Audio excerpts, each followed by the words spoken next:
Good morning from Henley on Thames. It is day 2 of Henley Women's Regatta 2024 and we've got quite drizzly conditions. We did have some sunshine this morning and we're hoping for some more later when racing gets underway. To those of you who joined us on the live stream yesterday, thank you and welcome back. And if you are joining us for the first time this morning, you are in the right place. We are so happy that you're here. We've got a full day ahead. My name is Megan Chester and I will be your host for the next couple of days as we bring you the highs, the lows, the races and those all-important results. We've had a record number of entries to the regatta this year. 579 crews and over 2,300 athletes are competing.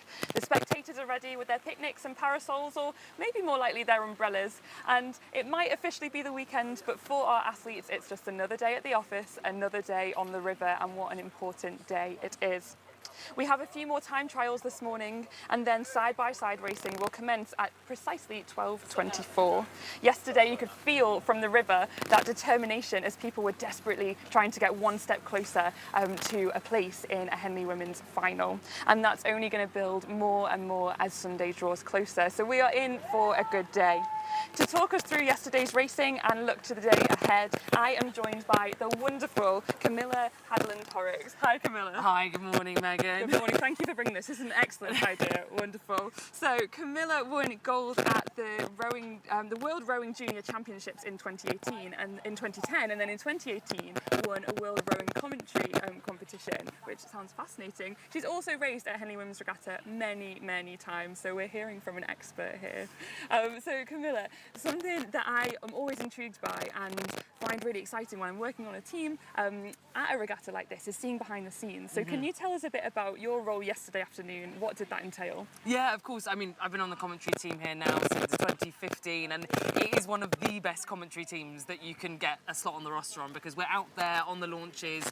If you've ever been here or if you've been watching the live stream, you'll see those beautiful sort of long wooden launches, and we get to sort of ride on those and commentate from the back of that launch position, so we get the best view of the racing the whole way down the course. And what we do is essentially, broadcast from a little headset to the spectators here on site. We do have a separate commentary team that does our live stream broadcast as well, but we work as one big team, bringing every stroke of every race to everyone that's come down here to Henley to watch. That sounds absolutely fantastic, and it does seem like the best, I would say, seat in the house, but I saw you stood for a lot of yesterday and it looked quite challenging because the wind really picked up partway through the afternoon. I did think at many points I was going to be over the side and in the course rather than on the course, but no, we did have a bit of a gusty wind, and it was a headwind, so we were sort of driving straight into it, so keeping hold of all your paperwork and trying to keep an eye on what the crews were doing. But look, it was much harder for those guys out there on the water, actually having to try and row into that headwind. Really tricky conditions. How did the crews adapt? How did it impact them? How did it impact them? Yeah, do you know what? It was actually quite gusty, which I think is a really challenging thing for a crew, right? Because it's not like it was a consistent wind where you could prepare for that. I mean, the direction was consistent, but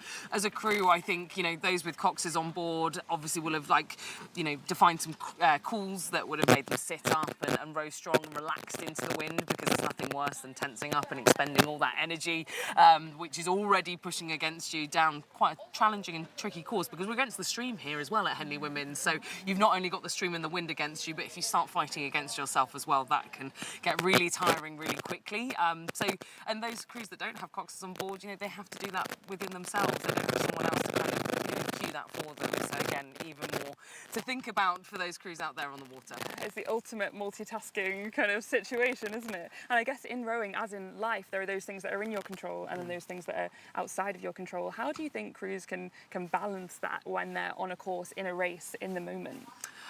I think that a lot of crews have practiced this time and time again, but one of the wonderful things about Henley Women's is actually we've got crews racing here for the first time ever. Those in the development crews or the junior crews, and we've seen, we'll see some of those in the time trial this morning.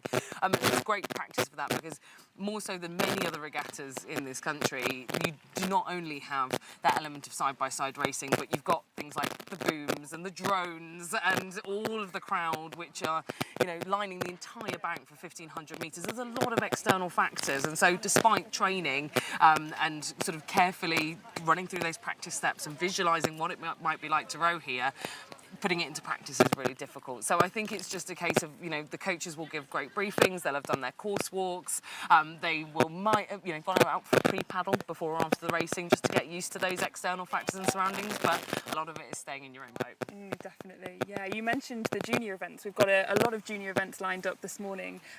How important is Henley Women's as a platform for junior rowers?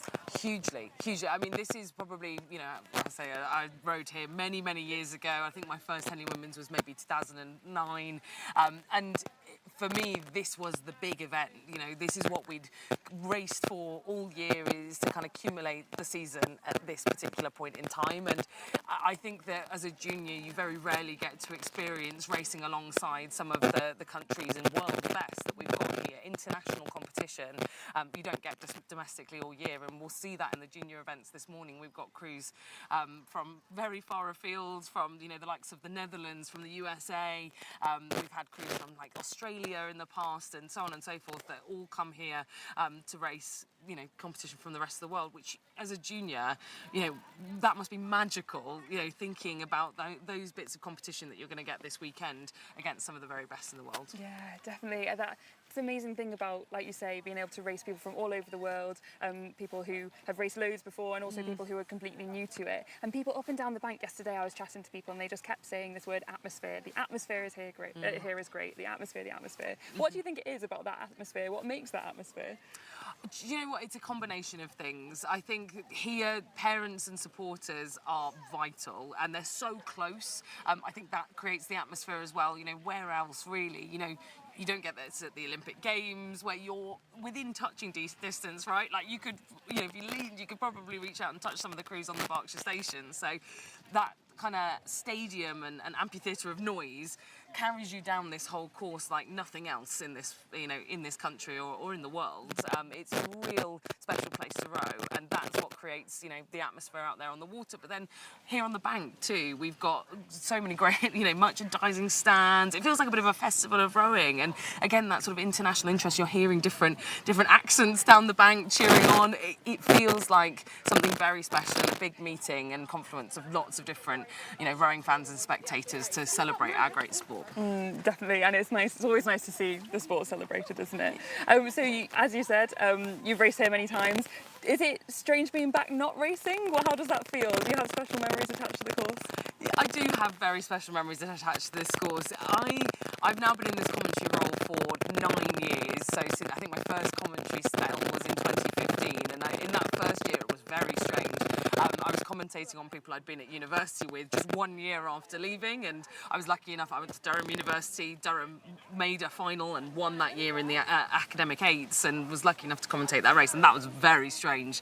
But I think now I just am so grateful to have a platform to stay involved in this regatta and in the sport, because like I said earlier, it's one of the best commentary rotors and commentary teams in the country, or in the world, you know, being completely biased. There are so few events where you get to run alongside, stand there, be with them every single stroke of the race. And so actually, you know, although occasionally I'll see a very nice flat water like we've got this morning following this rain and think, oh, it would be great to, you know, line up there next to Temple Island, I still really enjoy being able to speak to some of the coaches and parents, watch every race and stay involved and see people that I've seen every year for the last 16 years, you know, bumping into friends on the bank and getting to catch up with them, and they're now coaching crews, they're, you know, parents of people that are starting to row. So yeah, it's absolutely amazing. Amazing. So it is almost time to head to our first race. So very quickly, what are you most looking forward to about the day ahead?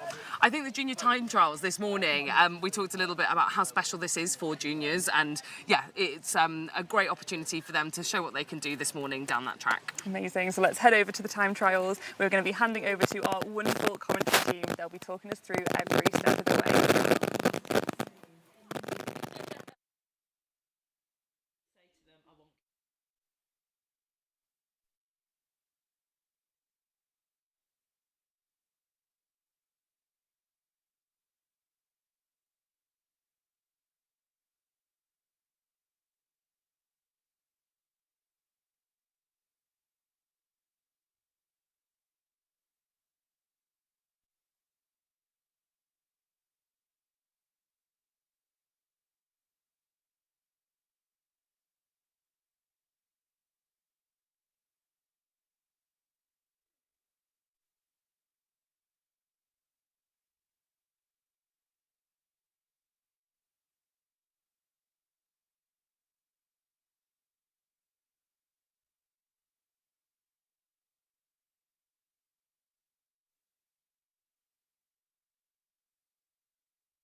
Good morning. Welcome back to another day at Henley Women's Regatta.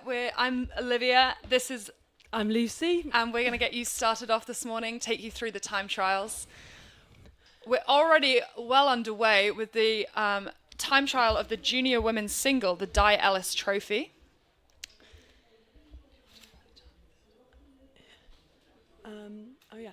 So right now, starting on the course is Latimer Upper School. This is G. Riley. She'll be looking for a good race. Came 5th at Nat Schools recently. All these crews coming quickly off the start line. We've also got the drone camera today, so we'll be able to get some awesome footage as each of those crews come down the course. Off the start there, we just saw E. Siller of Bedford Modern School, and now we are flying over the top of E. Besley. Oh, no, we've switched back to that Bedford Modern Sculler.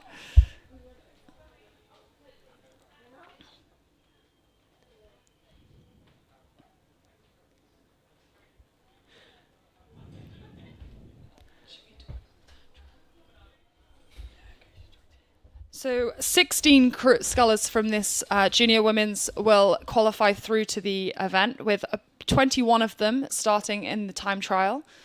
So each of these scullers will be looking to get down the course as quickly as they possibly can so that they qualify for that bracket later on. Yeah, super competitive these days, the junior women's single, as it always has been. Yeah, the time trial will be no different.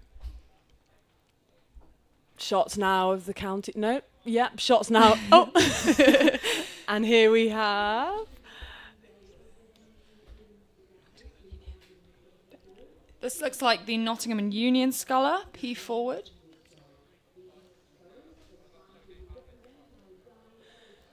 .365, finishing now, L. Anderson of Wycliffe College. Looking really confident, nice sculling.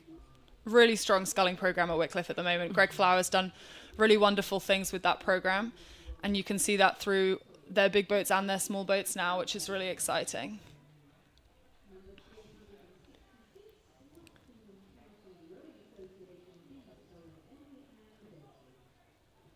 And here we have the Notts County sculler training up at Home Pier Point.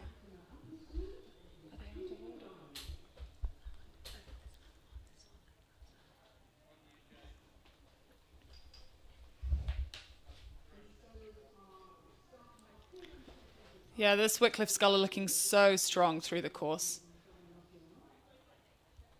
You can see each of these scullers are going off one at a time on this drone shot, chasing each other down. Each sculler will be looking to close the gap and open the gap that they can see behind them. Here we have sculler from Reading Rowing Club. This is Paige Rees, just off the start. Now back to the Wycliffe sculler. Lots of free speed in those sunglasses. Twickenham sculler here, another really strong high performance program, looking to bring their juniors through. Sounds like lots of support for Tara on the bank. We can hear from the box. You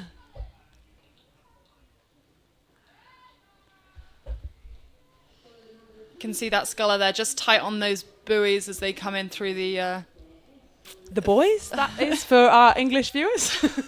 Sorry, I've been in the States a little too long there. But yeah, so they come past the island through that buoyed part of the course and then into the booms later on. 376, this is a sculler from Glasgow Academy, Layla Nico Amiri.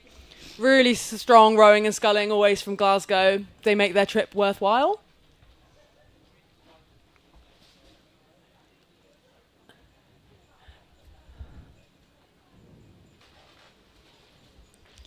This Wycliffe sculler finally coming through to the end of the time trial for her.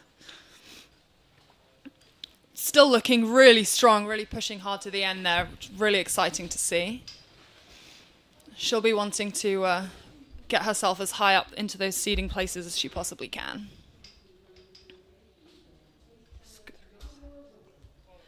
And a second Wycliffe College sculler here.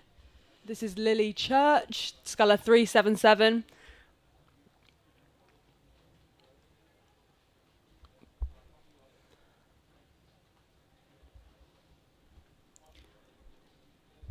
real processional feeling to these time trials today. One after the other coming through the spectator section. This looks like the Reading Blue Coat sculler, possibly. 381, this is Wallingford B, Rebecca McIntyre. There she goes, just heading down past the island off the start of the time trial of the Di Ellis Trophy. Great drone shots there.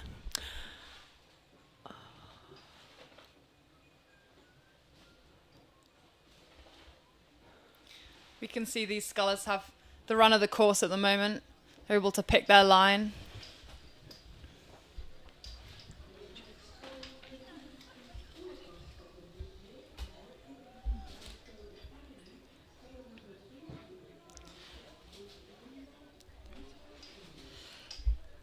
First of the Nottingham County scullers coming through to the finish here. Really working hard, got that strong finish we can see as she comes into the finish of the race herself.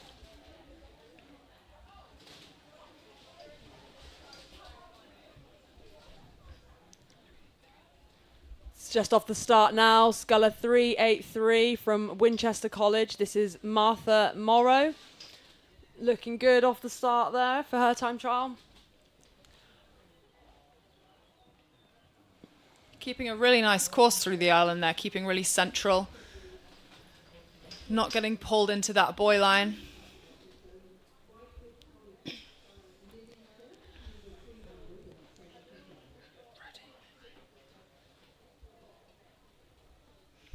Back with our Reading sculler.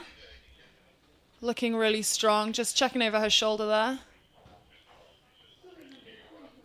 There's the Nottingham Union sculler, just finished her time trial.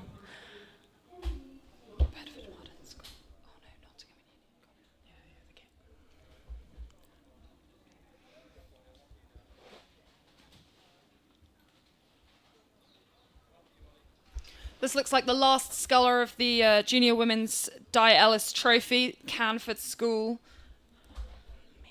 Mia Hewlett.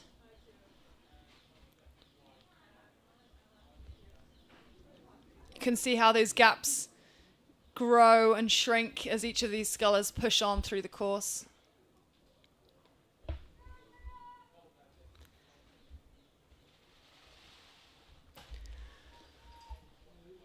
And as the last sculler of the junior singles crosses the line, will almost be crossing the line.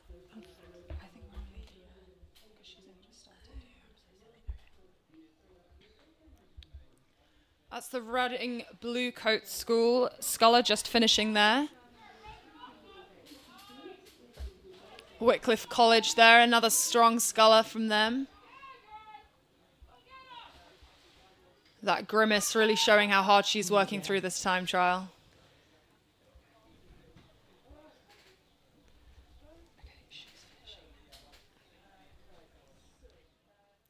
This is Lila Wesson from Nottinghamshire County, just coming to the end of her time trial.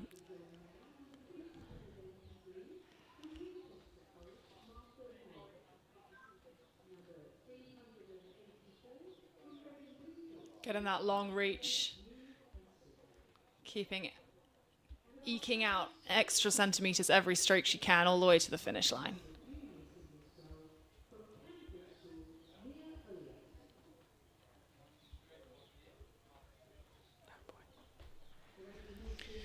Coming through halfway now, we've got the Wallingford sculler. Zara Richardson. The other one. McIntyre. There's two Wallingford scullers.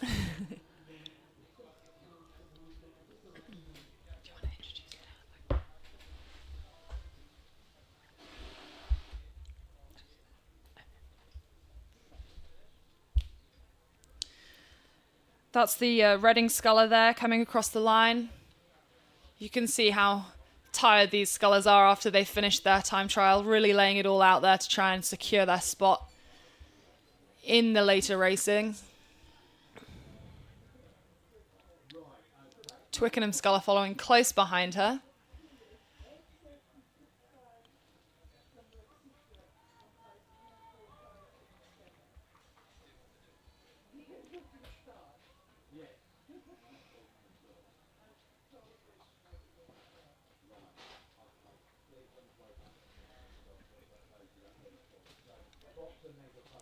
All these scullers coming through to the finish now. This is the Glasgow Academy sculler.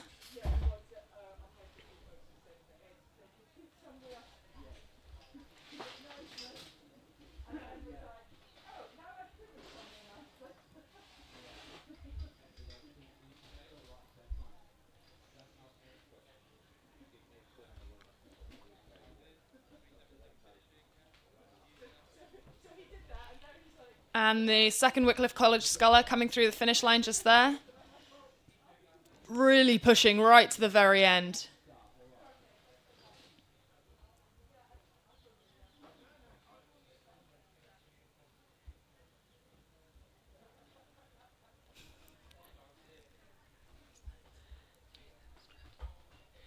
And here we see sculler 378 from Streatham and Clapham High School, Eloise Johnson Ferguson, as she powers towards the finish line of her time trial.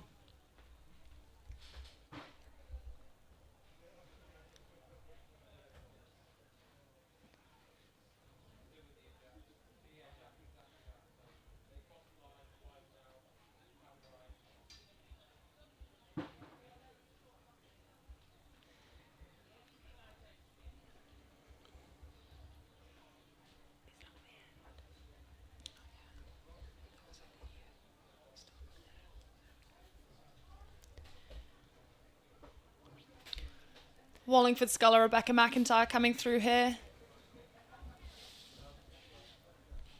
These junior scullers really making the most of their first run out of the course this year.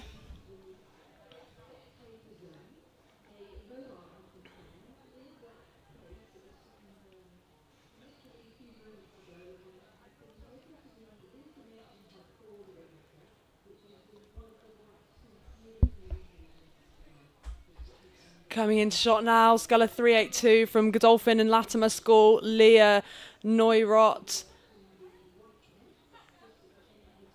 Sculling nicely into the finish of her time trial.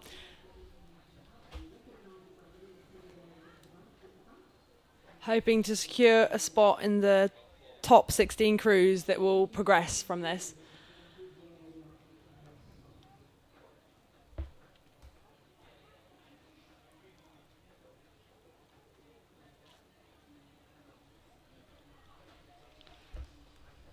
Winchester College's Martha Morrow there coming through to the finish of her time trial.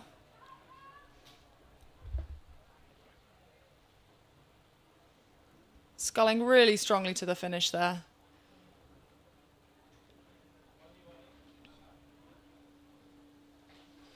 Would you like a cold bacon or egg roll?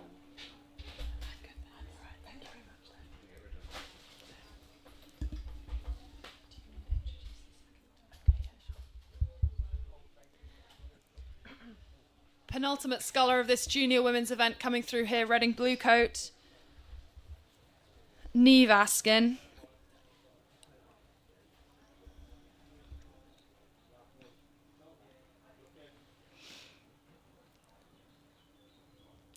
And our very last sculler here, Mia Ulet from Camford School, closing out the time trial for the junior women's single in the Di Ellis Trophy.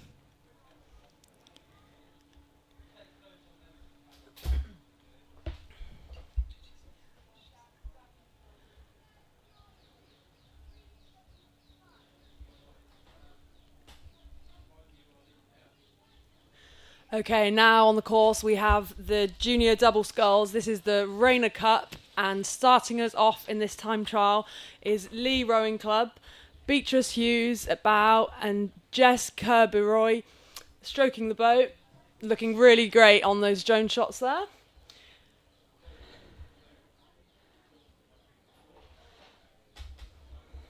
Again, the top 16 boats of the junior doubles will make it through to the heats of the Rayner Cup. Lee off to a flying start there, looking really good. Yeah, each of these doubles will want to really match each other. Keep that synchronicity from the stroke seat to the bow seat and really propel that boat forward.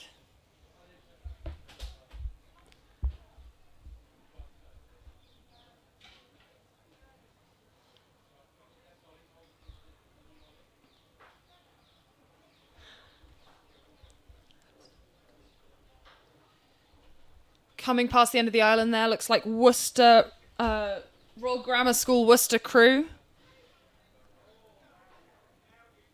And we can see that Wycliffe College crew just ahead of them.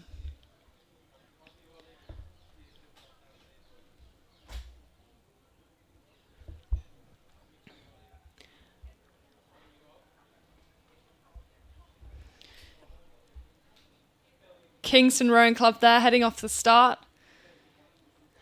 Felicity Hudson and Millie Burrows of Kingston. Millie came 9th in the championship women's single at Nat Schools recently, and Felicity 4th in the J16 double. So she's racing up a couple of years. Really impressive and great sculling from them. Here we have Lee Rowing Club closing out their time trial. They're halfway through, sorry. Yep, looking really strong.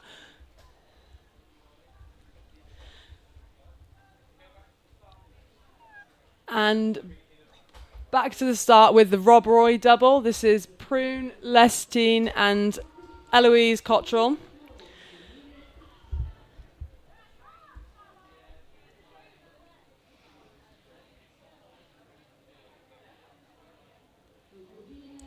Hartbury College here sending their double off the start.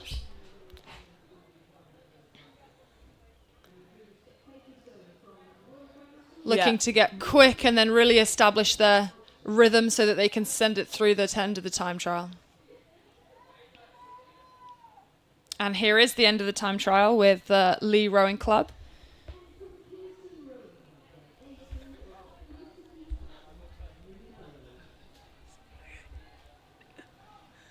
Still sculling really strongly there from Lee. Yeah. Okay, and here we have the Molesey double of Evie Perry and Jaya Sakaret.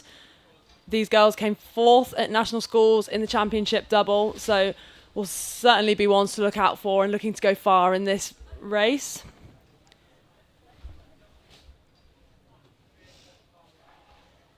Strong sculling all the way through at Molesey. This here is the Wycliffe College double. Really strong sculling as they come through the first part of the course.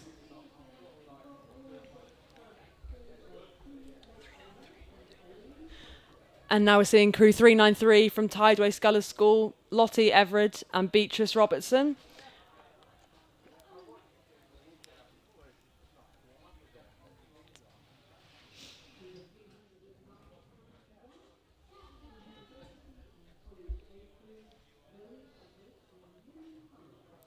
That looks like Lee Rowing Club there. And back with Bedford Modern School here, just coming through into the beginning of the booms.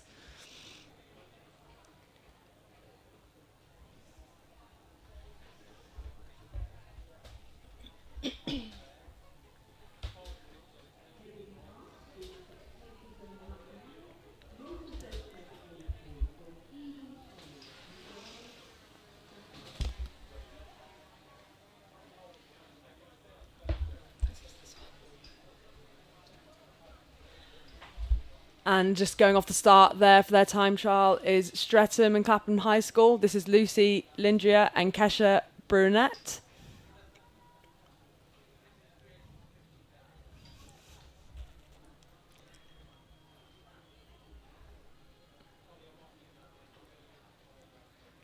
Lee Rowing Club looking really strong as they come through the end. Yeah, start to finish, they've looked really consistent. Great sculling from Lee. They'll be looking to go quite far in this regatta, I'm sure.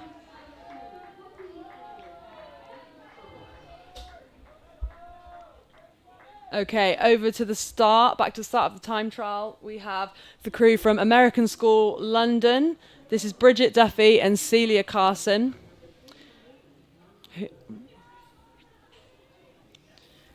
Second crew heading to the finish line in this time trial, the Wycliffe College boat. Also looking really strong.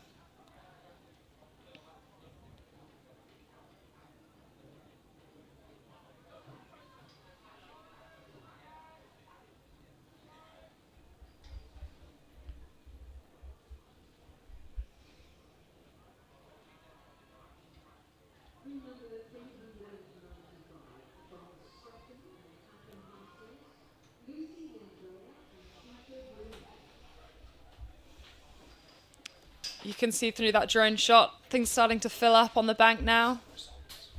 So we'll read them out.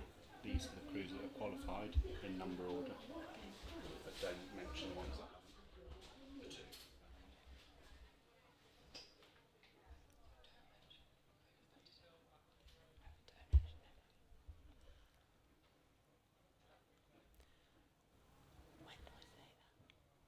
And just while we have this drone shot, we can tell you the crews that qualified in the Junior Women's Scull Di Ellis Trophy.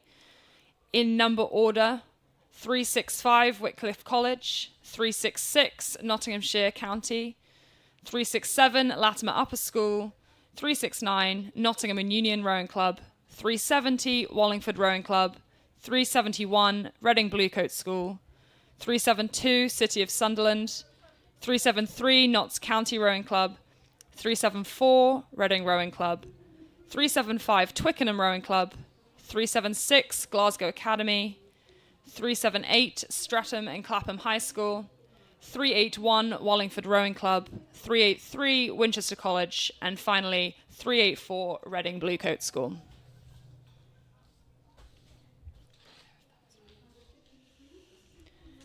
And back to the junior double sculls. This is Rob Roy Rowing Club, Prune and Eloise. Midway through their time trial. Oh, sorry, just finished their time trial. Closely followed by the double from Hartbury. Looking really strong through the line there.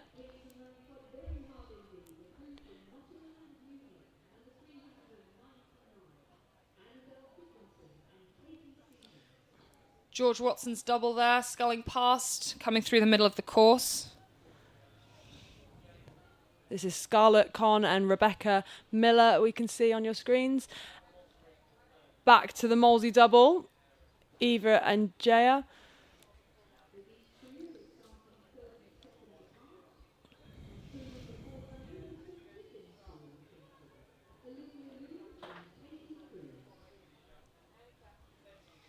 Really nice, good conditions here this morning in Henley. Great for all crews to put down a solid performance, give their best rowing.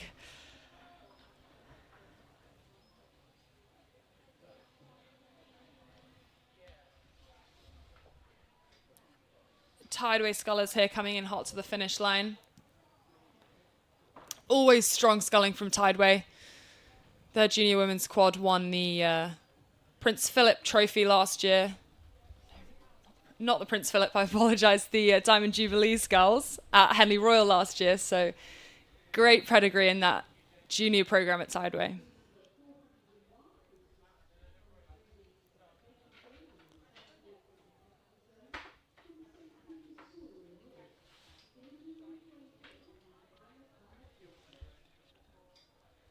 And here on your screens, you'll see Bedford Modern School, Stella Norris and Hannah Brock. Approaching the end of their time trial, looking really nice. Closely followed by the double from Streatham and Clapham.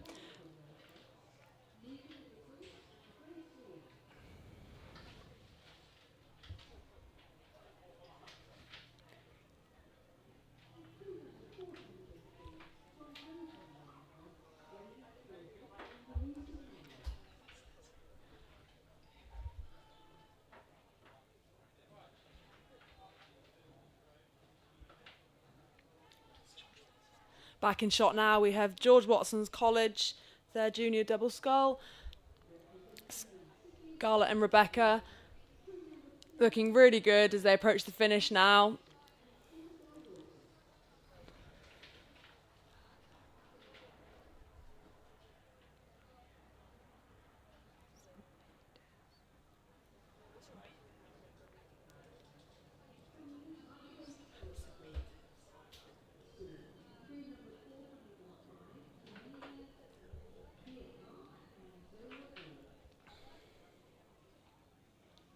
These doubles coming in quick to the finish line now, following the American school as they approach the finish.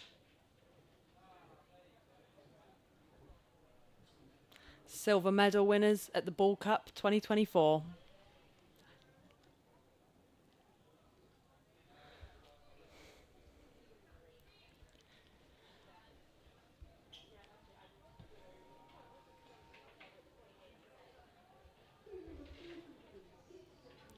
Can see those doubles lining up at the start there, waiting for their opportunity to come through, come down the course for the first time in this regatta. Kingston Rowing Club here.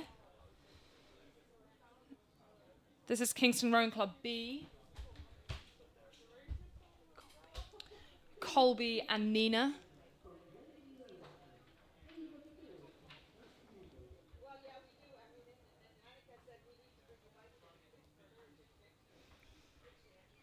And Nottingham Union here on screen. Super good rating from these girls. Great junior programme up in Nottingham as they cross the line. I'm sure they'll be happy with that performance.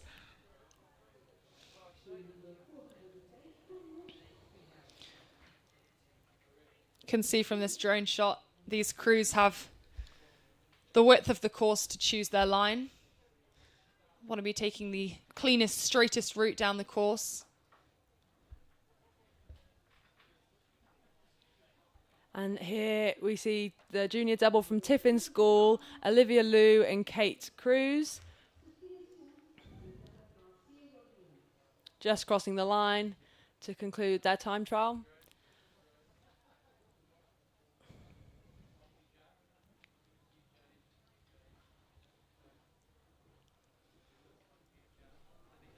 Next up, halfway across down the course of their time trial. That was the William Perkins School. Riding now with the St. Peter's double as they come across the line of their time trial. Gonna pan back round now. Find the composite double from Liverpool and Warrington. Always exciting to see junior composites.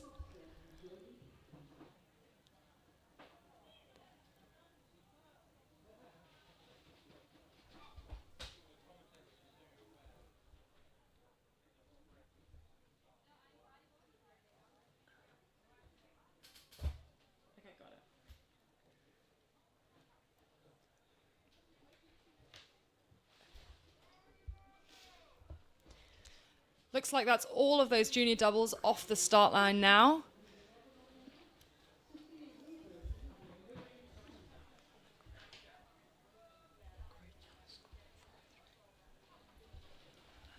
This is the Grosvenor double here.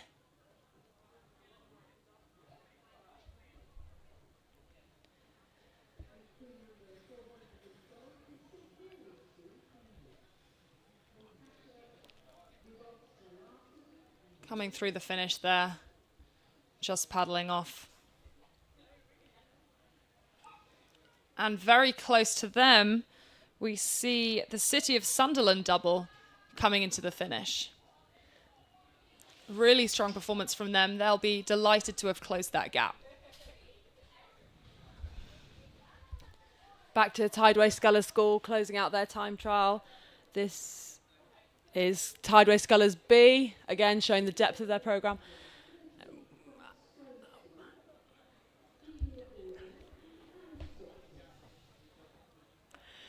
And that's the Tideway Scullers B double, just finishing their time trial.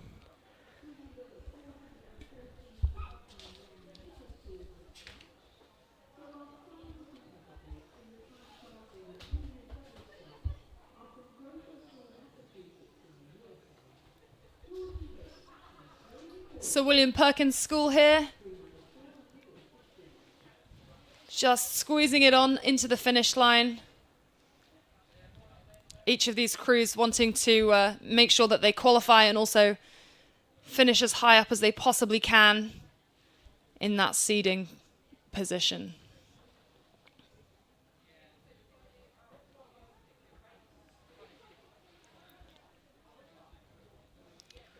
Two doubles close together here. Reading Rowing Club to the left of your screen and the Northampton Rowing Club were just behind them.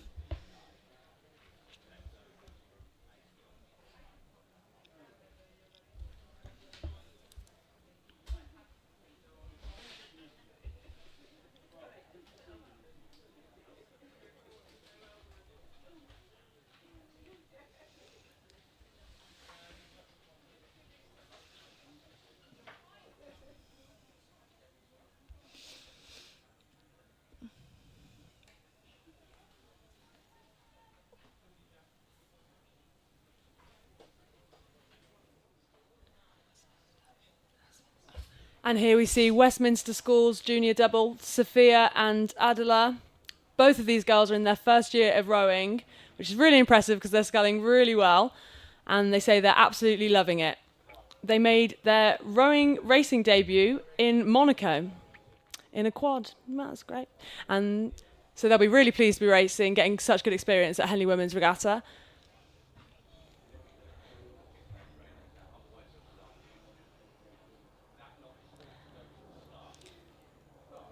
This shot, you can see all of our remaining junior doubles on the course here coming through the competitors area. And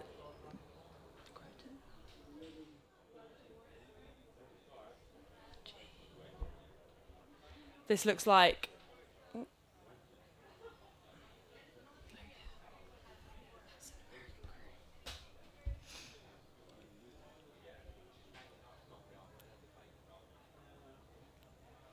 Emmanuel School here, coming through towards the very end of their time trial.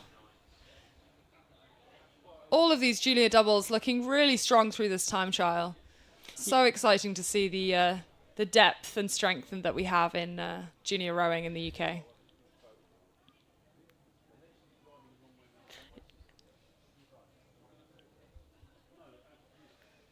and just crossing the line, Broxbourne Rowing Club, Sophia and Lillian, concluding their time trial. Oh, they look really happy with that. They gave it absolutely everything. Time trials are tough, often tougher than even a first round at Henley, I think, because you've got to give your fastest performance. You can't just, get yourself ahead and then control it. It's just all out.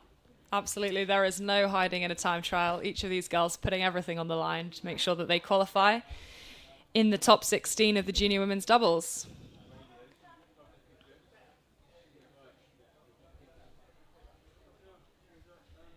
St Mary's School, Cambridge here we see coming up towards the line. This is St Mary's first ever crew to enter a J18 event here at Henley Women's, so really great achievement for both of these scullers. And I'm sure there'll be many more to follow after their experience.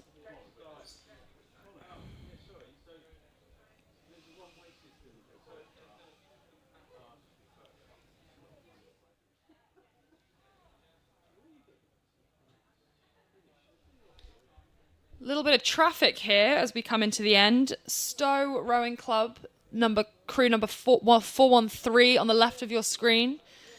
And Groton School from Massachusetts, USA, were on the right of your screen there.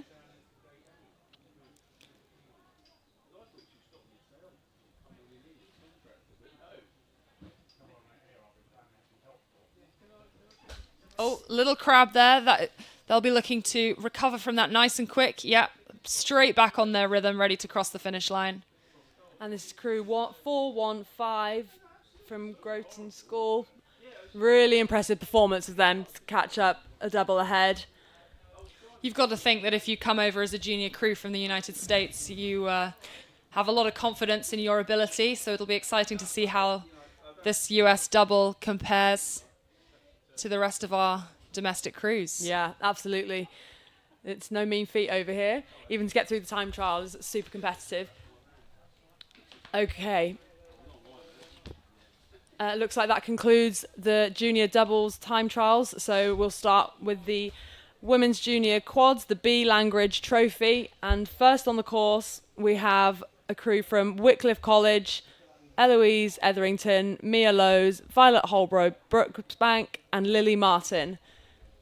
Really impressive sculling from Wycliffe, as expected. They're hugging the booms nice and tight, good course.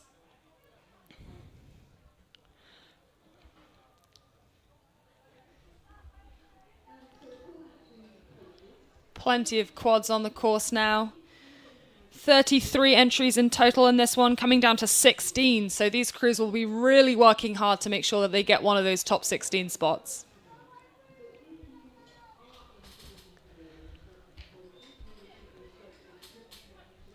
This looks like the Putney High School crew coming through the spectator section now. This was These girls represented GB at the GB France match in 2023, so plenty of experience there. And great shots now of Wycliffe coming halfway through their time trial. They'll be looking to progress very far in this regatta, so they'll be ones to keep an eye on. Really impressive sculling now, just showing how strong junior rowing is right now in the UK.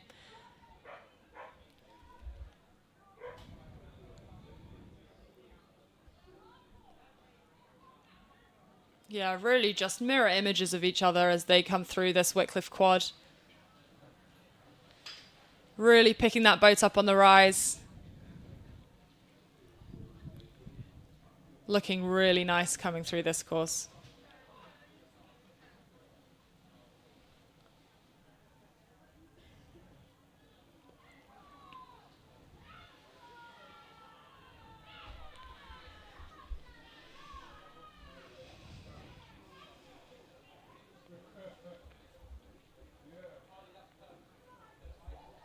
Really spectacular drone shots this year coming through, really showing us the scale of this event and all of these crews coming down the course. And here we see Sir William Perkins School's quad. Maddie McGregor, Emily Nicholas, Annabelle Thornton and Addie Patient. All these girls medalled at national schools recently in a mixture of boats, champ double, coxless pairs and J16 double. So really impressive, all coming together for the quad now. They'll be very excited to put down big performance this weekend. Riding now with Putney High School. Another really strong junior women's program. Looking really nice through the middle of the course here. Yeah, every quad's looking really impressive here. It's going to be a very competitive category.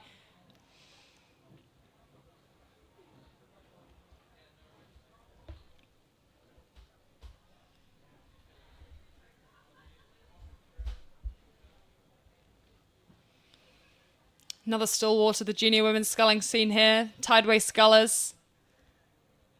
Yeah, last year's champions of the Diamond Jubilee Cup at Henley Royal, but Amalka is the only returner from last year's boat, so some fresh blood in this crew, but still looking very strong. And here we see Wycliffe again in the closing stages of their time trial. The champions from recent National Schools Regatta. They'll be looking to repeat their success here. These girls were also the ones who lost out to that Tideway Scullers crew at Henley Royal, so I'm sure this is the first stop on their redemption tour for that race. We'll be tuning into that one.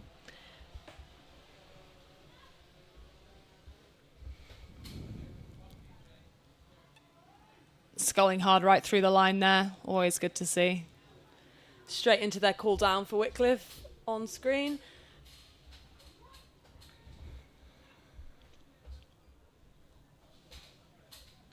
Closely followed by crew 147, Sir William Perkins School.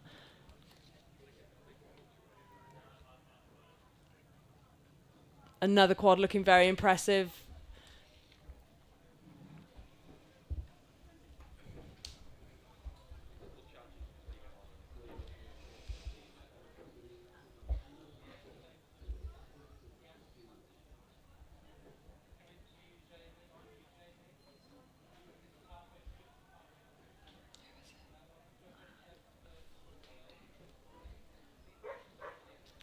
Kingston Rowing Club here, coming through the halfway point. And now we're back riding with 418 Putney High School as they come through the finish line.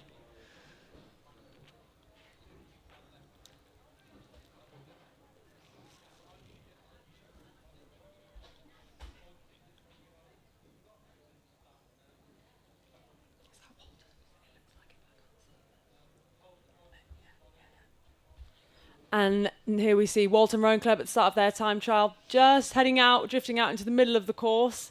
They'll want to correct that. This is Juliet Hornsey, Bella Hornsey, Isabel Smith and Holly Weddell. These girls are mainly sweep rowers, so interestingly in the quad sculling event. And here we see iconic blue colours of Headington School. This is Francesca Butters, Leah Dardis Green, Selim Tuield and Elena Yap.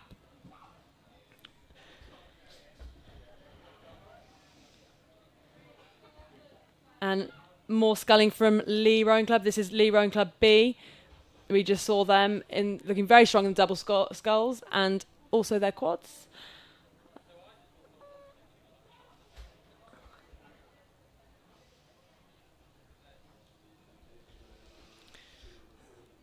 That very noticeable S on their blades there of Surbiton High School.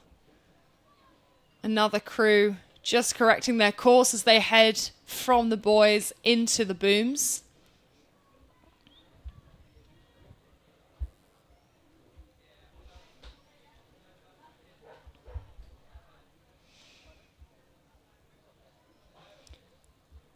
Back to Kingston Grammar School, starting their campaign for this regatta of the B Language Trophy.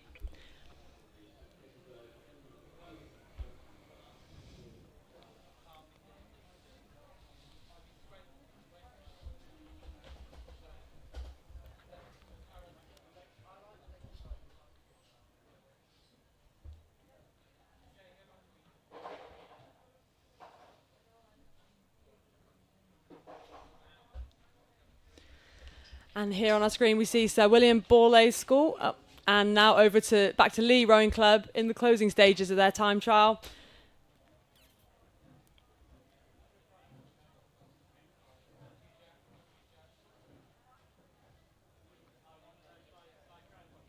Headington girls there coming through the middle. Always strong quads coming from Headington at this time of the season. Be very exciting to see what they can do through this regatta.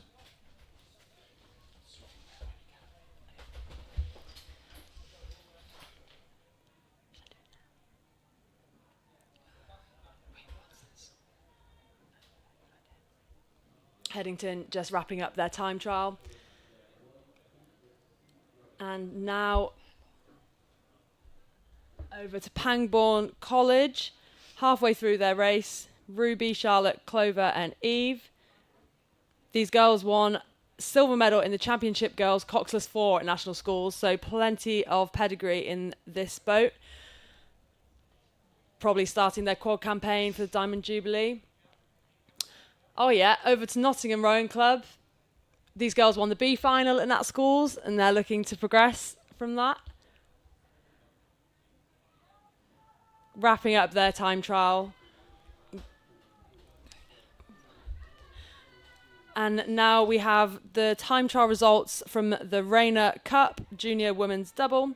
In number order, the qualified crews are 386 Lee, 387 Wycliffe College, 388 Royal Grammar School Worcester, 389 Kingston Rowing Club, 390 Rob Roy, 391 Hartbury College, 392 Molesey Boat Club, 393 Tideway Scullers, 395 Streatham and Clapham High School, 397 American School London, 399 Nottingham and Union, 401 St Peter's School Boat Club, 404 City of Sunderland, 405 Tideway Scullers, 408 Northampton Rowing Club and 409 Westminster School. Just saw the B quad of Lee Rowing Club there coming across the finish line. Halfway through now with Tideway Scullers. Keeping that rate really nice and up there. They want to make sure that they're really spinning it along.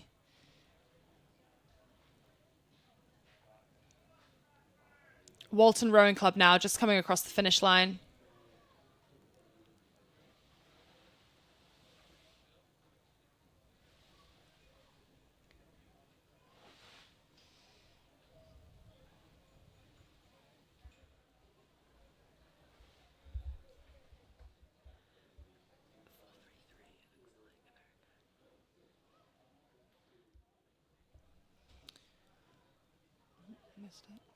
On your screen now, Pangbourne College closing out their time trial.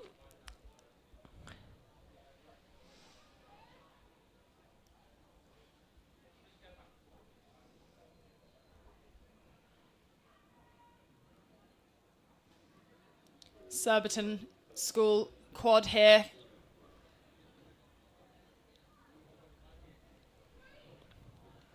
Just approaching the finish line. There we go.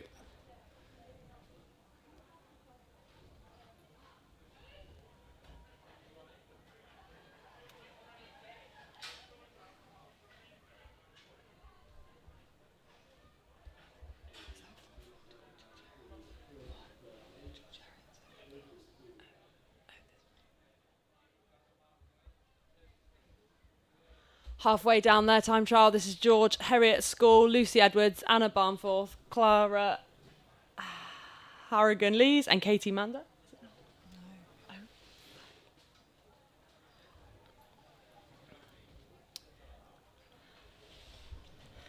Back to the finish here, Tideway Scholars School.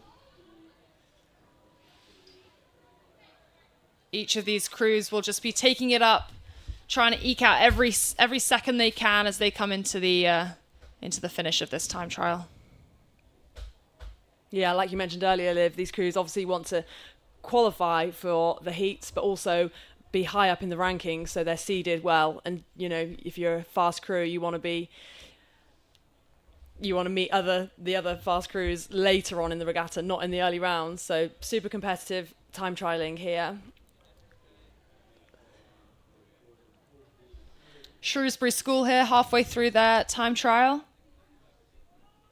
These girls won gold at Nat Schools in the Championship Women's 4. So again, they'll be coming together to race the quad, I assume, at Diamond Jubilee. This looks like an American crew here, Agnes Irwin School. Another really exciting American crew to come over, take on some of our domestic quads.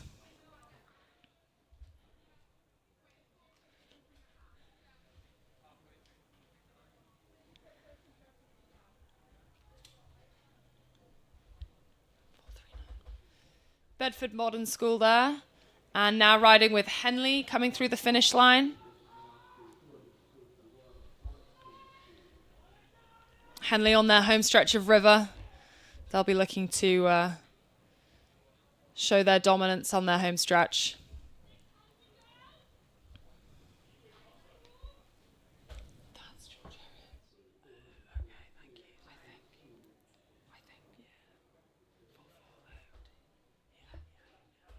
And now we see George Heriot's School. This is Lucy, Anna, Clara and Katie. And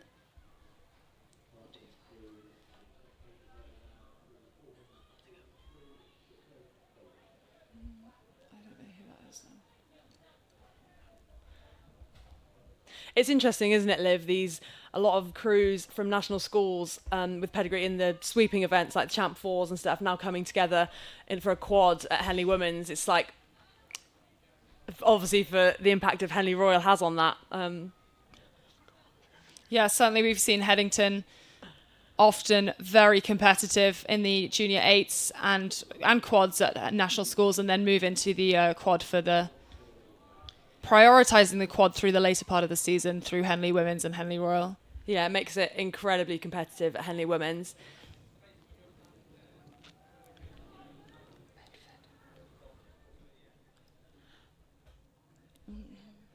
Bedford Rowing Club here, just approaching the finish line.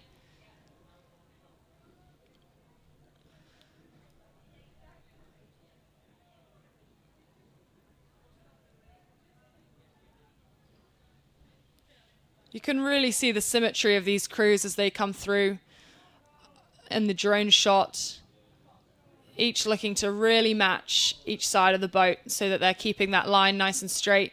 These boats steered by one of the girls in the crew using their foot, which always makes for some jeopardy as we hit the side-by-side racing. Even without a boat side by side, the booms are always on your mind. These girls, though, staying well away from both sides. Really nice course, good steering there.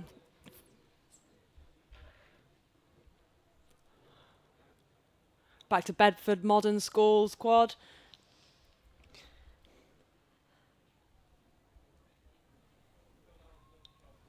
This is Tabitha Lord Emily Taylor, Isabel Ogborn and Mariella Webster, just wrapping up their time trial.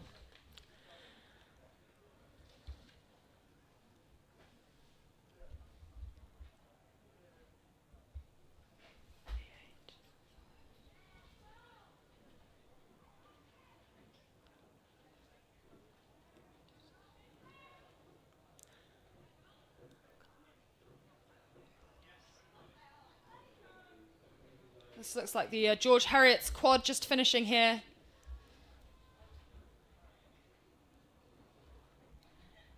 And as we pan back, we'll see the Bryanston quad also approaching the finish line.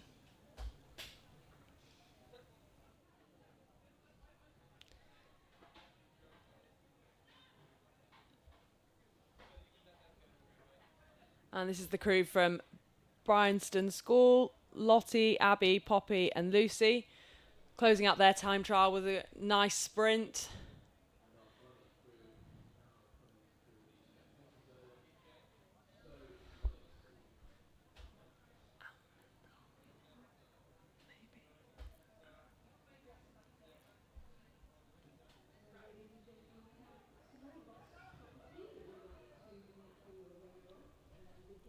Shiplake College here. Another really strong junior women's program. These girls coming in at 6th form, really looking to make their mark.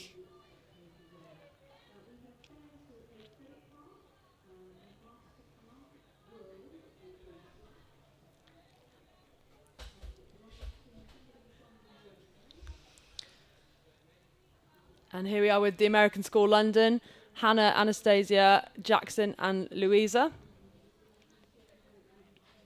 starting their Henley Women's Quad campaign.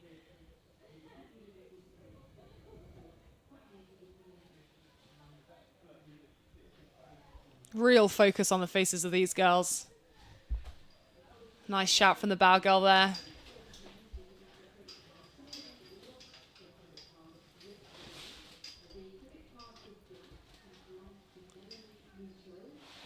That's LEH. Looks like they're closing out their time trial. Really nice sculling here from all the girls.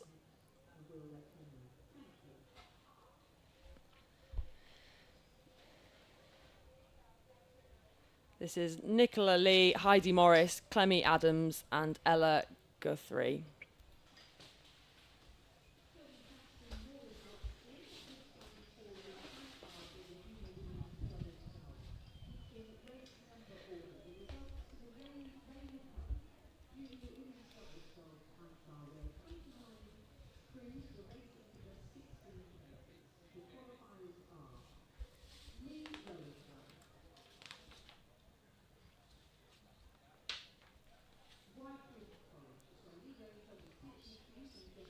City of Cambridge Rowing Club here, coming to the end. These are our last few crews in the Junior 18 women's quads. Obviously women's, it's Henley Women's. The B. Langridge Trophy. This is Jessica, Matilda, Bryony and Emerson. Shout out to all the fans watching at home. Thank you for tuning in to our coverage of the time trials. Yeah, we always appreciate you guys tuning in. And if you have the opportunity to fill in the form, tell us a little bit about your crew. We always love that. Makes for some interesting commentary for you guys as well. American School London here. One of our last J18 quads to finish out their time trial.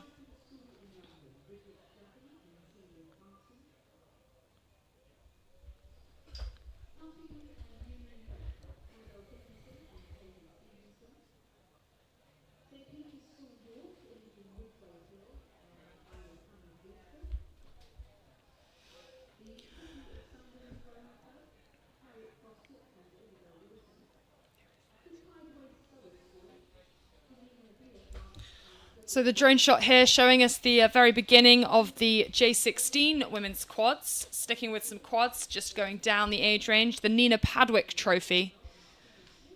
For these girls, it will likely be their first experience of Henley Women's Regatta. So very exciting for all of them.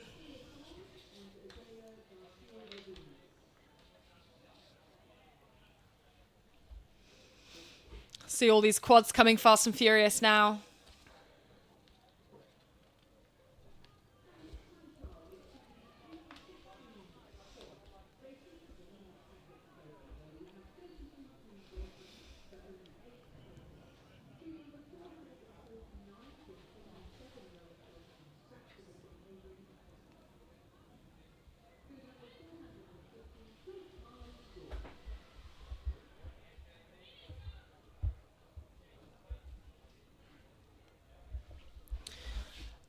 Major composite crew here with girls from AB7, Stratford-upon-Avon and Bristol. So a very west of England quad we've got going on here in the junior women's event.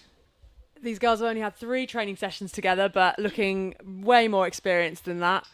And they've got some big chat, they say, to watch us win this. So, yeah, look forward to watching you win this.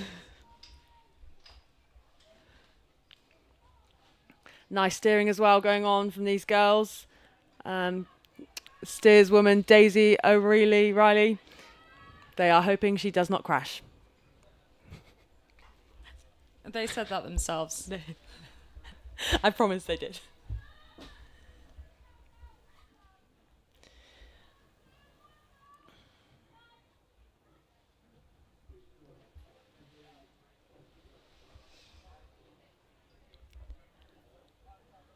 And this looks like Great Marlow School, crew 450, Chloe Shepherd, Elise White, Lucy Platt and Kayla Shillito.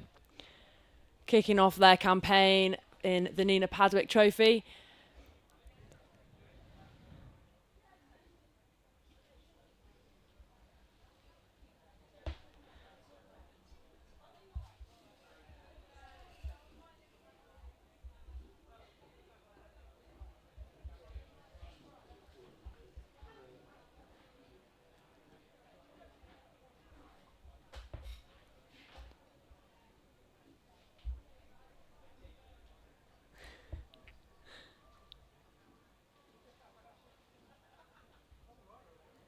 Yeah, really nice shots here. I think it's also really good for the crews to like go back and watch their drone shots, and you can pick up any technical things. So great for spectators and also athletes themselves. Here we have Kingston Rowing Club J16 Quad. This is Kendall, Siri, Lana and Elizabeth.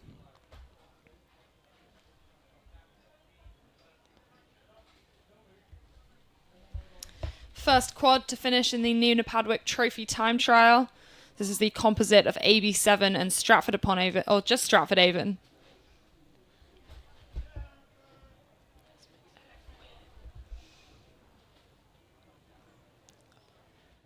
Really strong performance from them, looking really nice for only 3 sessions together. And even if they don't go on to win, they did cross the line first in the time trial, so great job everyone.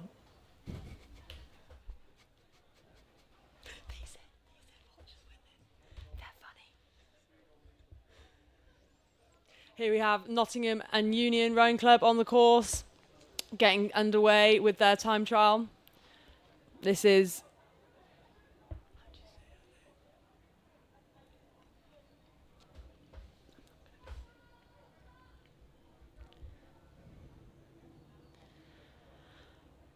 Great Marlow School, look like they're wrapping up their time trial, looking for the finish line, and there they go, they found it.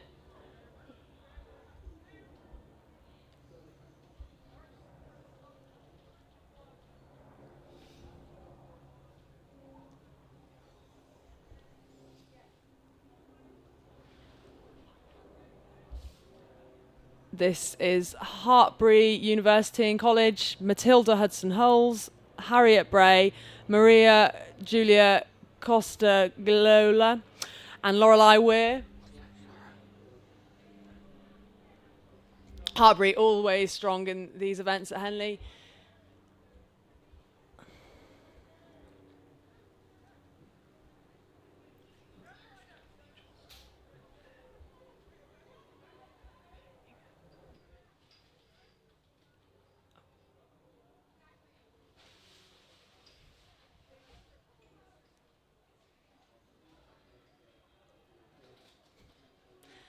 Oh, looks like we've got nearly an overtake on the course. Henley Rowing Club putting down a strong performance in the time trial early stages of this event. Henley with their name on this trophy multiple times in recent years.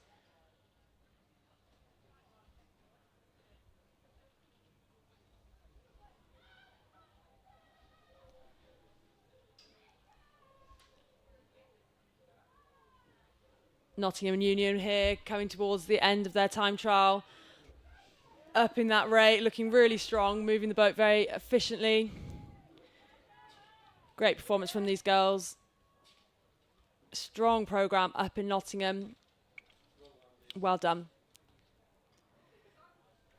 Not biased at all, are you, Lucy? No, never. I never heard of them at Nottingham, actually. Putney High School here, coming up through the middle of the course.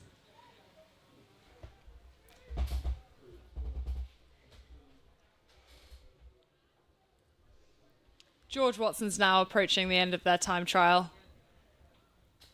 All of these girls will be looking to really establish themselves in the J16 events as they move up into the J18 ranks next year. Yeah, I remember my first time racing in J16 quads in this event many moons ago, and it just felt like the Olympics. It was so cool. This regatta is so special and such a good experience for young athletes. How about you, Liv? I think my first experience of Henley Women's was in a single, and I was certainly very nervous coming towards the start line. But once you get on that course, all those fears melt away, and you just enjoy the experience of racing on this iconic stretch of river. Yeah, absolutely. And here we have Tideway Scullers coming towards the end of their time trial. Looking really good. As we said before, great sculling programme down at Scullers with their Diamond Jubilee win last year.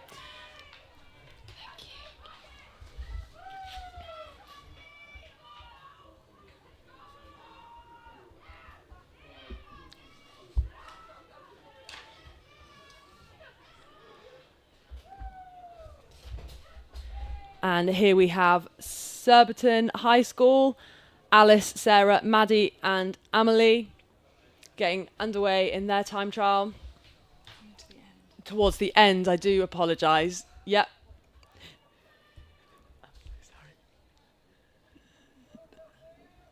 Going to quickly bring you the results from the J18 quads, the B. Langridge Trophy. The qualifying crews in number order: 416 Wycliffe College, 417 Sir William Perkins School, 418 Putney High School, 419 Tideway Scullers School, 420 Lee Rowing Club, 421 Marlow Rowing Club, 422 Kingston Grammar School, 423 Sir William Borlase Grammar School, 424 Headington, 425 Nottingham Rowing Club, 428 Walton Rowing Club, 430 Surbiton High School, 432 Tideway Scullers B,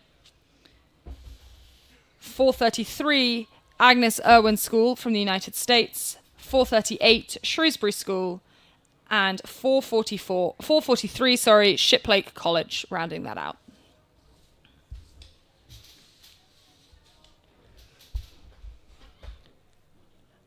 Over to Headington. Oh, and we're back to looks like another composite. This is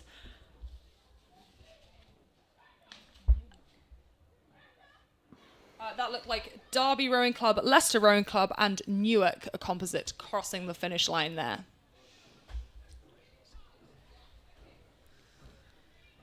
Another composite here: Avon County Rowing Club, Millfield Rowing Club, and Minerva Rowing Club.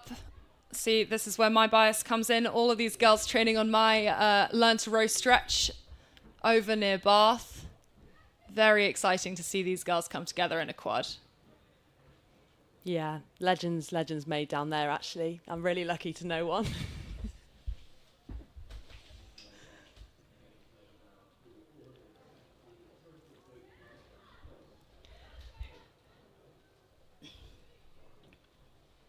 Another composite there, City of Cambridge and St Mary's School, Cambridge. Really fortunate to be able to have these composite crews come together so that these girls can enter into these bigger boat events when they don't necessarily have the numbers in each of their programs to be able to do that.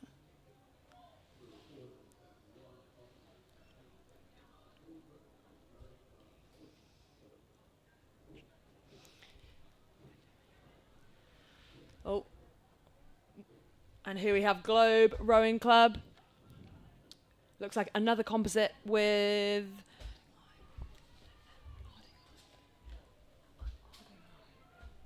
Ardingly Rowing Club in the stroke seat.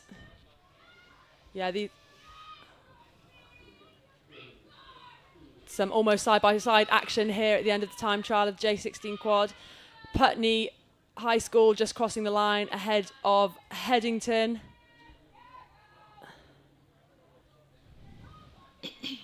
Always exciting to catch another crew in a time trial.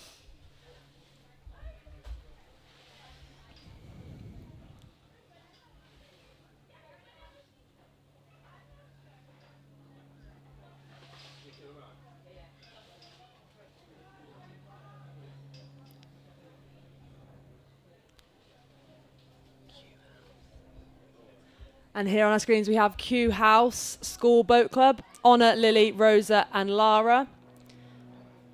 Stroke seat just having a look around. Might be steering. Might just not be.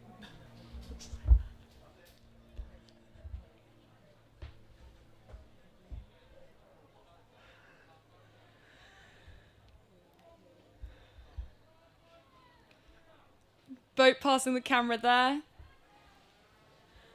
Here we go. Same shot again. Another composite, it looks like, approaching that Q House School. Q House girls will be wanting to push off, open that gap back up again. This looks like a Hereford Rowing Club and Ross Rowing Club composite, maybe amongst others as well. Back to the Globe and Ardingly composite, just wrapping up their time trial.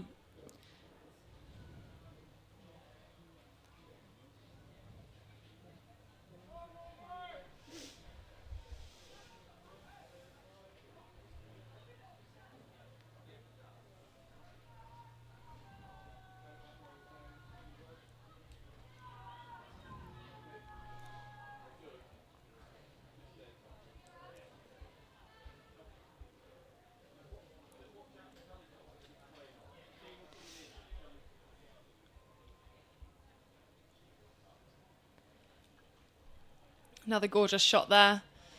You can see the spectator section starting to fill up.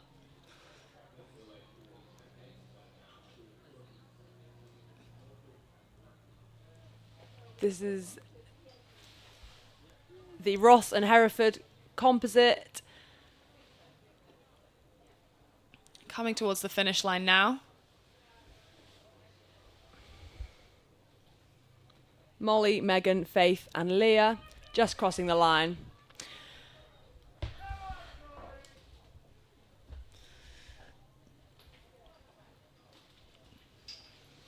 That looks like Canford School there. The last crew off in this time trial of the J16 quads.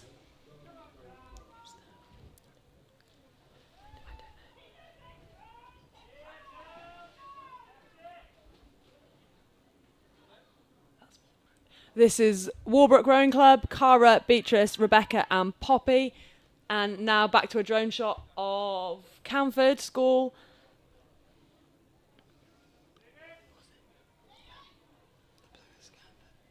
Yeah, really tidy sculling here from the J16s.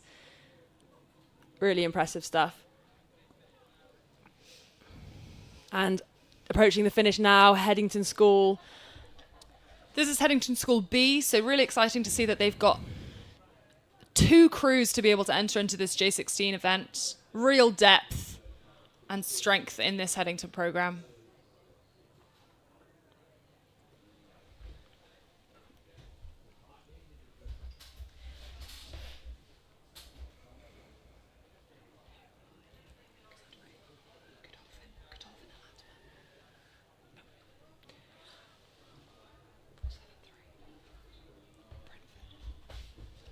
Brentford crew here, followed closely by Weybridge Rowing Club. These two crews will be really trying to push and use each other as they approach the finish line.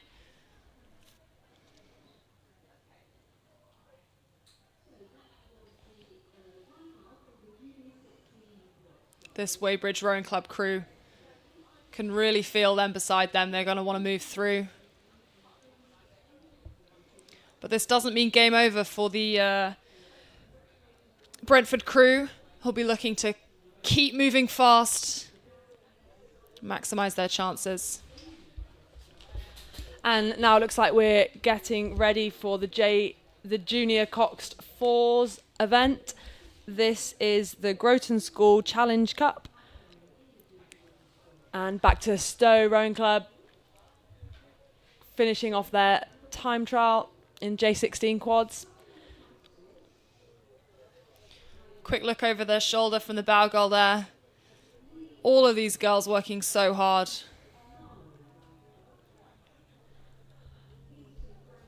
Walbrook Rowing Club crossing the line there. Audrey, Hannah, Isabel and Amelie. Well done, girls.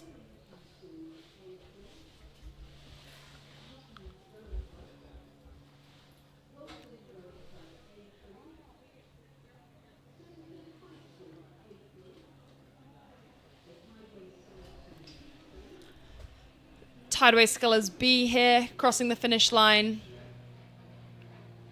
Another club with multiple entries in this event.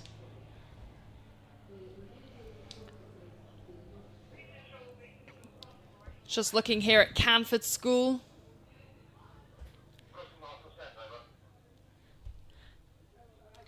And over to Godolphin and Latimer. Audrey, Eloise, Julia and Isabella. Crew 477, finishing their time trial of J16 quads. Looking around for the finish, there we go.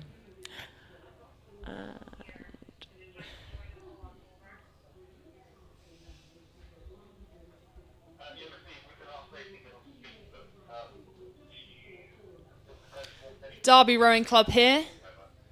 Still sculling nicely into the finish.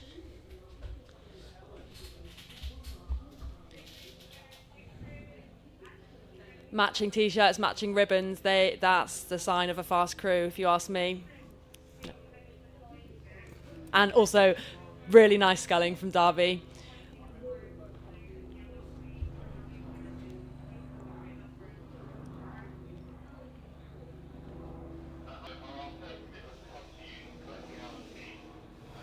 Two more quads to come through in this J16 quad event.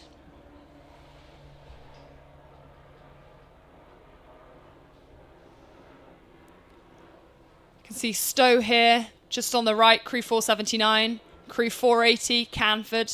She took a quick look round there. She'll have spotted that crew close to them. Be urging her crew on, try and bridge that gap.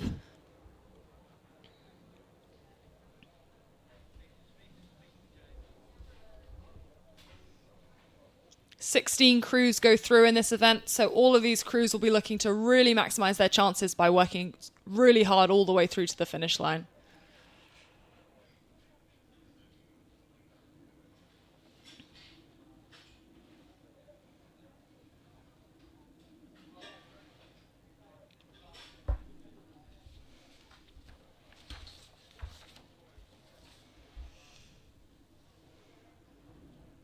And Camford concluding the J16 quads, the Nina Padwick Trophy there. Plenty of racing from them to come. And now we kick off the Junior Cox 4, the Groton School Challenge Cup. Here looks like Marietta High School, Ohio, all the way from the USA. So hello to all the American fans tuning in to watch Eden Ingram, Katie Lovejoy, Wilkie Smith and Madison Lovejoy, coxed by Maureen Caslow. Good pedigree in this boat. These girls finished first in the Midwest Scholastic Championships in 2023. So they'll be looking to progress to the rounds of the Junior Cox 4.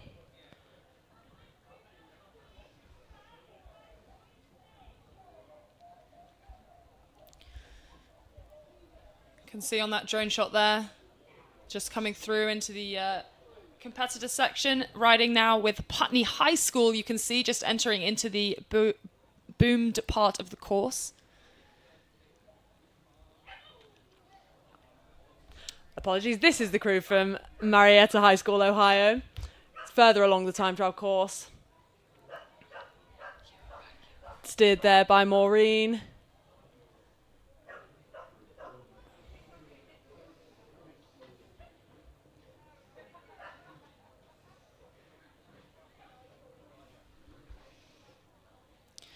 We've switched now as well from sculling to sweeping, so different technique that we'll see now. Each of these girls rotating out to one side. Trying to match each power application on each side so that they keep going in their straight line, making it nice and easy for Maureen to keep her course.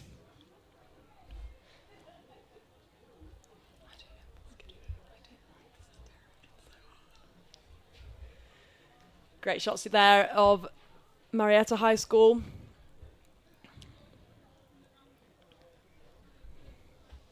All the way from Ohio, it really shows the attraction of Henley Women's Regatta. Crews from all around the world want to race here, want to put in their best performance. And here we have crew 483. This is Surbiton High School. Katie Carroll, Lucia Cadera, Siobhan Starkey and Leah Farquharson. Coxed by Eli Fine. The iconic S of Surbiton there on their backs and blades. Nice long rowing from these girls.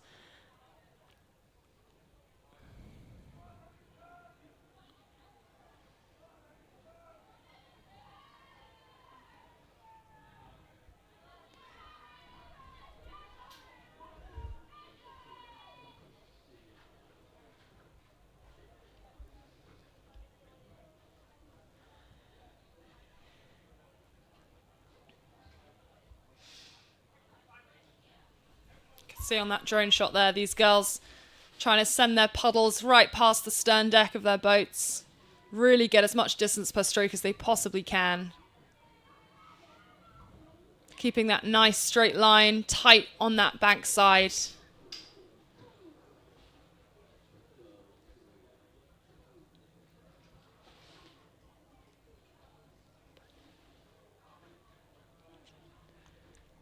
And this is Putney High School. Crew 485, Ophelia Grace, Livia Ruby, coxed by Stephanie Perry.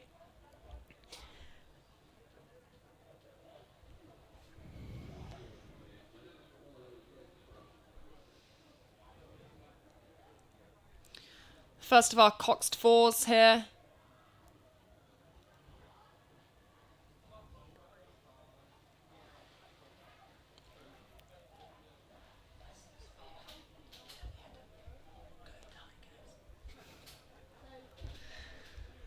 This crew coming over the line here. I'm sure there'll be lots of Go Tigers crew calls coming from over the pond.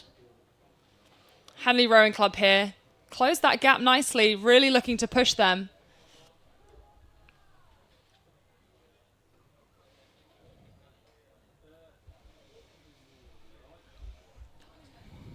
Here we're seeing the start of the time trials just past Temple Island. This is the Junior Coxed Fours event. And over towards the finish line, we have Surbiton High School concluding their time trial. Yeah, up in that rate, putting on a sprint to try and secure their place in the heats.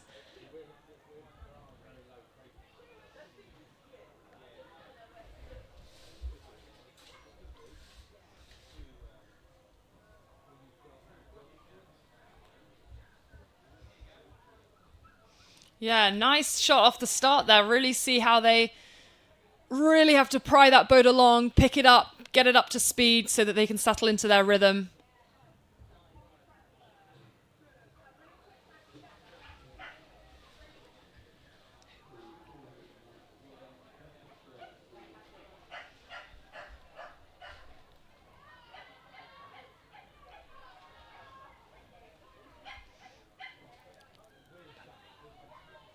On your screens now, Putney High School in the closing stages of their time trial. Looking nice and steady through the line.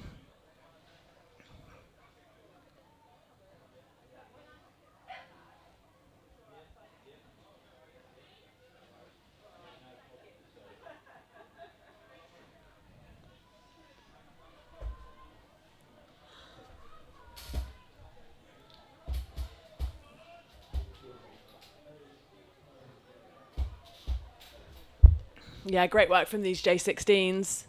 And a friendly reminder to all athletes, do send in your commentary information. Send your rowing achievements and fun facts. And just gonna stop.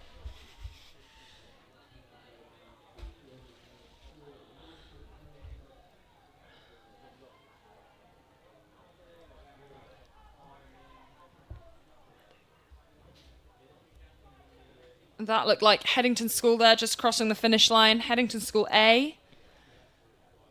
And now we're going to be able to see Bedford Girls School coming up through the finish line.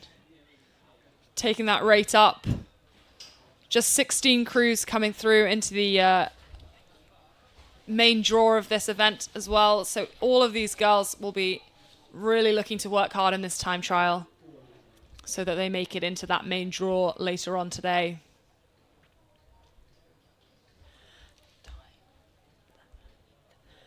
And just to announce the results of the Nina Padwick Trophy time trial for J16 quads.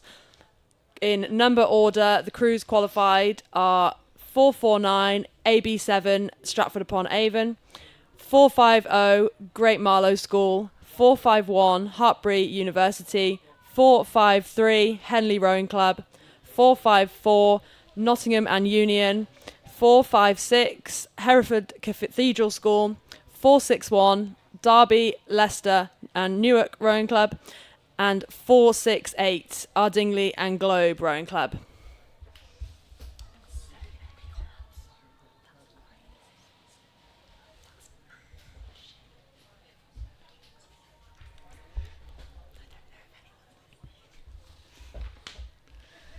There we go. See that procession of boats coming down this stretch of river. Looking really nice there.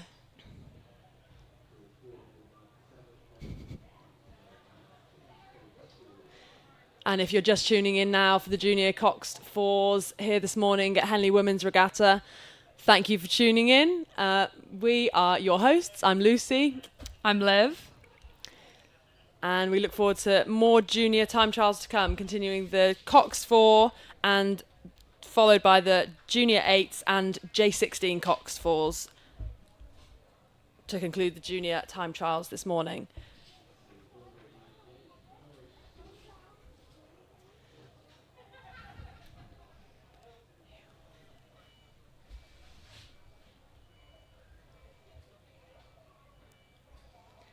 Bedford Girls School here, coming up through to the finish line. Lots of programs over in Bedford. Great to see them all here.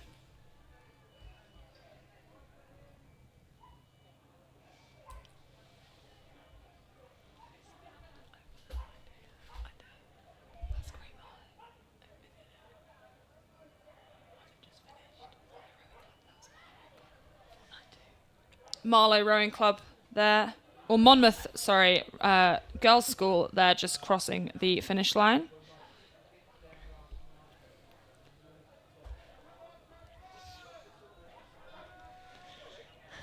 Can see all of those 8s waiting for their turn to attack the course. Yeah, round to go. And here, back with the Junior Coxed 4s. This is Wallingford Rowing Club.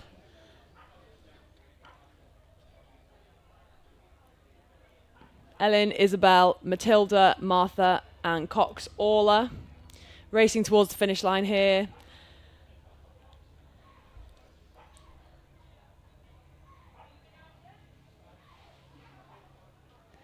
Yeah, searching for that finish, looking around there, pleased to cross the line.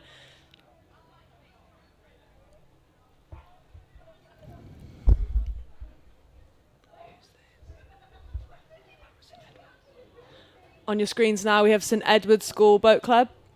This is Charlotte, Poppy, Emma and Emily, coxed by Zaki. They came 5th in the final of Championship Coxless Fours at National Schools. So they've added a 5th member and are now competing in the Junior Cox Fours. Can see there in that drone shot those crews desperately trying to cross the course into the warm-up lane before the next time trial crew comes along. Ooh.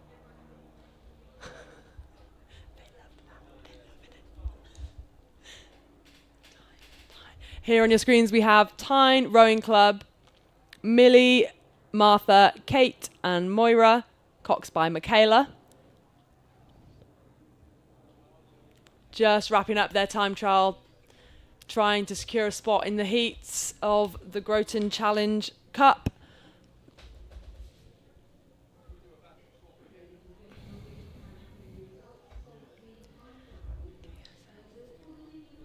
Crew 502 there, Tideway Scholars School, but a couple of extra unis in there. Looks like from Philip Exeter Academy, which I have a feeling is in America. So interesting to yes. have a composite international crew here racing.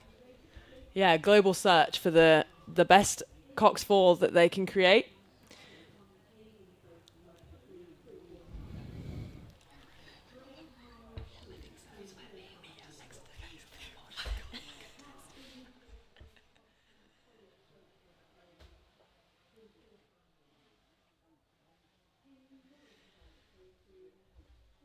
That looks like King's College School there, just crossing the line, finishing out their time trial. Followed closely by Norwich School.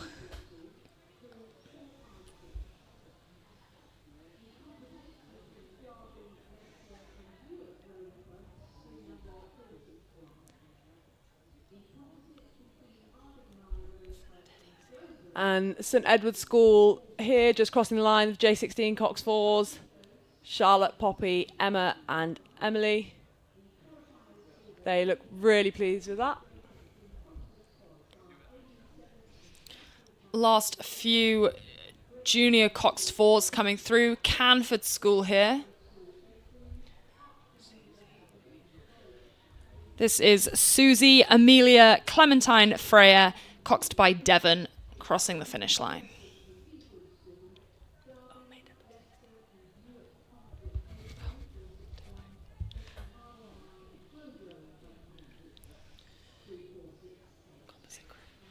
Another composite crew here of Clydesdale Rowing Club and St Andrews Boat Club. The Scots just crossing the line there. Gave it absolutely everything.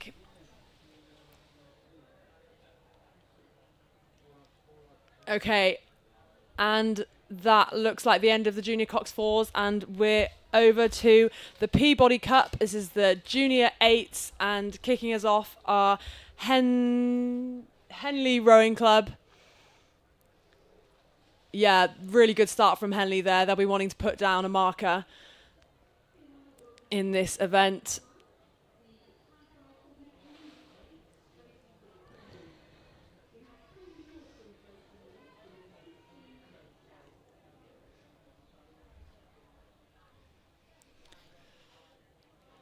This here is Green Lake School coming over from the United States again. They are a regular on this Henley circuit. Runners-up in the Prince Philip Trophy at Henley Royal a number of years ago. So they'll be looking to get their campaign started. Yep, as you say, pleasure to have all of these American crews and all of the international crews over here racing. And Headington School starting their time trial. Backwards caps for speed from the 2, 4 and 7 seat. And more. Looking really good off the start here, Headington. Alice, Olivia, Eleanor, Helena, Isabel, Lucy, Emma, Sophie and Alison.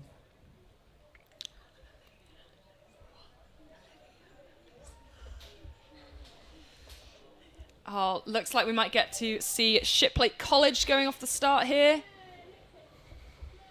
Fast and furious. These cameras trying to keep up. Looking really good. Doing very well here. Shiplake will be looking to build on their 5th place finish at National Schools Regatta in Champ 8. Very respectable in such a competitive event now. With the introduction of the Prince Philip Cup to Henley, the standard's just gone up and up and up. And here we have the backs of Henley Rowing Club, Junior 8. Excellent rowing.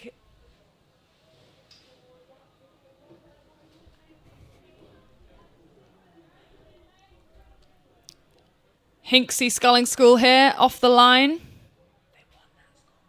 These girls won Nat Schools in the Junior Women's 8s. Very exciting. So they will certainly be hoping to continue with that success through this Henley Women's Regatta. Henley Rowing Club now. Still looking really strong. Always good to see Henley crews doing really well on their home stretch. Yeah, I'm sure there'll be lots of support for them on the banks, family and friends, not having to travel far to watch incredible rowing.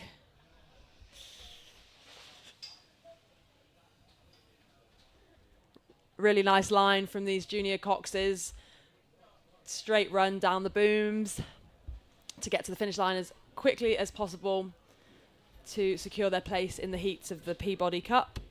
Yeah, these Coxes have such an important job in these boats, keeping that line, encouraging their crews, delivering that race plan that their coaches and them have decided upon. And here we are with the Green Lake crew, all the way from Seattle, Washington. Very early for any viewers watching from over there, but lovely to have you with us if you are. Yeah, these girls are putting their all down to progress.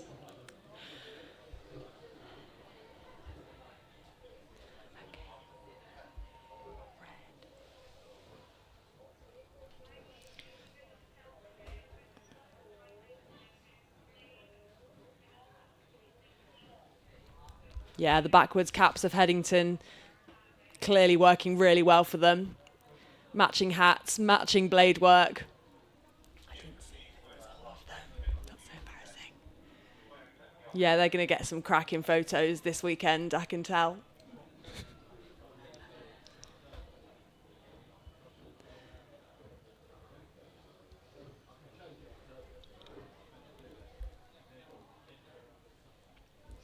First crew of this Junior 18 8s, the Peabody Cup coming across the line now. Henley Rowing Club. Really making sure that they are delivering and improving on their National Schools 4th place from a number of weeks ago.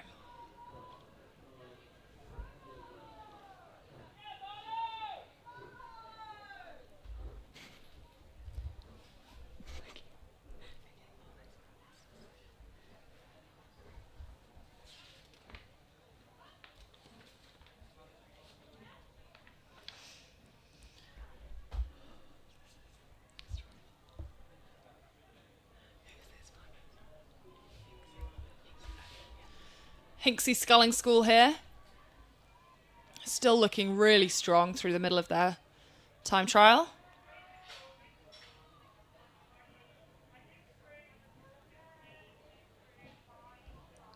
Green Lake crew coming across the finish line.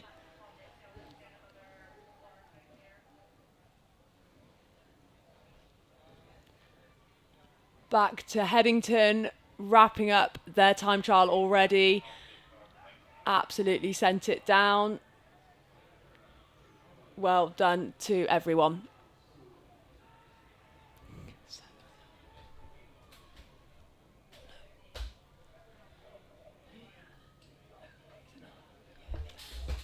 And on our screens now, this is Surbiton. Was Surbiton now over with Shiplake, crew 506. Another really strong junior programme. Just coming into the finish line of their time trial now.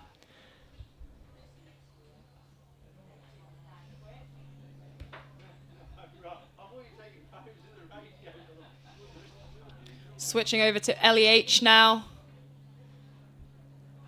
got some real pedigree in this 8s event, been successful at national schools before, so they'll be looking to match some of their past results this weekend.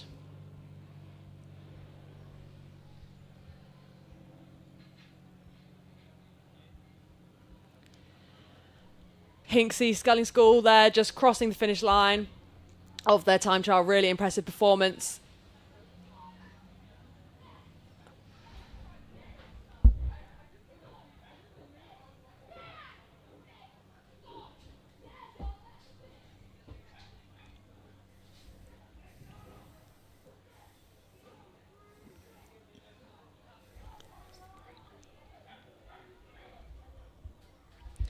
That looks like the bright green blades there of Q House School, possibly.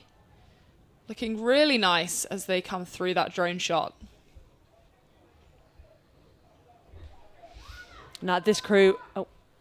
Okay. Back to Surbiton here, just wrapping up their time trial, giving everything they've got to cross that line as soon as possible.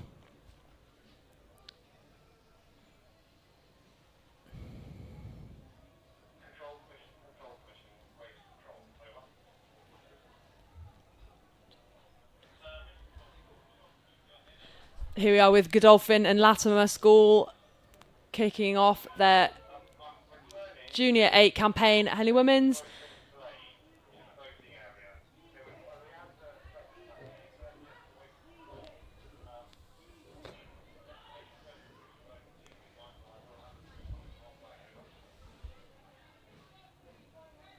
Back with LEH sprinting towards the finish line of their time trial, doing everything they can to secure a spot in the heats of the Peabody Cup.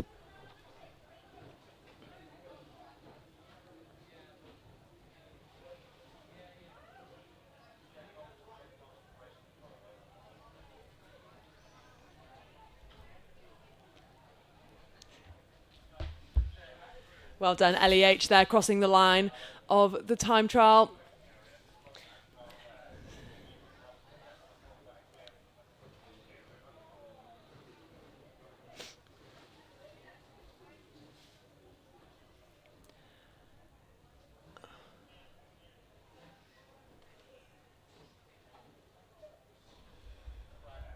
This looks like Teddy's coming across the line here. Oh, we see a bucket in their 8. Always fun, always interesting to see that in their lineup.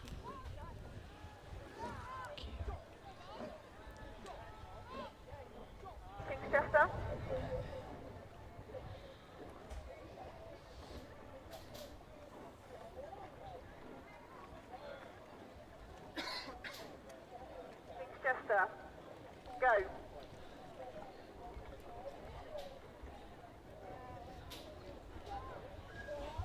Godolphin and Latimer here.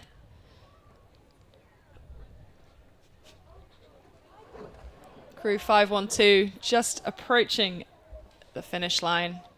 Yeah, super fast racing in these time trials. Obviously a shortened course for the time trial and in an 8. So the race is over before you know it. So these girls, yeah, throwing absolutely everything at it.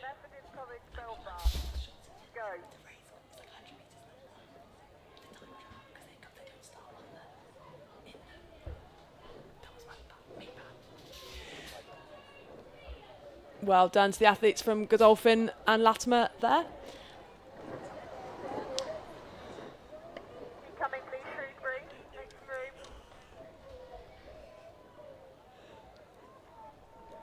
Shrewsbury.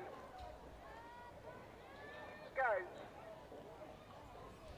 From Godolphin and Latimer to Latimer Upper School, finishing their time trial here in the Junior Women's 8s. Shrewsbury, go.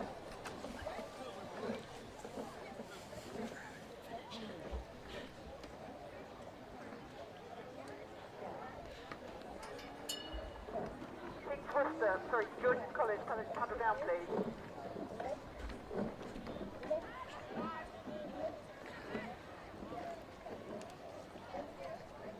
Back with Q House School Boat Club, just crossing the line here.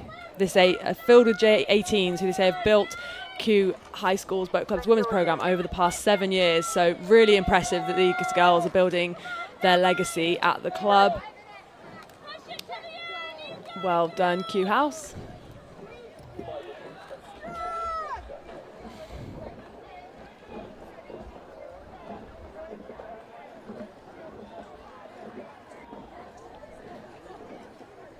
Emmanuel School here. Paddle down a bit further, please. Just crossed the finish line. Paddle down Worked really hard through that time trial, as you can see. with 4 of you. This looks like Shrewsbury School coming through the early part of their time trial. Just approaching the competitor area. Really nice line there from their Coxed Cara Hundermark. And great rowing from all the athletes.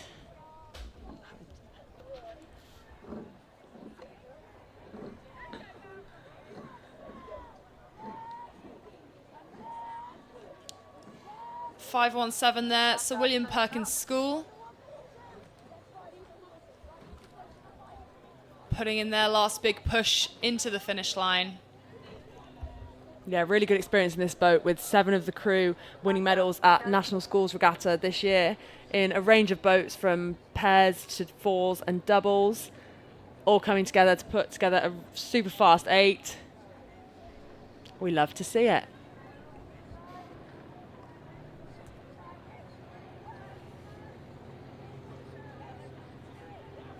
Green Lake, you need to straighten up. Back over to the start now, just passing top of Temple Island. This is the Junior 8s time trial for the Peabody Cup. Green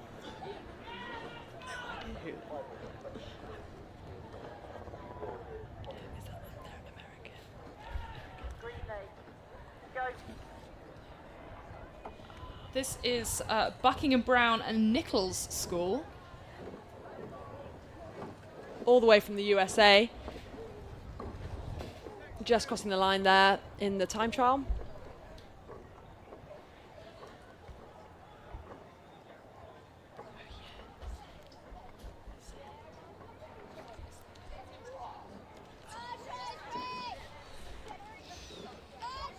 And Wallingford crew there, just crossing the finish line.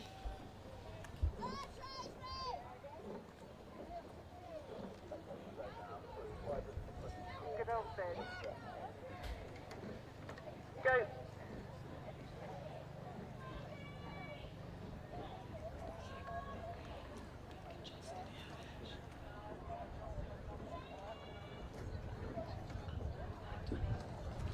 This is the King's School Chester. Junior Women's 8 starting their time trial. Well, they're wrapping up their time trial actually. That was quick. Yeah, looking really good into the line, giving everything they've got, trying to secure their place in really high standard Junior Women's 8 category.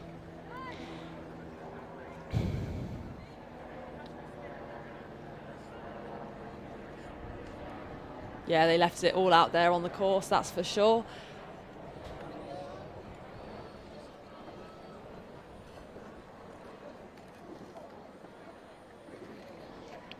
And now coming into the line, looks like we have Methodist College Belfast Rowing Club. This is the first time an MCB women's crew have ever raced on the Henley course, so really impressive stuff from this club, and what a good experience for all these athletes. I hope to see more of them in the weekend coming and years to come. Okay, and now that looks like that concludes the time. We'll be Couple back. more to cross the line, but we can see the J16 Coxed 4s are also underway along the course in their time trial, the West End Amateur Rowing Association Trophy.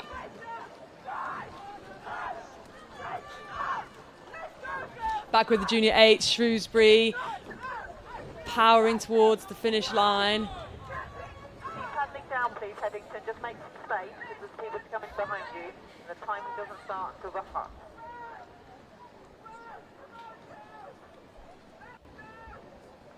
More. Give more. There we go.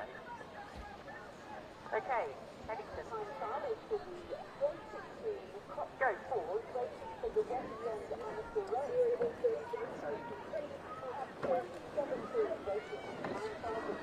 Stick with the end of these junior women's 8s coming across the line now. We've got St George's College.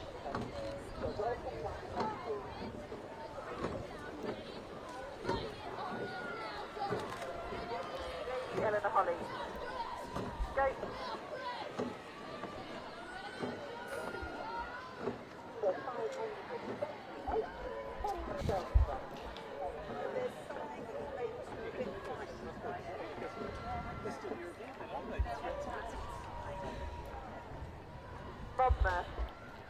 And again into the closing stages, crew 524. This is the King's School, Worcester.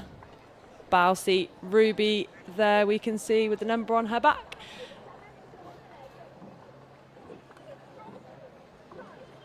Last few strokes here of their time trial in the Peabody Cup.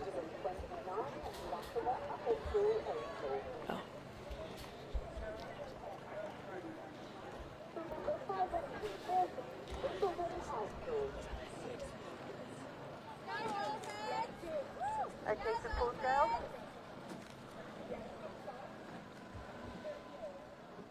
Go. Last few strokes for King's School, Worcester, and I hope they're really pleased with their time trial. So pause, go. Next up, back to the Junior 16 Coxed 4s. Here it looks like we have Headington School. Great shots here of Philippa, Palin, Eleanor, Rosie, Coxed by Alice. Moving really nicely there, yeah.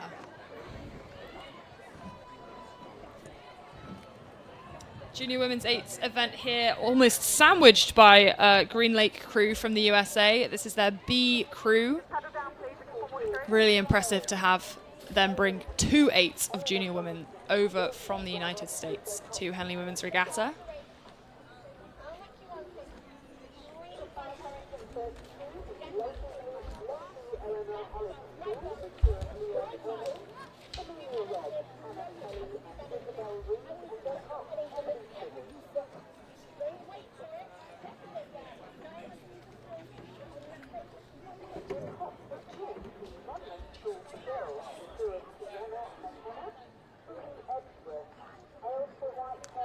Well done to the Green Lake crew there. Just closing stages of the time trial of the Peabody Cup.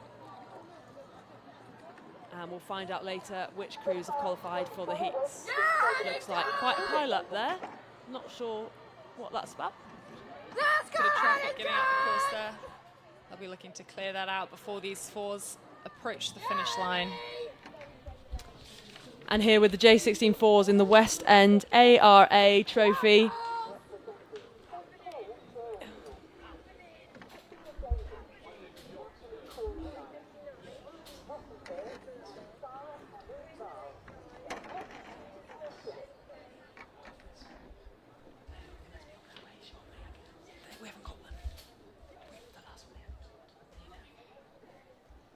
And here we have the J16 Cox for Godolphin and Latimer School.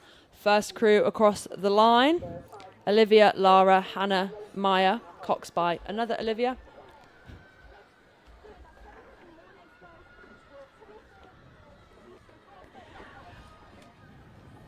Again, here we see the time trial underway now in the J16 Coxed 4s event.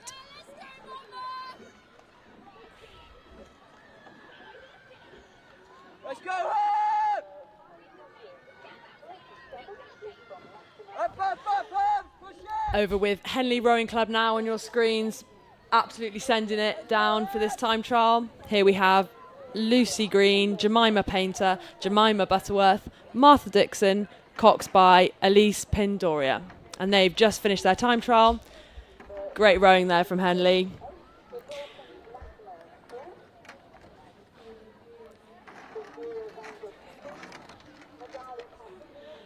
Now on our screens we're seeing Wimbledon High School Boat Club. This is Iris, Imogen, Mia, Esme, Coxed by Eleanor Harrison.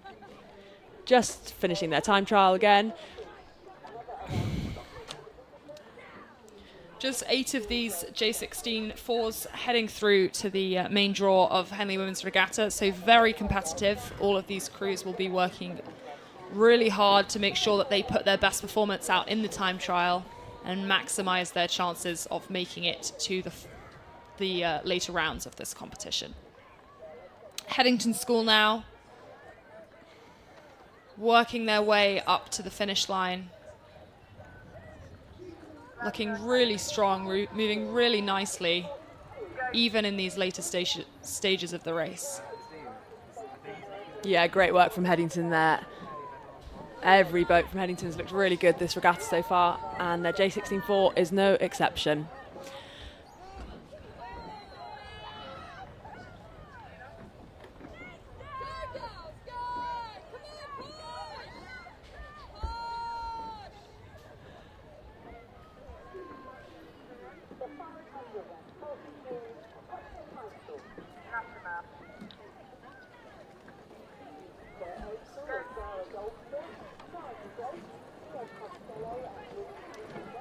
Another boat, Latimer Upper School here, just picking it up off the start, getting their boat up and running. They'll probably go high on that rate and then settle down, as we can see the LEH crew have done as they come into the finish line.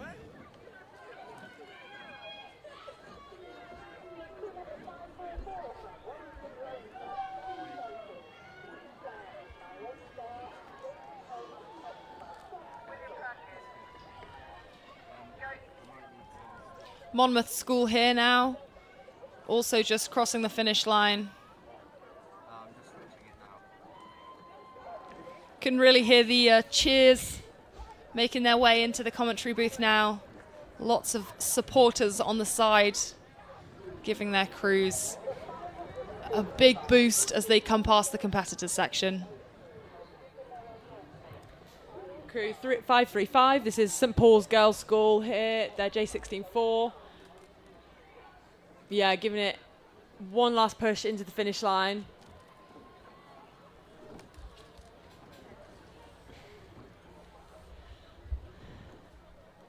Well done to everyone from St Paul's.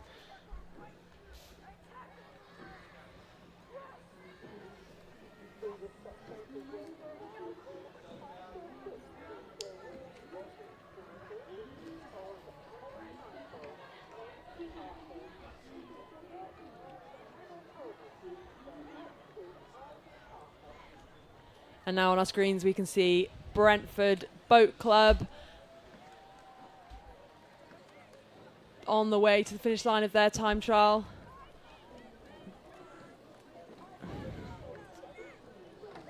Their cock serene, shouting orders.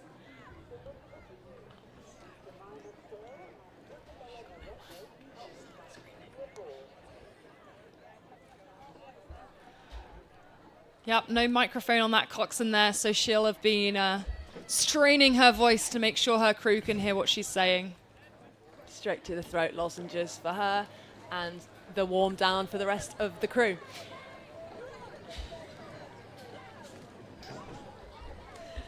And now we see the J16 Cox 4 all the way from Aberdeen. Scottish sweep, always pretty strong amongst the juniors, so they'll be looking to make an impact this regatta. And closely followed by the crew from Kingston Grammar School. Well done, girls.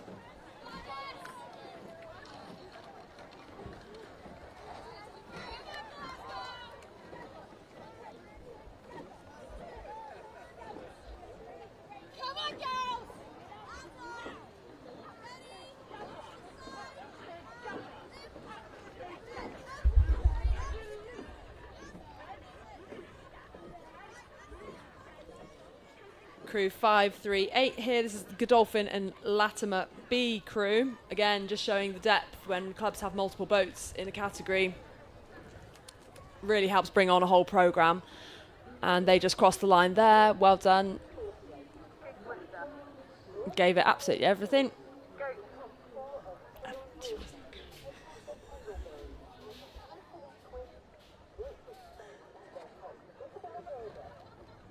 Yeah, really good to hear all the support on the bank, as you said, Liv. Green Lake crew, this looks like. Another crew from the USA, big team for them sent over. Hope they're all gaining valuable racing experience and having a fantastic time here in Henley. And thank you for tuning in from the States, if you are.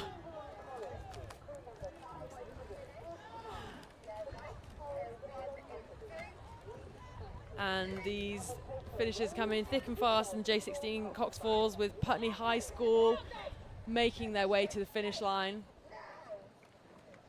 Another school with great rowing pedigree in recent years.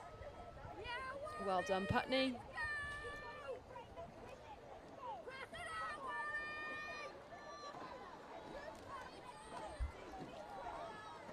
Wallingford J16-4 here, coming through the finish.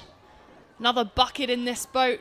That means we've got two girls on the same side, just behind each other. Not the most standard of rig, but one that we do enjoy to see.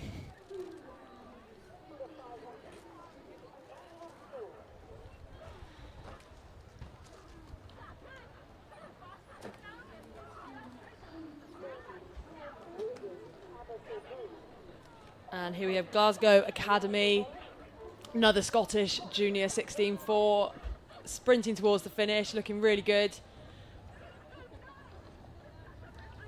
Nice tartan strip on their uni, representing the Scottish well.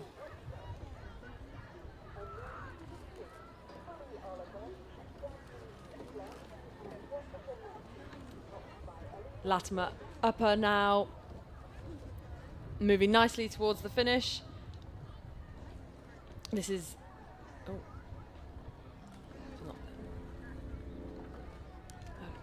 this is their B crew. Well done, Latimer Upper School.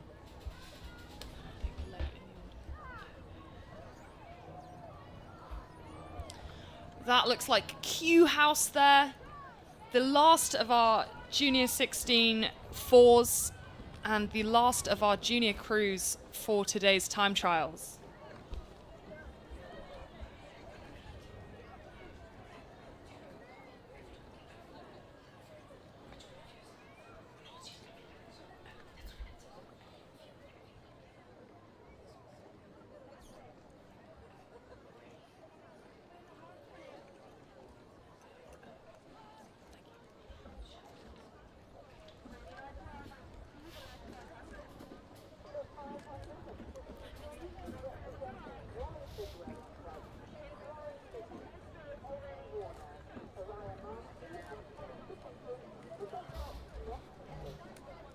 So William Perkins now coming across the line in their J16-4.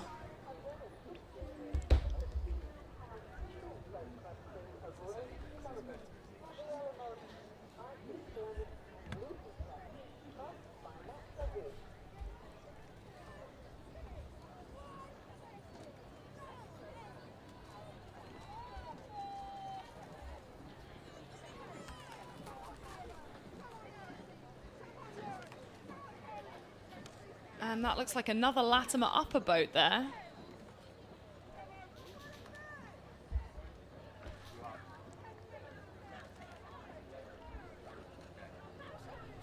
Bedford Girls' School, we can see just coming across here.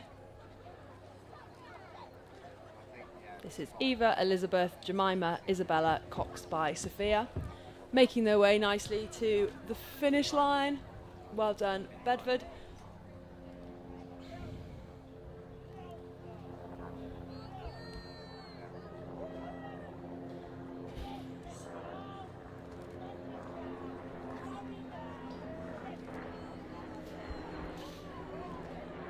And another bucket rig, J16, Cox 4, just crossing the line with Great Marlow School A.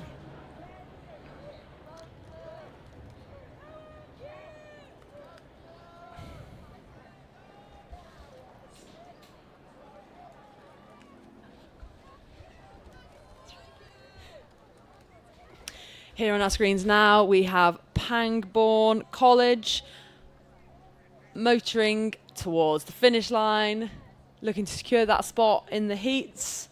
Of course, only 8 crews will qualify for this event, so very competitive.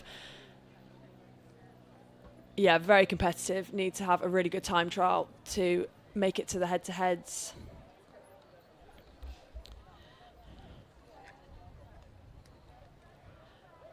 Emmanuel, School B, rounding out their time trial too in the J16 Coxed 4s.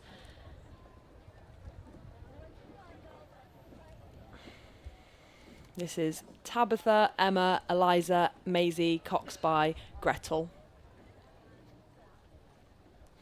Well done, ladies. Looks like another pile-up at the finish line there, Liv. Just shows how much effort all these athletes put into their racing. And some side-by-side action here in the time trial. We have Wallingford Rowing Club B and King's School Worcester A come up next to each other. They'll probably now be pushing off each other, really trying to use the crews next to them to make sure that they're putting in the fastest performance that they can. Yeah, a nice bit of practice with another crew and yourself between the booms before later rounds, hopefully. Well done, all crews.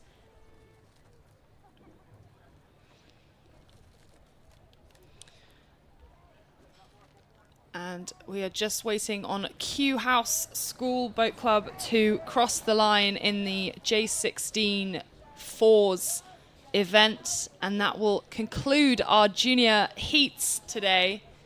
Of course, we had all of the senior heats yesterday, or time trials yesterday, and a couple more to come today. All of our junior time trials have been completed this morning, and they'll be looking to see their races side by side through the rest of the weekend. Well done, Q House.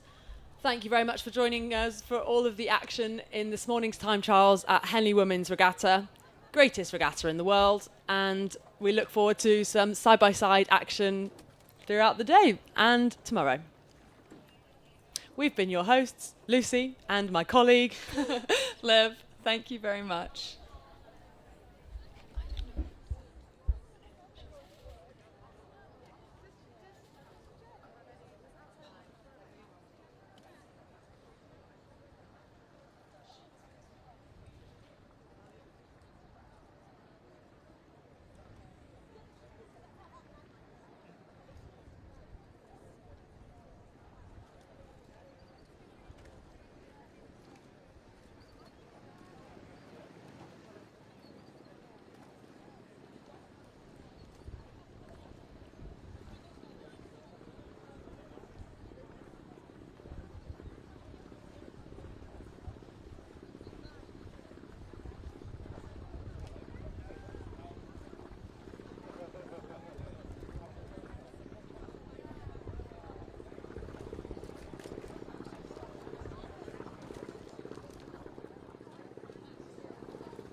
Henley Women's Regatta.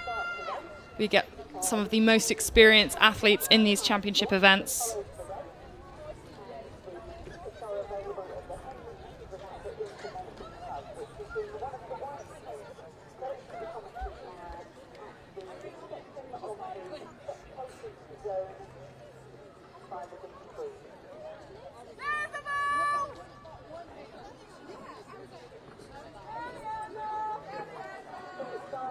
Thames Rowing Club.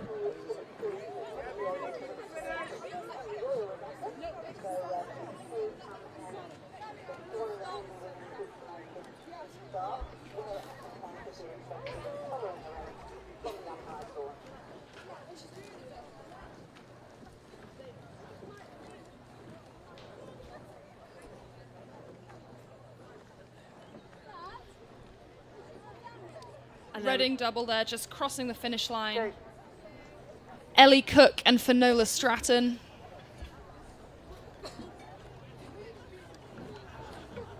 Still really nice conditions out here this morning for the championship doubles time trial.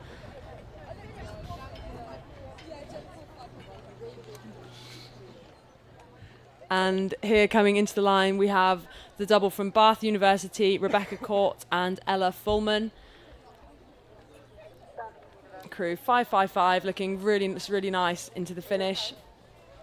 Ella, a graduate of that Wycliffe College Boat Club that we've been seeing do so well today. Really nice to see her continuing her career at Bath Uni.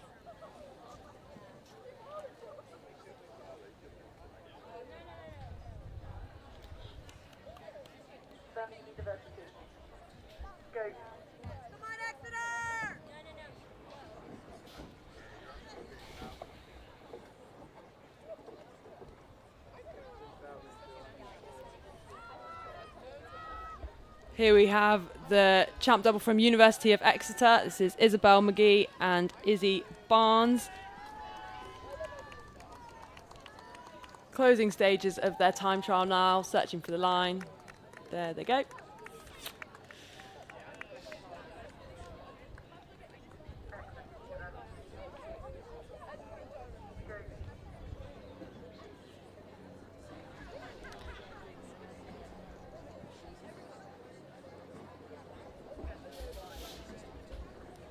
Some tight racing here, even in this championship double time trial. Leander and Molesey doubles. Neck and neck, side by side.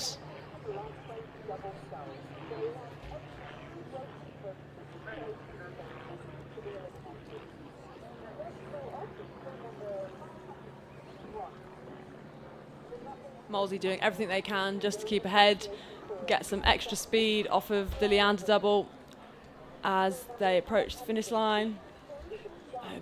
Really nice for them to row through a boat in time trial, but makes it tricky sometimes with getting the wash off the boat ahead. Again, closely followed by the double from Thames and Oxford Brookes. I'm sure this will be really exciting racing to watch later. Lots of fast crews in this event. That composite double there looked like Jenny Bates and Freya Kitu, who I believe have just come off the back of a World Cup 3 experience. So really high quality in this field of championship doubles.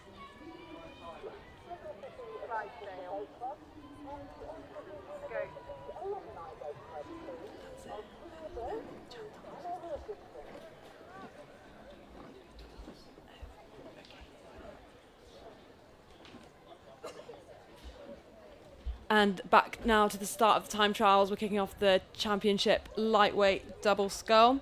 This is for the Haslam Trophy, kindly sponsored by Wentworth House Partnership.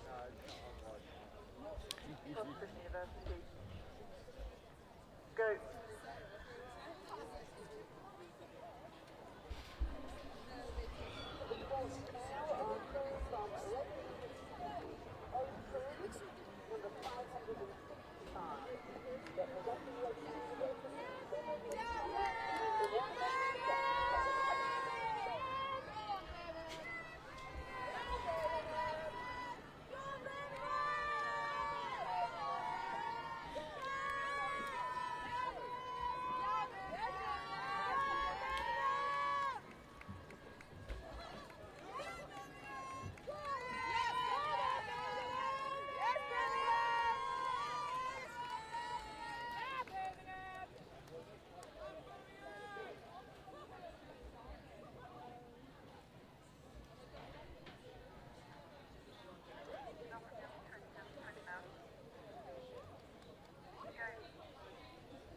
This looks like the Nottingham County Rowing Association lightweight double just on our screens at the moment. The double of Hannah Justice and Laura Britton.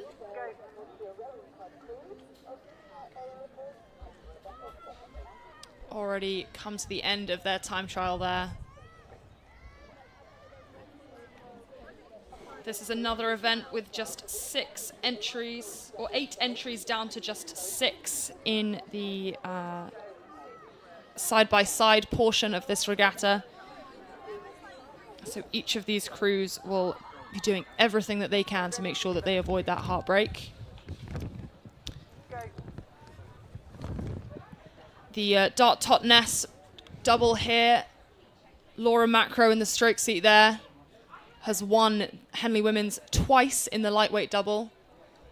So she's looking to repeat that performance now in the double with Louise Manning.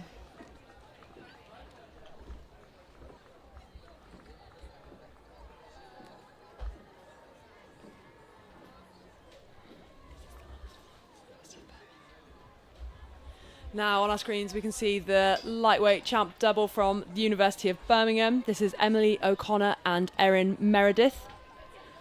This double won the women's lightweight intermediate double at Bucks this year, so they'll be looking to find more success along their way in their campaign of this regatta. And now it looks like we can see the championship quad time trial getting underway. This is the Bourne Cup for championship quads, and looks like we're starting with Leander.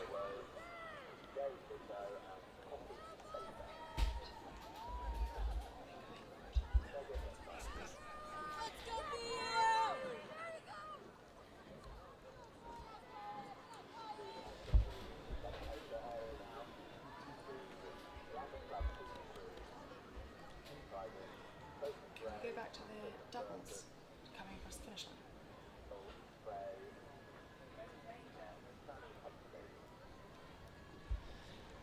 Back with the championship lightweight doubles. This is an Exeter University alumni along with an Exeter University student entered into this event together. In 2022, both of these ladies finished second in the lightweight quad at Bucks Regatta and also raced at the European University's Rowing Champs. So plenty of experience on board this boat, which I'm sure will help them progress through the later stages of Henley Women's Regatta. There they are, just crossing the line. Great work from both athletes. Closely followed by crew 565 from Reading University. This is Imogen Clements and Elizabeth Jeffcock, just wrapping up their time trial.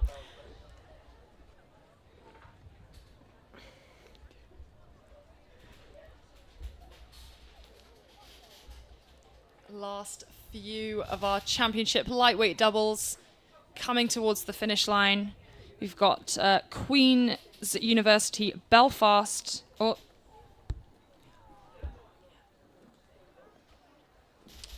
This double of Kyle Park and Rachel Caniford coming across the end. And as that lightweight double crosses the line, we can bring you the time trial results of the Groton School Challenge Cup.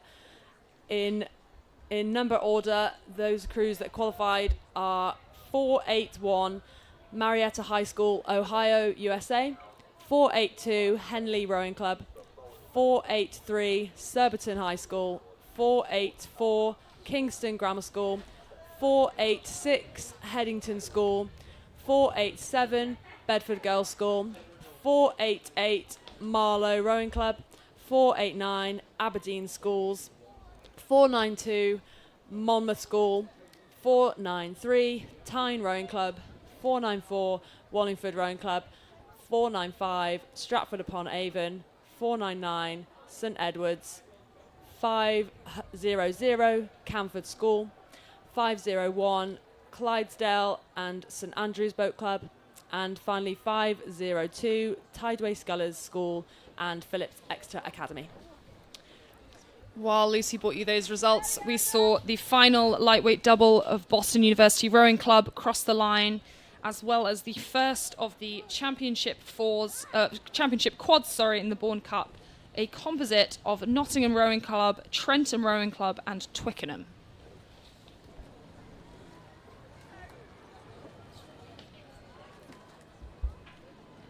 This is Leander Club B, just crossing the finish line there. And while we wait for the next one, I can bring you the results from the Peabody Cup Junior 8s time trial. In number order, the qualifiers are 503 Henley Rowing Club, 505 Headington School, 506 Shiplake College, 507 Hinksey Sculling School, 508 Surbiton High School, 509 Marlow Rowing Club, 510 Lady Eleanor Hollis School, 511 St Edward's School, 512 Godolphin and Latimer School, 513 Latimer Upper School, 515 Emmanuel School, 516 Groton School Club, Massachusetts, 517 Sir William Perkins School, 519 Wallingford Rowing Club, 520 the King's School Chester, and finally 522 the Shrewsbury School. And here in Champ Quads we can see the University of Iowa coming towards the end of their race. Great to see so many international crews at this year's regatta. Iowa really powering towards the line. These American crews, of course, spending most of their year sweeping, so interesting to see that they've made the switch to sculling to come over and race at Henley Women's.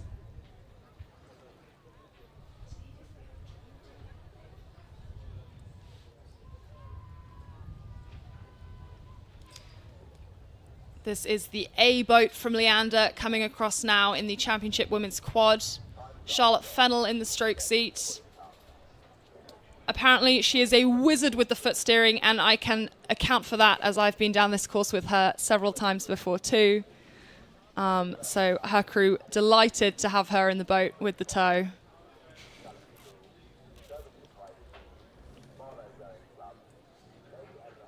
And the last of our time trial crews today, and this actually is the last, we promise, Molesey Boat Club, their quad coming through as the final competitor in the championship women's quads.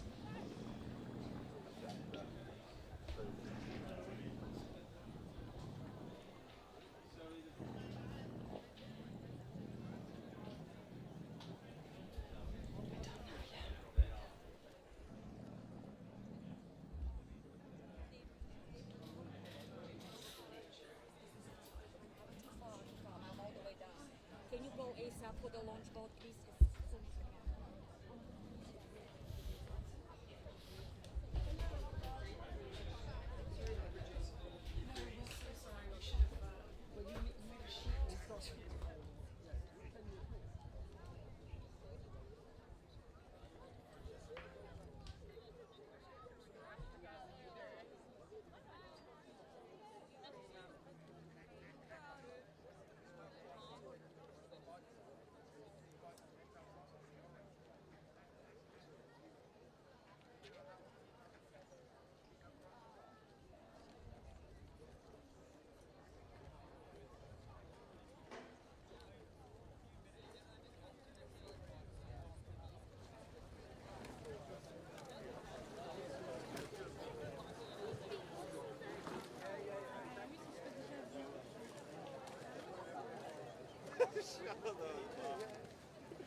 To our viewers, we are sorry to have to bring you some very sad news. We are mourning the death of Anne Southey, a co-founder and loyal supporter of the Henley Women's Regatta. Anne passed away on Wednesday, the 19th of June, after a short illness. Anne helped found the Henley Women's Regatta in 1988 alongside her former crewmate Di Ellis, and she continued volunteering for the regatta for many years. In particular, she put together the regatta programme until 2002. Our Henley Women's Regatta chairman, Naomi Ashcroft, said, "Henley Women's Regatta would not be the success it is today without the dedication of Anne and our co-founders." Anne continued to support Henley Women's Regatta to the very end with her ideas and her enthusiasm to see the regatta go from strength to strength. Anne will be deeply missed by the Henley women's rowing community, and we pass on our condolences to her family and close friends.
Good afternoon, everybody.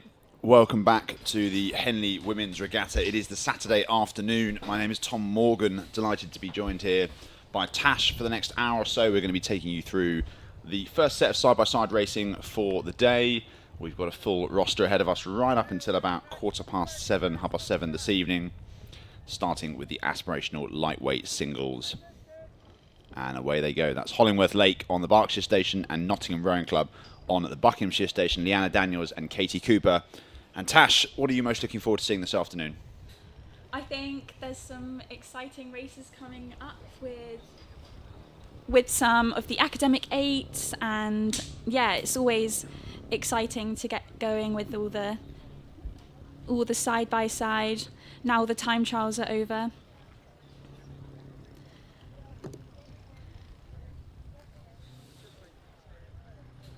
Well, we can see the umpire already involved here in race 111, warning the sculler on the Buckinghamshire Station. Katie Cooper back onto her station. You can see the crews have converged slightly actually in the middle of the course. Looks to me like Leanna Daniels might be a little way over as well. But if we move down the course, I'm sure we'll get a better view of them. You can see there the next race preparing to attach to the state boats. That's another round of the Aspirational lightweight singles. Reading University and Worcester Rowing Club. And I think we're about to get a pretty impressive drone shot. The overhead of the two scullers on the course. There we go. Henley Women's Regatta course in all its glory. And it looks to me, Tash, like Leanna Daniels of Hollingworth Lake has really stretched out her lead here. Yeah, she's looking really strong at the moment. That's a good lead at this stage of the race. The conditions look quite nice at the moment, not too much wind, so yeah, a very solid start. Just edging out there, stroke by stroke. And it is a battle of attrition, isn't it, single sculling? It's never as easy as it looks. It's truly a battle of the mind as well as the body. If you're Leanna Daniels at the moment and you've got sort of a couple of lengths clear water, how are you managing this race from now on in? Yeah, I think, you just have to really stay internal in your single, focus on every stroke. Keep pushing every stroke because no one else is there to give you a race plan or make calls. It's all coming from within. I think you just have to stay calm, focused on your plan. Yeah, it's a real bit of responsibility and maturity in this type of racing. Yeah, it's looking really, really strong there. Well, whatever plan Leanna had, it is working here on the Henley stretch because she is just increasing her lead stroke by stroke, foot by foot. No real histrionics at either end of the stroke. She's got a nice, long, smooth style.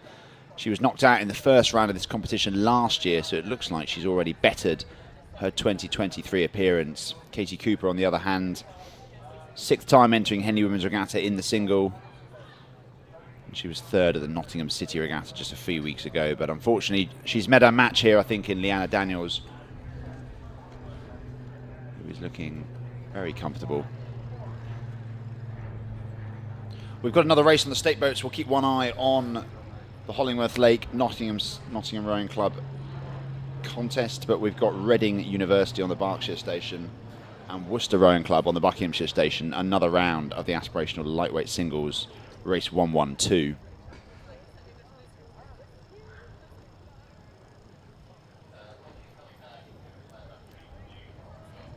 This is something we talked about a bit yesterday, Tash, but the importance of the start at Henley Women's Regatta can't be understated.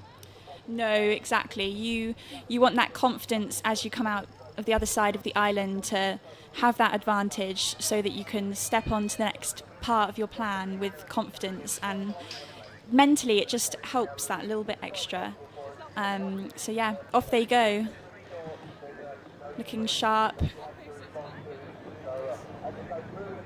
Yeah, it's a Felipe duo here. Isabel Lancaster of Reading University and Catherine Jackson of Worcester Rowing Club, competing for the Fiona Dennis Trophy for Aspirational lightweight singles. Look round there from Isabel, just making sure that she's steering as straight as she can. It looks like she might have got the slightly better of the two starts there on the left-hand side of your screen. She was actually 4th at Bucks Regatta in the championship lightweight event, so has previous in this category and probably one of the favourites overall for the Fiona Dennis Trophy and showing her form here. This is already the second side-by-side race that these scullers have had. Yeah, it looks pretty neck and neck as we come outside of the island, but still anything can happen. Yep. Both scullers looking really strong here. Just wanting to make sure you're going in as straight a line as possible. Don't want to be wasting any strokes or any energy on deviating from the best line. Yeah, that's exactly it. Every stroke that you take that isn't in a bang-on straight line is a bit of a waste of energy, waste of resource. But both of these scullers now seem to have found their line, they found their form, and I think you're absolutely right, Tash. There's nothing to choose between the two scullers here. They are neck and neck as they come into the spectators' enclosure, which is about 400 metres into the course. Yeah, that's very exciting so far. And as they go past all the spectators, they'll get that extra surge of energy. They just need to really focus on staying internal, sticking to their plan as they lengthen out into their mid-pace rhythm. We'll just see who keeps edging out. Well, I can tell you that once we watch this one unfold, Leanna Daniels is just about to successfully navigate her way through race 111. I think we're about to get shots now of her crossing the line comfortably ahead of Katie Cooper. Yeah, she's looking nice and strong there, not wanting to spend any more energy to just get that win. Yeah, good race from her. Definitely a sculler to watch as the Fiona Dennis Trophy unfolds over the next day or so. She looked calm, confident, composed, all of the C's.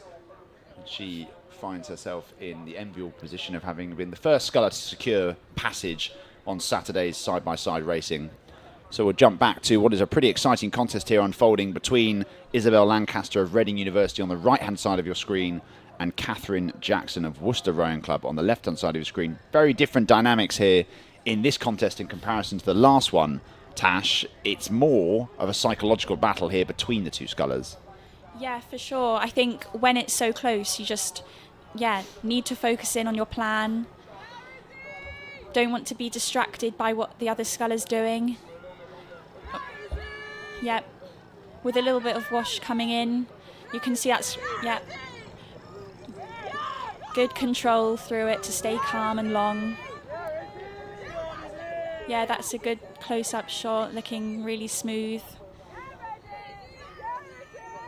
She's doing a lot of work with her neck, isn't she, Isabel Lancaster? Spending a lot of time looking around, making sure that she's got the right line. We'll keep one eye on her as she sort of starts to move away from her opposition. But next on the docket is another heat of the aspirational lightweight single sculls. And it is Alice Pictal, closest to the screen from Upper Thames, up against Devin Ward of London Rowing Club on the far side. I guess as that pans out, it's going to become the right-hand side. Again, a couple of Felipe shells, good starts from both crews. Anything you're picking out in the early exchanges here? Yeah, I think both crews just, they're wanting to be as sharp as they can. As they get through their start, they'll be lengthening out, so they'll just be wanting to transition as they go past the island into that more sustainable pace, but still wanting to get that edge over their opposition. Yeah, and the illumination that those drone shots provide really is compelling because you get a bird's eye view of how the scullers are progressing down the course, and actually it gives us almost blow-by-blow accounts of how they're faring and how they're writing their own narratives. But on the left there, Devin Ward of London Rowing Club just incrementally moving away, I think, from Alice Pickett of Upper Thames. But I've done this numerous times before, predicted it completely wrong, so let's just see how we go. Not over. You can see a bit of wash coming in. Still neck and neck. It's a very exciting race. Both scullers just, staying internal, seeing who's got that sustainable race rhythm, length per stroke. Yeah, it'll be starting to burn, but they'll just be staying calm, putting all their practice into these long strokes. So if you're Devin Ward here, it's clear that on the bottom of the screen she got off to the slightly better of the two starts, but now I can see the sculler from Upper Thames, Alice Pictou, starting to pick up the pace. She is beginning to move through her opposition. If you're Devin Ward, how do you counter that? Let's come back to that question, because I think we're going to move to the finish of the race 112. Isabel Lancaster moving up towards the line here. She has managed to move away. Battle of attrition that she won in the end. Tight quarters at the beginning, but the story of her race has been a strong second half, and will scull over the line as the second sculler to make it through to the next round of the Fiona Dennis Trophy. But I think a great race from her, just really extending her lead. It's a really strong second half there, but you can see she's spent a lot of energy on moving away there. So if we jump back to the race after that, 113, which is evolving into quite the contest here between the sculler from Upper Thames, Alice Pictou, on the right-hand side, or rather the foreground of our screen there. And she is competing against Devin Ward. And if you're Devin Ward here, Tash, you've got off to a really good start. You were trying to sort of close out the race as early as possible, but your opposition has responded really maturely. How do you find the willpower, the guile to come back into this one? Yeah, I think most rowers have been in this position. It comes from experience, to really trust that training, hard training you've put in through the winter, to know that anything can happen and the race is never over till the finish line. So you just do everything you can, every stroke, stick to your plan, put as much power down as you know is sustainable. So yeah, just stay calm. Yeah, she's looking really strong there.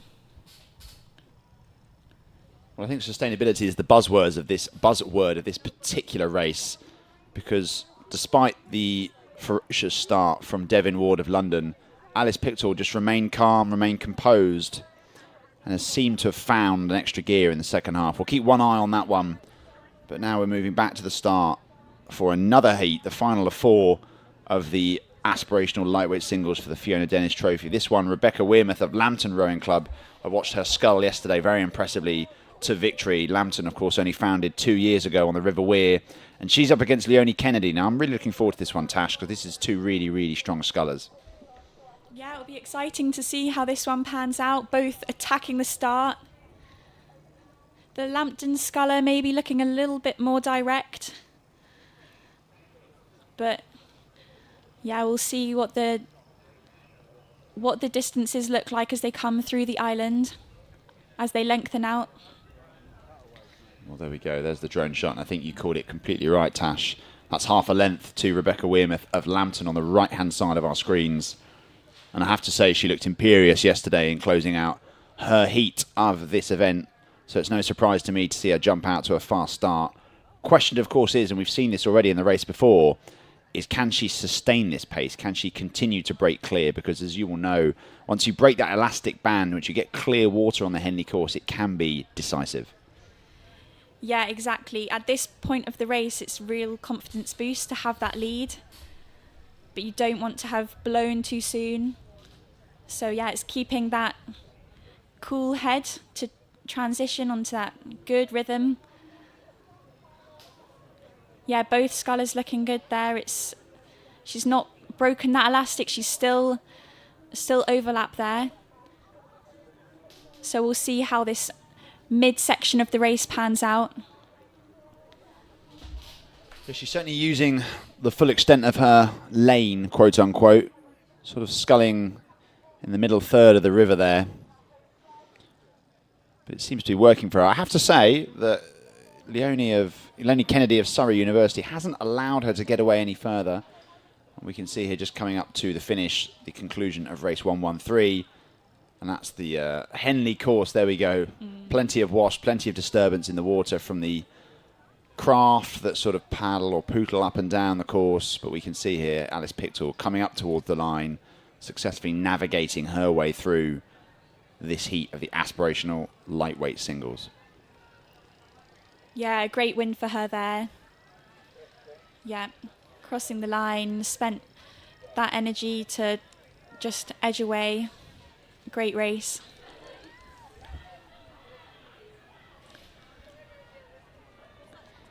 Yeah, great to see Alice progress. She was actually knocked out in the second round of this event last year, so She is now in a position to, I think she raced yesterday, so that's already a better result than she had previously. But I think now, as we watch this contest unfold, race 114, we're seeing a similar narrative here. Rebecca Wearmouth jumping out to a really fast start, establishing half a length lead, but she's been slowly reeled back in by Leonie Kennedy of the University of Surrey, who herself competed in this event last year and made the semi-finals. So she'll be desperate to at least maintain that level of form. Yeah, this is a really solid middle section for her. She's really attacking this bit to edge out over her opponent. Yeah, mature piece of sculling this from Leonie. Third in the intermediate lightweight single at Bucks Regatta. So a sculler who has been in this boat for a while, understands the mechanics, the dynamics required to succeed. Yeah, exactly. Bucks Regatta is a great place to give your race plan a good go, and it's really exciting to progress that to Henley Women's with all the different course, all the excitement side by side in the booms. Yeah, what a great lead she's gaining. Should get some confidence from that. Well, that's a blinding second half there from Leonie Kennedy. She's gone from half a length down to a length and a half up in the space of about 300 metres. So a really impressive middle race pace there. We'll keep one eye on how that one unfolds. But back to the start here, it's thick and fast at the Henley Women's Regatta on the Saturday. It's championship lightweight single sculls for the Godfrey Row Sports Trophy. This is a heat between Claire Burley of Lee Rowing Club, left-hand side in their distinctive orange kit, up against Ella Urson of Boston University Rowing Club of the United States of America. And we've talked a lot about not only record numbers, but record overseas entries into this regatta, just cementing just how important and how significant this contest is right around the globe. But we can see here Claire Burley with the slightest of leads as the crews leave the shadows of Temple Island. Yeah, good start from both crews. Maybe drifting slightly to the booms. Oh, yeah, she needs to correct. There we go. It's like she heard me. Nearly calamity, but that's not a good thing for Ella, is it? Because it means she's had to correct, she's had to put in power on one side of the boat as opposed to the other, and there's not an even stroke, and that means that she's lost a bit of ground. You can actually see that Claire Burley just trying to take advantage of that and break away. Yeah, exactly. You can see what that cost her, unfortunately, but it's still in that she's still in there, still got overlap, and you can see how she's trying to edge back. Well, Boston University had a fantastic run at the recent IRA National Championships out of the United States of America. They were winners of the lightweight double. I don't think either of those athletes are in, or are Ella Urson in essence. Either of them are in this boat, but still a really prodigious lightweight program. Just looking at the two-stroke sort of profiles of these athletes, it looks to me like Claire Burley of Lee just has a slightly longer, more languid style, which is actually paying dividends at the moment. But we'll jump back to this finish, and there we go. Wow, what a fantastic performance that is from Leonie Kennedy. She absolutely jettisoned the afterburners there in the second half and can actually wind down over the line, such as the extent of her second half. She stayed mature, she stayed composed despite the early pressure put on her by the sculler from Lambton, and that's an impressive win, isn't it? Yeah, for sure. To gain that much distance in the second half is really exciting to see what the next few races will hold after a few races having the same sort of profile.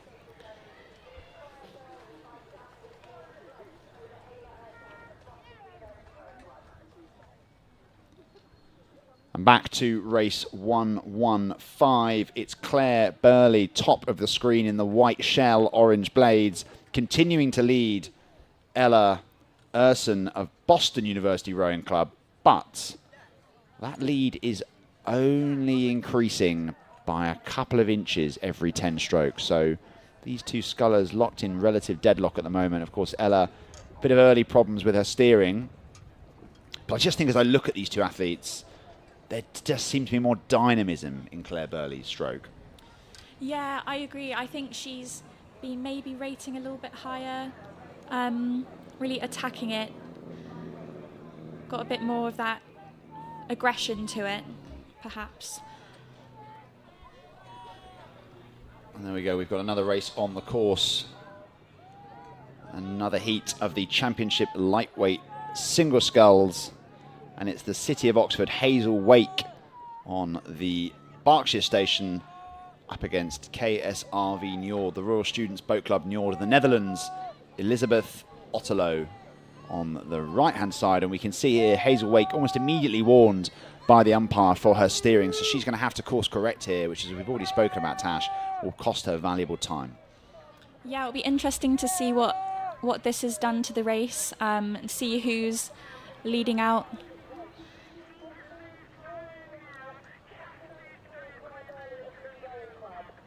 But we're just waiting to see how Claire Burley's getting on there. We can see face screwed up in pain. It's a long old course, and it's a tough race at Henley Women's Regatta, just given the quality of the water, the wind, the conditions, but she's persisting. Coming up towards the 3/4 mile mark, it's pretty hard to tell from that position what's going on in this one, but I think Claire Burley still has a lead. Yeah, you can see she's dropped her stroke rate a little bit to try and get those long strokes through the middle.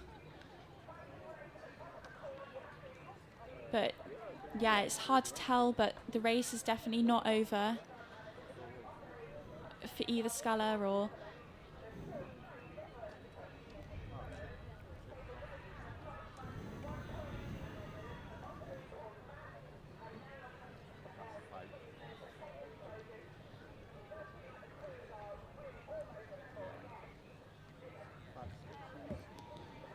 So we're just waiting for this race to make its way down to us. This, of course, race number 115. Championship lightweight single sculls for the Godfrey Row Sports Trophy. And what we're seeing on our screens at the moment, on the right-hand side, Claire Burley of Lee Rowing Club. And on the left, the sculler from Boston, who I think, looking at this, has found a bit of speed. Yeah, she's looking really strong. Her stroke rate's still high. It looks like the Lee rower has dropped down their stroke rate. And yeah, just Boston rower looking strong and extending that lead now. It's becoming a bit of a pattern, this, isn't it? A fast starting sculler gets out to a lead and then is overhauled in the middle third by their opposition. And here we go, Ella Urson coming up towards the line. That is a mightily impressive stint on the water. Happy chimp, she'll be a happy lady, I think, coming off the water there after what is a pretty impressive row. So she's secured passage, I think, through to the next round of the Godfrey Row Sports Trophy. Really impressive row there, and we'll see how the next race unfolds, which is 116 Championship Lightweight Single Sculls we're watching on screen here. After a compelling victory for Ella Urson of Boston, how can Hazel Wake there in the screen, or on the screen I should say, compete against Elizabeth Otterlo of Njord of the Netherlands? Of course, lightweight rowing, Tash, so dependent on technique, so dependent on getting as much power to weight and quality movement through the water. Yeah, exactly. You don't want to be losing any length off the catch. You want to be using as long a stroke as you can, as you don't have that advantage of that extra bit of weight to send you through the stroke.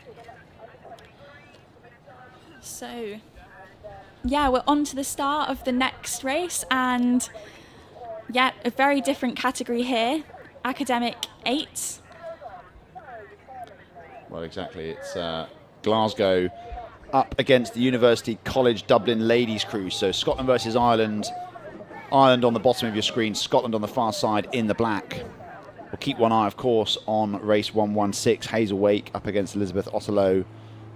Chibi versus the Netherlands. But the 8s, Tash, a crew that you have a lot of experience in, a boat class you have a lot of experience in. Talk to me about how these start moments will feel. Yeah, the start is super exciting as you go through the island. You really want to gain as much of an advantage as you can, because an 8's harder to overturn a big length up.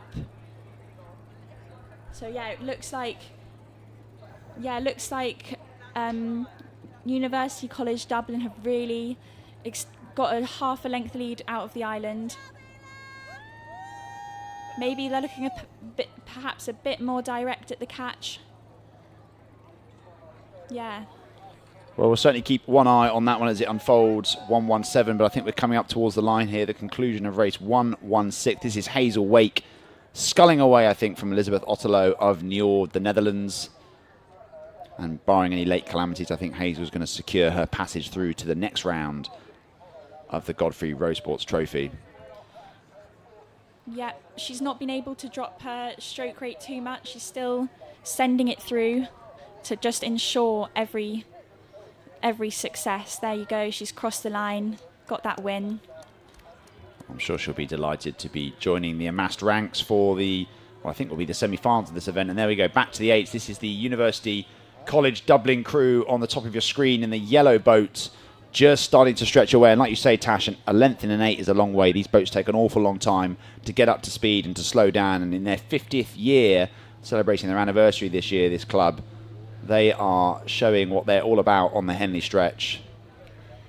Yeah, they are exactly making a really good start for now.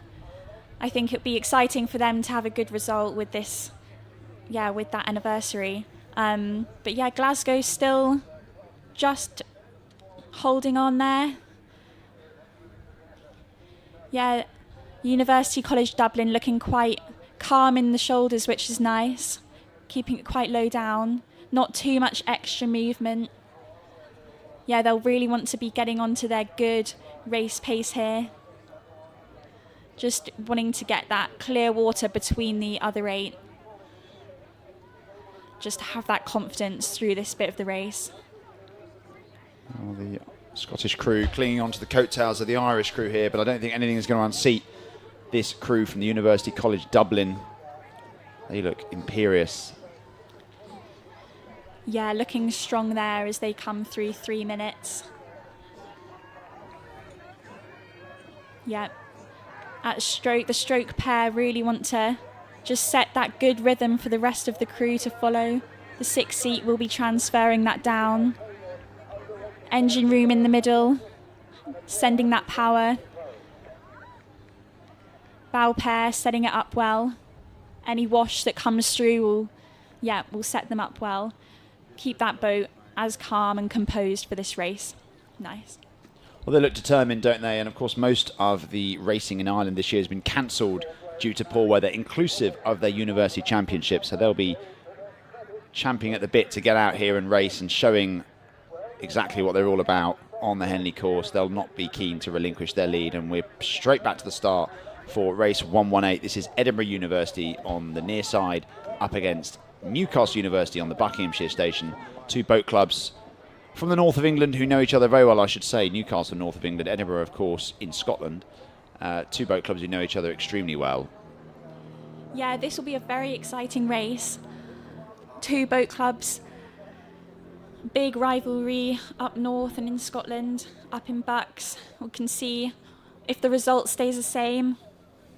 Yeah, both crews looking very neck and neck as they get through the start of their start here, through the island. Hard to tell who's got their bow ball ahead. Yeah, emerging from the shadows of Temple Island, it looks like it's nip and tuck really between Newcastle and Edinburgh. And as the drone pans round, we'll keep one eye on that one. It's race 117 that we're watching the conclusion of here, and it is going to be the crew from the University College Dublin who can wind down ever so slightly as they come into the line. They know that they've got the win in the bag, just about a length ahead of Glasgow.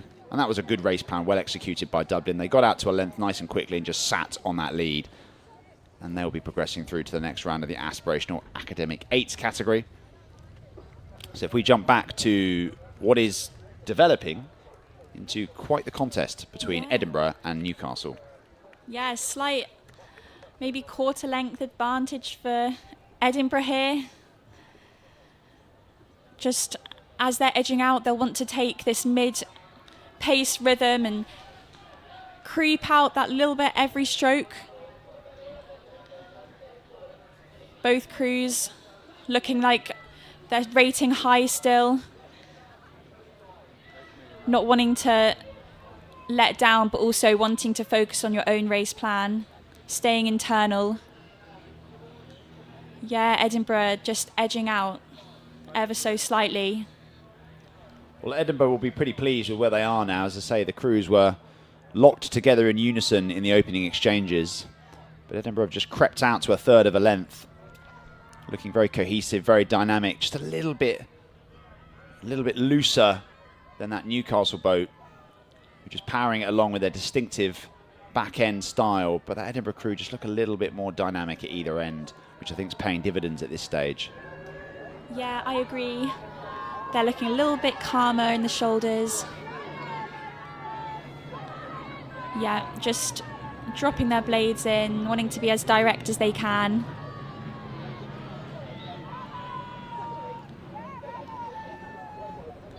There you go. Staying long, nice and relaxed there. But still staying internal, listening to the Coxed calls. Not wanting to be distracted by what the other crew's doing. Yeah, looking nice and composed in the stern pair there. Well, we're totally spoiled by the quality and breadth of the eights on show here at Henley Women's Regatta. Rivalries renewed on the Henley stretch, and it is Edinburgh at the moment leading this Newcastle boat. And of course, the bragging rights that they'll take away from that will be immense, not least the fact that they've secured progression to the next round of the Aspirational Academic Eights. But we will keep an eye on that one as we move back to the start, and it is race 119. Amsterdamse Studenten Roeivereniging Neerhouse Holland on the Berkshire Station up against Boston University Rowing Club of the United States of America on the Buckinghamshire Station. The Dutch against the Americans.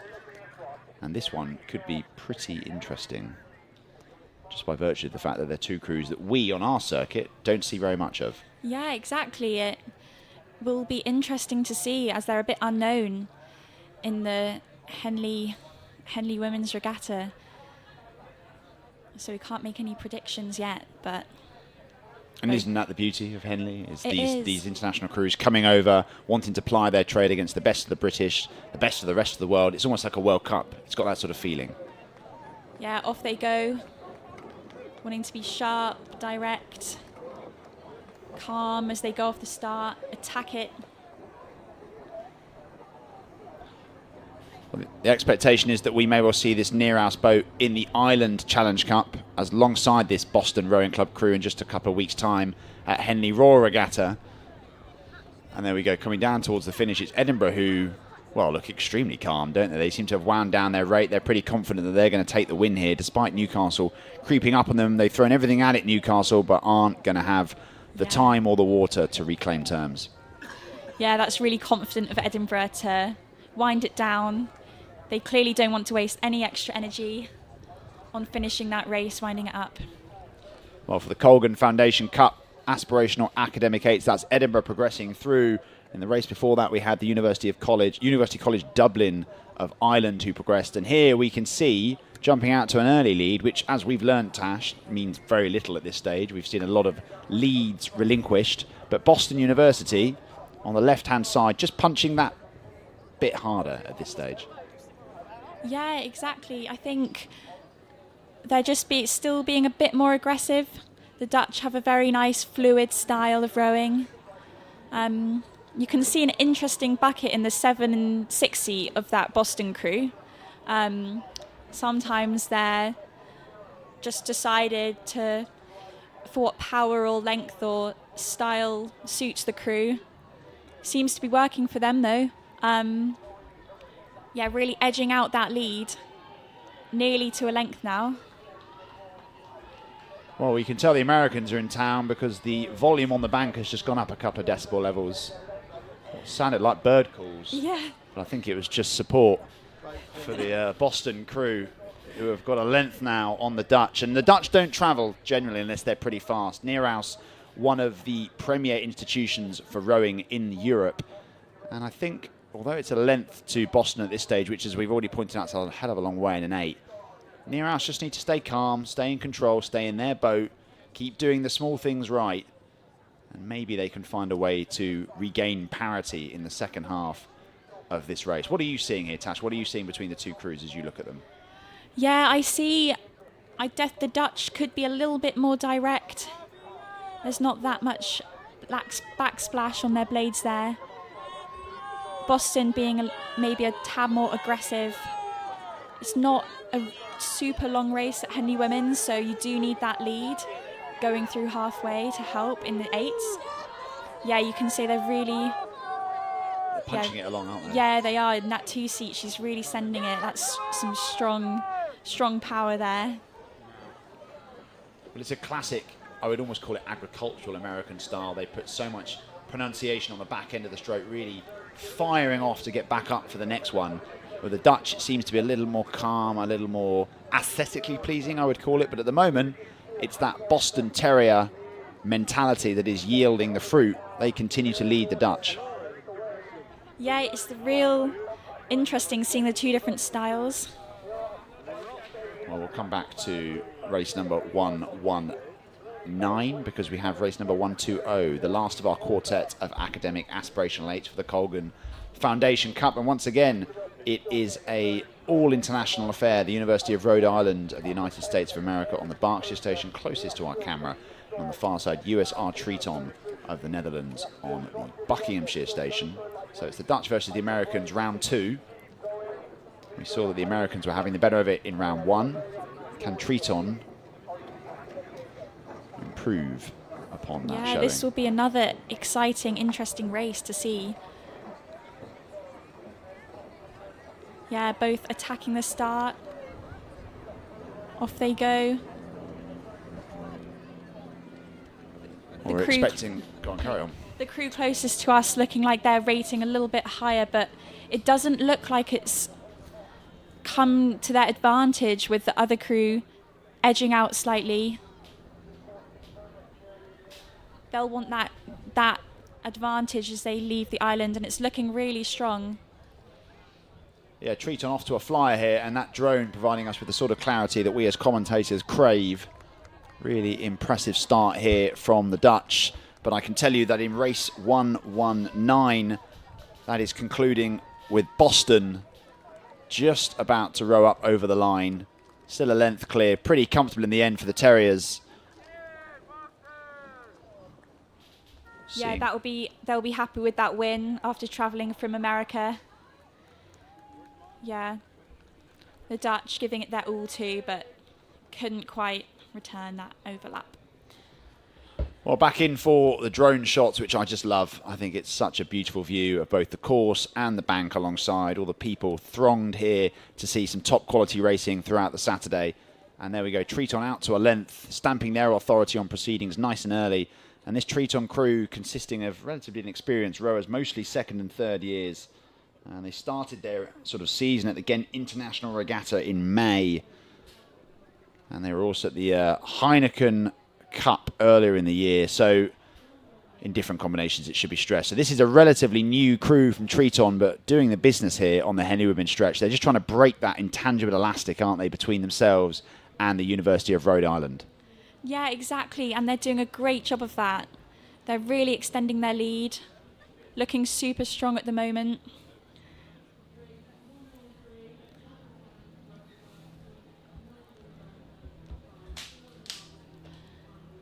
Yeah, looking really calm. And you may have more of a view on this than I do, Tash, but do you see hallmarks of the Dutch style in the way that the Dutch student crews row? And do you see hallmarks of the way the American senior crews row in comparison to the way the American student crews row? Is there, I guess what I'm asking you is there a country-specific style of rowing that you're seeing here? Yeah, I do think it definitely transfers down. I think the aggression and the energy Americans put in, you can see, but the Dutch, their signature super low down, not in the shoulders. I do think it does transfer from the uni students. Yeah, we've talked a great deal about what is the GB rowing team stroke. And although they do have some guidance, it's probably something still open for debate, but we're seeing here this Dutch crew from Triton, regular visitors to both the Henley Women's and Henley Royal Regatta, continuing to row away from the University of Rhode Island, who have travelled across the Atlantic to be here this weekend. Yeah, they'll be wanting to give it that all after travelling, and then won't be letting up.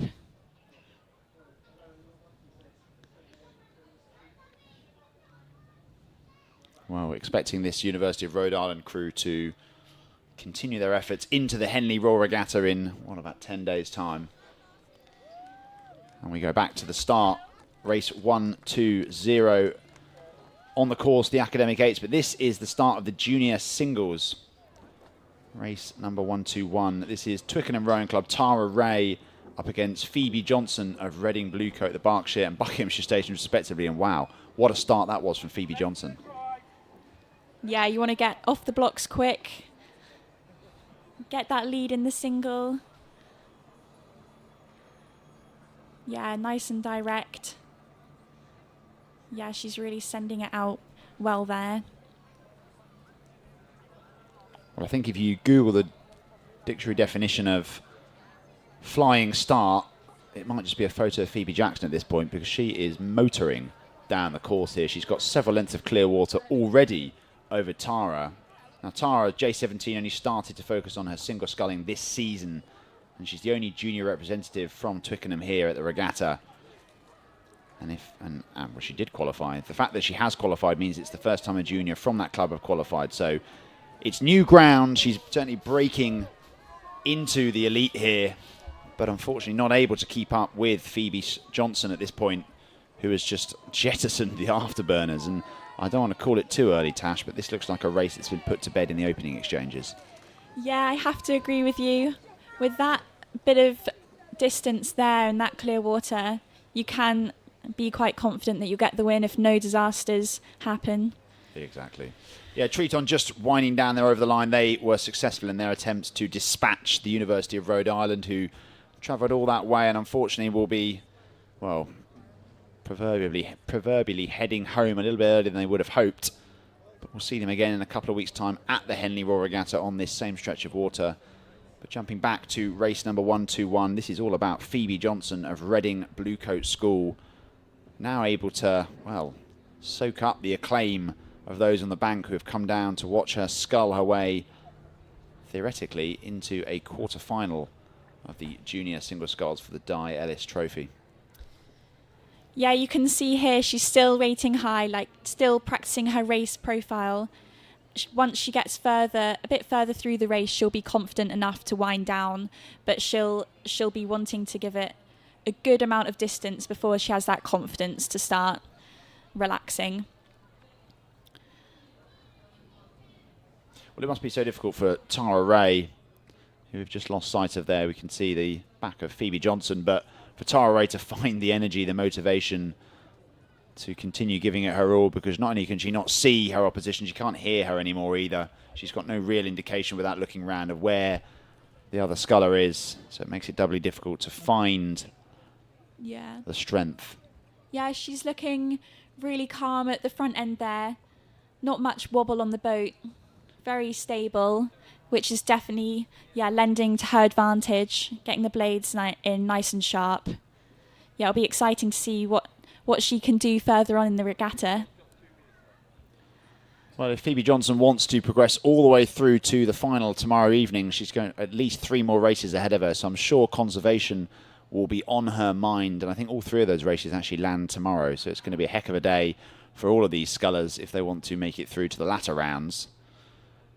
There we go. The banks at Henley Women's Regatta. We're expecting the sun to make an appearance at some point today, so looking forward to that. We'll be the first to let you know when that happens. But race 122 now on the docket. This is Reading Rowing Club's Paige Reese on the Berkshire station closest to the screen, and Gwilly O'Reilly of the Buckinghamshire station, or rather of Latimer Upper School on the Buckinghamshire station. Junior singles, this is athletes up to the age of 18, still in school. They can row for a club. They don't have to row for their school.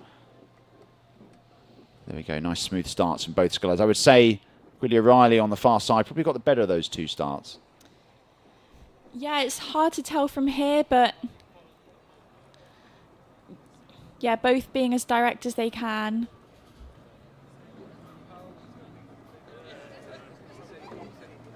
Taking a quick look to check her steering. Oh, just caught a boy. It's unfortunate because she got off to a good start, but she'll just get back on her course, hopefully stay calm. Yeah, a few big strokes now needed for Paige Reese of Reading Rowing Club. An unfortunate interaction with the boy. I mean, I think she's probably counting her lucky stars that it wasn't a further 100 metres down the course and it was a wooden boom, because they're a lot more unforgiving than the boys that demarcate the course. But it's interesting, we can see their Nearhouse just disembarking after their win. Or I should say, actually, their loss. They went out, didn't they? See, I'm not paying attention at all. That's Boston disembarking, who actually dispatched Nearhouse. But there we go. We can see here what looks like race 1-2-1 making its way up towards the 3/4 mile mark. And on the left-hand side, it is Phoebe Johnson of Reading Bluecoat School, who looks like she's dropped her rate. She's probably thinking about races to come. Doesn't want to be premature in her assertion that this race is over. But I think just with the start that she had, the way in which she imposed herself on proceedings, she's now in full control.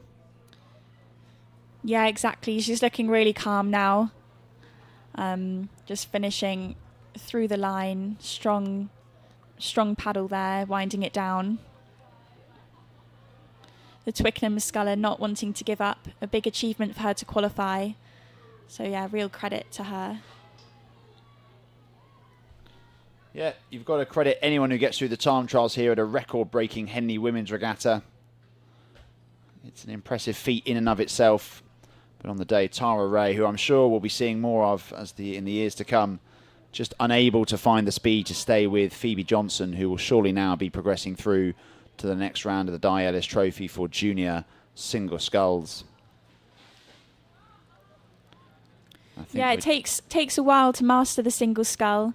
Bit of practice on your race plan is needed. After you jump in it for the first time, it can take a couple of years to be fully comfortable in racing over this regatta style course.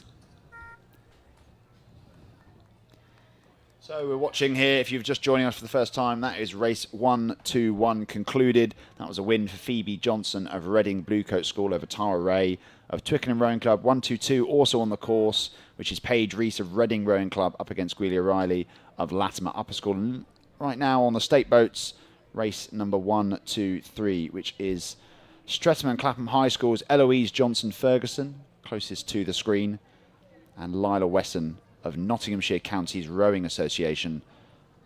Boat club with plenty of storied history. These two scullers leaving the state boats now. Nice and clean, nice and smooth. It looks like Lila Wesson with a slightly better opening 10 strokes. Just a bit smoother, less distracted by what's going on around her, I think. There was a lot of looking over there from the sculler from Streatham and Clapham High School. Yeah, the Notts County rower looking really loose and stable in her upper body there, like not much wobbles. Well, Eloise Johnson Ferguson, the second sculler in a row on the Berkshire station to collide with the boys, and that will have cost her valuable time and energy just disentangling herself.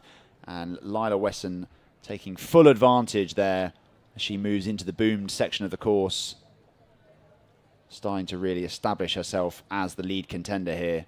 Several lengths of clear water already, carrying hallmarks of the performance we just saw from Phoebe Johnson of Reading Bluecoat School. Yeah, she'll be really happy with that start. Gaining that length, that advantage, clear water. She'll still be gaining as much as she can for the first bit of her race and then assessing whether she can take the rate down. Looking really strong there, long strokes, direct. Well, we talked about it earlier, the gladiatorial style of single sculling means it's as much a battle of the mind as it is a battle with the body. At the moment, Lila Wesson winning that battle over Eloise Johnson Ferguson of Streatham and Clapham High School.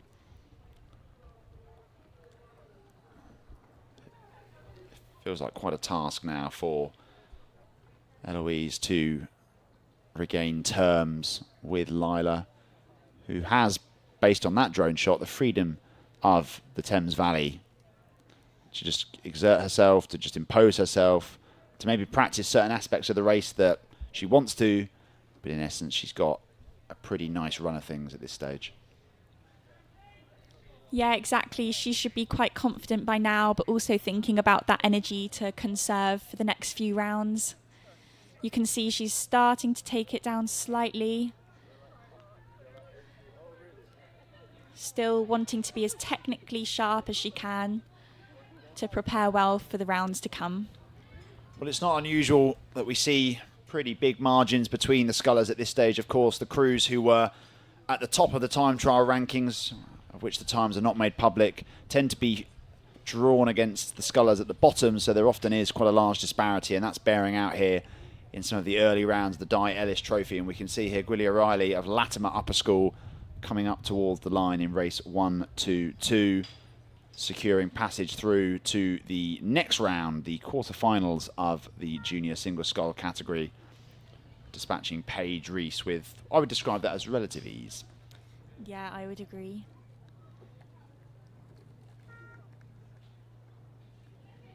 So not exactly the close contestable racing that we love to see here at Henley Women's Regatta, but a couple of real masterclasses in how to move the single scull, a notoriously difficult boat to master. Another one on show here from the sculler from Nottingham Counties Rowing Association. Yeah, she's looking really smooth there.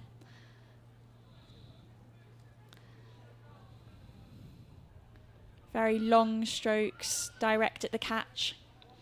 That's what you want in your single scull. Well, she's got plenty of length, plenty of levers to call upon. And she's using all of them at the moment to just maintain that lead over Eloise Johnson-Ferguson of Streatham and Clapham High School, who themselves are a relatively new entrant to the UK junior rowing community. Only really started boating crews on the national stage in the last 5 or 6 years. So certainly a club to watch. We love an insurgent.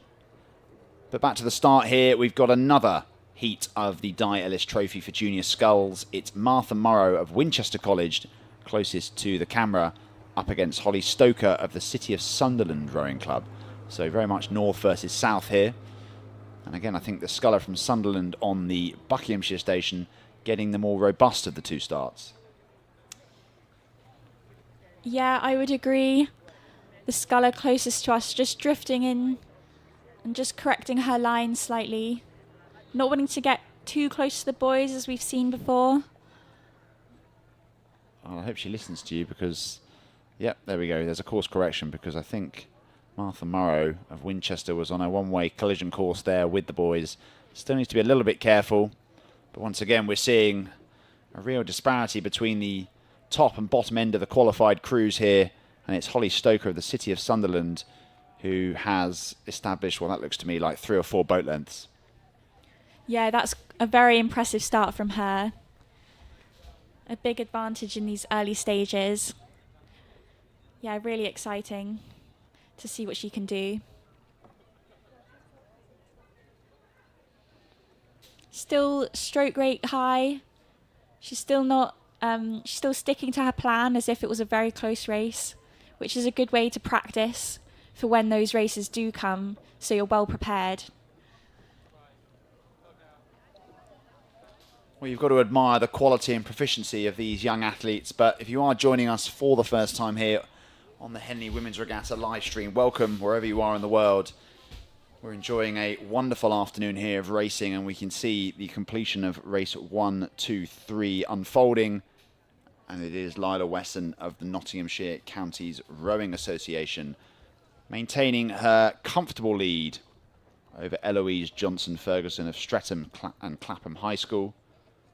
Eloise had a bit of trouble with her steering in the opening exchanges, and Lila took full advantage of that to move out to what I would describe as a position of dominance, and now able to just soak up the applause, enjoy her final few metres. And actually, this sets the store for what hopefully should be some really compelling contests in this category as the draw funnels down.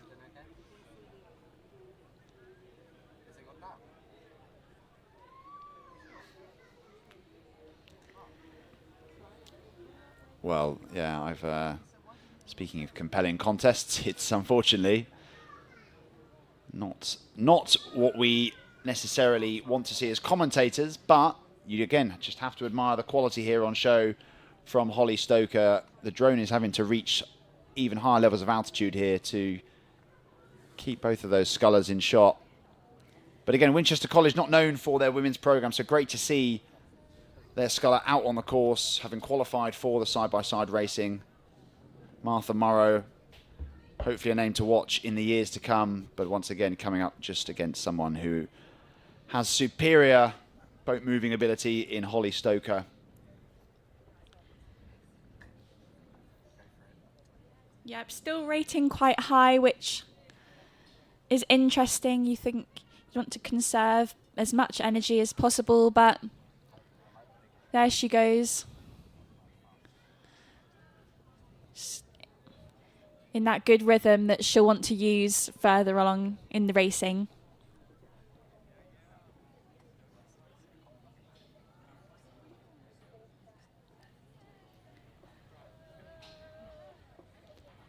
So, race 1-2-4 on the course at the moment. This is Holly Stoker on her way down, but we're going to move back to the start. 1-2-5 academic aspirational 8 back on the docket, and this one, two crews needing no introduction. The University of Exeter closest to the camera up against Oxford Brookes A, favourites, holders for this event. And Tash, I think it goes without saying that Brookes are a fearsome entity to contend with. Yes, exactly. After many years at Durham, unfortunately, Brookes were quite a big force to be reckoned with. But Exeter will be giving it their best shot to see how close they can stick with Brookes for as long as possible and have a great race against the favourites. And if you are Exeter, I guess your race plan is pretty straightforward. Try and hold them for as long as possible, because we can see here already Brookes out to a flyer, trying to break clear, and we've only just entered the boomed section of the course, leaving the shadows of Temple Island behind. Well, it's hard to contend with or even compete with that level of rowing.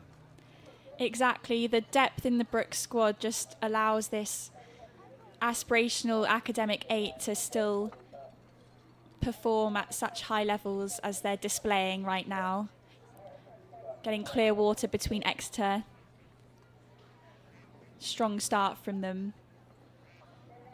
Well, this Brookes crew looking to become the 5th boat from the boat club since 2018 to win academic 8s at the Henley Women's Regatta. They've got 2 Americans and a Dutch athlete on board alongside a host of British individuals. And Emily Myers, who's in this boat, actually won this event in 2021. As the Coxed. Has to be said that although Brookes are out now to a bit of clear water, they haven't necessarily moved away at the same rate that they did in the opening sort of 300 metres. Exeter just desperately trying to cling on to some vestige here of competition, but we're just watching the completion of race 1-2-4 on our screens. It's Holly Stoker coming down towards the line. She has put several football fields between herself and Martha Morrow of Winchester College Boat Club. Yeah, very strong from her. Crossing the line with confidence to progress through to the next race. Yeah, strong showing there from Holly of the City of Sunderland. Great to see that club here on the Thames competing for honours. But I think if we jump back to race 1-2-5, we will in fact see that Brookes, that ferocious start that they had on display, it's just simmered ever so slightly. They're into their race rhythm now. Perfectly in unison. Of course, success breeds success, and never truer than when looking at Oxford Brookes, who just seem to produce fantastic crew after fantastic crew. I mean, it's the $1 million question. What is the secret? Exactly. Every crew would like to know how to be as fast, how to overcome Brooks. Looking quite calm there. Yeah, they'll want to just cruise through. Well, there was an article on JRN not that long ago talking about why are Oxford Brooks so fast at Henley, and one thing that I picked out of that was that culturally they have so much self-improvement mantra. Every single athlete from bottom to top of the squad want to push each other on and want to compete for seats, because being in the Brooks 3V, bringing the Brooks 4V means you might still win a Henley medal. That's the level of quality in their squad. So we'll keep one eye on Brooks Exeter. At the moment, that one's all about Brooks, but we move back to the start, race 1, 2, 6. This is Bristol University on the near side of your screen up against Jacksonville University of the United States of America on the Buckinghamshire station, the right-hand side. And it looks to me like Bristol with a pretty strong opening salvo. Yeah, it does look like they've already got half a length with their strong start. Just edging out. Yeah, really strong start for them. They'll be wanting to get as much of a length up as they can so that Jacksonville have a hard time to catch up and overturn, which is especially difficult in the 8s class. But there's still overlap. Jacksonville holding on to that strong start. Bristol maybe slightly edging out as they transition onto their race pace. Well, Jacksonville won't have come here to crash out in round 1, but moving back to the race that was ongoing between Exeter and Brooks, no surprise to see Brooks winding down over the line. They have successfully navigated their first interaction side by side in the Aspirational Academic 8s. Exeter probably looked at the draw and thought, bloody hell, really? And so it has proved unfortunate for Exeter.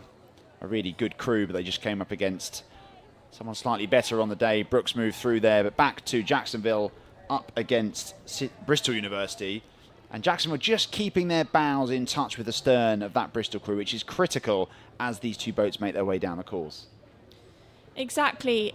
They've hung on there for a while now. It'll be interesting to see if they stay there, if Bristol make a move. It's a long way to claw back. It is, and if they're going to do it, it sounds ridiculous, but that's the barrier marker. They're probably going to have to start sometime soon. They've only got probably less than 1,000 metres left to row, which in an 8, with a length to reclaim, is quite a long way and quite a significant amount of distance. So Bristol will be wary that any Jacksonville sprint is probably starting early, but they're in the enviable position now, being able to basically call the narrative of the race, write their own scripts, and be in a position where they can sit and respond to anything that Jacksonville throw at them. Yeah, exactly. It's always confidence boosting, being able to see that other crew in the corner of your eye, even though you're staying internal, focusing on their plan. Yeah, it'll be a great feeling to be wanting to just gain that clear water. Some pain in the faces. They're really sending it to ensure that they carry on through.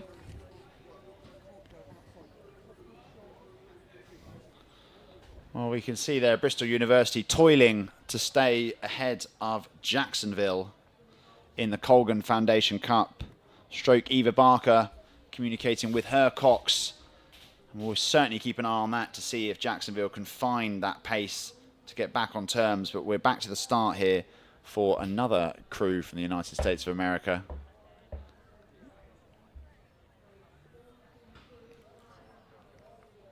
And it's going to be race 127. This is St. Joseph's University of the USA up against another crew from the University College Dublin of Ireland. And they're off the start nice and clean. Just got one eye on this race. And for those of us listening, for those of you listening, we have all the screens in front of us, so I can also see how the race after it or before it is unfolding. We'll keep an eye on Bristol against Jacksonville, which I think is reaching its conclusion. Yeah, an exciting start. Not too much of an advantage so far. Maybe the bow's about on the 2 seat. It looks congested in there, doesn't it? I'm not sure if both of those crews are sort of slightly in the middle or if University College Dublin have come over a little bit, but they do seem to be pressing St Joseph's into the bank somewhat. Yeah, it does look a bit like that. They'll just want to creep back over to not be pushing that, and they'll probably be warned by the umpire at the moment. Well, a great start from both of those boats, but we can see here Bristol have seen off the close attentions of Jacksonville. They have secured passage through to the next round of the Aspirational Academic 8s, and it's another US 8 that falls at the first hurdle here. We've had such fantastic interest from American crews coming over here to race at the Henley Women's Regatta, but it seems that the British have just raised the bar ever so slightly, and they're talking about raising the bar. We love feet in the water, we really do.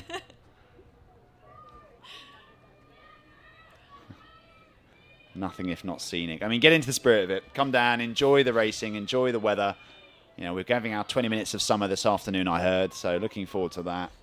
But we can see here, St Joseph's University trying to turn the tide here, ensure that they're not another American crew to crash out in the early exchanges.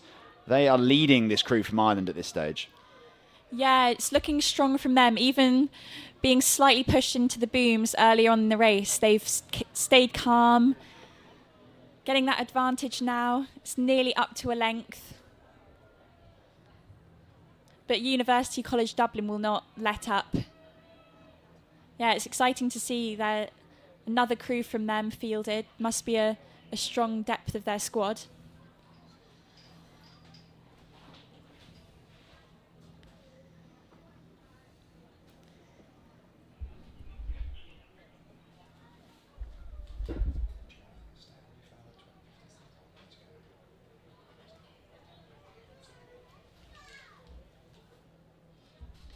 Well, as we watch St Joseph's University of the United States of America make their way down the course, I will bid thee farewell and welcome Ed Evans onto the comms. He's going to stay here with Tash for a little while and guide you through the next set of races.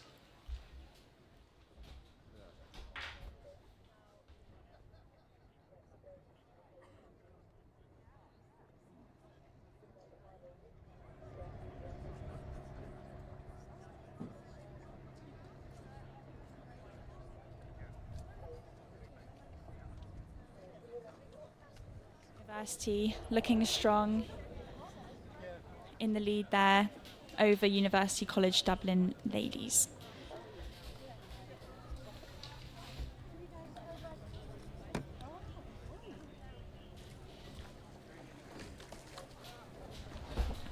So we're back on the start for race 128, University of London versus Newcastle University B.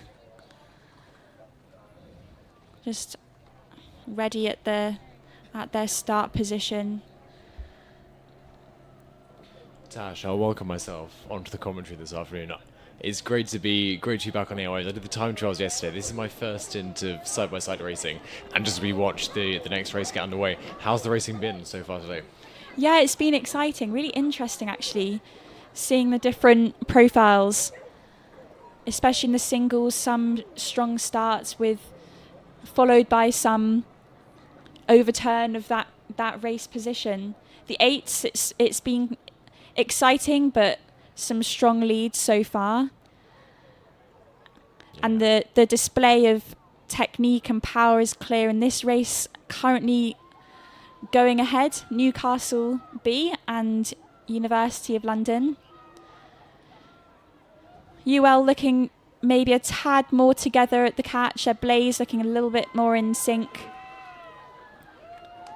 Yeah, two absolute stalwarts of the UK student rowing community here.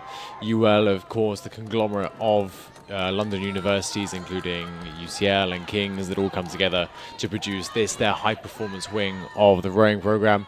Newcastle University, the classic duopoly up north between Newcastle and Durham.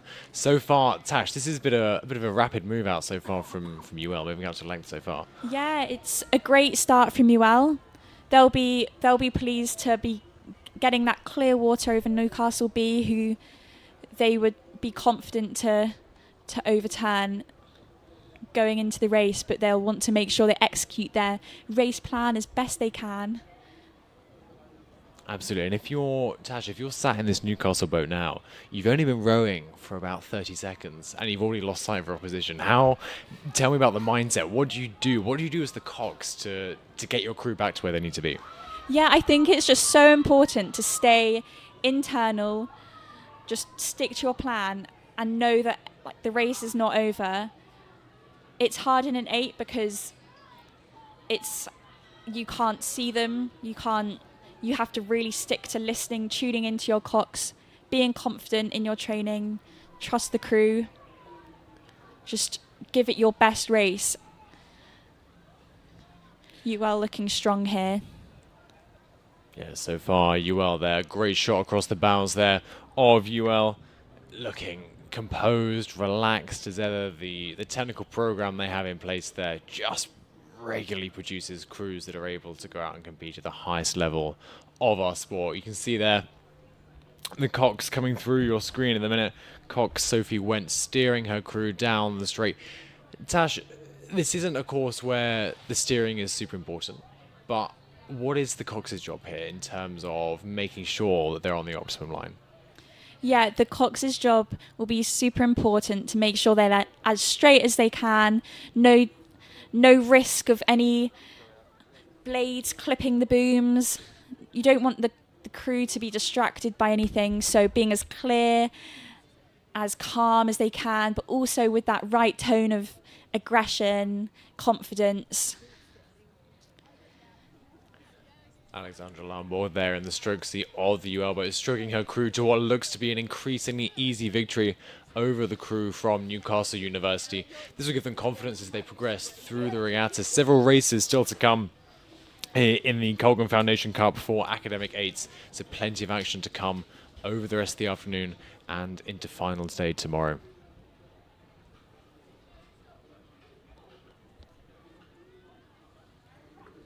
Can see there, I think, University of Bristol crew taking their boat out of the water. One of the less glamorous parts of the sport. Yeah, exactly. They'll be pleased after their win, though, so they'll be happy to do so. I think we're going to keep one eye now on the conclusion of that UL Newcastle race, but so far I think London have got that wrapped up. We'll turn our attention now to the first round of 4 heats over the next 20 minutes or so of the Di Ellis Trophy for junior single sculls. Tash, this is a very different beast to the 8s. It's obviously a slightly slower race, but again, that mindset, you're not surrounded by people. When the course even moves away from the bank, it's very quiet. It's a very different kind of race. Yeah, exactly. It's not a boat class I have huge experience in. I learnt to row at uni, so single sculls have never been my focus. And so in the junior category, they'll be fairly new to racing in this scull. They'll approach it with a maturity to execute their plan. When it's so quiet and you're not getting any calls from any coxes, it's all up to you. We'll tune back in just a moment to keep an eye on the start of that singles race, the Di Ellis Trophy for junior single sculls, as we see there UL crossing the line to secure their victory in their heat of the Colgan Foundation Cup. They'll be progressing to the next round of racing later today. Newcastle University just crossing the line, trying to keep the rate high, but it's to no avail.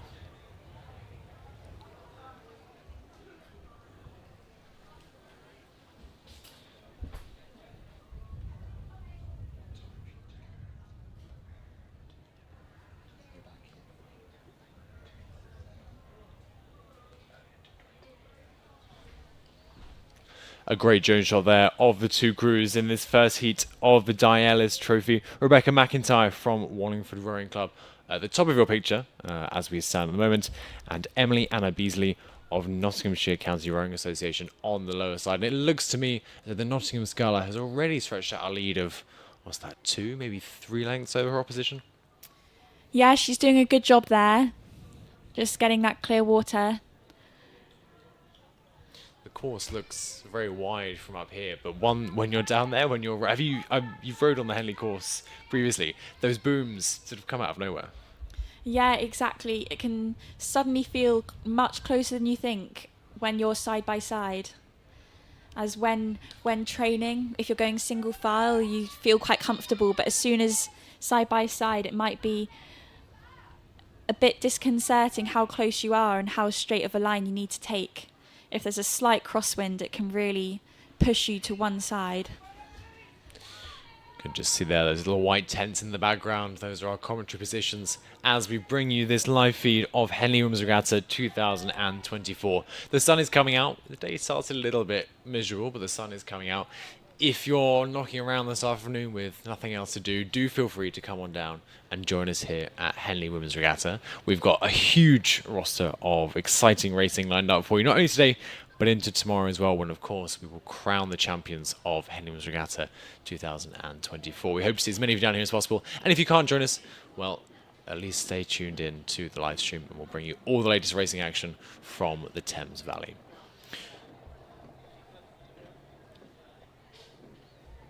So we'll keep one eye there on the race between the Wallingford and Nottinghamshire County Scullers.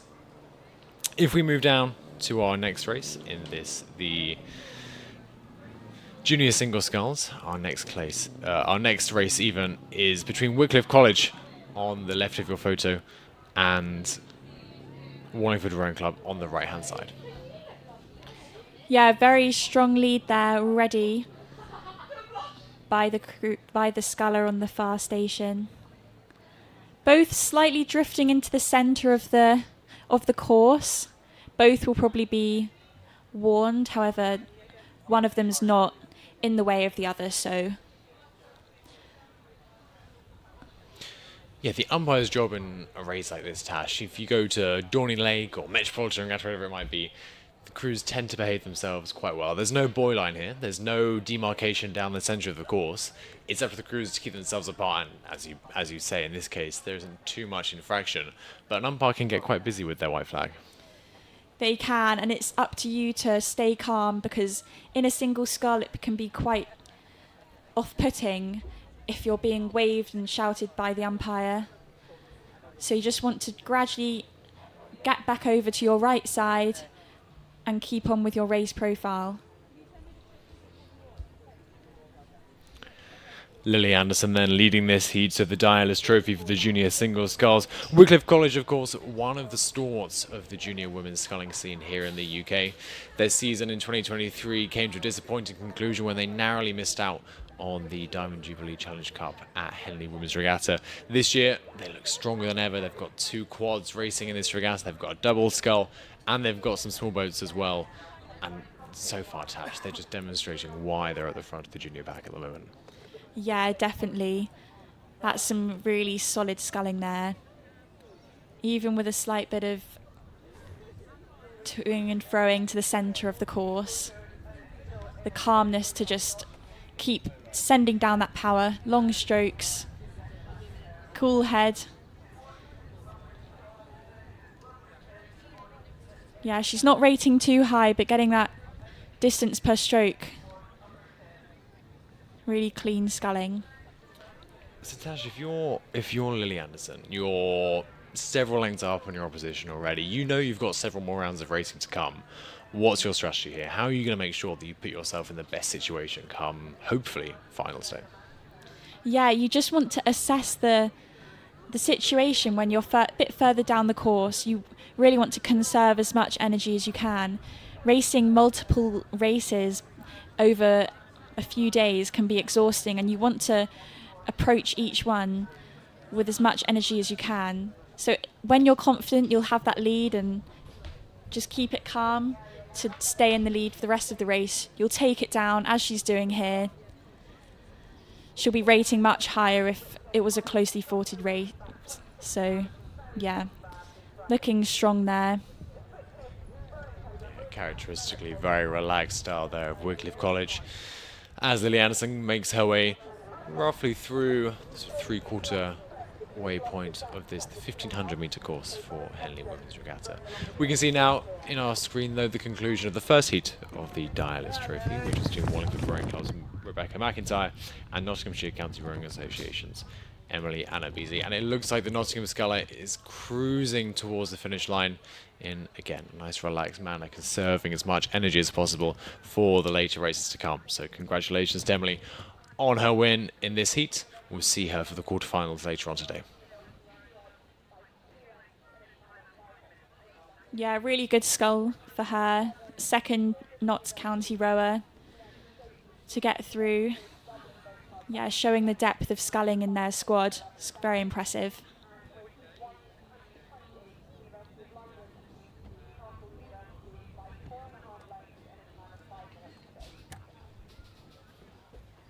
So as we head back up to the start line here for the third heat of the Dialis Trophy for junior women's single sculls, we join a sculler from Nottingham and Union and Glasgow Academy as they battle out down this course to see who will make it through to the quarterfinals. A clean start for both scullers as they made their way past Temple Island, resisting the temptation to get kicked out. The shadows of those trees, like we said, from up here in the sky, it looks like they've got miles of room, and actually it looks to me as though the scullers might be coming together a little bit cozy as they get pushed out by Temple Island, but so far just managing to stay far enough apart to keep themselves safe. The river opens up and the pressure dissipates a little bit as you head from the buoy lines into the booms, but neck and neck so far for these two scullers, the most exciting duel we've had in these heats of the Dialis Trophy so far, and now they're wiggling a little bit too far over into the middle of the river. Fantastic drone shots here at Henley Women's Regatta as we watch these two scullers at the peak of their junior career, heading down the straight, past the enclosures, past the spectators. The sun's out, we're having a great time, and so are these two scullers on the water.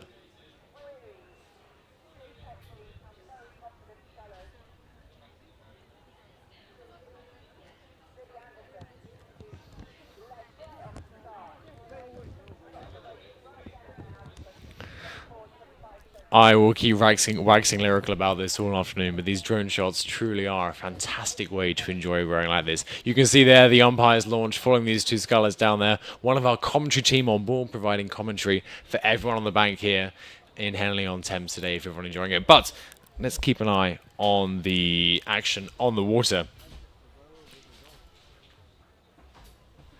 And we can see here the conclusion of the previous race. The Wycliffe Sculler, as we said, a formidable programme at the moment on the junior women's circuit. Lily Anderson cruising to a comfortable victory in her first heat of the single scull. She'll be back later on in the weekend to contest quarter, semi and hopefully finals as we head towards close of play on Sunday afternoon.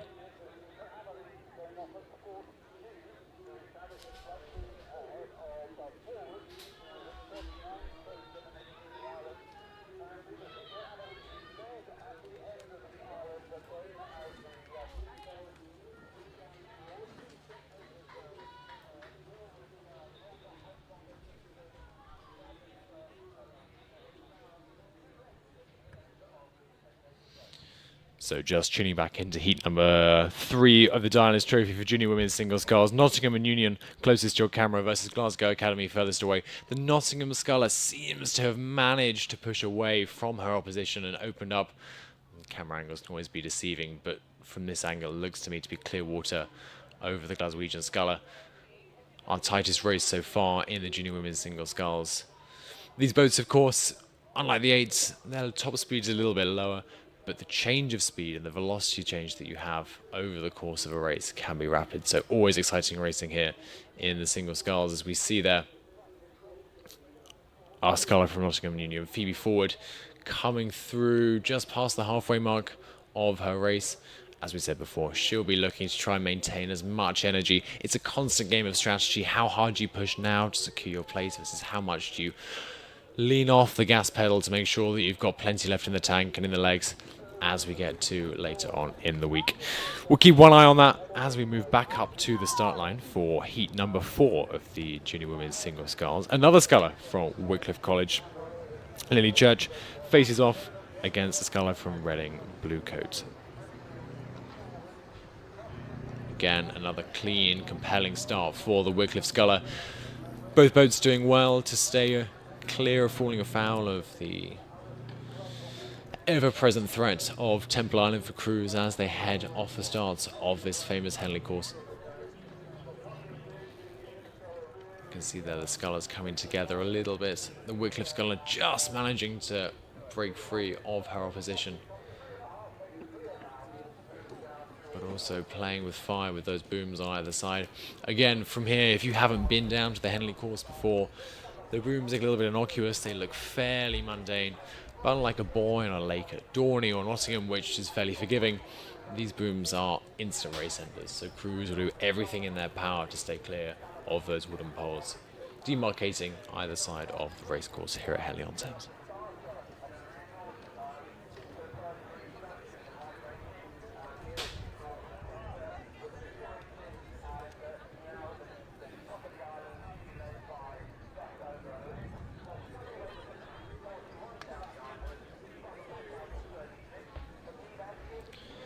We've mentioned their name before, and I'm sure we will again as the weekend progresses. Wycliffe College at the absolute forefront of junior women's rowing in the UK.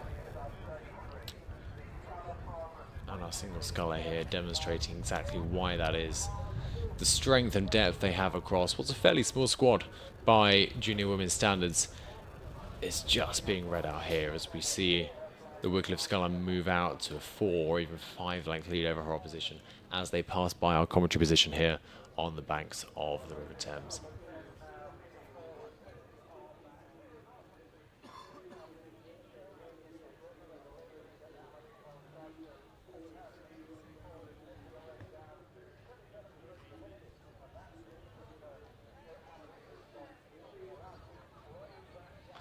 You can see there on the bank of the Henley course, dotted with white tents and blue umbrellas. We're stuck inside one of the white tents, but some of our lucky spectators are enjoying a Pimm's or a beer underneath those blue umbrellas. So if you do fancy joining us down here at the Henley course this weekend, you're more than welcome. The drinks are flowing, and so are these boats on the water.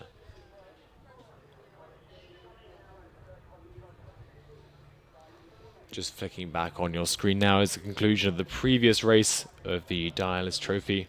The Nottingham Union sculler, Phoebe Forward, making her way towards the finish line, just taking that rate down just to make sure she leaves herself with as much energy as possible for the rounds that she will now face later on in the weekend as she edges towards the finals of the Dialis Trophy.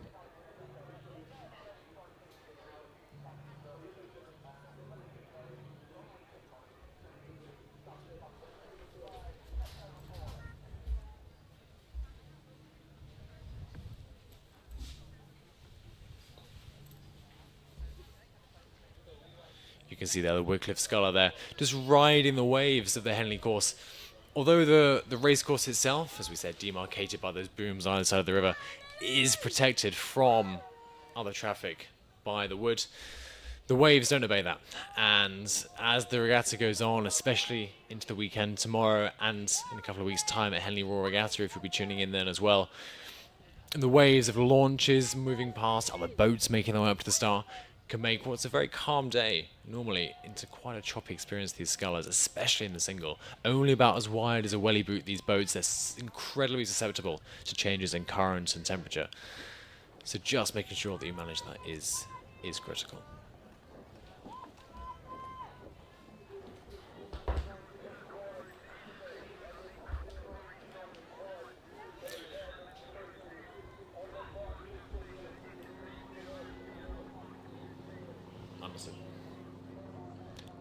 We'll keep one eye then on the conclusion of that last heat of the Dialis Cup for junior women's single sculls. But we're going to move on now to the Aspirational quadruple sculls, the Chairman's Trophy. This the first heat between Leeds University and ASR Rotterdam of the Netherlands on the Buckinghamshire station. Again, heading straight back into our drone shots. These quadruple sculls, there's no Coxed on board. It's the largest boat class without a Coxed on board. So one of these women, most often the sculler in the bow, but it can be rigged up for any position in the boat, will be in charge of making sure these boats point arrows straight all the way down the course.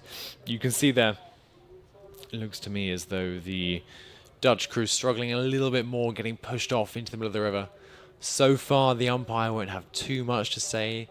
There's a length and a half of clear water between them, so for now, that's all fine. But if these boats are to come back together, the umpire may very well get their flag out and make sure these crews give each other plenty of room for a fair fight down the Henley stretch.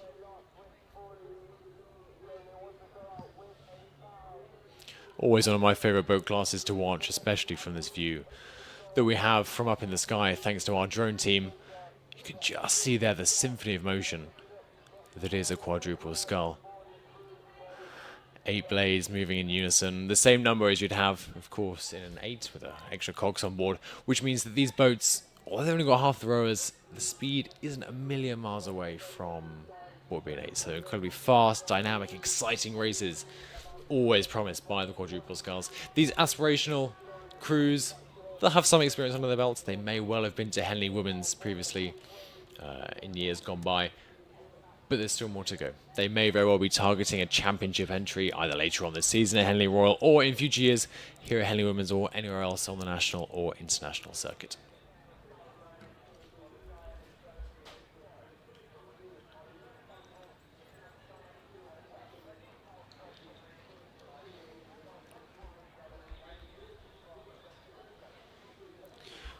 So just before we head back to the quads, just to wrap up this last heat of the Dialis Trophy for junior women's single sculls.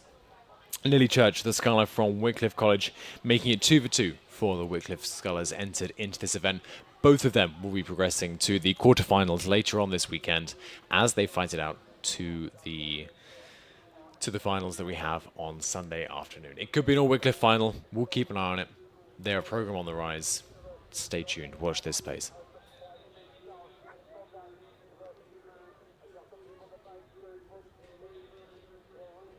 An excellent shot then as we check back in on the quads there. The backs of the Leeds University scullers as they try to make headway on the Dutch rowers from the Student Rowing Association in Rotterdam, the Netherlands.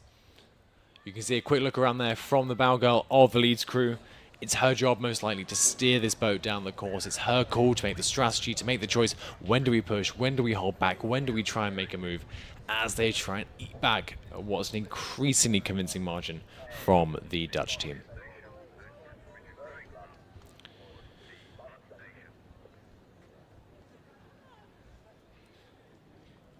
So we'll keep one eye on that race there. But another one on the second heat of the Aspirational Quadruple Sculls, the Chairman's Trophy here at Henley Women's Regatta. This time between Twickenham Rowing Club and Canterbury Rowing Club. And off the start, both crews flying away past Temple Island. Again, both crews coming together a little bit. Twickenham needs to make sure they don't come too far across into Cantab's water. They won't be impressed with that, and neither will the umpire. But so far, just keeping enough margin between those blades to keep everyone around them satisfied.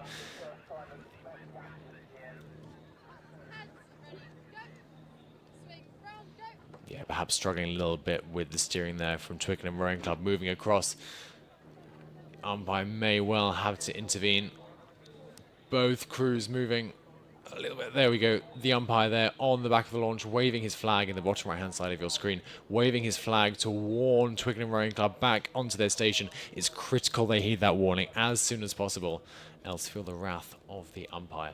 Just flicking back quickly to the previous heat of the Chairman's Trophy for Aspirational Quads. We can see here the Dutch rowers previously rowing together in 2 doubles last season. They've teamed up to make this entry for Henley Women's Regatta, and so far it looks to be working very well. They'll be progressing through bar disaster later on in the weekend to again try and make it through to the quarter, half, and eventually the finals.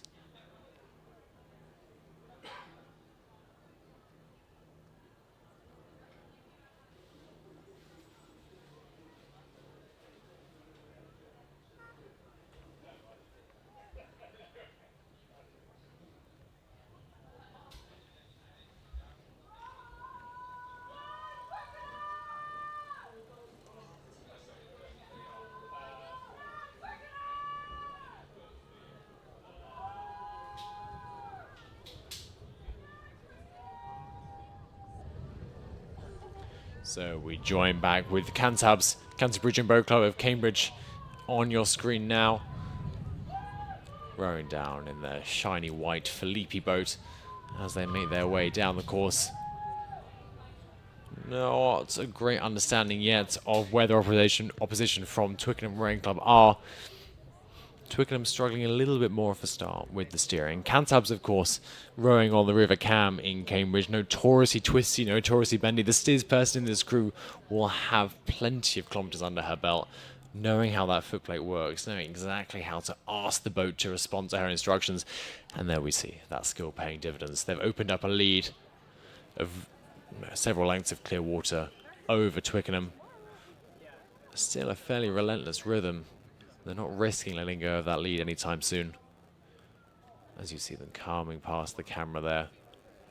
It's all about making sure that boat sits as level as possible through the water. You don't want too much vertical movement. Try to keep it sailing along, just chipping away, building that lead every stroke, making sure that as the race progresses, they're in a better and better situation to either extend their lead or to respond to anything that Twickenham may have to throw at them. And we just flick back up to the start line. This is our third heat of the day of the Aspirational Quadruple Sculls, the Chairman's Trophy between Sheffield University A crew and Queen's University ladies crew on the right-hand side. And it's Queen's Belfast that have had the quickest start. They're roaring away, making their way out past the end of the island. A lot of crews, Sheffield included, seem to be struggling with the steering on the Berkshire station today, being tempted out into the middle of the river. Even if they avoid any kind of clash or collision or warning from the umpire, any extra meter here on the Henley course is not one that you want to be taking. You want to make your race as short and as quick as possible to maximise your chances of progressing through what is a record entry for this year's regatta here at Henley Women's Regatta. More entries overall than ever before, and more international entries than ever before. We're delighted to have so many competitors here at Henley Women's, a testament to the place that this event holds on the world stage, not only the domestic stage, but globally.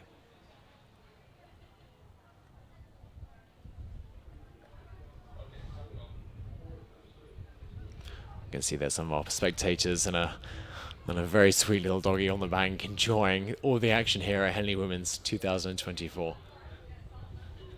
Here we have Cantabs. They've extended their lead. They'll be looking to perhaps step off the gas pedal a little bit now.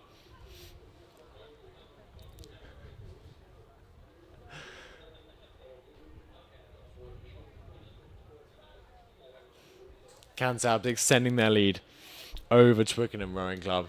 Twickenham are doing everything in their power now. It's a difficult position to be in. You haven't got a Coxed on board. You haven't got someone who can constantly feed back to you. Crew, it's okay. We're coming back on them. We're making headway. This is what I need you to do. Even though there's 4 crew members in these boats and one, often the bow person, we're making those calls, making those strategic decisions to try and maximise their chances of improving their placing. It's a difficult position to be in. It's a really, really tough fight to have, especially when you're down. Cantabs have moved a little bit into the middle of the course. They can do. The umpire won't mind. They're not in danger of impeding on their opposition's water. But as a result of that, Twickenham will not only be faced with the challenge of getting back on the station, but also fighting off some dirty water. And you see there, Cantabs crossing the line, securing their victory in the Chairman's Trophy for Quadruple Sculls. They will be joining us later in the regatta for the quarterfinals as they contest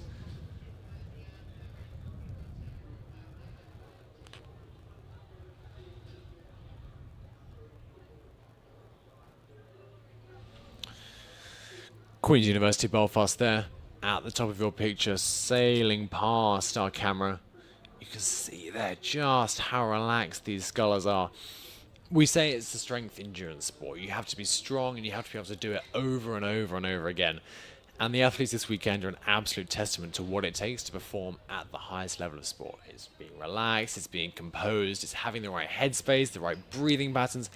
Every tiny detail of how you manage your body over a race distance can make the difference between winning and losing.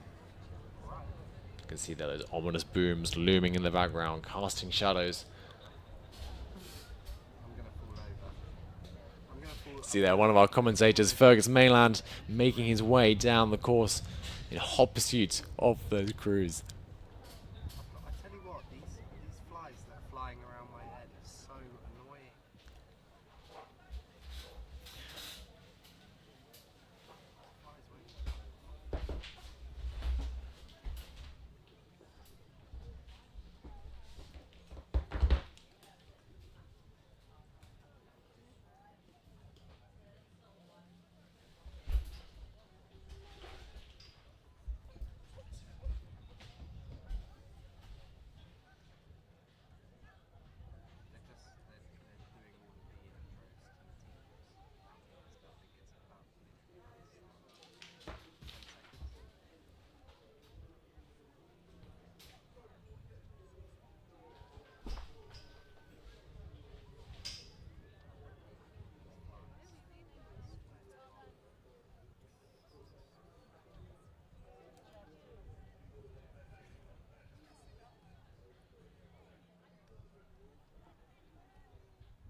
So on the course now, race number 136, the final of 4 aspirational quad contests. Bournemouth University on the Berkshire Station, Globe Rowing Club on the Buckinghamshire Station. Both crews slightly converging in the middle of the course, but it looks to me like Globe have had the slightly better of the 2 starts, eking out to about half a length. Bournemouth just need to be a little bit careful, both of the drone, but also of a potential conversion with Globe. Just going down to the finish there for race number 135.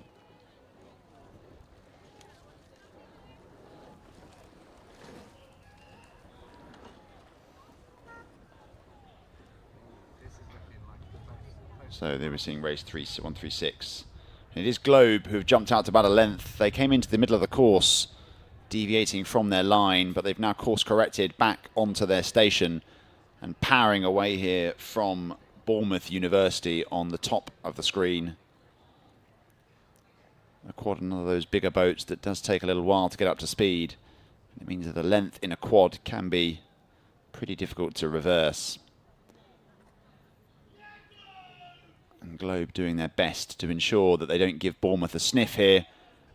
Only about a third of the way down the course, sculling really nicely together in this aspirational quad heat. This for the chairman's trophy.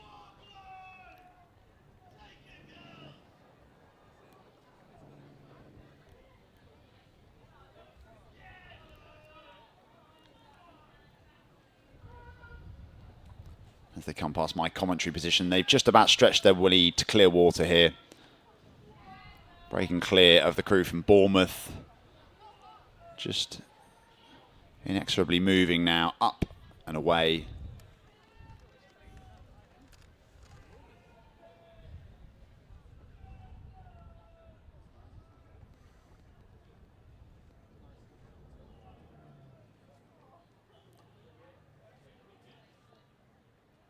We do have 8 races on the docket here for aspirational quads, which means we're folding into quarterfinals after this. Semi-finals and then finals. So if any of these crews do have ambitions to go all the way in this competition, they're going to have endurance as well as the physical strength required to overcome the opposition at each stage of proceedings.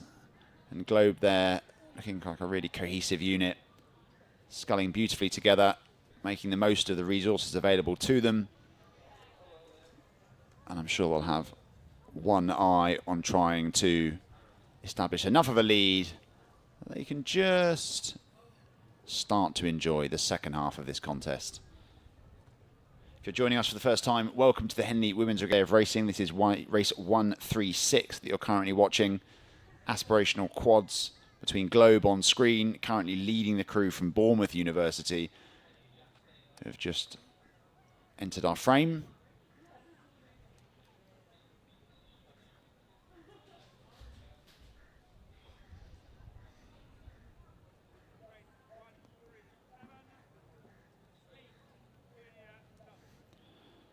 And we'll keep one eye, of course, on race 136, but race 137 on the start line now. This is the City of Sunderland up against Hartpury University College. Boat Club, Berkshire and Buckinghamshire stations respectively. The form guide suggests that this Hartpury crew will be the slightly quicker of the 2 boats. Just given the quality of athletes they have on board. I think they were medalists at the National Schools Regatta a few weeks ago in the junior doubles category. City of Sunderland, this is the second sculler or sculling crew from that club that I've seen today, so fantastic to see the full range of their squad out on show at the Henley Women's Regatta.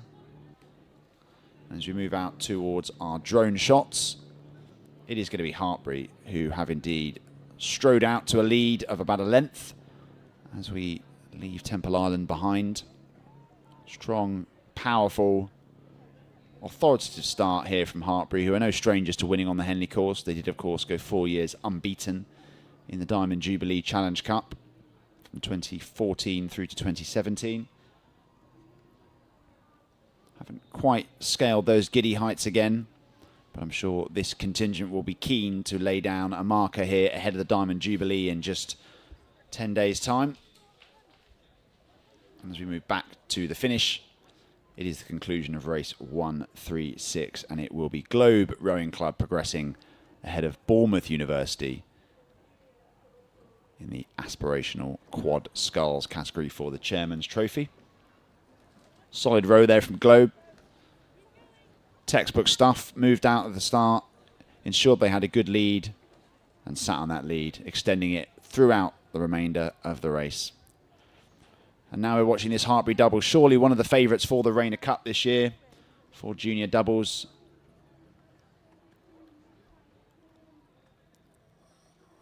A class act here, as you can see, 4 or 5 lengths clear of their opposition from the city of Sunderland. Harriet Foskett and Isabel Wilson.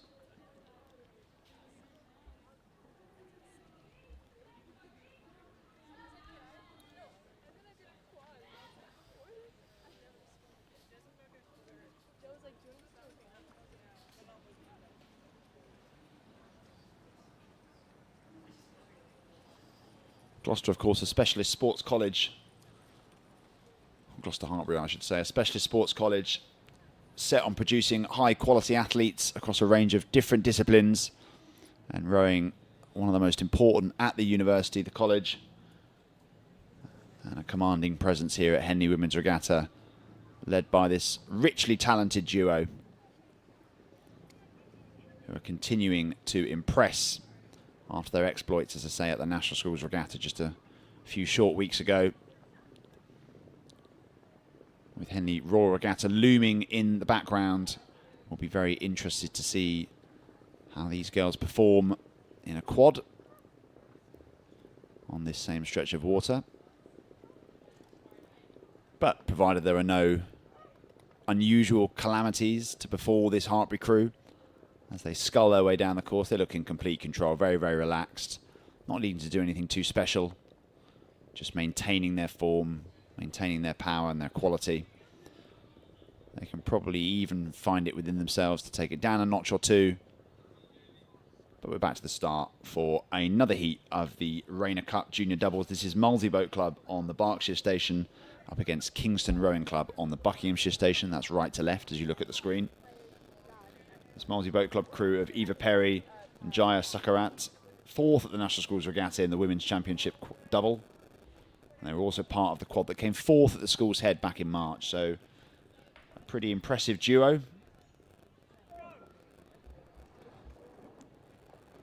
Mulsey, of course, no strangers to producing fast junior outfits under the stewardship of Helen Taylor. And Kingston Rowing Club there, in their distinctive red and white kit, another bastion of the junior rowing circuit here in the UK. Numerous fast boats that have been produced by that club. So this should be a pretty compelling contest between two very strong junior doubles. And there, the drone shot giving us the full picture. Kingston just veering into the centre of the river a little bit. They're in very close contact now with Mulsey. I'm sure the umpire is getting involved. We can't quite see it, but I think the blades just overlap there for a moment. And the two crews now finding each other in the middle of the course. Super close to each other. Those blades just skimming. And it is neck and neck. Mulsey recovered really well there. In fact, the two crews still just so close to each other here. They're going to have to move apart. I'm not quite sure what the umpire can do to adjudicate here, because I think both the boats have just converged on each other. And there we go, Mulsey now just showing their class, starting to stretch away. I think they've actually fared better. Out of chaos comes clarity for this Mulsey Boat Club crew. And now incrementally starting to increase a bit of a lead. Building on those opening strokes which were filled with tension. Both crews returning to their stations. The umpire's done her job to separate them.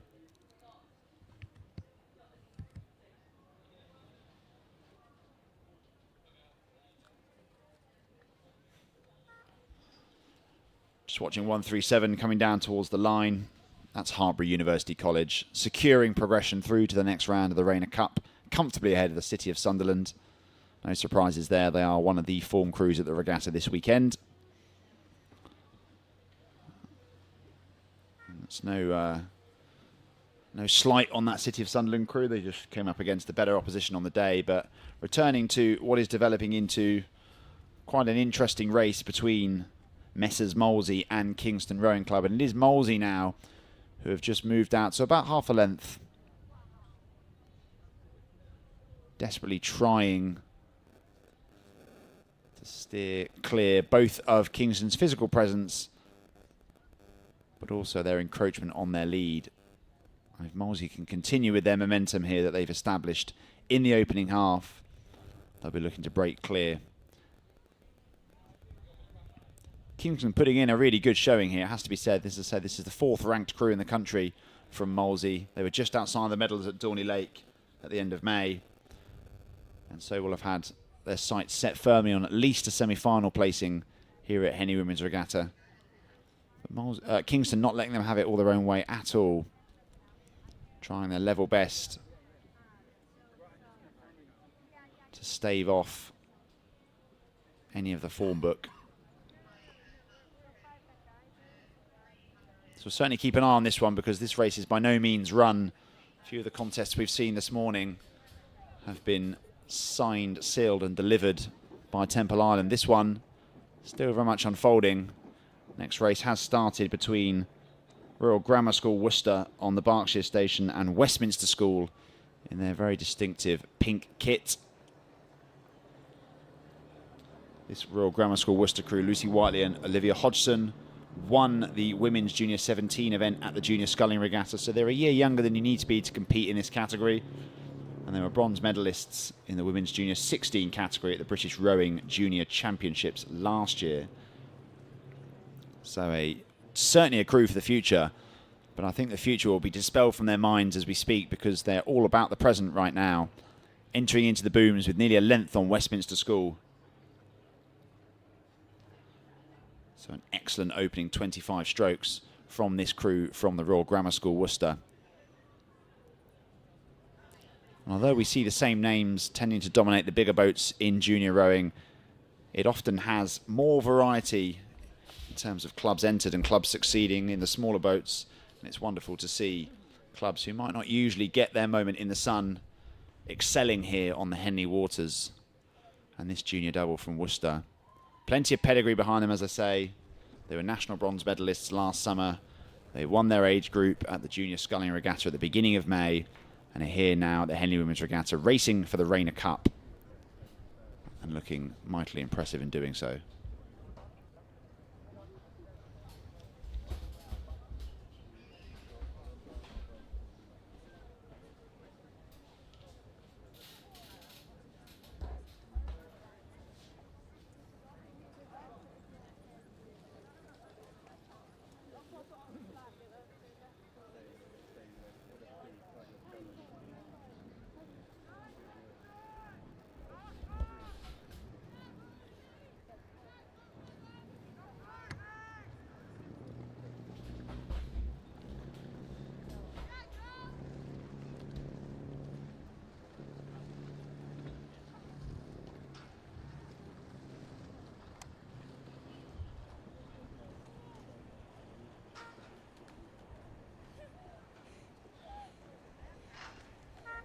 We just caught there the conclusion of the heat of the Rayner Cup between Molesey Boat Club. And Kingston Rowing Club. Molesey Boat Club will be progressing through to the next round of this competition. Flicking back over now, though, to the next heat of the junior double sculls. RGS Worcester, Royal Grammar School Worcester, and Westminster School battling it out. Worcester so far having the better regatta.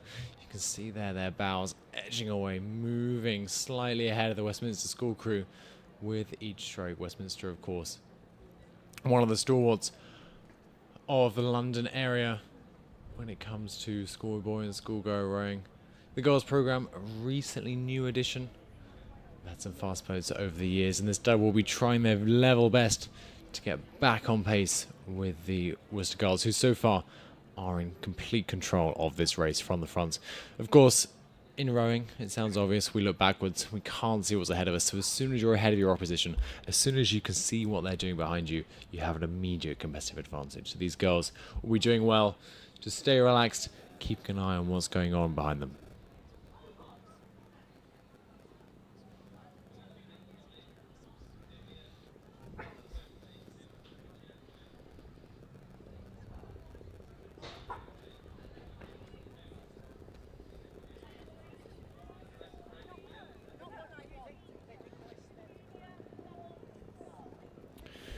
Race 140 then sat on the start line. It's the last of our batch of junior doubles for now. Northampton Rowing Club A versus Tideway Scullers School B on the Buckinghamshire station. Both crews come forwards. They're waiting for the umpire's command, and we're away in this, the final heat of the junior women's double sculls. The Rainer Cup, both crews surging away off the line. Scullers look to have had the slightly tidier, the slightly stronger start. Both crews highly technically proficient, able to accelerate the boats rapidly in the shadow of Temple Island. I can see a screen that you can't. We've got about a quarter of a length lead so far to the Scullers crew as they make their way past Temple Island and into the land of the booms. And now you can see the shot that I was looking at.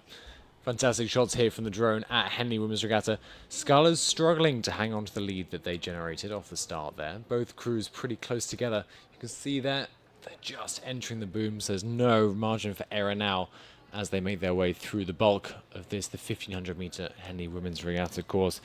Tideway Scullers, of course, famous on the domestic circuit, immediately distinctive with their red and white blades. Makes our job in the commentary tower much easier. But at the minute, it seems to be that it's Northampton Rowing Club, the A crew from Northampton on the Berkshire station, that are making headway back on the Scullers crew. They weren't perturbed by Scullers' quicker start. They weren't frustrated that they weren't there in the first few strokes. They trusted in their underlying pace. They trust in their ability to get back on pace. And here they are, as they come through the enclosures, they go past the quarter-mile mark. They're just starting to take that lead away from Scullers. A 3/4 length lead so far in Northampton's favour. If they carry on this pace, there'll be a clear water soon enough, and then they're controlling this race. We said it before, as soon as you can snap that elastic between the two crews, as soon as there's clear water between you, you're in control of that race. Northampton moving a little bit into the middle, washing down the crew behind them. But we'll keep an eye just on the conclusion of the previous race here. That's between Royal Grammar School Worcester, who's winning this race. They were the winners of the Women's Junior 17 double scull at the Junior Sculling Regatta at Dorney Lake earlier this year, and they were the bronze medal winners of the WJ16 doubles last year. So a crew here that's been on the rise for a little while. This will be their toughest competition yet, but they've dispatched Westminster's best efforts and will be making it through to the next round of Henley Women's Regatta.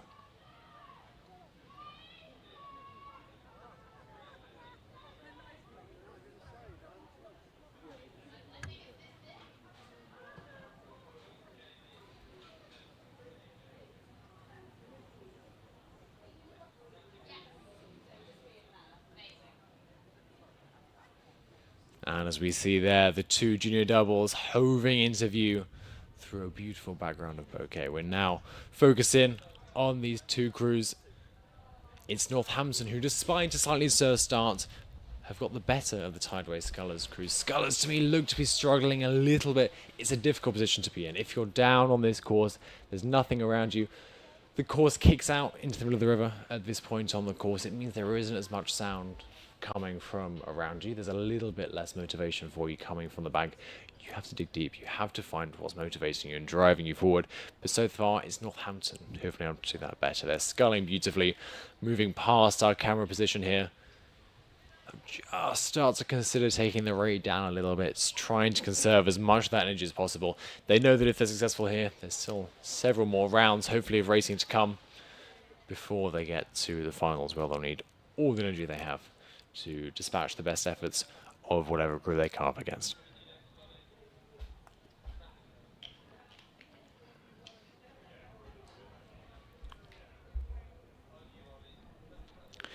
So we join the crew back up at the start line here at Henley Women's Regatta for race 141, a heat of the Aspirational quadruple sculls between Nottingham University and City of Cambridge. Both crews flying out of the blocks.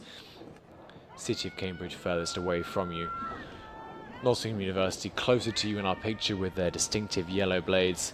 It looks to me as though Nottingham have had a slightly stronger start. Nottingham, of course, a programme on the rise in recent years, always there or thereabouts, every now and then breaking through, especially in these smaller boats, in the quads and the doubles, breaking through to provide some really, really high level competition. You can see there, there's the straw strength. Although it does seem that Nottingham are struggling a little bit more with their steering, being warned by the umpire there back onto their station.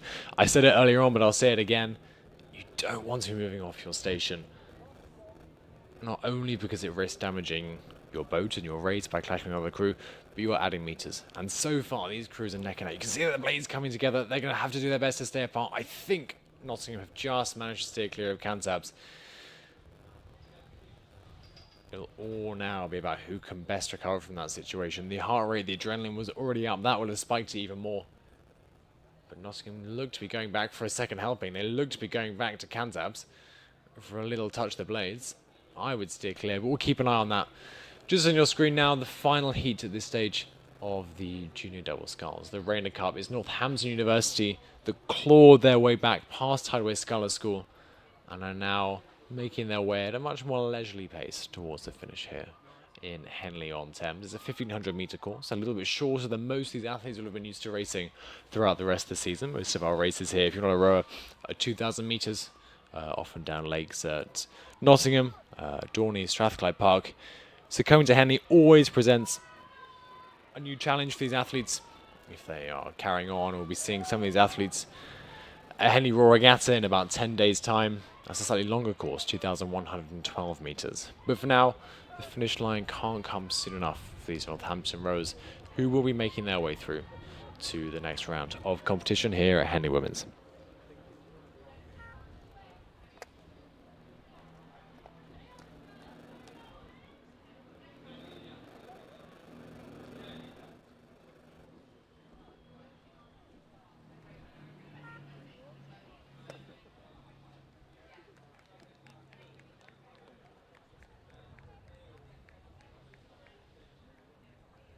So just passing the barrier, one of the famous markers here on the Henley course. City of Cambridge have capitalised on the mistakes that Nottingham made early in their race. Nottingham couldn't quite seem to get their steering under control. It's cost them dearly, despite an incredibly strong start. It looks to me as though City of Cambridge have made their way to open up some space between themselves and their opposition. We'll wait for the camera to pan around to get a better understanding of exactly what that margin looks like at this stage. But it looks to me as though City of Cambridge have opened up clear water there. City of Cambridge, perhaps the foremost club alongside Canterbridge in the Cambridge area, particularly strong on the sculling side, as you can see here, as they just move away from that competition. Back up to the start now though for the next round here of the Aspirational Quadruple Sculls.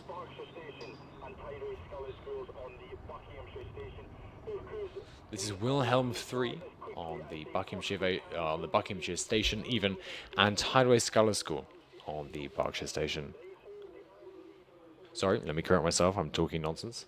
On the Buckinghamshire Station is Hideaway Sculler School, in case you were getting confused there.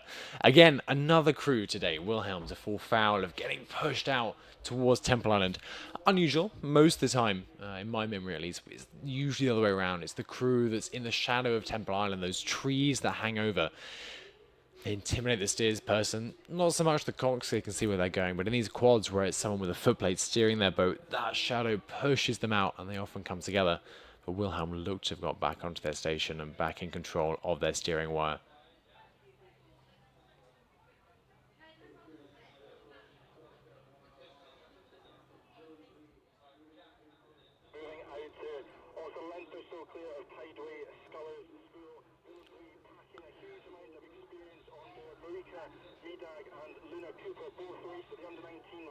And just watching then another shot here between City of Cambridge Rowing Club and Nottingham University as they approach the finish line here at Henley Women's Regatta. City of Cambridge, my money would have gone on them at the start of this race, but they capitalised. Their strategy was well executed, their racecraft is fantastic, and they've managed to capitalise on the mistakes their opposition made.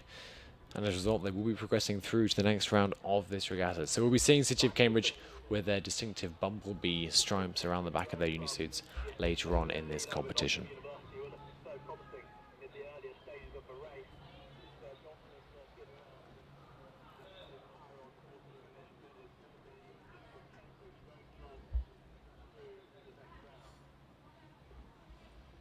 And just confirming there, it will be City of Cambridge that progress through in this heat of the Aspirational Quadruple Sculls. Nottingham University won't be joining us anymore this year in this category.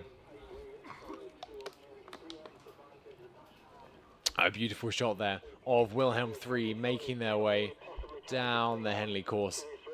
You can just see them there. Again, we've said it time and time again over the weekend, but for me, the quads really do demonstrate what a boat can do. And you can see there the relaxation, the composure that these athletes have.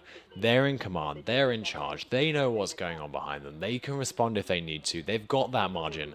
And all they're doing now is enjoying a row down what is a gloriously sunny afternoon here at Henley-on-Thames. If you're in the area looking for something to do, looking for an excuse to grab a pint of Pimm's or your favourite ale here on a Saturday afternoon, this is the perfect excuse to come down and enjoy some world-class rowing, a world-class event and a record-breaking entry. So never a healthier time in the regatta's history. You can see there we've swung all the way around now, keeping an eye on the stern of the Wilhelm crew.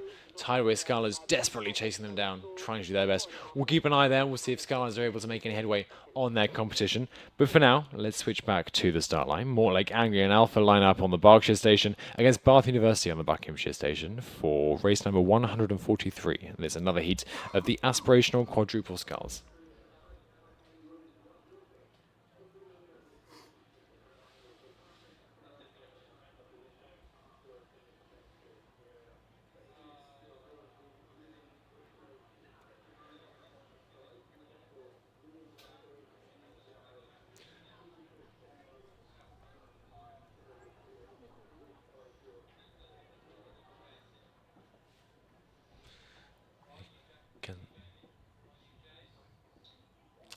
Even the babies out here at Henley Women's Regatta. Everyone really is welcome. It's truly a family-friendly event. But we'll keep an eye on the rowing for now, though. And you can see there two crews. Bath University at the top of your picture. Mortlake Anglia and Alpha at the bottom of your photo for now. Getting ready for the umpire's command. Go. Any second now. They'll be pressing on the footplate, trying to generate as much speed as possible in that first stroke, and they're away. Bath, of course, University Start Centre here in the UK, a breeding ground for talent that's up and coming towards the heights of the national team, perhaps even on to the LA Olympics. You can see them at the bottom on the right-hand side.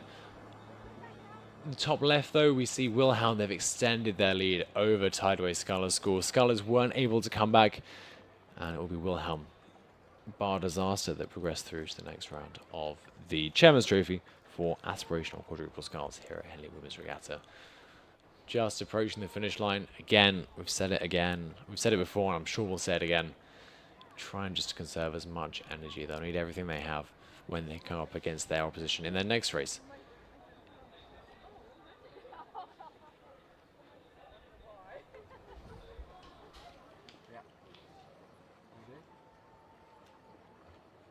I'm at the end of my lens here. Tideway Scullers then just crossing the line behind Wilhelm just to complete their race in the Quadruple Sculls, the Chairman's Trophy. Great shot there of the umpire's launch following these two crews, Mortlake Anglia Alpha and Bath University, as they head down the course. You can see the barrier there in the background. Difficult to appreciate from this angle what the margin may be.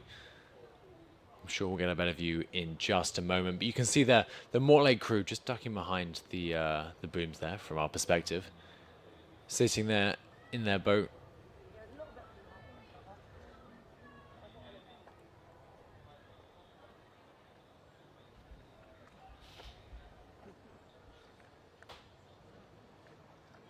See there's some of our lifeguard volunteers there on the launches, making sure everyone is nice and safe at the regatta. And some of the other launches making their way up and down the course. A pleasure for us to see. A danger sometimes for the rowers. The wash they generate can slosh over the booms and make it a little bit treacherous to see to say the least, for the rowers going up and down the course. But so far, the conditions here are fairly good. It hasn't caused too many issues. Swinging around then, Bath University are the ones that have extended their lead over Mortlake, Anglia and Alpha in this heat of the Chairman's Trophy for Aspirational Quadruple Sculls. Bath University, we've said it already, a hotbed of sculling excellence here in the United Kingdom. Just technical perfection as they move through the water, making sure each stroke is as efficient as possible. There's so many moving parts in a boat, especially in a boat like a quad. The more efficient you can be with your movements, the more exact, the more precise you can be, the better your energy is being used, the easier your life is in the long run, as my coach always used to tell me. Make your life easy. Never did, never made it very far, made my life very difficult, but these Bath girls are making it look easy.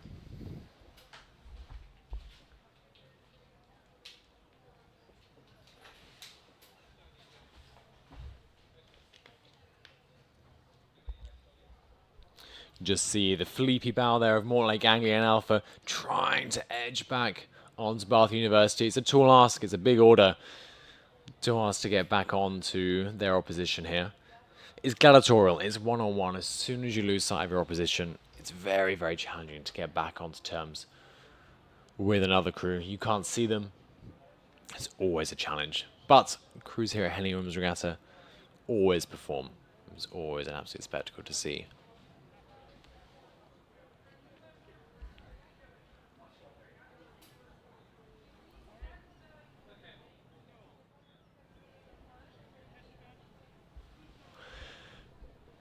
Another Dutch crew then for this, the final heat in this little batch of Aspirational Quad Sculls. It's USR Triton on the Buckinghamshire station facing off against Warwick Boat Club on the Berkshire station. Just moving away there from the start line. You can see Warwick there with some healthily distinctive bright neon yellow caps making their way down the course. Triton, the Dutch crew there, seem to be struggling a little bit. They're getting sucked in by the end of the island.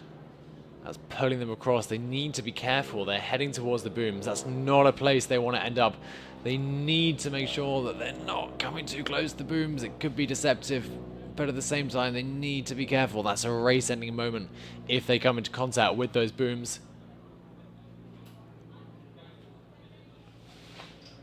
We'll keep an eye there. We'll make sure.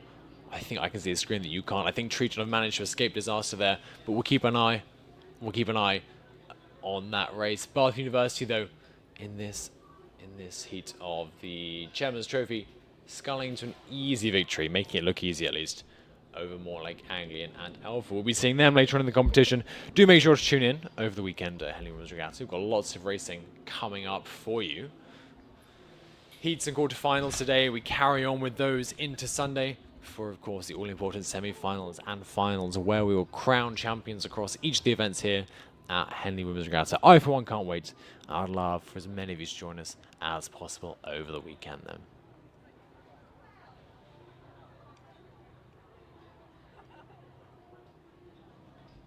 You can see there then the umpires launch following the cruise down. Warwick Boat Club and Triton facing off in this, the last heat of the Aspirational Quadruple Sculls, at least for now. The Warwick crew, as so many have been here in the UK, affected by the unseasonably wet weather that we've had over the last few months. It's pushed crews out of the boat. It's meant they haven't been able to train together, but they haven't let that hold them back. Here they are at Henley Women's Regatta. They were coached by Alicia El-Haj, one of the first women to qualify and race at Henley Royal Regatta in the single sculls. So steeped in history, a deep understanding of the Henley course. We often underestimate it, but it's absolutely critical to make sure you have the best race possible. You have to understand the intricacies, the nuances, all the little quirks that make the Henley course so special for us watching, but so challenging for those on the water.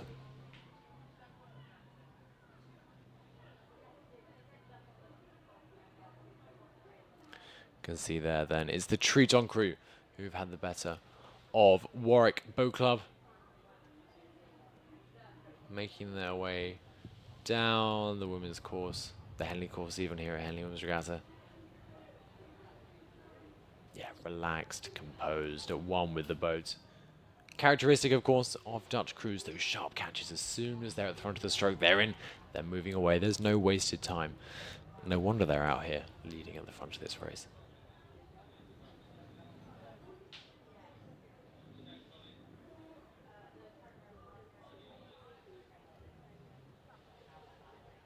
We join then the crew up at the start line for the second batch of junior women's double sculls heats that we've had today. This is the Regatta Cup, like I say, for junior women's double sculls.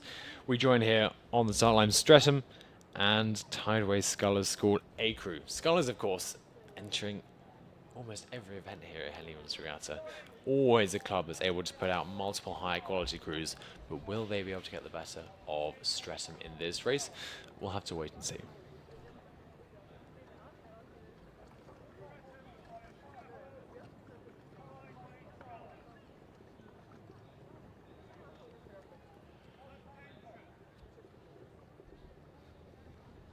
Moments away then from the start of the Junior Women's Double Sculls, the Regatta Cup, and they're away. Streatham and Clapham High School having what looks to be the slightly quicker start, getting the better of Tideway Scullers School.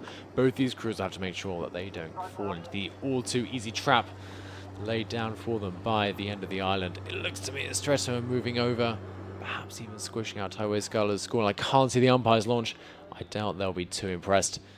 They seem to be getting themselves back on station again. The last thing you want to be doing in these races is adding extra meters to your race. But it seems those Streatham and Clapham have responded well to that slight challenge they had with their steering wire. And they're now back into a place in the river that they can be happy with. Relentless rhythm in the double sculls. It's, as with all boat classes actually, it's all about that balance. It's about balancing power, finesse, technique, strategy, mindset. And if you can get all of the elements right, well, one day you'll have an Olympic medal, but for now you'll win Henley Women's Regatta. You can see there the umpire just warning Streatham back onto their station. They're not quite happy with where they are. They're moving back across, heeding the umpire's warning. It's important, you don't want to get on the wrong side of the umpire. And just now focusing back into their race. Adrenaline is always high, the heart rate's always up. And the last thing you want to do is be adding to that stress by having an angry umpire breathing down your neck, shooing you back onto your station. That will be the end then of the Aspirational quadruple sculls. That's Triton beating Warwick Boat Club to a place in the quarterfinals.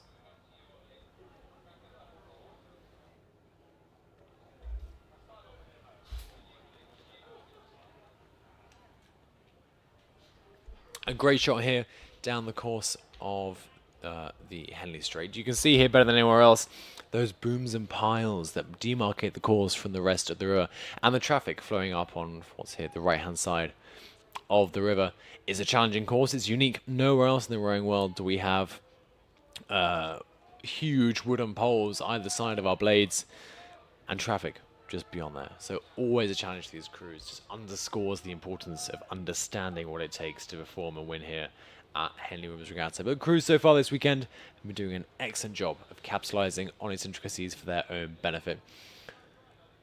These two crews, though, perhaps struggling a little bit more than we've seen this weekend with the steering. Streatham and Clapham, of course, warned by the umpire earlier on. They seem to have got the better of Tideway Scullers School. Camera angles can always be deceptive. It's a bit of a commentator's curse. And it looks like Scullers are coming over to say hello, just to see what's going on over here. Scullers, I'm sure, being warned by the umpire behind them.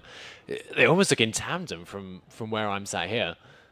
It'll be interesting to see if we have another camera angle to understand what's going on.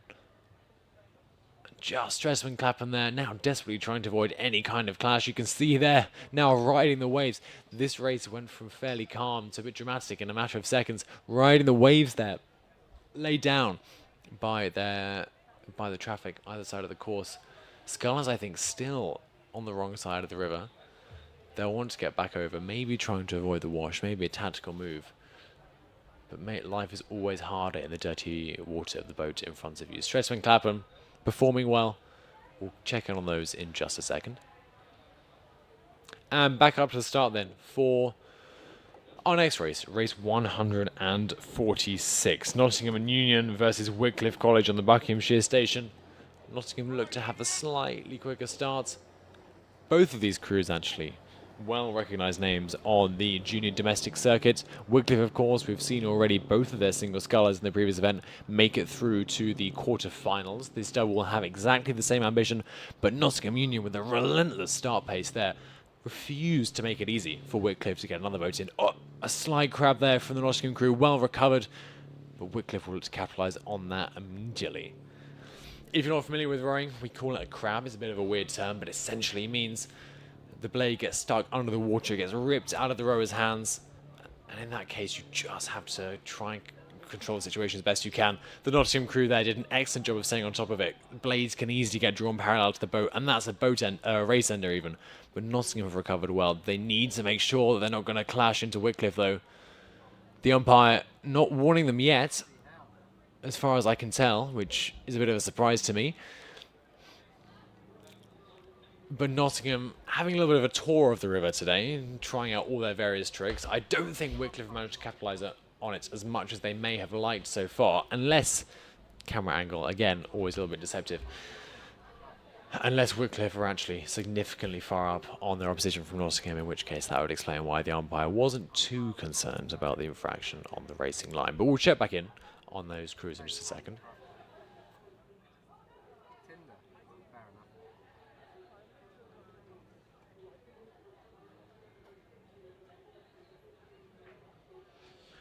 And we can see ahead of them the conclusion of the previous race, race number 145. Streatham and Clapham currently ahead of Tideway Scullers School A as they cruise towards the finish line.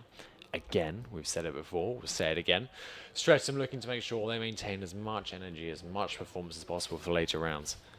But so far, a dominant display of sculling here in what is one of the most challenging boat classes here at Henley Women's Regatta, or any regatta indeed. The double sculls require a lot of finesse, a lot of technical know-how, and great cooperation between the two athletes inside.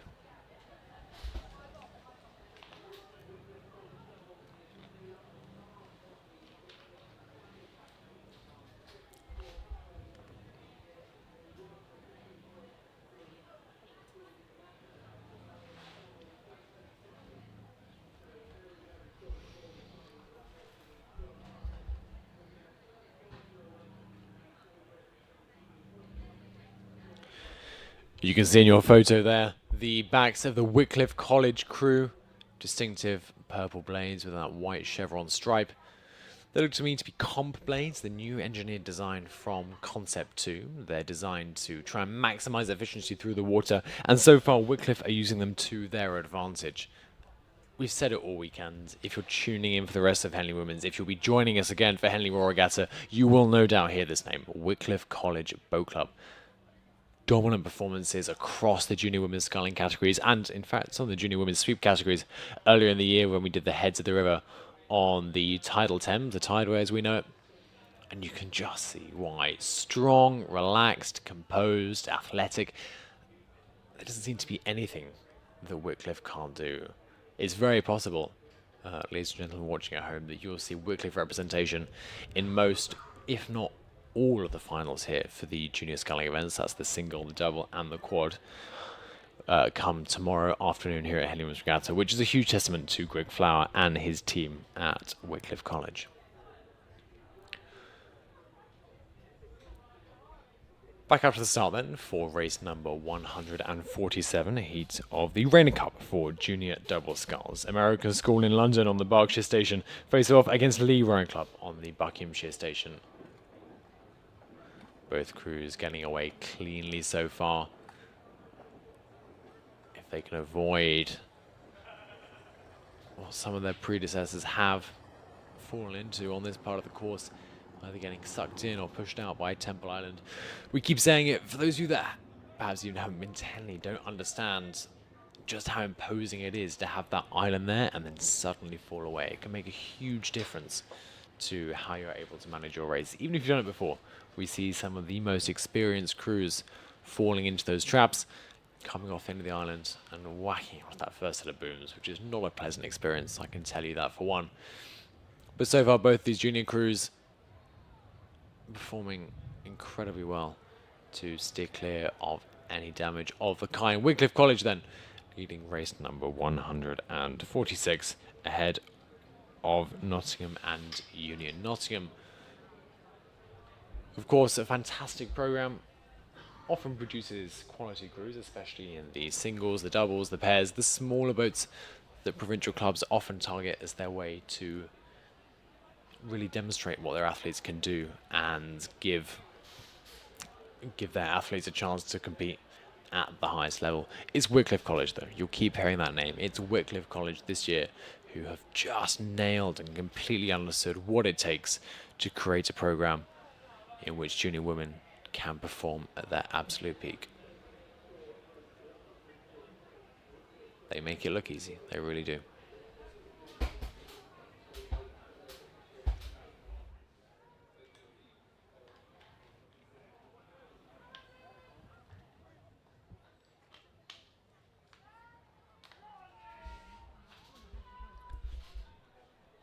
Just heading across the line then, Wycliffe College will be joining us later on for the quarterfinals of the Rayner Cup.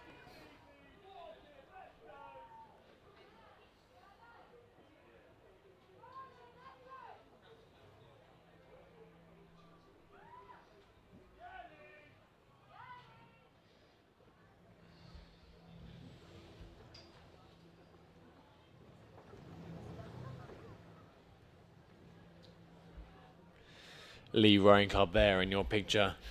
Bright orange blaze and unisuits, immediately recognisable on the domestic circuit. Lee, a provincial club with mixed success over the years, but a double here performing incredibly well. Relaxed, composed,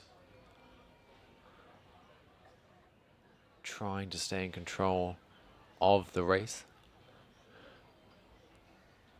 Not entirely sure, to be honest with you, where American School in London are in relation to this Lee crew. But regardless, Lee looking relaxed, composed, ready to demonstrate their athletic prowess.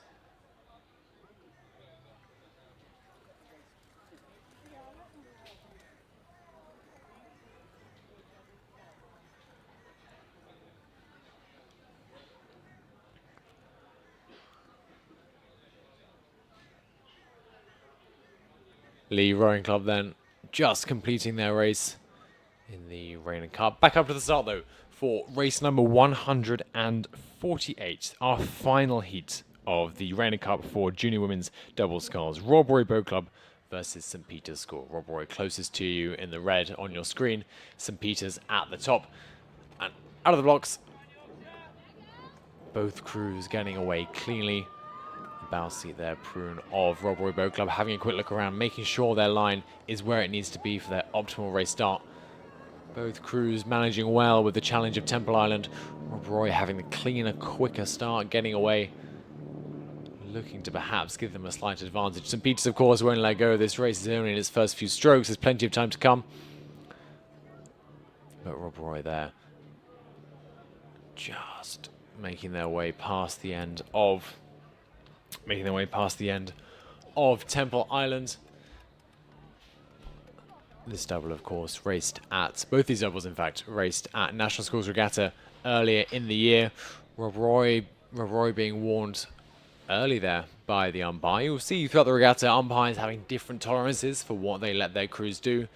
Rob Roy and St Peter's being held apart by their umpire. Rob Roy being told to maintain their position, their line on their station.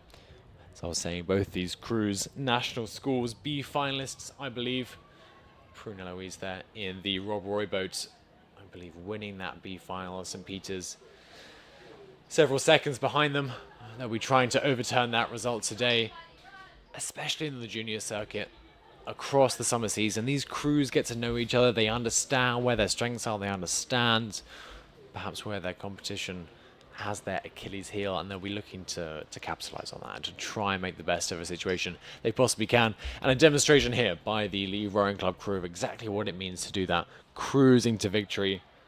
Multiple lengths of clear water between them and the American School in London behind them as they make their way towards the end of their heat of the Rayner Cup for junior women's double sculls here at Henley Women's Regatta 2024.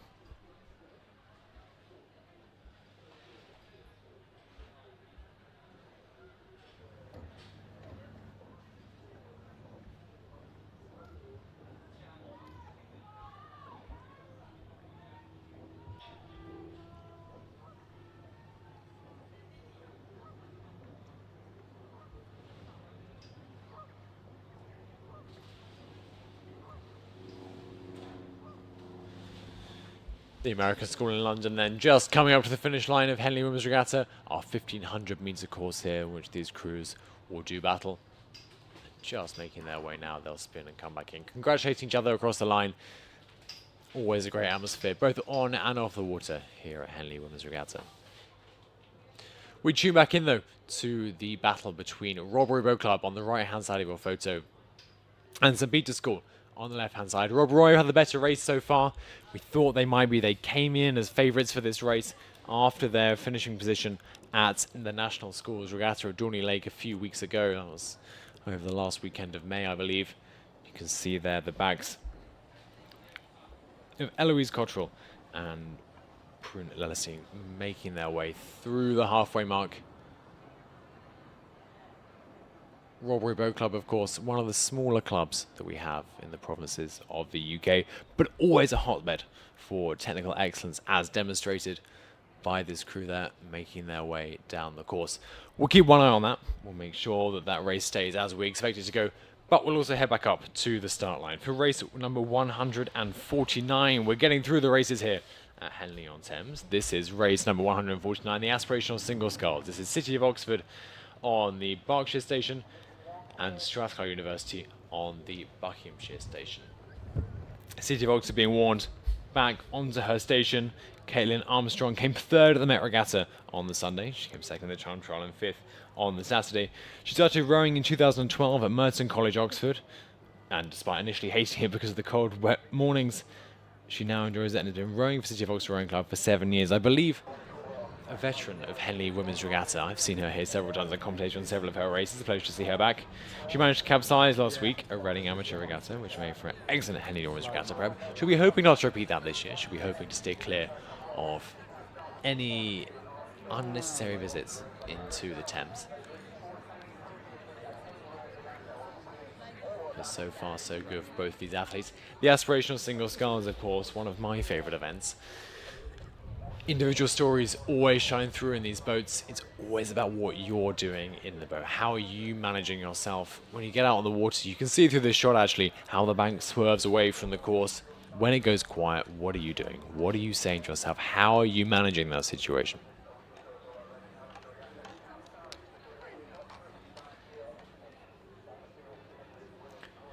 We link back up then. You can see there Robbery Boat Club extending their lead over St. Peter's School. We expected it coming into this regatta, but here we can see Rob Roy making their way down the course. A testament to what being drilled in small boats from day one can do for your technical ability. I'm sure the coach is looking on proudly as the crews come towards the end of their race in the heat of Henley Women's Regatta, battling some slight wash there from the launches as they go past. Bruna Louise will be progressing to the quarterfinals of the Regatta Cup for junior women's single double sculls even.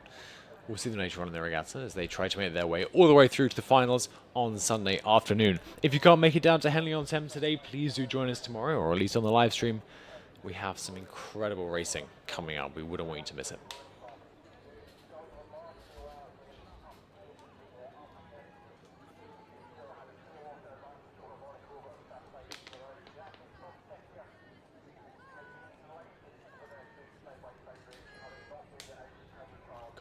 Then of Rob Roy winning our final heat of the day of the Regatta Cup for junior women's double sculls. St. Peter's School unfortunately won't be continuing on in the regatta, but Rob Roy will. We'll see them later on in this race.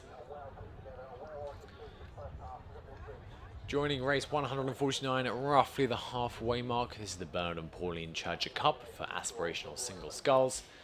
It looks to me as though Caitlin Armstrong of City of Oxford Rowing Club currently in the lead over Veronica Volhinka of Strathclyde University.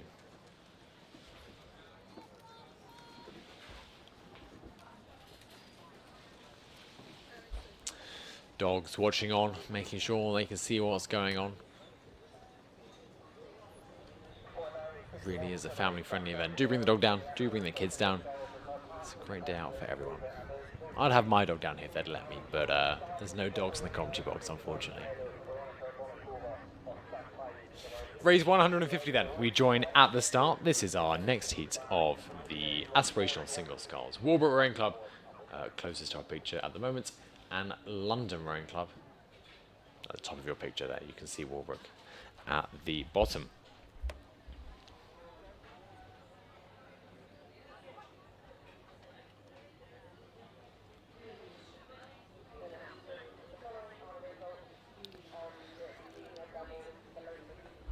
You can see there the two single scullers just making sure they're happy with their line. If you can see there at the end of the pontoons the boat holders are holding onto, you see those Y-shaped devices. It just helps the scullers line up, make sure they're perfectly straight.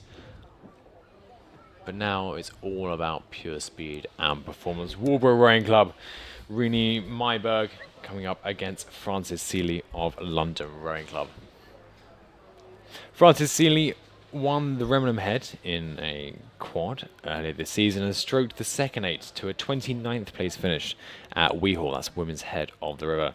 Last season she raced here at Henley Women's Regatta in the Fiona Dennis Trophy, and she's proudly the most northern member of the London Rowing Club women's squad, having grown up in North East Scotland, having learnt to row at Aberdeen Schools Rowing Association, one of the great powerhouses of junior rowing in the UK. A few crews down here this weekend, sure to put in a great performance, looking forward to seeing what they can do. But now it's all about what their alumni can do, and it's whether Francis Seeley can secure her passage through to the later stages of this regatta. Just watching then the conclusion of race number 149, a heat of the Aspirational Single Sculls, the Bernard Churcher Trophy between City of Oxford and Strathclyde University. It will be Kaylin Armstrong of City of Oxford Rowing Club moving through this competition.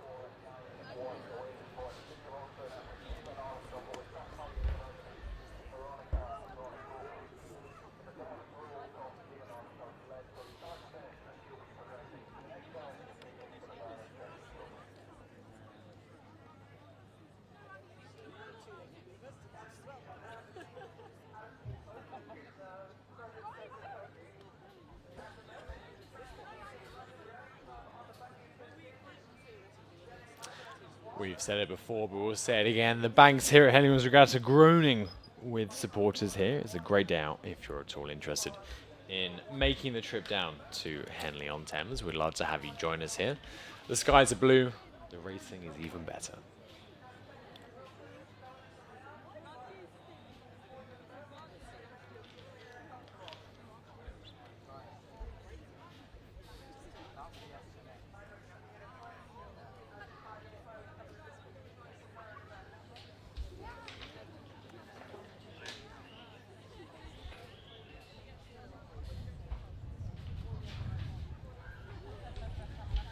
Race number 150 in progress then on our screens at the moment.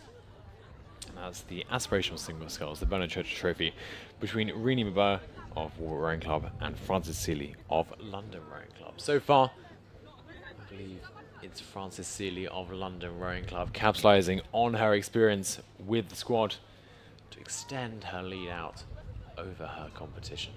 London, of course, one of the major forces on the Putney embankment, alongside other well-known names such as Thames Rowing Club, but London, a programme on the rise, making their way up the rankings, hoping to secure an excellent set of results here at Henley Women's Regatta and of course later on at the Royal. Back up to the start then, race number 151. It's a relentless schedule here at Henley Women's Regatta. We join Sophie Parks of Durham University as she competes with Imogen Parker Elms of Molesey Boat Club.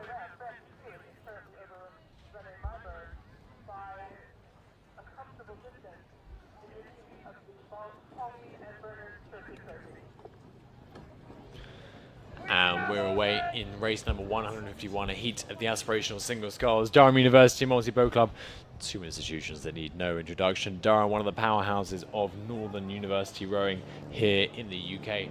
Most often seen tussling Newcastle, but trying their hand here in the Single Sculls against Multi-Boat Club, one of the GB team's favourite spots to place their up-and-coming athletes. Great names over the years, like Mosa Bihi, have been born and bred in Multi-Boat Club and have made their way on to become some of our foremost Olympic stars. The crew's coming together a little bit there as they move down the Henley women's course. I believe that's the difficult to see the suns on their backs, but I believe it's the Durham University Sculler who's had the better start there. Both crews coming a little bit more into the centre of the course than they'd perhaps like. Didn't get a chance to see if the umpire was waving their flag or not. It's almost like they're listening. They can hear what I'm saying, and they're waving a flag warning the Durham University Sculler, Sophie Parks, back onto her station.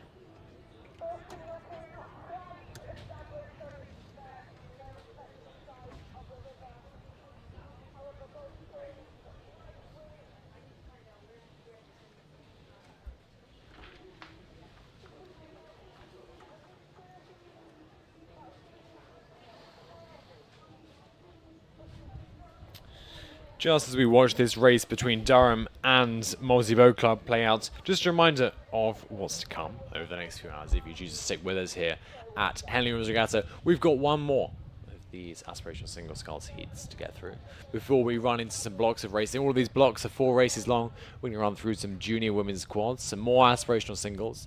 We'll have some championship pairs, championship 8s, junior Coxed 4s, championship quads, J16 quads. We've got a whole host of races lined up for you this evening, running all the way to 7:30 this evening, with our last race being a heat of the championship double sculls between Leander Club A and Multi-Boat Club. But for now, we're on race 150 and seeing a conclusion to the battle between Walbrook and London Rowing Club. I believe it's the London Rowing Club Sculler that will be progressing through to the next round of Henley Women's Regatta. Congratulations. Congratulations to Francis Seeley. We'll see you in the quarterfinals.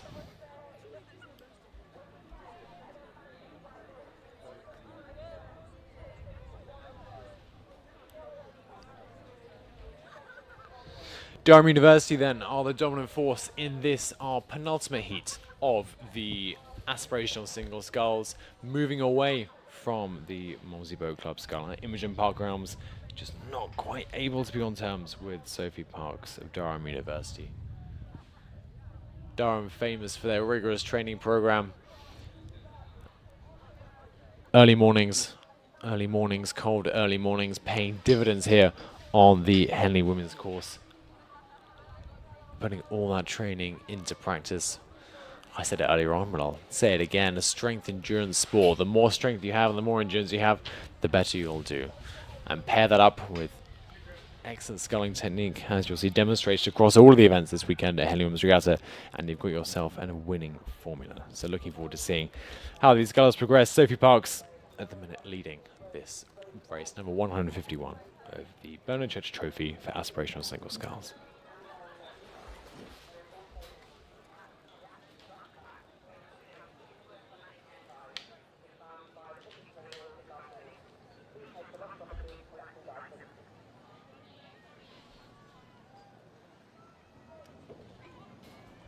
We join then the crew up at the start for race number 152, our last heat for today of the Aspirational Single Sculls.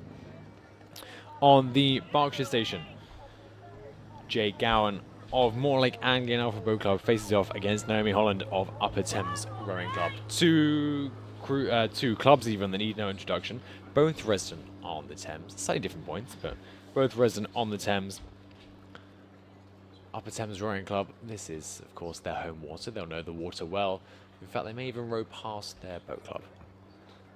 As we see these crews move past the end of Temple Island, they've resisted the temptation to get pulled and pushed around by the trees, and then making their way down the course. As single sculls, of course, always a challenge, both mentally and physically. It's 1500 metres for all of the boat classes this weekend. Doesn't matter if you're rowing an 8 or a single. It's all about the game that you play with yourself. It's you versus your opposition, and it's you versus yourself. How well can you perform? How hard can you push yourself?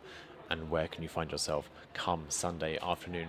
These two scullers, race number 152, Jade Gowan and Naomi Holland. So far as I can tell, neck and neck in this heat of the aspirational single sculls. As soon as we get a better shot, we can give you a better understanding of the margin so far. But lots of action to come here at Henley Women's Regatta. We'll just check back in then on the previous race going down the course, race number 151. That's the battle between Sophie Parks of Durham University and Imogen Parker Elms of Molesey Boat Club. It's the Durham Sculler so far that's had the better race. The Molesey Sculler not letting her get away. We've seen some much bigger margins this weekend so far. But the Molesey Sculler is keeping her honest, making sure she doesn't get away, doesn't get too comfortable, doesn't give her time to relax. For the Durham Sculler, this isn't the ideal situation. You're winning your race, you know you're going to make it through, but you're still having to work for it. That means that come later today, come tomorrow morning, when you come to your quarterfinal, you have a little bit less in the legs. It's all about managing that strategy now, all about making sure that you're making the best possible strategy for yourself in the future.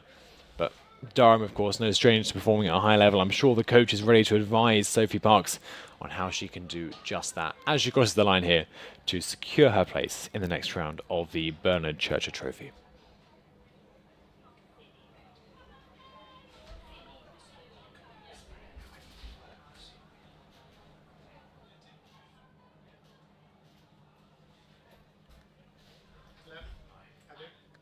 Very well. You? We're still on it. It's...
As promised, much more action to come here at Henley Women's Regatta, and this is your first heat of the day of the Junior Quadruple Sculls. This is race number 153 of the B. Langridge Trophy for Junior Quadruple Sculls. William Borlase School A crew on the Berkshire Station, Wycliffe College on the Buckinghamshire Station.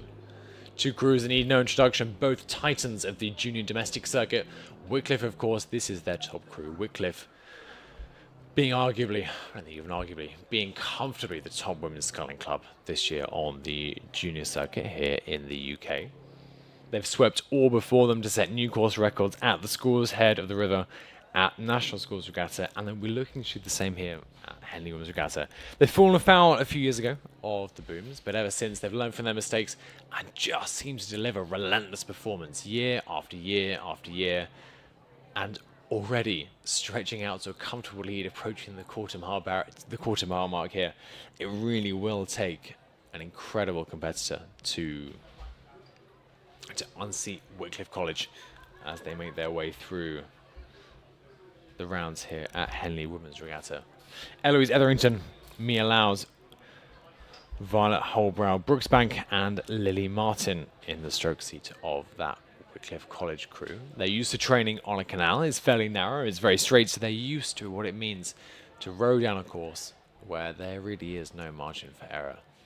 But so far, I'm sure we'll cut to a better view in just a moment to understand what the margin between these two crews is, but so far it's Wycliffe with a comfortable lead over their competition in this, the first heat of the B. Langridge Trophy for Junior Women's Quadruple Sculls. Junior Women's rowing, of course, in the UK, in the healthiest place it has been for as long as I can remember, I think it's fair to say ever. new events introduced here and at Henley Royal Regatta mean more and more crews and more clubs and coaches are focusing on these events towards the end of the year. This is the pinnacle of their racing calendar, and a win here at Henley Women's Regatta really does mean the absolute world to these crews. And if I was a betting man, I'd expect to see Wycliffe go all the way through this regatta and secure some silverware at the end of the weekend, but we'll just have to see. Anything really can happen here at Henley on Thames. We're just going to watch, though, before we tune back into the junior women's quads, the conclusion of race number 152, the aspirational single sculls. More like Anglian Alpha and Upper Thames Rowing Club going head to head. That's Naomi Holland and Jade Gowan. And it looks to me as though it will be the sculler from Upper Thames Rowing Club on her home water, bringing home the win and progressing through to the later rounds of competition here in Henley on Thames. Just crossing the line, making it official before she moves through to the later stage of this race, where no doubt she will face even tougher competition than what Naomi Holland, a very competent sculler in her own right from Upper Thames, was able to throw at her.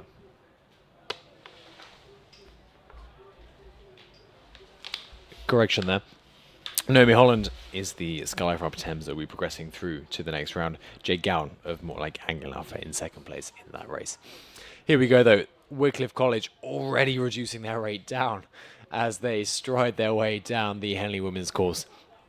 There aren't enough words, if I'm honest with everyone at home, to describe just how fantastic this crew have been all season. Greg Flower and his coaching team at Wycliffe College, they've been there or thereabouts. Last year they were there. We expected them to finish everyone off in their path. They weren't quite able to make it, unseated by Toway Scullers at the last moment. They're not letting it happen this year. You can see the determination there on Lily Martin in stroke on her face. She knows what's at stake here. She knows what she has to do. And so far, they are delivering a flawlessly executed race. We'll check in on those in just a second. But at the minute, let's have a look at race number 154, the second heat of the B Language Trophy for junior quadruple sculls. Putney High School A crew on the Buckinghamshire station. That's on the right-hand side of your photo at the minute, closest to the island. And on the left-hand side of your station, Agnes Irwin School from the USA, making a trip over here to compete in the B Language Trophy.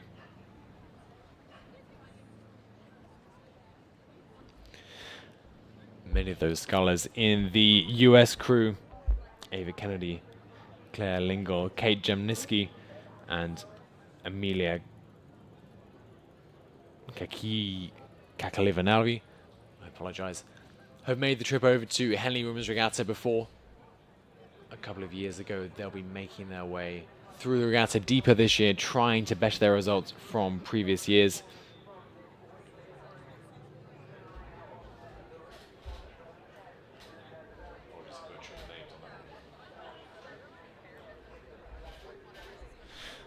We'll just check back in then with Wycliffe College as they make their way towards the concluding segments of this, their first side-by-side race here at Henley Women's Regatta 2024. You can see their stroke rates come right down. They're doing exactly what we spoke about here in the commentary box earlier on.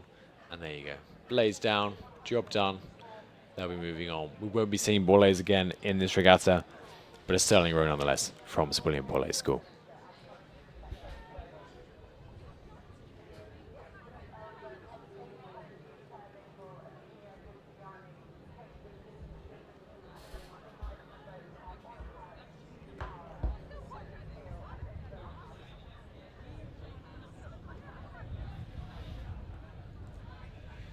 Checking in then with race number 154, another heat of the B Language Trophy. Putney High School versus Agnes Irwin School, USA. The Putney High School crew were the GB France Women's Quad finalists in 2023, and they were finalists in the J16 Women's Quadruple Sculls this time last year at Henley Women's Regatta. So a J17 crew making the step up to the J18 territories. They're still a year younger than many of their competitors, but so far having the better of Agnes Irwin School USA. Just a testament to what a crew like this is able to put together. After so many years of rowing together, you begin to understand each other's strengths and weaknesses, and you begin to work together as a cohesive unit. And you can see there, just as the crew come past our camera position here, And the carbon wing Felipe. Just a gentle lull of the boat as they make their way down the course. You can just see they completely understand what they need to do to deliver a strong, compelling race.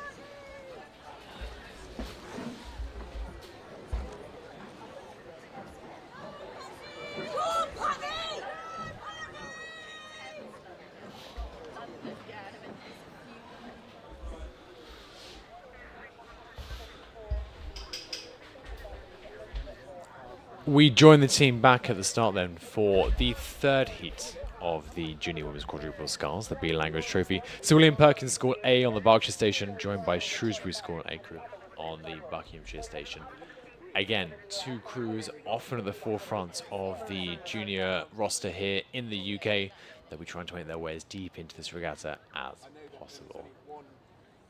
Shrewsbury scored perhaps more famous for their escapades in the sweep boats, but making the switch to sculling this year to try and fight for a title to William Perkins.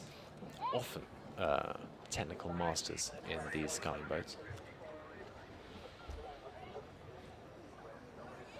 We're off then for race number 155, the third heat of the Junior Women's Quads here at Henley Regatta. Time trials only this morning. It's always a quick turnaround here at Henley Women's Regatta. There's always lots going on, always lots of races to try and fit into a fairly short period of time. But managing so well, so far so good with the challenges posed by Temple Island. Both these crews making their way down the course, staying far apart, giving the umpire a nice easy ride down the Thames this afternoon, enjoying the sun, no doubt. Pioneer High School, though, on the previous race have had the better of Agnes Irwin High School from the US. We said it before, this is a crew that's been together for several years. They've been to GB France together. They competed here at Henley Women's Regatta last year, and they'll be looking to make their way through the J18 category this year to try and prove to those around them just what they're capable of doing.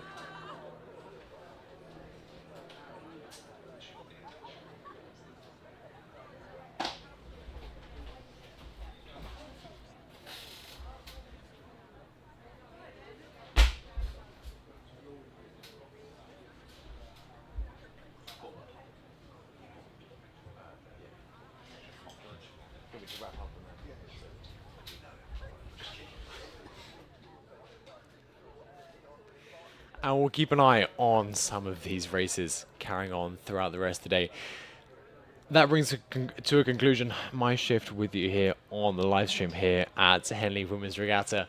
I'll be back with you, I'm sure, later on in the weekend as we follow this racing through to its conclusion. On Sunday afternoon, I'll be handing over to two of my co-commentators here on the live stream. They would like to join you and take you through some excellent racing over the next few hours here at Henley on Thames.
Good afternoon, everyone. You are now joined by Ben Pritchard and Erin Kennedy from the British Rowing Power Squad, and we're here to take you through for the next 2 hours of racing. Coming up, we are at race 156, which is Shiplake College versus Lee Rowing Club. Erin, how's your day been? It's been lovely, thanks. Yeah, we've been out on the water already this morning, and it got rained on. Now the sun's come out, so it's kind of nice to be down here watching some of the crews going down the track with the sunshine. We were just commentating in the paddock about how the race has got a great vibe here, hasn't it? Yeah, I think it's such a lovely kind of atmosphere around at this regatta. I think partly because, you know, there's so much access for the spectators throughout the duration of the course. It's really nice, and you can hear, I mean, we're sitting kind of just at the end of the spectator area, just before the boating area, and we can hear, I mean, from where we are, the cheers going for the crews as they're going down the course, and it's pretty exciting, and it's really great for the athletes as well, because you literally have people all the way down. Yeah, and if we just look at this race now that's coming through 155, the heat, we have got William Perkins School here with a lead coming up to the line ahead of Shrewsbury School. Hey. And the next race we've got coming down the track is just getting ready on the start now. You'll see those pictures coming up shortly. You can see just there on the buck station, they're just working through to get through to the line, and they've just crossed the line there. It's actually looking like quite a nice little tailwind that's pushing them along.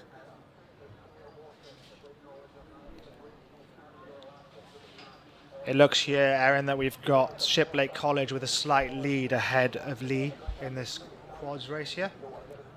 Yeah, some really nice sculling coming through from Shiplake. They look really relaxed in the shoulders. Really long round in front of the pin as well, and they look pretty in control of this race ahead of Lee. You can tell that as soon as that blade is in the water, they're starting to get connected to the foot plate. It looks like they're getting a great build on that spoon just before they start to then send the legs down and then break their arms. Yeah, it's really nice. And this is coming up to the last in this section of the junior quads. Coming up next, we're going to look at the aspirational singles, and they're just starting to get onto the start line, but we can just enjoy on the Berkshire Station, Shiplake College just taking a reasonably dominant lead over Lee. Looking back to Lee, I think Lee are doing themselves a really good job at the race. They're really accurate around that front turn, but Shiplake College have just got that advantage. Really nice long levers and making the most of this wind. Yeah, and it looks like these two aspirational singles are ready to go. They've been looking around over their shoulders, getting themselves lined up, ready to go down this course. On the left-hand side, we've got Queen's University Belfast, and we've got Mortlake on the right-hand side. So that's the Buckingham Station. We've got Mortlake. And on the Berkshire Station, we've got Queen University Belfast. So this moment in a race, Erin, this is where I'm feeling most calm. You know, when you get to this point, the nerves are starting to build. But actually, as soon as I get on the start in the international racing, it's the point where we feel the most calm, because there is only one way home here, and it's down the course, isn't it? Yeah, totally. I mean, so I'm a coxswain. I'm the cox of the PR3 mixed cox 4, and to be honest, I find that the warm-up and getting onto the start line pretty stressful. You know, it's pretty busy. It actually looks deceptively calm, actually, behind the start here. But, you know, you're trying to get your warm-up, you're trying to get your work in, especially if there's a bit of a wind difference, you're trying to get it all done in the right direction. So actually on the start, and you can see the volunteers, they're holding them on the start with the stake boats. You know that essentially you've got a clear run ahead of you, and all you need to do is basically go and execute your race plan. Yeah, and if we just have a quick look at this current race, it still looks like Shiplake have got a dominant lead over that Lee boat, and it looks like they're slightly underrating Lee as well, I think. And it looks like they're moving incredibly well, even this far down the track. Yeah, full kudos to Lee, though, really pushing Shiplake. Looks like just maybe half a length of clear water, perhaps a length when we get a little bit of a better angle. But yeah, fair play to Lee, really pushing Shiplake all the way to the line. But Shiplake looked pretty unfazed, nice and relaxed in the shoulders, and really accurate around that front turn. That's them crossing the line. That's them crossing the line. And then in that aspirational singles, it looks like Mortlake got off the better start. And I'm sure we'll flip back to that race shortly. So, Erin, I've never actually rowed down the Henley stretch of water. No. Obviously, you're a Leander member and you've trained there for years. You've rowed Henley Royal and you've rowed Henley Women's as well. Yes, I have. So, yeah. What would be your advice to these singles in the aspirational category? You know, it's probably one of their first major races out there, and they're. Yeah, I would say, especially kind of in a single, you know, one of the challenges are you don't have a cox, i.e., you know, someone looking and steering for you. And it's actually just kind of trusting what you're feeling in the boat, like that actually kind of the pressure of the regatta and being one-on-one, nothing should really change. You want to be doing your race plan, you want to be executing the best race possible, not over worrying about stations and sides and all those sorts of things, actually just basically running a straight course and essentially kind of making the most of what's going on. I think some things to be aware of, it actually doesn't look too busy on the side of the course at the moment, but where you have breaks in the booms, you may be more susceptible to wash. I think that's going to probably be even more so tomorrow because it looks like it's going to be a really sunny day. So making sure you're aware of wash, aware of the markers on the course, because we're generally not getting the normal 500 meter markers like you'd have at say national schools or a kind of normal 2k flat course. So you're having to kind of maybe use your stroke coach a little bit more, which is obviously giving you distances and times, and try not to get too drawn into the race alongside you, but equally it's one-on-one, you need to be reactive. Yeah, exactly. It's a really interesting race premise, isn't it? One-on-one, person versus person, going down that course. You'll be out there with your own set race plan. And I actually find sometimes when I get on that international stage and I'm thinking about who I'm racing, I kind of get lost into that and I get sucked into that. And you've got to focus on your race plan. I guess here, when it's 1 versus 1, you can't help but think about who you're racing and the moves you've got to do to overtake them and get in front of them. Here we just saw the sculler on our side, Queen's University ladies. She had to make a major correction there, obviously, which will slow the boat down, but she seems to be sculling well.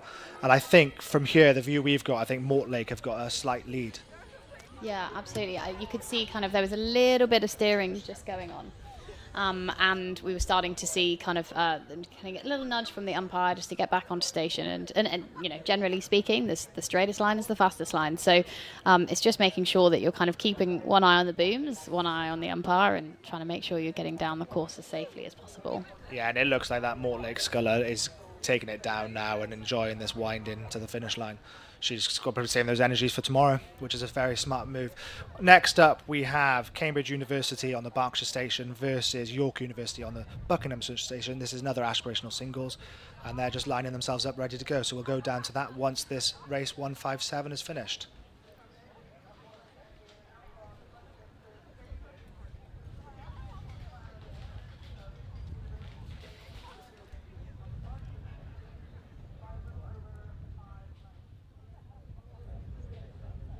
It's looking really nice from Mortlake.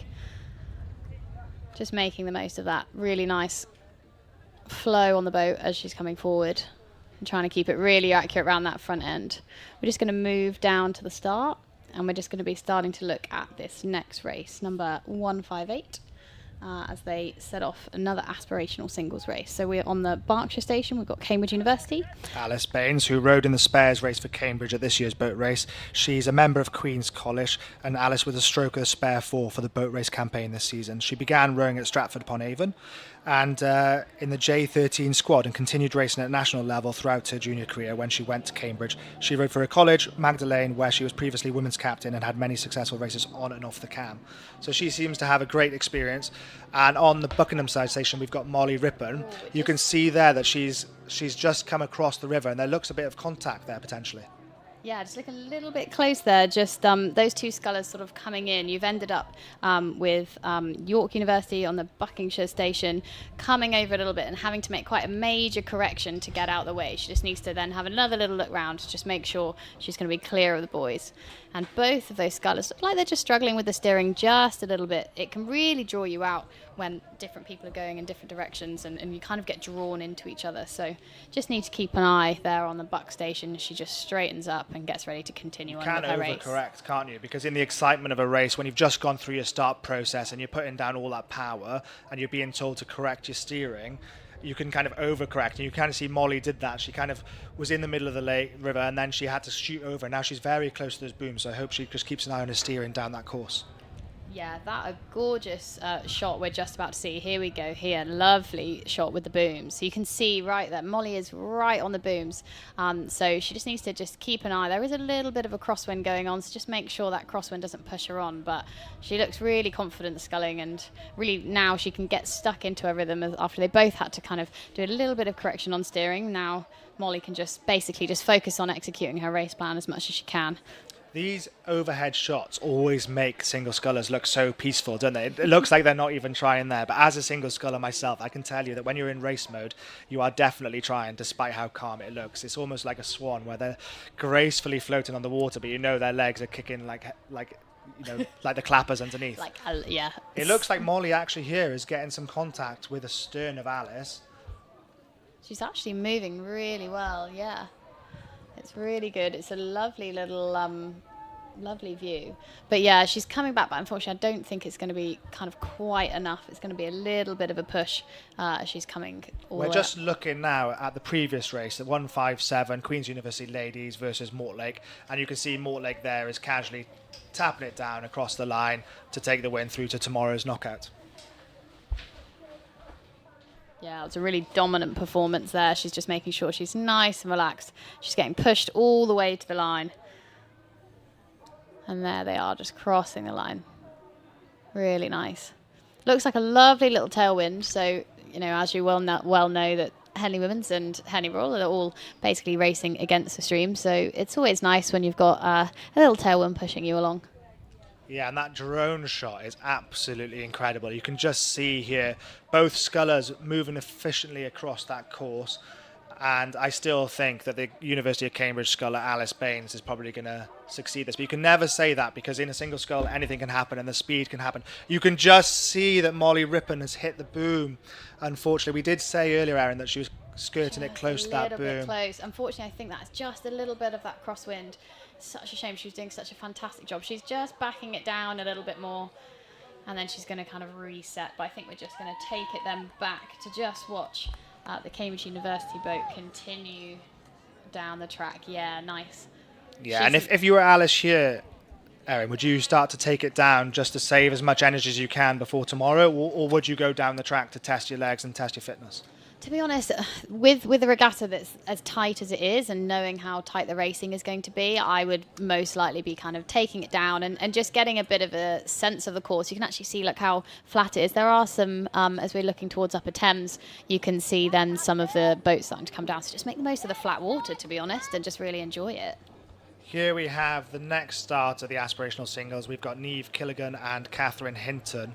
We have got Niamh Killigan from Neptune Rowing Club on the Berkshire Station and Catherine Hinton of University of Exeter on the Buckinghamshire Station. Like that start looked to get off quite cleanly there, Aaron. I was just going to say, Niamh's absolutely gassed it off the start. That's absolutely fantastic. She's looking really nice, really relaxed.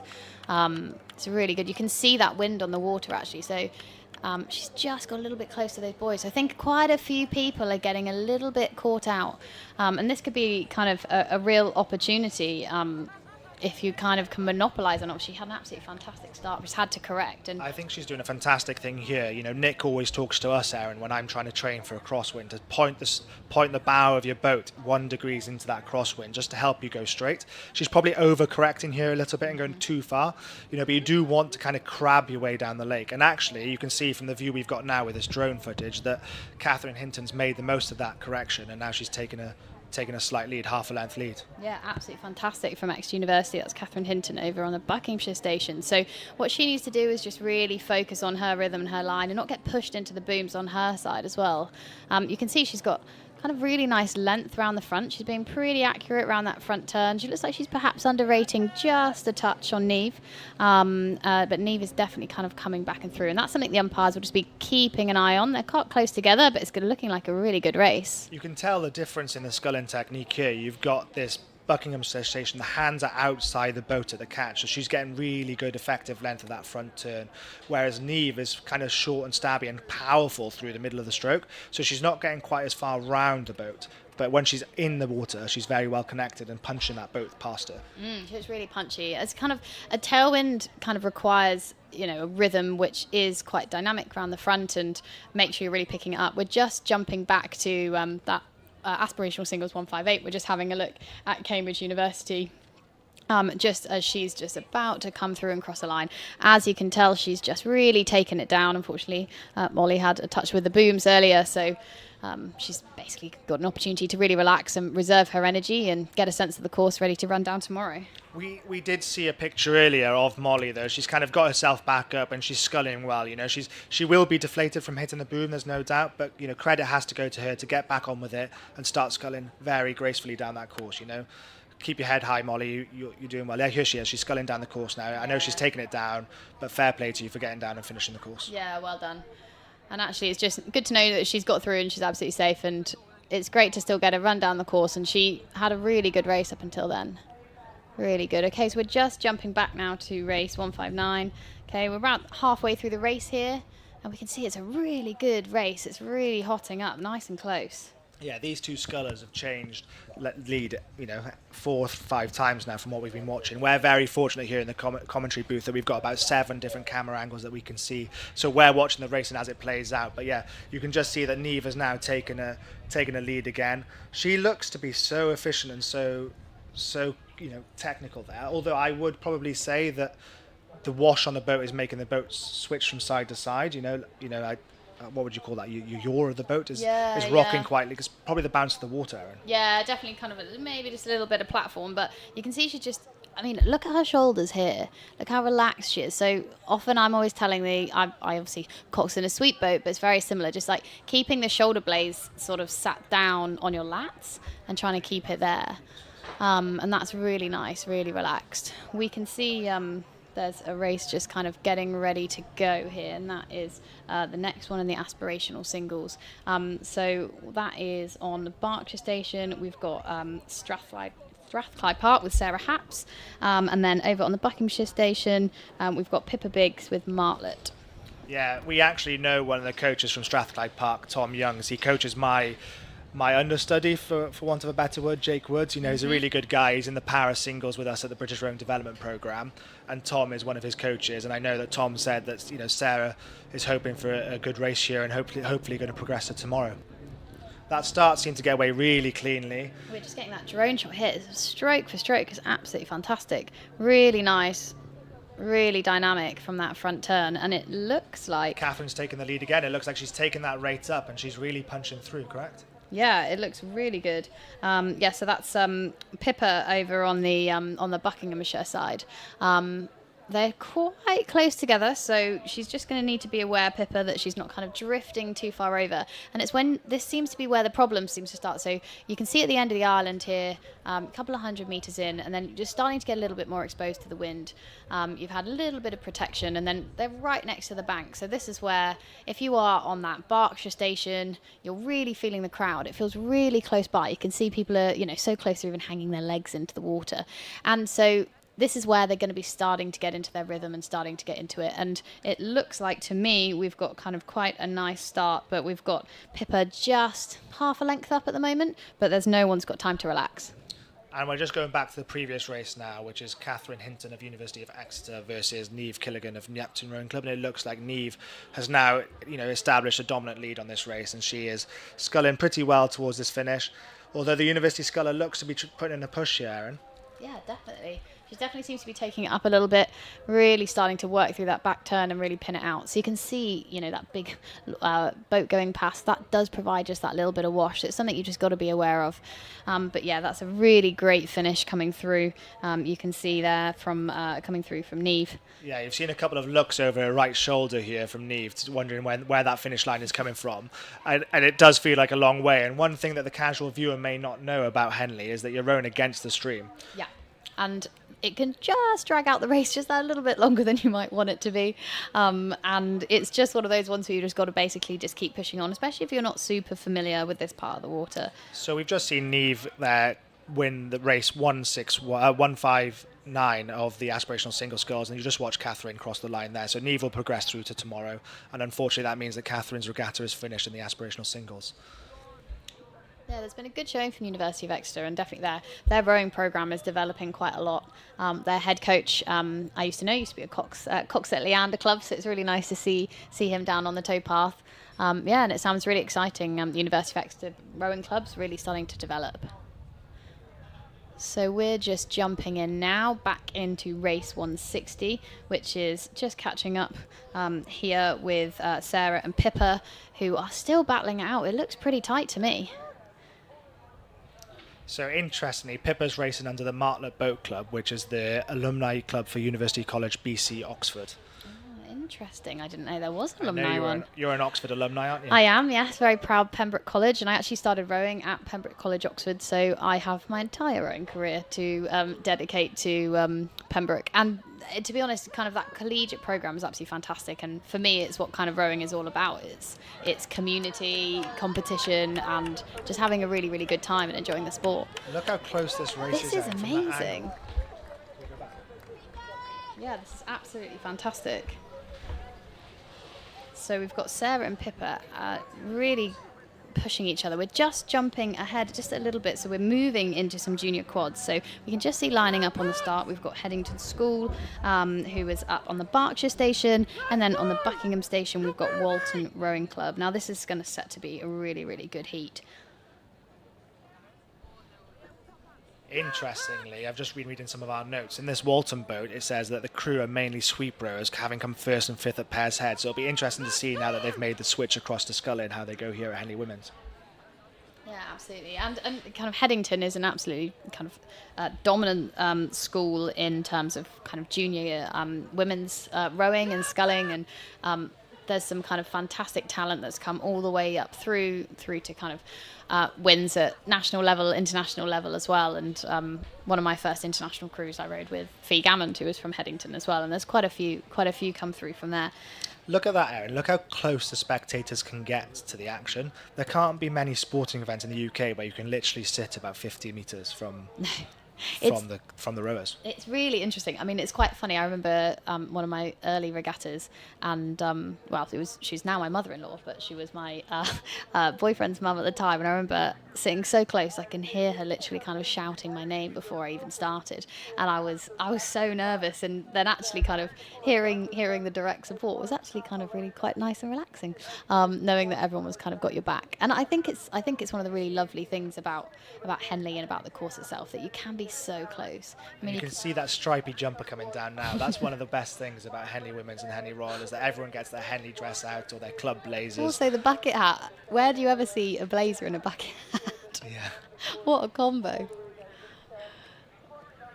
Okay, so you can see we're just about to cut back into this. Yeah, here we go. We can see the quad. Can you see the wash that's just coming in? So this is just something they've got to contend with. You know, you can see there the hulls are not flat. They're not particularly kind of rested, but basically this is where the crew, when they come forward, get to front stops, when they make sure they're squaring up, it's something that I'm often talking to my crew is just making sure that they're basically pushing back and making sure they've got a good grip on the blade, so those first few strokes aren't wasted. And especially in sculling, because what will happen is that one blade will lose the connection with the water because the wash will roll you, so you'll just lose that connection. We're just going to go back to race 160, and it looks now that like Pippa Briggs has made a dominant move and she has established herself with probably a clear water gap now to the Buckinghamshire station. Yeah, that's them just coming across the line now. Really nice clean race. Yeah, a good couple of lengths actually, but I think that's actually been a fantastic performance there from Sarah, and I think she should be really proud of that. You can see they've absolutely spent. Yeah, and it'll be important for them now to get some carbs and some protein on board and really recover ahead of tomorrow, because they've not got long now before they race again. No, and that's something particularly kind of for these aspirational boats and things like that, when they're kind of maybe learning to row in a kind of multi-event regatta with races coming thick and fast. It's how do you fuel? How do you get yourself in the best position? How do you warm up? How do you cool down? How do you get your best performance out? It's something we work on, but it's our professional job. These guys are studying or working alongside this, and it's really interesting to see. We're just about to get a drone footage of this start, which is, for us, looks incredible. I don't know whether we can flip to that, producers. Yeah, and we can see it looks like there's they're just trying to get the start pontoon sorted. So you can see actually this is a great opportunity to see. You can see the start pontoon kind of guys walking around. So you can see here the start pontoon can be changed. So it can be lengthened, it can be shortened, and that's because boats are different lengths. So obviously we've just had the singles. You can see where the two white kind of pieces of wood are there, and so then there's a tent on the right hand side, and that is basically where the starter is, and there'll be a piece of string where they're basically lining up the bow balls And here we go. We can literally see them. They've basically cranked it, and they can literally pull that start in and out. So it means that they can essentially make sure that the start is exactly right. The bow balls, which are very much basically on the end of the boat, are completely in line, and that's when they're ready to start. And obviously, a quad is a lot longer than a single, so they've had to basically pull that in, so they're both basically going to start even. And you can see the two volunteers leaning down there holding the stern of the boat. They're called stake boat holders, right, Yeah. Erin? And I'm pretty sure you've got some disastrous stories where a stake boat holder has held your boat too long or has given you a little shove off, which completely, disrupts your start process. It is really important that those stake boat holders just completely release their hands when they go, despite the temptation. I had one in Italy where the guy was like just not letting go, and I was like, no, you need to let go, and he just wasn't willing to let me go, so he got told off by the umpire, and then we had to restart. I mean, I have to give a shout out to these stake bolt holders because it is not a comfortable position to be lying in, right on your chest. You can get quite breathless for a little while, and they generally do an absolutely fantastic job. It's not the most sort of comfortable place to be in, but we are so grateful for the volunteers, and it's actually something that I find amazing, and one of the reasons I love rowing is even at international regattas, we still have stake boat holders. There's nothing more technical than that. So how does it work here?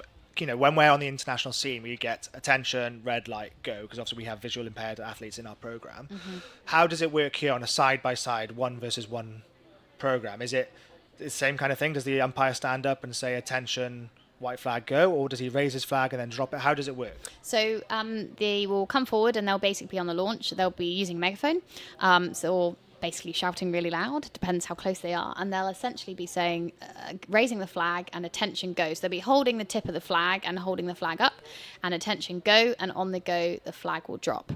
Look at that footage of the quads now, all at front stops, ready to go. The quad is probably one of my favourite boats to watch when they're racing, because when you have a perfectly timed quad, it just looks, aesthetically pleasing. Yeah, it's just so relaxed, and they can just basically really sweep it along kind of in a really nice dynamic way. So you can see here Headington has absolutely blasted off the start on the just Berkshire clipped the station. buoy though, so they've just made a massive correction towards the centre of the river, so it'll be interesting to see if they catch that before they overcorrect, which it looks like they have, and it now looks like they've got space from the buoy line. Yeah, it's a really interesting one. Everyone seems to be getting a little bit caught out of that start. And so this is a great opportunity to see on the drone. You can see in the first few hundred metres whilst we're going along the island that it's quite deceptive because the bank disappears on you when you're on that Berkshire station. And then all of a sudden you get a lot closer to the Berkshire. And the booms begin, and for both sides at the same time. But with that kind of sweeping side, it can basically be a bit deceptive because you feel like the bank's going away from you, and I think that's why people are getting drawn into those buoys. What a great shot here. It is so aesthetically pleasing, the overhead shot of a quad. It looks like that Berkshire station has just got an early lead. They look to be 2 seats up here against the Walton Rowing Club. So Headington School, they seem to be steering towards the middle of the river. That's probably to try and counteract this crosswind that we've got coming from that Buckinghamshire side. Yeah, nice. And you can see, they're just starting to take in just a little bit towards the river, and I wouldn't be just surprised if the umpire maybe just gives them a little nudge back onto station. Both crews seem to be getting those hands right outside that rigger, which means they're getting the most effective length they can at that catch point, right? Yeah, I'm really impressed with Walton, particularly, we know that the bow and a couple of the people in that boat are actually sweep rowers, and it's also nice to know that we've got Bella and Juliet who are in the bow, and the 2-seat are actually cousins, and they got a bronze medal in J17 double at the Junior Sculling Regatta recently. You can't tell that they're essentially sweep athletes No. sculling because they look like they know what they're doing. This is really exciting to see. Looks so clean, and that shape off that back turn, it looks like they're extracting their blades square, then feather, and then move into over the knees and into the catch. Yes, really gorgeous sculling actually coming out, particularly from Headington. And it is incredibly loud here. There are a lot of supporters for Walton and Headington who are cheering. You can see the wash on the water now is kind of rolling, and I guess that's from a pleasure boat that's just gone past. But that, when you're sculling, you'll really feel that because, like I said earlier, one blade will feel connected to the water compared to another, and you've got to try and balance that at the catch and the finish.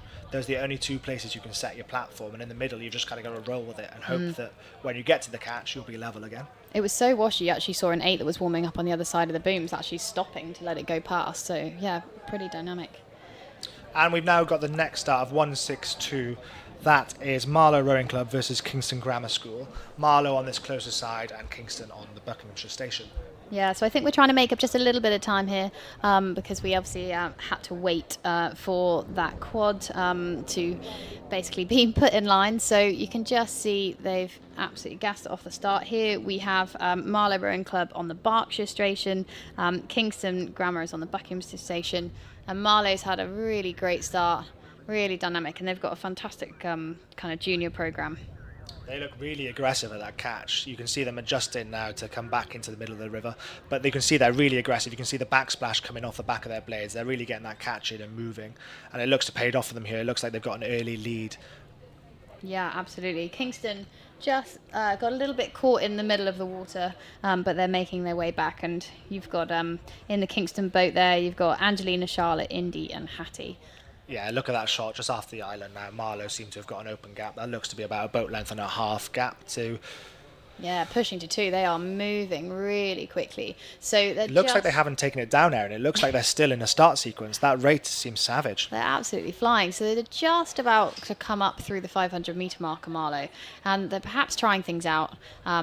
It's one of those where, you know, in the early parts of the regatta, here we go, they look like they're starting to transition now.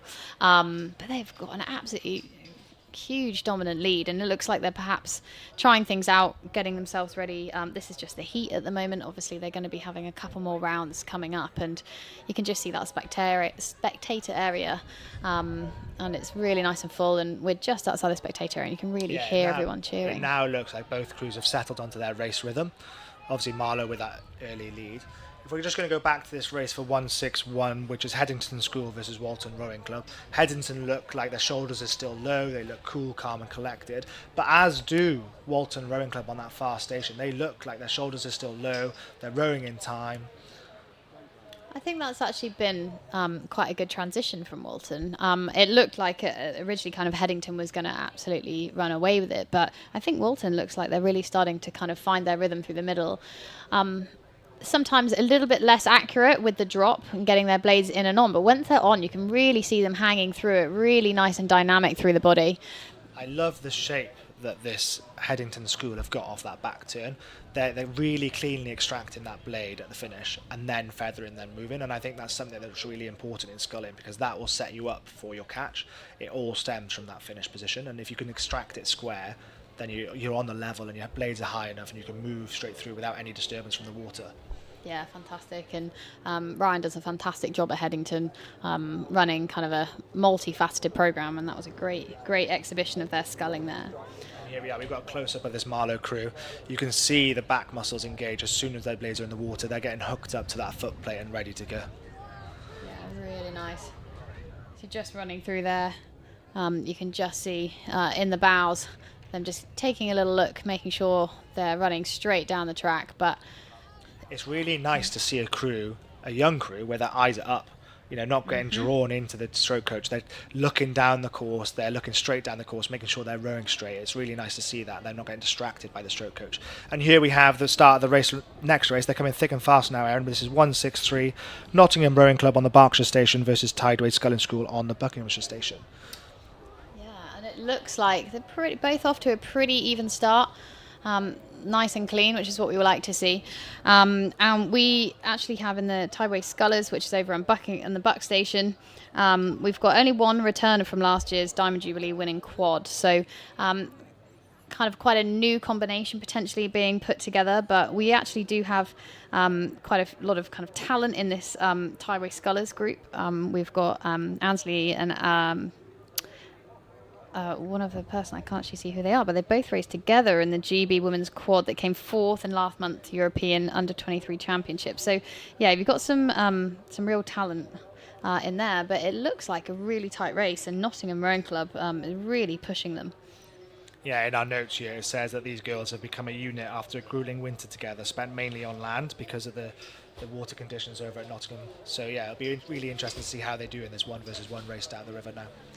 And we're just going to go back to that Marlow race, and you can see that Marlow, after that really aggressive start, which we kind of said that the start sequence kind of seemed to extend out, they must have been trialling something ready for later on or tomorrow, but it looks like they've really taken the rate down now, and they're just cruising down the river. Yeah, that look looks at that. They really look nice. really calm and collected. It's really nice to see. Yeah, it's really good. Looks really relaxed, and they're just sort of testing it. They maybe made to make it a little bit more shape, but they're quite lucky at the moment that we've got kind of quite a lot of flatness. It's quite flat on the water at the moment, but yeah, like they kind of just looking really chilled. So just coming up to the finish, they maybe decide to race to a certain distance and save themselves getting ready for the next day. I think they're going to be one to watch in this J quad boat. I think this is going to be one to watch after that start sequence. That seems very fiery. That's fantastic. And just seeing that shot of King's Grammar School, absolutely brilliant holding them off the start. And I think they've sculled really well, but unfortunately just didn't quite have enough to kind of move upwards and kind of carry on all the way to the end. This type of racing is savage, Aaron. You know, I've never done this type of racing where it is a knockout race. It is absolutely savage. You know, one race and your weekend is done. But you know, that's racing, I guess. That's sport. Yeah, it's really brutal, and it's really hard knowing kind of exactly, you know, how hard do you push, when do you push, and making sure you kind of not cooking yourself too much. And it is really tough because then essentially when it's over, it's over. And I think that's something that's really challenging, you know, is that you can put all your eggs in one basket, and sometimes the race just doesn't quite go your way, and then that can be the end of, you know, your season potentially, especially in some of these junior boats where they won't be eligible in the following year. So yeah, it's all or nothing, and that's one of the reasons I really love summer racing. Yeah, this Tideway Sculler School A boat looks really calm coming down that course. And then the next race, we have Tideway Sculler School B versus Surbiton High School A. So this is probably going to go one of two ways. But I would, if I was a betting man, I'd probably put my money on the Tideway Sculling School, given their club's name. Yeah, they are pretty good at sculling, as it might suggest, but confusingly do also sweep. So, but yeah, we've got Surbiton High School as well, and Surbiton kind of have had a really good couple of seasons so far. So nice and dynamic round the front from Surbiton. I think they're looking really clean, to be honest, off the start. Again, you can see Tideway Scullers is just getting pulled into the middle of the race, and they're quite close together, actually.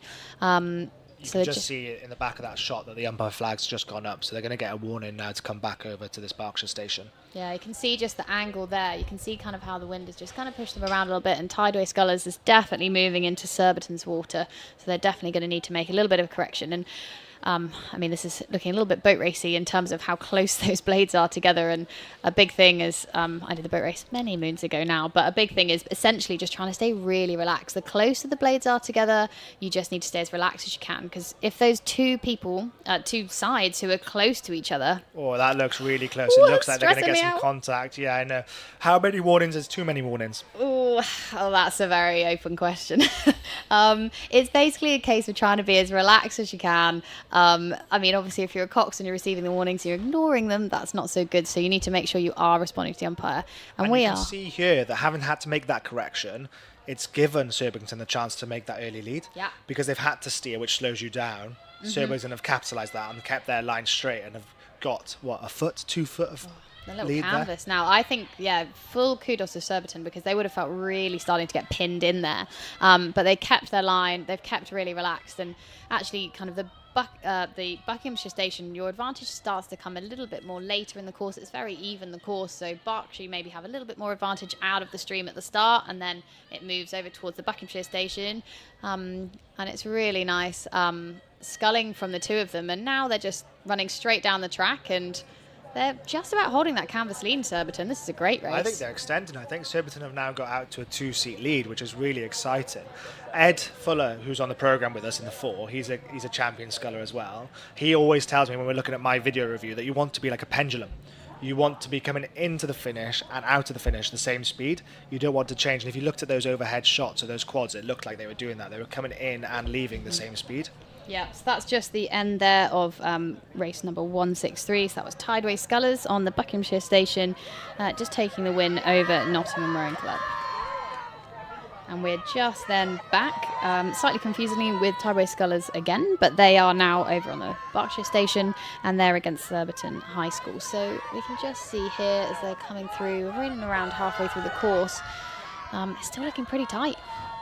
Yeah, in that Surbiton High School boat, we've got Amelia Hazard, Stephanie Brewer, Hannah Milexi, and Sophia Michael. And in the Tideway Sculler School B boat, we've got Ines Hammond-Barr, Annabelle Norman, Edith Williams, and Georgia Marshallasar.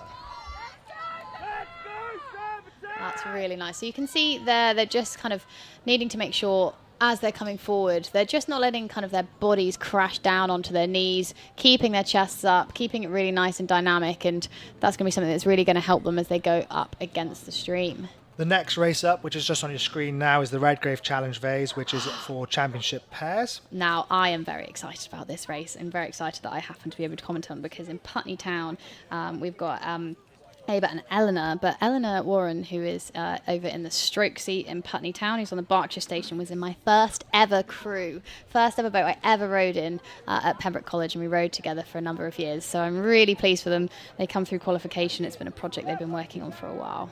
And on that far side, the Buckinghamshire station, we've got Worcester Rowing Club with Elizabeth Johnson and Eloise Fools. Again, Erin, though, it looks like this Berkshire station gets drawn into the middle of the lake off that start. Is it the boys that are putting them off, or is it trying to battle that crosswind? But you're fairly sheltered at the start because of the island. Yeah, you are quite sheltered. If I'm honest, I do think it is that you can see that bend in the river there. It is that little bit deceptive. Whereas essentially, if you're on the Buck station, you are pretty much just shooting down the end of the island. So it can just draw you in. And then I think when you lose your bearings, especially when you're going off a start with a steers person, it can be a little bit tricky just to kind of make sure you're in the right place. And you can see both of them now pointing their bows kind of to manage that crosswind as they come towards the end of the island. So that Putney Town boat, which is one of your friends and former teammates, it says here that Abba and Ellie have been a crew together for the last 3 years, obviously in a different category before, but now they've progressed up to the championship pair. What would you think is going through their heads right now? I think it's just a case of getting into their own rhythm and making sure they're just kind of being as relaxed and as internal as possible. This is actually their first time kind of competing in the pair. They've really put it together as a project. I mean, Ellie spent a lot of time in eights, and essentially they're just actually really enjoying the project. And I think there's something that's what's really lovely about kind of Henley Women in Royal. And then we're just going back to the previous race, which was 164, and Surbiton High School took the lead over Thames Tideway Scullers School B. I was wrong, Erin. I'll eat my words. I was wrong. That was a brilliant race. You can see they've both absolutely pushed each other, and it was just a length, but that was kind of probably the first bit of overlap we've actually seen since we've been doing that commentary. And so well done. Great race from both of them. You can just see them congratulating each other there as they cross the line. A really, really good race. And in this next race, which was just going to have a great drone footage of this pair now, if you're Worcester Rowing Club, what's going through your head? I know that, at World Cup 3, I led my very first race, and I kind of didn't know what to think, because I was like, is this actually happening? I'm leading. What do I do? Do I react to the people around me, or do I just stick to my race plan? Have you been in a position like this, with such a commanding lead? I know in the 4 you are pretty dominant. Very lucky to be part of kind of a 4 with a really fantastic winning legacy. But I think it's just trying to do your best race. And I think kind of in 6-lane racing, it's a little bit easier to kind of ignore the competition because you've maybe got a few different things to push off. But it is just trying to execute your race plan and what you need on the day. And, whether you're up or whether you're down, that will be essentially what you need to do, because sometimes, you can't impact what anyone else is doing. All you're trying to do is essentially row your best race. And that will be what Putney Town and Worcester are both trying to do. And on the start here, we've got a Cardiff University / Durham combination versus University of College Dublin. Beth Weaver and Antonia Warner here on the Berkshire station, and Sarah Daly and Alison Daly on that Buckinghamshire station. So interestingly, on the Buckinghamshire station, that University College crew, we actually got a set of twins who are racing together. They began rowing in Commercial Boat Club as juniors, and then both went to University College Dublin, which is really cool. And Sarah's the captain of the ladies' boat club over there. Yes, Sarah's sat there in the bow seat with Alison up in the stern, and they've both got a lot of pedigree. They have wins in academic eights, champ eights, and so now they're kind of pushing it out into the pair and seeing what they can do together, which is pretty cool. And now we've got our first Welsh boats represented. I'm going to take a moment, if you don't mind, to talk a little bit about Welsh rowing and the stuff that we're trying to do. So if anyone here has any Welsh eligibility, that could be your parents, your grandparents, or some residency, then you can go and find the CEO, Dan Feller, over at the Row Gear stand.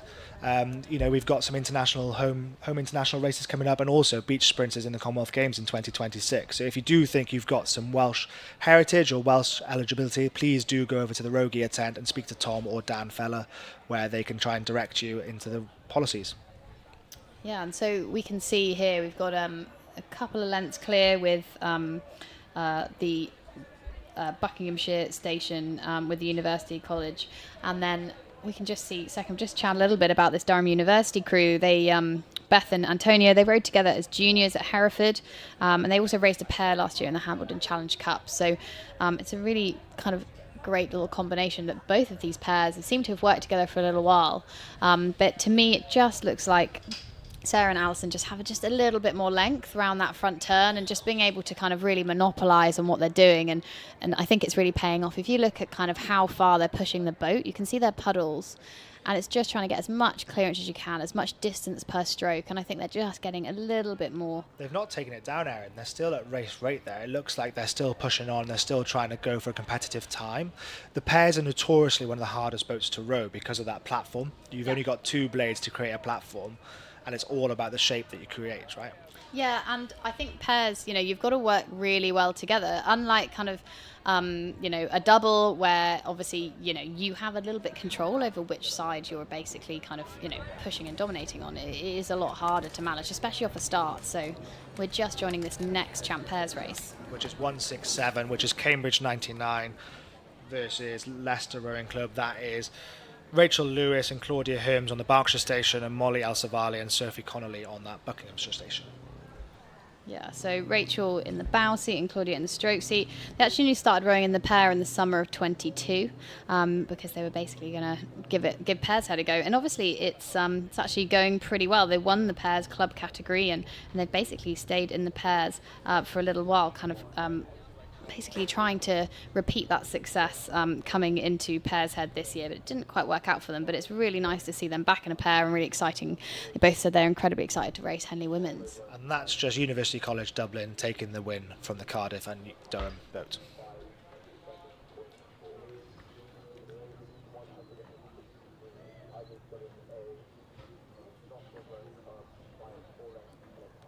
There we go. Nice, and that's that Putney Town crew just coming through the line there. Really well raced. Special shout out to Ellie. Fantastic race, and it's great to see her still enjoying and absolutely loving the sport.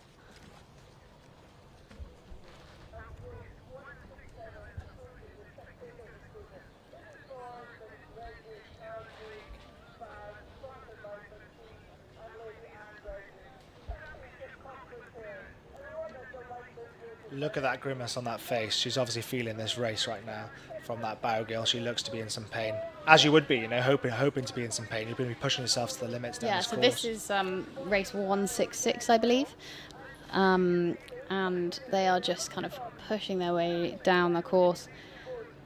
They've got a slight lead over their competitors, and the competitors are having to steer away from the booms back to the centre of the course. I believe we're now looking at race number 167 here. Sorry, they've looked like they were trying to make up a little bit of time, so it looks like we've got a little bit out of kilter, but this looks like it's 167. And over on the Berkshire station, we've got Cambridge 99 with Rachel and Claudia, and then we've got Leicester, which is Molly and Sophie over on the Buckinghamshire station. Yeah, and that Cambridge boat have still got contact despite their steering woes, so hopefully, if they can get on top of their steering, they can make a push. They might be able to break to half a length rather than being off the back. Yeah, absolutely. Yep, so that's just a shot there of Leicester. That's Molly in the bow seat and Sophie Connolly up there in the stern. So you can see in the pair, essentially, it's kind of an asymmetric boat. So you're always having to work kind of with each other and against each other. And here we've just seen a bit of the start of the next race, which is 168, which is Thames Rowing Club, Betty Payne and Alexandra Lapkowska on the Berkshire station versus Cambridge University, Katie Hempson and Georgia Gology. Now, an interesting fact about Cambridge, our good friend Matilda is over there coaching. She is, yes, Matilda Horn. So Matilda Horn was the Cox of the Women's 8 in the Tokyo cycle, and Matilda and I are good friends. We've actually competed against each other for a number of years. Rowing's funny like that, isn't it? Rowing is really funny because you are competing against some of your good friends for one seat in some situations, but you still have to maintain a good friendship, otherwise you can't focus and can't function in the winter. Yeah, absolutely. And I just think, I mean, particularly around coxing, it's really aggressive. It's very one-on-one and it's pretty tough. But I think, it's all about building good relationships and working on the project. And, Matilda and I are really good friends. We're working on a really big project at the moment with a number of other GB women's coxes, which is WOX, which is the women's coxing. The women winning cox, which we'll talk about a little bit more when we see some of the 8s racing down, and we can chat a little bit more about what coxing actually is. But here we've just got the finish coming through.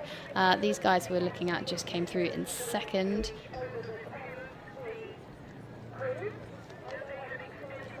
Nice. Okay, so that looks to me, we've just got a little bit out of kilter. That looks like the Durham University crew that came in second. That was race 166, I believe. And all these results will get confirmed, and you can check it out on the website as well, the Henley Women's Regatta. College Dublin that took the win there in that race, which is race 166. Nice. You can see it's starting to get a little bit busier out on the water. Look at this footage. This is going to be a very close race between Cambridge and Thames. Cambridge are just here now with a length lead. Nice. Thames look to have a steering issue towards the middle of the river. Ooh, yes, a little bit tight. Yeah. Which won't be helping them because they'll be rowing in the dirty water of that Cambridge boat, right? Yeah, so Cambridge is going to be kind of sending that wash down to Thames. And you can see here, you've got actually Katie's in the bow seat. She was a member of the lightweight crew in 2023 and raced in Blondie in 2024. And Georgia was a member of the lightweight women's blue boat in 24. So Georgia would have won the boat race this year. And so, they've got a lot of experience. And they've had a long season. That's what I always think about these boat race crews who are here and racing. They were peaking kind of in the springtime. And yeah, here they are. They're still racing, pushing it down the track. Yeah, it must be really hard to have a multiple peak season. We tend to race 3 times internationally, and we have to try and peak up and come down. You have to choose when your A race is, for example. Obviously, ours this year is the Paralympics, if we get selected. And what would you say to these guys? Is it the boat race? Is that A race?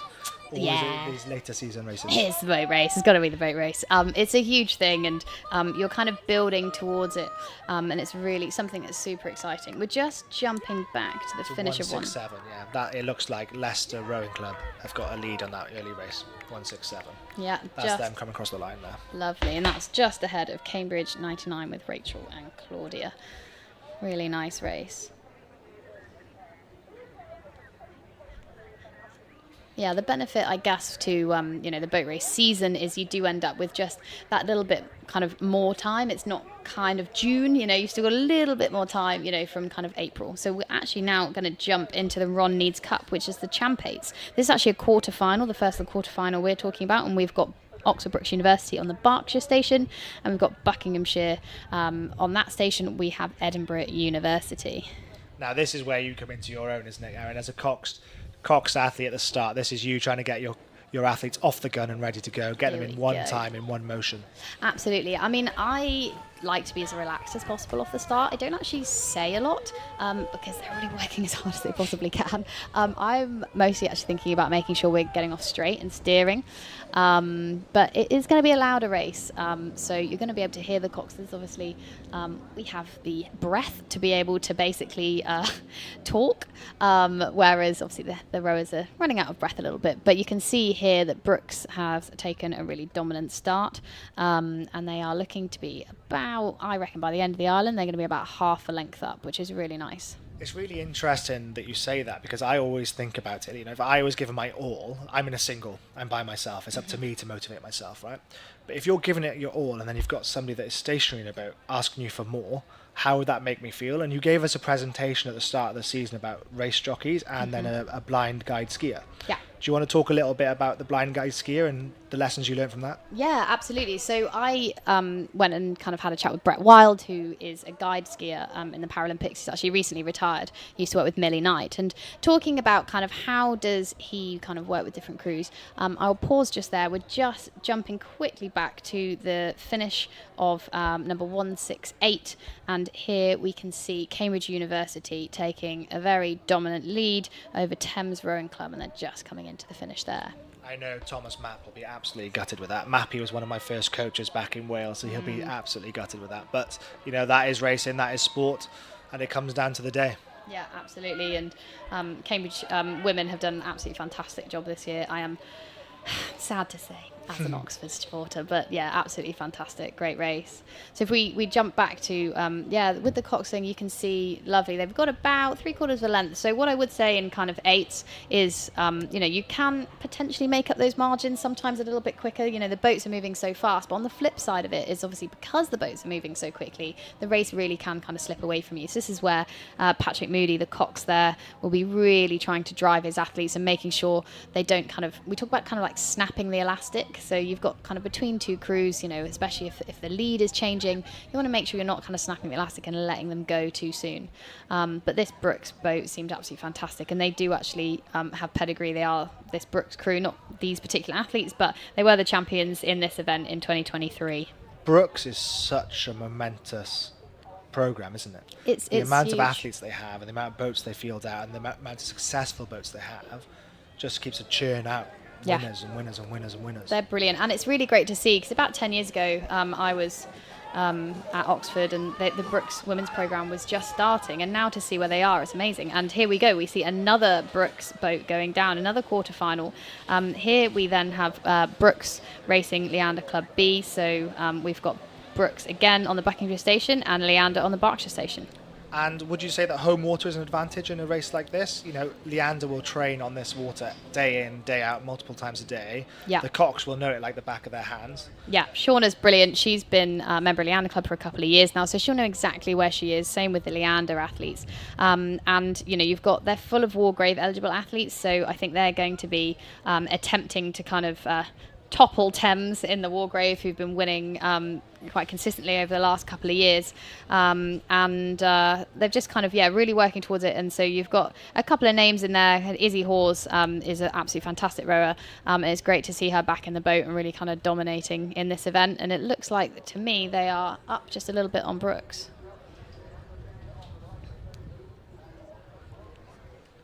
So here, that Brooks boat had some kind of tough racing earlier this month at Hollenbecker, with the B boat finished just half a second behind the A boat. So yeah, it's kind of big lineup. A lot of these athletes are academically eligible because a lot of them competed in Bucks last year. We're just now going back to the Edinburgh University versus Oxford Brooks A boat, and it looks to me, Erin, like that Edinburgh University have used that elastic to pull back on Brooks. I'm not saying they're level, but it looks like they've pulled back. Obviously the angle's a bit deceptive that we've got here, but it looks like they've come back in contact with that Brooks boat. Do you think there's enough time left on the course for them to do a push and overturn Brooks A? It's going to be tough for them to overturn it, but I am really impressed with the Edinburgh boat. Look at them really driving it on. It looks really nice and really dynamic from Edinburgh. And again, this is where Henley Women's is a really challenging event, because you run out of race really fast. You're talking quite a short amount of time. That's Brooks just kind of crossing the line there, and that's fantastic. Edinburgh move back down up. from 3/4 boat length down to being a quarter boat length back up. I'm sure they'll be looking back at that race gutted and kicking themselves about their race plan. But look at them there, congratulating. Well done to Oxford Brooks, congratulating Edinburgh University there. It's always nice to see. That's Grace Richards there in the stroke seat, just clapping through them through the line. And we're just jumping back now to Leander Club. And it looks like, that they are a little bit down there on Brooks A. So that's Brooks, who are just coming down there, looking really well drilled. Look how flat they are in and out of that back turn. That blade is just coming in. They're really drawing up high and then just making shape and just keeping it. And actually, I correct myself, it's actually Leander Club B versus Brooks B. It just looks so connected, so smooth. Every lady in that boat is pulling in the same direction at the same time, which must just be adding inches onto each stroke. Yeah, and it's a really nice place to be when you're at Cox in the 8 and you're kind of looking up. You can just see there Sophia just taking a little look over her left-hand shoulder just to see where Leander are, but they look really chill, don't they? Now we're just moving down to race 171. and we have Newcastle University on the Berkshire station, and then we have Thames on the Buckinghamshire station. So Thames have had a brilliant race regatta so far, finishing in first at Met, and they were also third at Women's Head as well. So they're kind of a very strong crew this year, and they're all working professionals as well. It's something to kind of shout out. Obviously the Newcastle University are all going to be students, but we've got in the Thames boat, we've got everything from a vet, a police officer, a rowing coach to a management consultant, and they're managing to fit in all this training around their real jobs. Yeah, in that Thames boat, you've got Katie Matali, Jane Hardy, Rachel Heap, Helena Barton, Grace Johnson, Lydia Cronin, Darla Matthews, Anna Terry, and Darcy Burkett as the Cox. And in the Newcastle boat, you've got Tia Lane and Harriet Taylor, Saskia Ward, Lucy Webber, Lucy Thompson, Scarlett Ujeski, Rachel Bradley, Holly Hewd, and the Cox, Sashka Viswanthi Parima. Yeah, well, I'm actually just noticed that name, Rachel Heap, in the Thames boat. She was actually at Leander when I was back at Leander a number of years ago, so it's really nice to see her still rowing and training. So you can see the Coxers there just have their hands up, and that just means they're not quite straight, not quite happy. And then you can see Katie in the bow seat of that Thames boat just tapping along, trying to keep it. But it's worth noting that the umpires can start you if your hands are up. So if they think you're taking the mickey, they can basically start you. We've just got the previous race coming through to the finish now, and it looks like Oxford Brooks B has maintained that lead over Leander B to take the lead. That's absolutely fantastic. Really nice performance, and they just look really relaxed as they come through the line. Great race from Leander, and I know they'll be looking ahead to the Wargrave in a couple of weeks' time. The noise of an 8 start is something that I'm still not used to. It is so noisy. It's a shame that we haven't got the audio in our ears, but it is so noisy, the way the boat picks up and moves, and you've got to think about how heavy that boat is to get going. Yeah.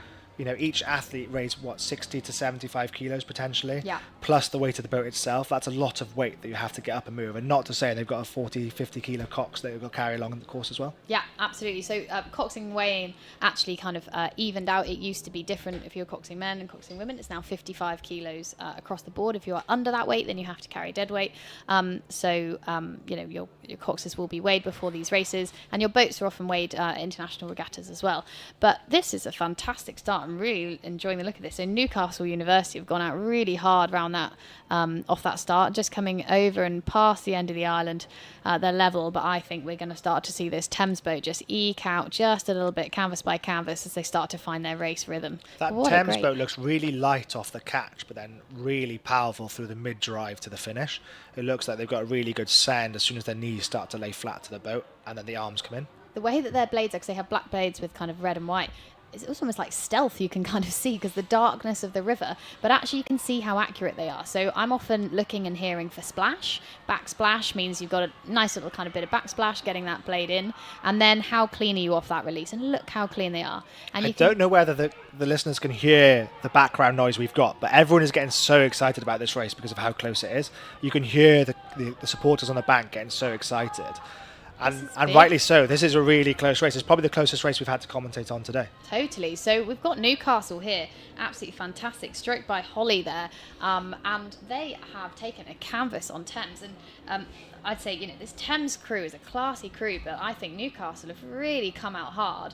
They basically really laid all their cards on the table in that first couple of 100 metres, and they are still moving. I'm really, really impressed. I'd say you can see, particularly that stern pair of that Newcastle 8, really accurate around that front turn. Just dropping the blades in, just hanging on it. What would you do here, canvas down, as the Thames Cox? You're canvas down. Do you make a move now, or do you wait? I'd chill. Wait until you post and then push? We can see, I've just seen the Lola Anderson. That's the Lola Anderson boat there. So Lola, who's been selected in the quad, is a proud Blue Star athlete alumni. But yeah, I would say for me, is if I was kind of Darcy, who's coxing that Thames crew, is just staying really relaxed, is knowing kind of what we can do, what they have done in the past, and just basically trying to keep them in their rhythm. You don't want to get too reactive too early and kind of cash all your chips in. And we're just starting to have a look now. We've got a composite boat. We are looking at race 172. And on the Berkshire station, we've got a Leander club, but it's Imperial Leander and Oxford University. And then we've got a Durham University on the Buckinghamshire station. And the Durham University boat is coached by one of our really good friends, Will Fletcher, who was on the team when I first started rowing, as a lightweight, and now he is at Durham doing a great job. And I was commentating at Bucks Regatta, and the momentum that Durham seem to have behind them right now is fantastic. You know, he celebrated so hard at some of the medals they won, and not necessarily gold medals, but even the silvers and the bronzes. It seems like the momentum is with Durham University at the moment, and they've built in a really good kind of group of athletes there and going forward. I think it's really good culture as well, and I think that's a huge part of university racing. Like here, it's great to see that actually a lot of the people in this Durham University boat are really young, so half of them are only in their first year, so they've got kind of long careers ahead of them in rowing as well. But this crew actually won champ gold at Bucks Head and then silver at Bucks Regatta, and actually 3 of the people in that Durham boat represented GB last year at Junior Worlds. So a lot of calibre in this boat. We're just jumping into the split screen now, so we can just see this race that's playing out. It's absolutely brilliant. It just hasn't broken, has it? Those boats are locked side by side. That is going to be really exciting to go to the finish. This is huge, yeah. So this Thames boat is really, I think this Thames boat started to move on, but it's really hard on these angles. I think you were right as well. You know, you said you'd stay patient, and it looks like that Thames boat is still really accurate, really controlled of their rowing, whereas that Newcastle boat is starting to miss the catch slightly, and I wonder whether that's going to be Thames' advantage. Oh my goodness, this is This tight, is but really no, tight the coming angle through is the finish Newcastle. now. Newcastle have got the lead. Wow, this is fan. Oh, that whoa, is too amazing. close to call. I think that's going to have to be an unbiased decision. We'll keep you updated on that when we get the results through. But that was a really exciting race from start to finish. Oh, I think absolutely amazing from Newcastle. Really fantastic. So jumping then back to 172. And we can see here we have Leander Club. That's Coxed by Nicholas Dunlop and stroked by Elizabeth Witt. They've got a lot of different people in this boat, kind of coming from a lot of calibre from the under-23s. Yeah, we've got a silver medalist, a gold medalist, another silver medalist, another silver medalist, a gold medalist, a double gold medalist. You know, this boat is full of calibre. But then also on the Durham University, they've won Bucks Head Champions 8. They've got silver at Bucks Head Regatta Champ 8 and the Champ 4. They, you know, both these crews have got really good calibre athletes inside them, and it looks like that Leander composite boat is very close to the boom on this Berkshire station. Yeah, they're just going to need to keep it really chill, really relaxed, maybe just bring it out a little bit. It's making me nervous. But it looks like Leander has maybe just got a canvas lead, but this is early days in the race, and both of them are going to be kind of really trying to get dynamic. So we've mentioned it a little bit already, but it's only a 1,500 metre course. So really by the time you're kind of coming through, they're just on the approach to the 500 metre marker. You know, you don't have a lot of time to kind of, you know, quote unquote settle in the middle of a race, particularly in an 8 as well. You've really just got to be on it. There's not a lot of coming down onto pace. So it looks like that composite lead is kind of pushed out now to 3 or 4 seats, right? Yeah, it's a half a length. They're really starting to move. But I think when you get up like this, what you need to make sure you do is you transition onto whatever that rhythm is going to be in the middle of the boat. You don't let kind of a sag sleep in. And sometimes I think you can get that kind of sag and you can get down in the shoulders. But it looks like right now they are just up on top, really nice and dynamic, and they've started to push it out to a length. It's really interesting that you say that this race is 1,500 metres, because obviously internationally we race over 2K, and if we look forward to the LA 2028 Games, that's only over 1,500 metres.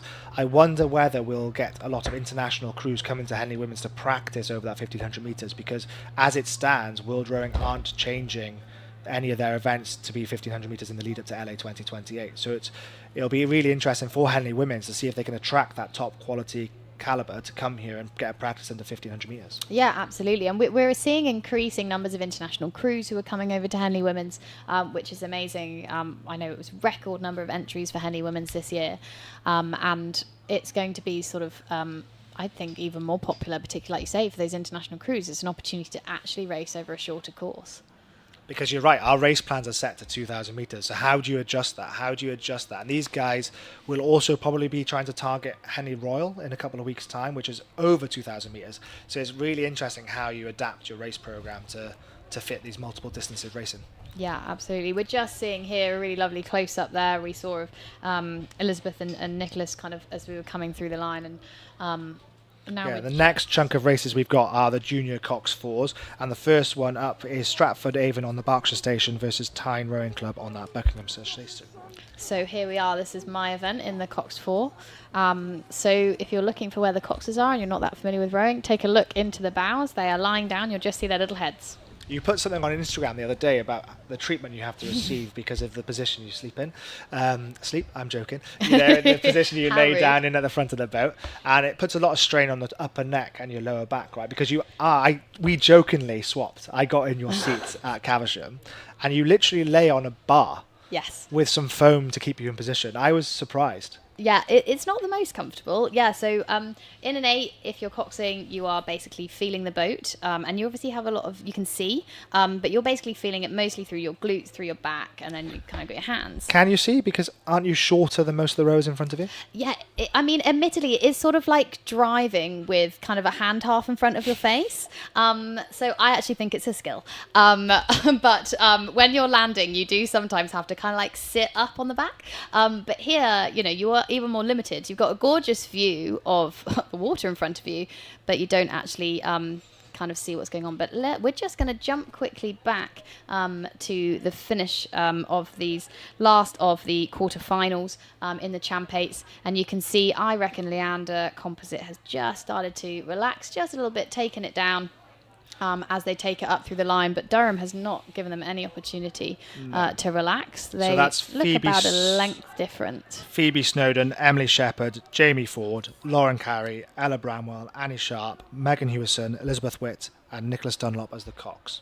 No, maybe a teeny tiny bit of clear, but barely any. So that was brilliant.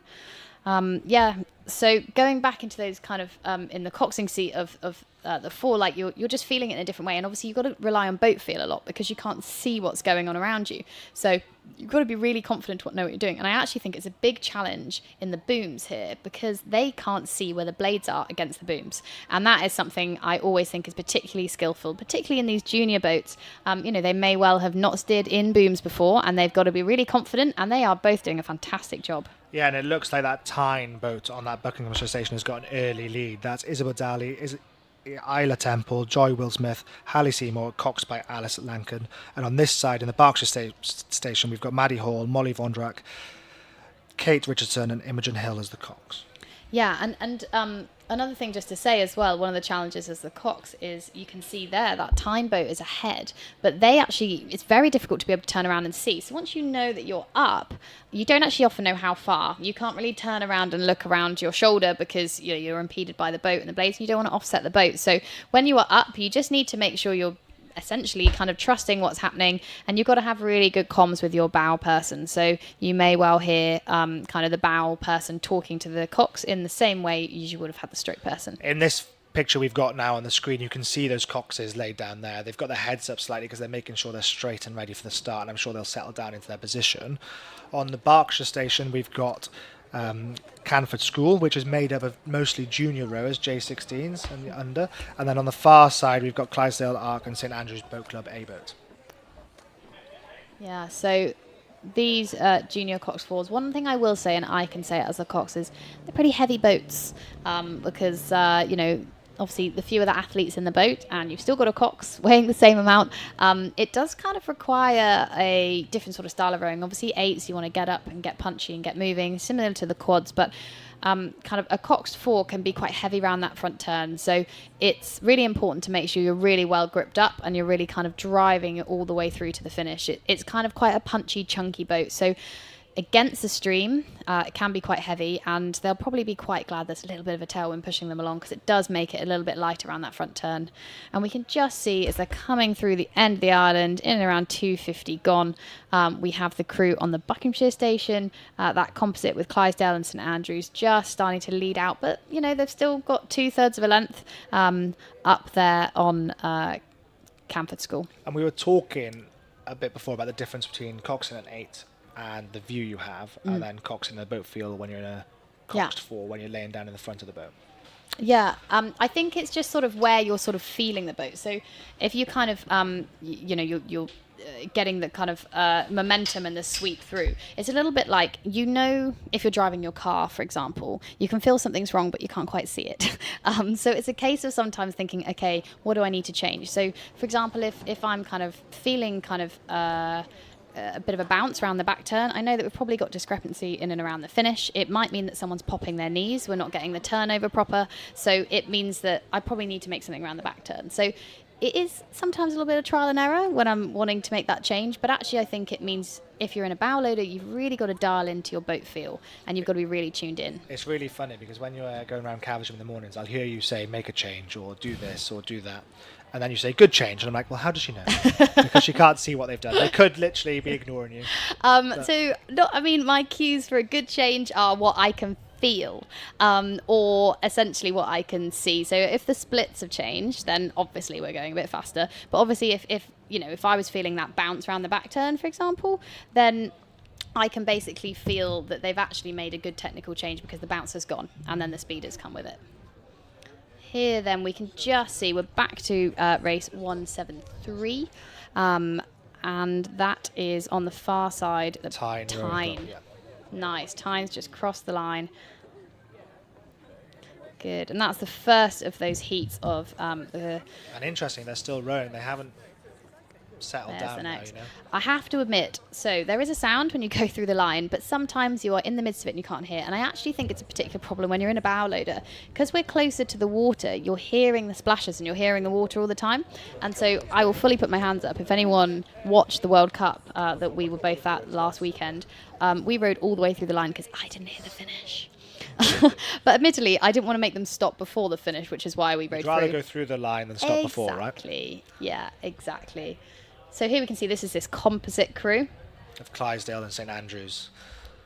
Yeah, absolutely. And you can actually see there that front end. So you can see they're really nice and long, really well hung through. And that's probably partly, as I said, that slightly heavier boat because of the Cox in the bows. And bear in mind, we're always trying to keep the bows up and keep it dynamic. And it is the most aero place to be when you're coxing down in the bows. It's interesting that stroke woman's got quite a bent arm coming round for that catch in that. Yeah, it's definitely something you would rather have a nice long hang, because really with the arm, you want a nice long hang on it. But then people watching our racing may notice that Frankie Allen, who's in the form, she also rows in a similar way because she's got a condition called Erb's palsy, which means that she can't move her shoulder that well. Yeah. So what we're going to say here is a little bit about power recruitment, because there may be people here rowing today that may have an unknown impairment or have a condition that they didn't think would classify them in a power classification thing. Yeah. And I would just say that if you can't squat that far, if you haven't got full range of movement in your ankles, if you're struggling with rotation, if you're struggling with your arm mobility, then it's definitely worth an email to the power@britishrowing.org email to get an appointment to see if you classify. Yes, absolutely. Because in the PR3 category, there's 4 and a double, so sculling and sweeping. A number of our athletes came through mainstream rowing and weren't aware they had an impairment, and then have joined the team. And we've got the world's most successful Paralympic program, and it's an incredible opportunity to essentially become a professional athlete and represent your country. And it's amazing squad to be a part of. We're just looking at 175, which is Wallingford Rowing Club A versus Kingston Grammar School. They've just come up to the end of the island, and it looks like Kingston Grammar School have got an early lead, probably up to 2 seats, I think. Yeah, and the Berkshire station, I'm going to say excellently steered off the buoys and right onto those booms, but that was very tight. So they that Cox there, all over, just really trying to keep the absolute best line for Wallingford and trying to keep them really tucked in. But you can see how close the crowd are. Look, they could kick their feet out and kick the blades. You always joke about getting splashed from the bow girl in our boat and G. So I get waterboarded. It's a nightmare. It's when we start the sessions and it's the winter, and then our coach Nicola Benevente is like, we're going to go off square blades, and I'm like, are you having a laugh? It's freezing. But you can see why, because you're so close to the athletes back there. That is just that composite crew of Clydesdale and St Andrews Boat Club taking the win in race 174. Yeah, really nice dominant performance coming through the line, that composite, and that's Camford just crossing line there. Do you ever get hit by Frankie when you're rowing? Rarely. So the only time I can kind of feel her presence is if we're doing an exaggerated back end drill, or if I'm wearing a bobble hat with a particularly big bobble. And then sometimes if I'm wearing my big bobble hat and then I'm like, oi, you're not using your back more enough. So you see Wallingford there, jumping back to this drone shot, they're right on the booms. If anything, I think that they've clipped it. They're touching them, they're kissing them. So this is one of the things where it's a little bit challenging. So obviously when that crew is on the booms, the crew on the other side may not be aware of what's going on, and then they're still rowing at full gas. And then obviously on the other side of it, they're basically backing off because you've got the booms. So thankfully, I'm really pleased to say they are away safely. Just a little bit of change, just kind of had to make a bit of adjustment, and that's a big opportunity now for Kingston Grammar. That's Anna Thievon, Amy Fraser, Bella Pritchard, Audrey Corsi, and Nina Charmet in the Coxed seat. Yeah. And in that Wallingford boat, we have Ellen Bahadri, Isabel Hollow, Matilda Sizer, Martha Hudson, and Orla McNutty as the Cox. Interesting, a Pritchard. Don't come across many Pritchards in rowing. Not very many. I mean, you're doing a fantastic job pronouncing all the names. My maiden name's Vysotsky Jones, and when I got married, I changed to Kennedy, and I think rowing commentators around the world breathed a sigh of relief. But we do have a couple of challenging names that we do get on the international scene. I think my favourite, though, is you were actually called Chris Pritchard when you set the world best time in the 2K, and it's probably one of my favourite nicknames to call you, to be honest with you. Tom Cruise was there to witness that as well. That was not great. Oh dear. We do say that Chris Pritchard comes out a couple of times a year for big performances. I definitely think he was in Poland recently. Yeah, he took the win. Looking at that Kingston Grammar School, I know they've been fortunate and they've got a lead now owing to a mishap from the other boat, but they're still pushing, they're still driving. Yeah. One thing I'd probably comment on is we always talk about trying to get that blade in on the way forward, and that catch is the last part of the recovery. Looking at that, that's probably the only tip I'd say if they listen back to our commentary, is that I try and get that catch on the way forward and then really accelerate off that position. Yeah, I'm just trying to be just that little bit more dynamic around that front turn. And so now we're just seeing race 176 get underway. So that is St Edward's School, Teddy's, and they are racing against an international crew from the USA, Marietta High School from Ohio. So we here have both cleanly off the start, which is really nice.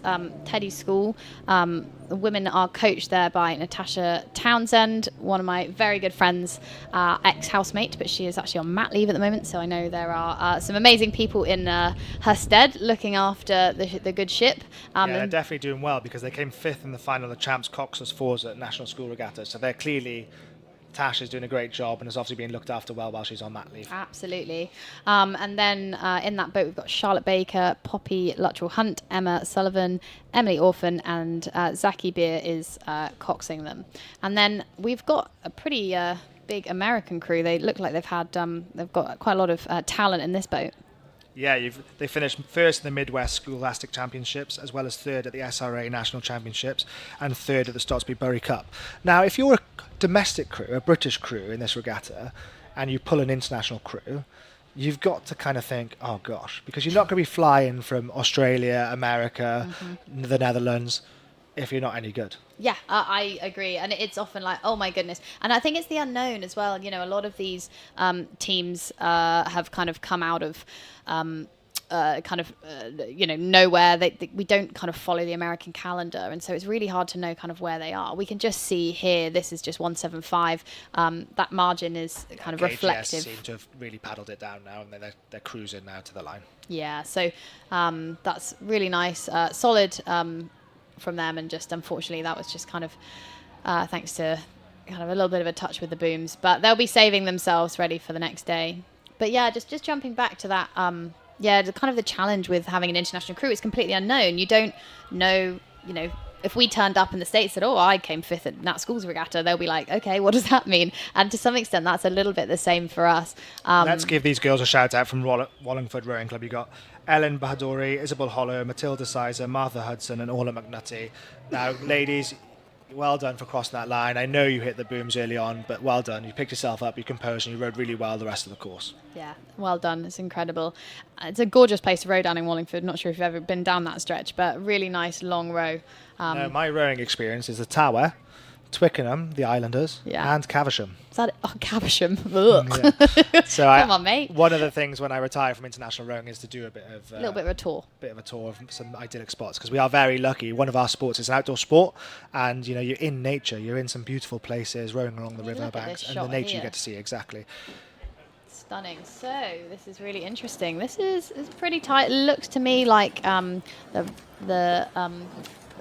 we've got a little bit of advantage on the Buckinghamshire station. So looks like Teddy's is up, which is really nice. And then we've just got the start of Reading University boat versus. Oh, we're jumping into the Champs 4 now. This is a quarter-final.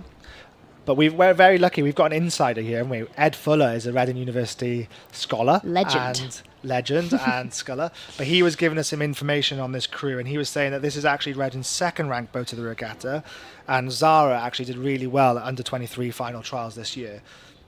Oh, so we've got a little bit of steering. They're just going to need to watch out. They're really close on the booms, unfortunately. That's Leander, isn't it? Is that? Oh, fair play. That was incredible. And you're right, that was Leander. My bad. I thought I was getting too stressed. But wow, Leander have done a fantastic job not to hit those booms. And to be fair, they have been training on this stretch, so they should be pretty confident to know where they are.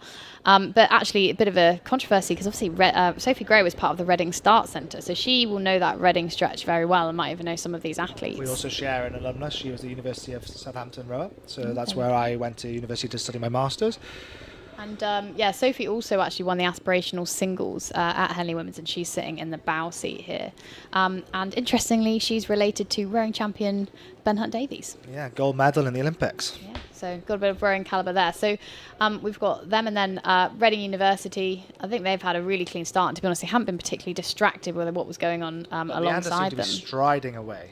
Yeah, this is kind of quite a top boat. So I'm looking here. Franny Hunt-Davies, I know well. She's been at Leander for a number of years. I've coxed her a couple of times at the head of the river, and she is stroking that boat really well. I think this is a great opportunity to see here just the kind of length they're getting in front of the pin.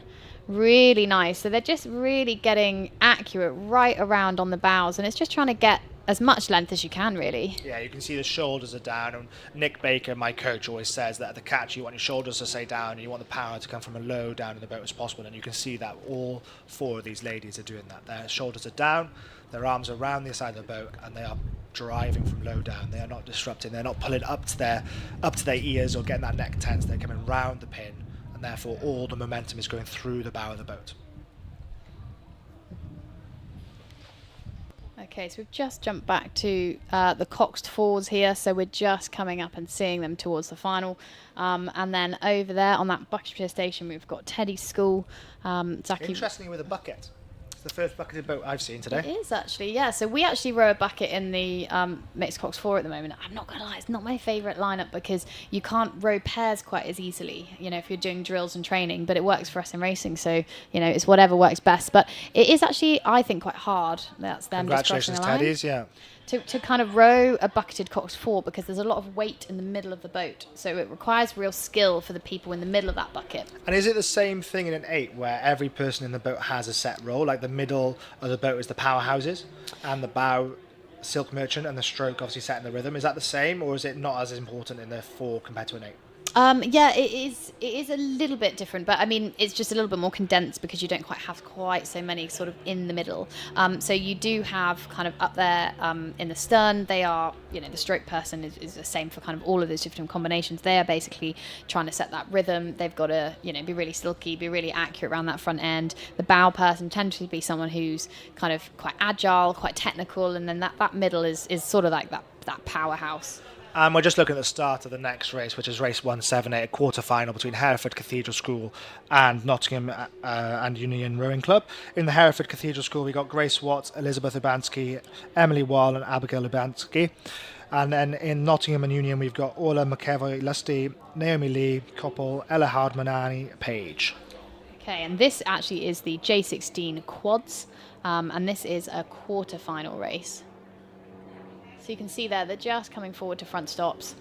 And this is kind of quite I think, kind of a nervous time. It's something where you can get a little bit tight, a little bit tense. So while you're up at the front turn, especially if you're in that stern 3, so you're not the person who's trying to make sure you're straight. It's just making sure you're really relaxed and you're not kind of letting that tension creep into the shoulders. We're now on split screen and we can see that Leander have made up for their early mistake and they've dominated this race with a big gap. Yeah, really, really big. And still look to be extending, actually. Yeah, absolutely. they're actually really pushing on. And I mean, shouting out to Zara, who is in the Reading University boat. She did really well at those under 23 final trials.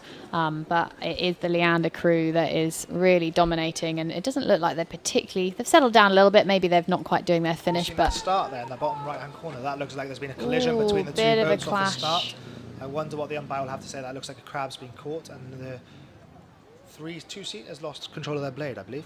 Yeah, and the stroke girl. So the Bucks crew there of Nottingham and Union Rowing Club have kind of decided just to basically get going, but it looks like, full crab, really twisted round for the stern. The Hereford Cathedral School, that's Abigail Lubansky.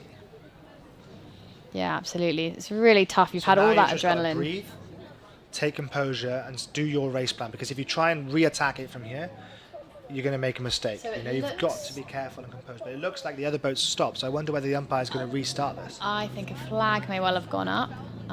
It looks like they may well have restarted. So if we kind of dive into the rules here just a little bit. So obviously if you do end up with kind of a clash which is kind of caused by both parties, potentially off the start, there may well be a restart. If it was caused particularly by one and it's impacted the result of the race, then that may well end up in a disqualification. Obviously, no one wants a disqualification. What we hopefully will get the opportunity to do is potentially do a restart. Obviously, they're not going to be able to back down at this point. So it may well be a case that they will be pulled off to the side of the course. There'll be a conversation with the umpires, and once we know what's going on, we will let you know.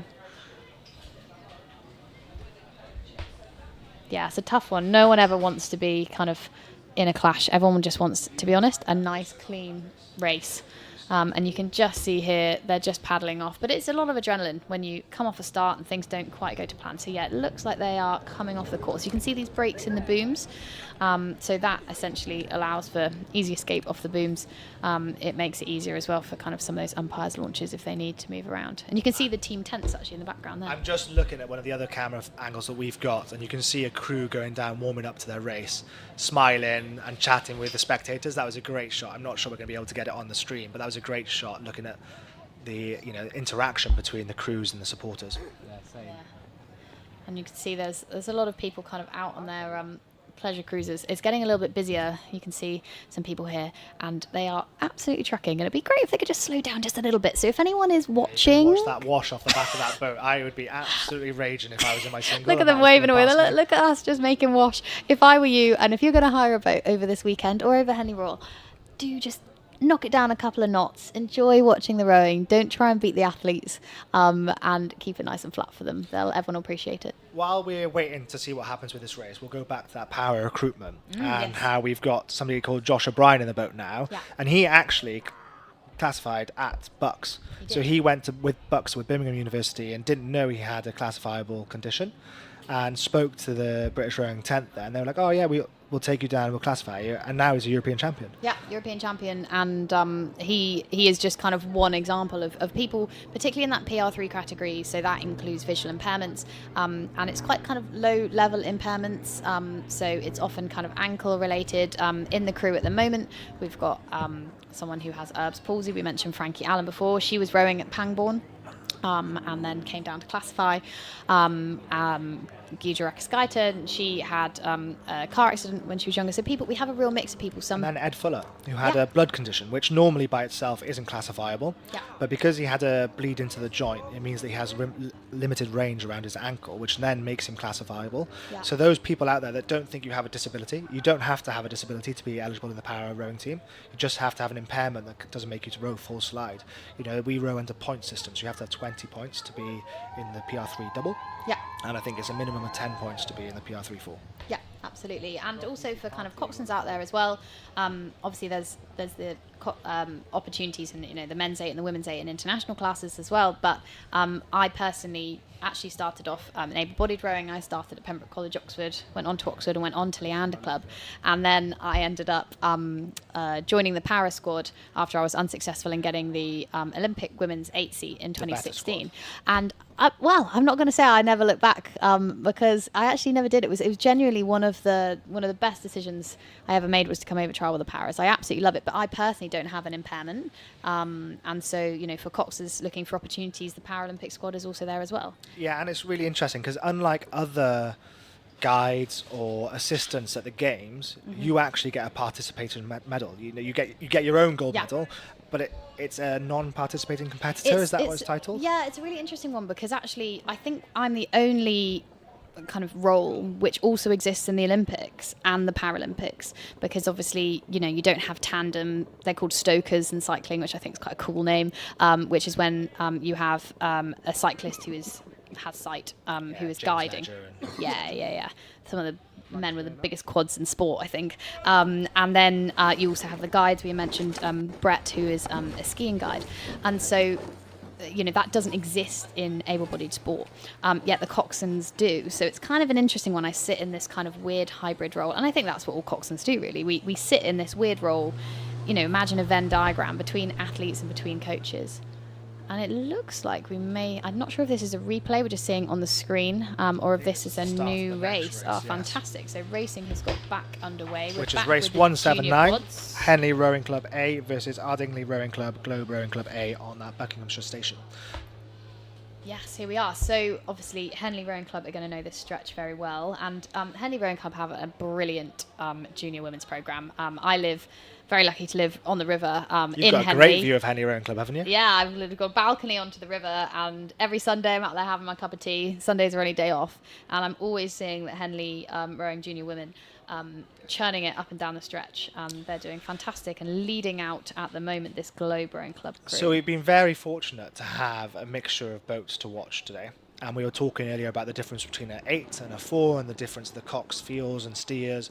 But in these quads, there is no Cox to steer. So it is down to feel, and you have to give equal pressure between the two blades to go straight, and more pressure on your right or more pressure on your left to steer away. And I was just watching that Buckinghamshire boat, and I thought they did it gracefully. They noticed they were close to the booms, and they made one move, and they came away, and then they're trucking along now. Yeah, they're doing a really, really good job. It's really tough, I think. There's an athlete very famous who said, why do I need a Cox? Like something I can do with my foot. And that is definitely something that they can do, but the reality is it's a really tough thing. I think whoever is a steers person down this course, it's a really, really tough job, because you've got the booms, you've got the crowds, you've got the undulating river, and you don't have the privilege of, being able to see where you're going. You're facing the wrong way. Realize what that is, right? It's just a steering plate. So your ankle is attached to the foot plate, as everyone else's ankles are, through shoes. But the steerer will have a shoe that moves right and left, right, to help them turn the rudder. Yeah. But also, it's the wrong way, right? You turn left to go right, and you turn right to go left. The globe is very close on those booms. They just need to make that a little bit of adjustment again. But you've got to do that whilst also applying 100% pressure. Exactly. It's a real good skill, and we've got somebody that sculls with us in our squad, Ed Fuller, who's a fantastic sculler and a fantastic sweepsman, but he refuses to steer because he just can't do it. And he's like, well, why? I cannot do it. My ankles are too stiff. I cannot do it.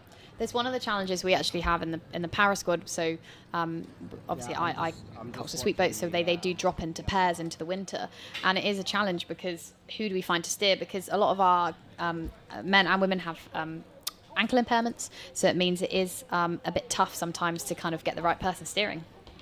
And it looks like the home crew have got an early lead in this race. That looks like Henley have got a bit of a lead on the Ardingly boats in the Buckinghamshire station. Yeah, so that's Evelyn Meeks, Charlotte Tong, Lillian Graham and Molly Hall, and they look like they're sculling really well at the moment. We've been talking a lot about kind of body position and angles, and what I think they're doing really nicely here is you see that rock over when they're turning the hips there. They're not kind of letting that body just carry on down towards their feet once they get the rock over. They're allowing the handle to basically pull that seat forward. And this is race 180, Derby, Leicester, Newark versus Hartpury University on the Buckinghamshire station. Yeah, in that previous shot, we saw that they were getting their hands away, separation from the body rock, and I think that's really good because once you get your hands away, then your length comes from your body rock, which is what the Henley crew was doing really well. Yeah, so on that Berkshire station, we've got a composite here of Derby, Leicester and Newark Rowing Club. So a little bit of a change in the lineup. We've got Bow with Naomi, and she's representing Newark. And you've got Eleanor Goff with Leicester, and then again Newark, and Emily Jackson is actually steering this quad in the 3-seat, Eleanor Taylor, and they've got some coaches as well. They've got a couple of coaches with us, Josh Rotook and Ash Cowley. And it's really interesting to read here in our notes that actually this crew was formed through a friendship previous regatta, and that's the great thing about rowing is you do make friends from all over the UK. Yeah. and Wow, they're those just boats are coming- definitely getting close to that middle of the river. You can see them, both of them. They've both got a warning, I think, there. Just came in together a little bit. It's really hard. It's so easy for us to sit here and go, oh gosh, watch that steering. Because when you're in the midst of it, especially off the start, you get really pulled in. And there is some sort of invisible magnet, I think. 100%. I was about to say the same thing. You know, when I'm rowing up and down Caversham with you guys, if a boat is in the lane next to me, I just drift towards it. It's just like you say, an invisible magnet. You just can't help it. Pulling you in. I mean, we Both of obviously these love crews rowing. still seem to be rating really high. I'd say that is above 36, 37.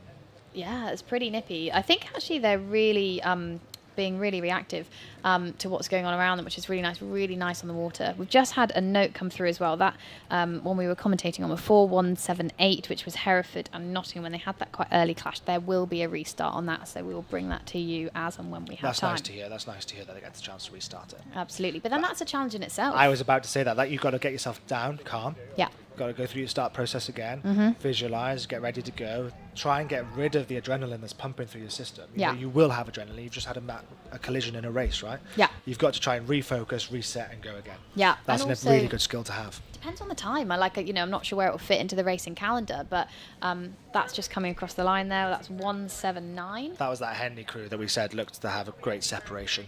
Yeah, absolutely fantastic. Yeah, and that's Globe Rowing And Club just Ardingly, coming the across. composite crew on that far side.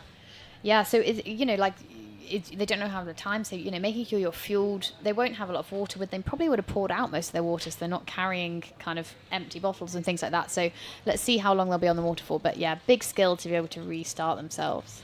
And it's a skill we practice. You talk about. You can just see here on the screen that the Buckinghamshire station has just been asked to go back towards their station by the umpire, and they do that by raising the flag and then pointing to the way they need them to go. But yeah, it's this big skill that we learn to practice, because you can go to a start and there could be a technical fault. You can go to a start and there can be a mechanical.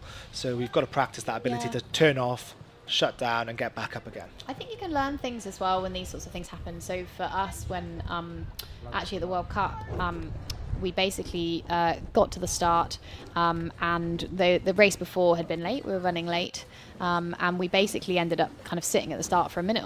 And it actually ended up being something we chose to do in the final, because it meant we were really relaxed. But we wouldn't have known to do that had we not been forced to. And on the screen now we have race 181, which is Greater Marlow School A versus AB7 Rowing Club and Stratford upon Avon composite crew. That's So there on the Buckinghamshire station, they've said that they haven't had a lot of practice, but they're doing pretty well if they've only had a couple of sessions training together. You've got Daisy O'Reilly and Alex Francis, who are sat in the bows, are actually trialling at the moment for the GB France match in singles. And then finishing off that crew, you've got Gracie James and Phoebe Asquith, who are trialling in the doubles. So a lot of calibre in that crew. And just off the temple, it looks like that Buckinghamshire station has got a 2-seat lead. Yeah, really nice. In that Great Marlow school boat, you've got Chloe Shepherd, Elise White, Lucy Platt, and Kayla Shalito. Nice and accurate with the blades. I actually think we've seen some really good sculling, particularly in these junior boats today. Really accurate. It's really nice to see as well, because sculling in the UK actually peters out at university level, doesn't it? A lot of universities focus on the sweep program, and it's really nice to see these juniors having some great technical sculling. Yeah, absolutely. And there are obviously some universities that really focus on the sculling. Reading obviously jumps to mind. And yeah, who have a really great program. But some of those major universities are focusing on those big eights races. And obviously we saw some of them earlier with the champ boats. But this is really tight. This is the previous race. This is Hartpury University versus this is that composite. So this is Derby, Leicester and Newark composite here.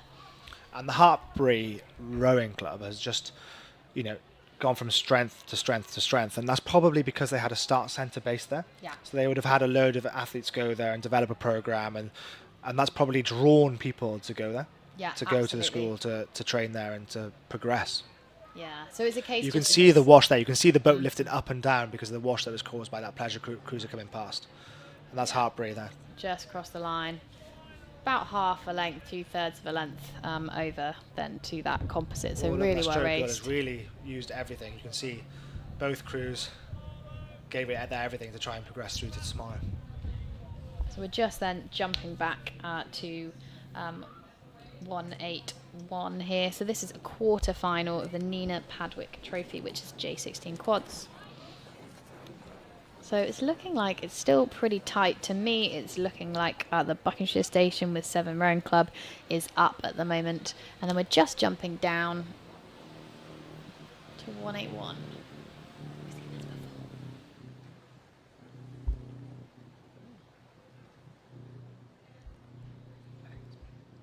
Yeah. There we go. That's quite nice off the start there. 182. This is Boston University Rowing Club versus Dartmouth ARC Amateur Rowing Club. Boston there just making a big correction towards the middle of the lake off the end of the island. Again, it's that narrowing of that river that seems to make them on this Berkshire station turn towards the middle of the river. Yeah, it just feels like that bank is disappearing away from you. And it will have cost them time. It always does when you're kind of popping on the steering, and that's something the umpires will be keeping an eye on. Shot though from the stern of the boat, you can see all the hands moving together, lifting up towards that catch together. They are in time, they're in sync, and that will make the boat lift and move and send. Yeah, so it really is kind of umpire's discretion here, of kind of when to warn and when to kind of basically nudge. What they want to make sure is that people are staying on station, they're not impeding anybody else, and that most importantly, they're not kind of, whatever their steering is, they're not going to impact what the race is doing. It's not necessarily their job to basically help you to steer the best line, it's just making sure that everyone's getting down fairly and evenly. Yeah, and here we can just see those crews as they're coming through the 3/4 mile mark. Nice and accurate. They're pretty tight together, I'd say. You can see those crews looking over at each other, just taking a look and seeing kind of where each other are.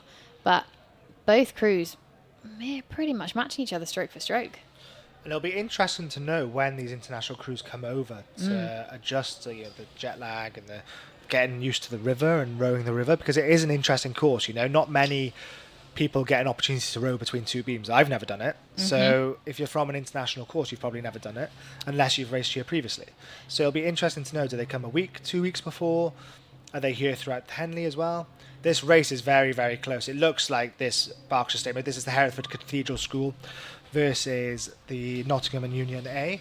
This looks like Hereford Cathedral School have got that early lead. And actually, we know someone that used to coach there, Giedra Rakaskaita in your boat. She used to coach at Hereford Cathedral. Yes, she did. So this is that. This is the restart race. This is race 178 that they restarted. So that answers our question before. They weren't kept on the water all that long, but they are essentially kind of restarting that race. And it looks like they have maybe a quarter a length of clear. Hereford Cathedral School, that's Grace Watts, Elizabeth Abansky, Emily Wall, and Abigail Abansky. So twins, siblings maybe? And this is them just coming across the line. Wow, length clear. Nice.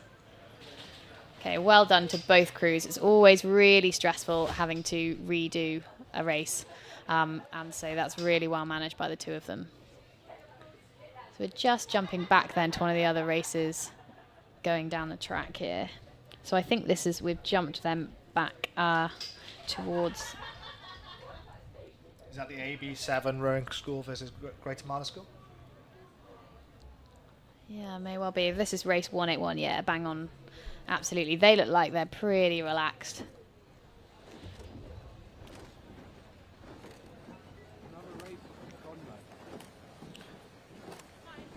So look, they're coming into the finish. Not a lot of body angle coming through.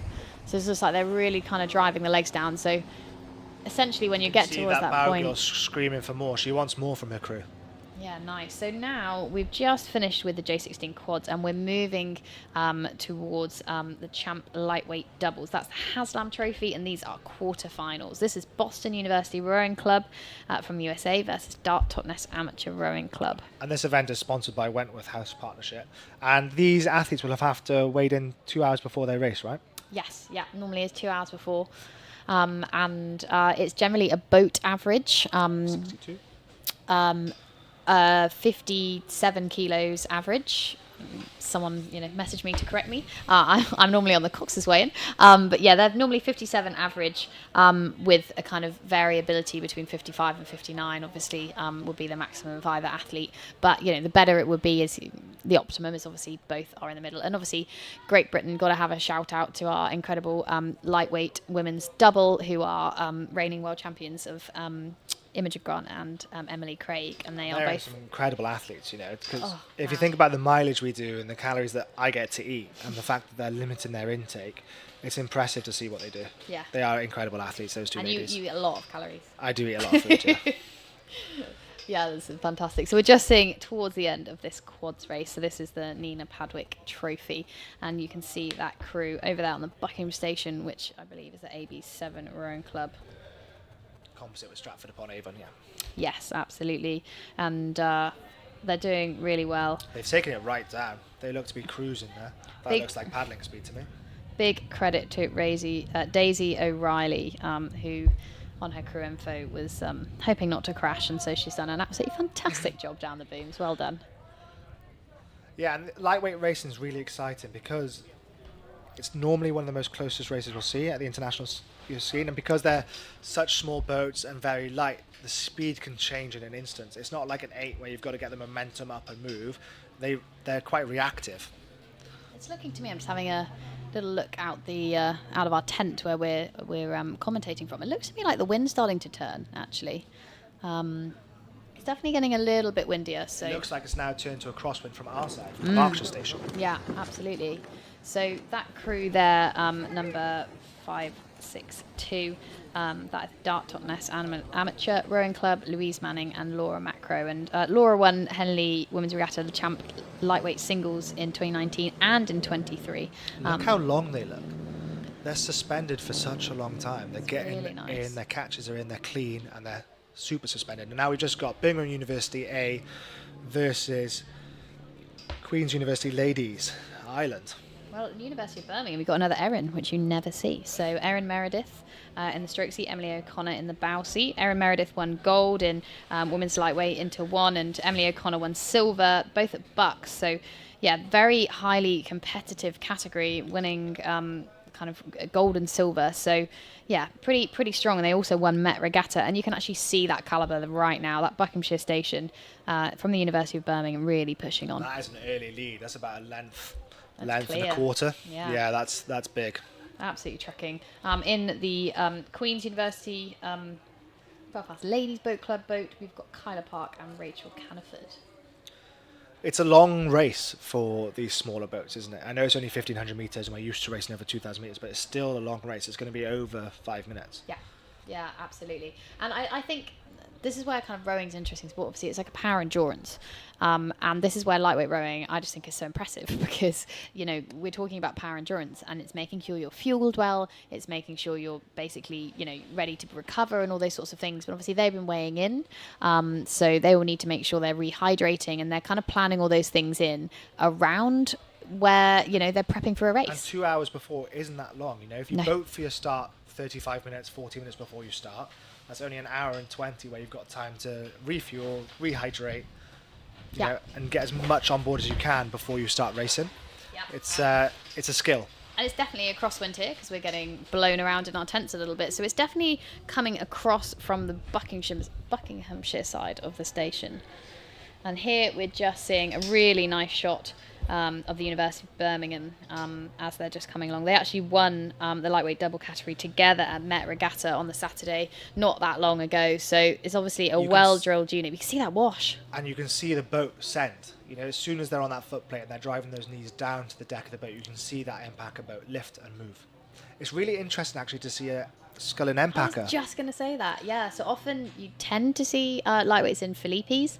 So end packer is a German make boat. Philippi, the end packer is always yellow, so you'll see a lot of yellow boats around, and then the Philippes a white boat. So you often see lightweights opting for Philippes, but you know this boat is working for these girls. Yeah, even with that wash, they look so comforted and controlled. It's what we were saying earlier with the Henley crew. You know, their arms are away. There's great separation. They get their arms away over their knees. Then the body rock comes, and that's their total length. They don't search for more. They just let the wheels take them out to the catch, and their blades are in, and then they press. Yeah. It's really, really clean and comforting. Really nice length, and you can see there's kind of absolutely no catch slip at all. We're now back into the thick of it of the junior Coxed 4s. This is Monmouth GS A boat on the Berkshire Statement and Surbiton High School on the Buckinghamshire statement. Great. So we have another boat. We've seen Surbiton already, the green of Surbiton. And yes, we've got in that boat, we've got Katie Carroll, Lucia Kadira, Siobhan Starkey, Leah Farquharson and Eli Fine. And then in the Monmouth boat, we've got Eva Hutchins, Edie Fletcher, Hannah Jones, Kalia Greaves and Freya Laws. What a great, wow, this is tight. Really great start from both crews.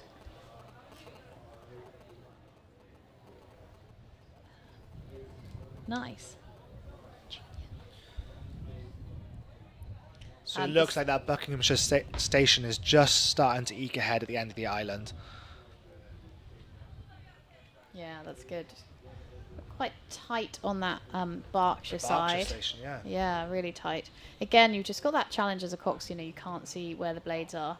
But yeah, Eli seemed to manage that. Sorry, that was Freya managing that really well with the Monmouth boat. And this is where we're talking about kind of breaking that elastic. It's that confidence, because you'll see different crews obviously doing different start sequences. Some people kind of kick off and go hard off the start, and they might transition a little bit later than other crews. So it's sort of confidence, because actually it looked to me right there that Surbiton was about to kind of cut the elastic and go.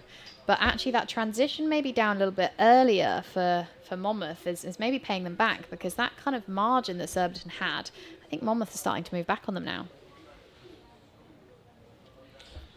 Really just depends, I guess, what your race plan is. I was about to say that. It looks to me that the Buckinghamshire station decided to have an aggressive start and an earlier settle, and the Berkshire statement decided to have a 90% start and really extend that out. And it looks like they are now coming back on that Buckinghamshire station, no? Yeah, it's really tight. It's really interesting. They're definitely kind of, yeah, two different kind of attempts and different ways of kind of doing things. I'd say in terms of kind of rate, they're very much sort of stroke for stroke. And we're just going to watch the finish of the previous race, which is Queen's University Ladies Ireland versus Birmingham University A in the championship lightweight doubles.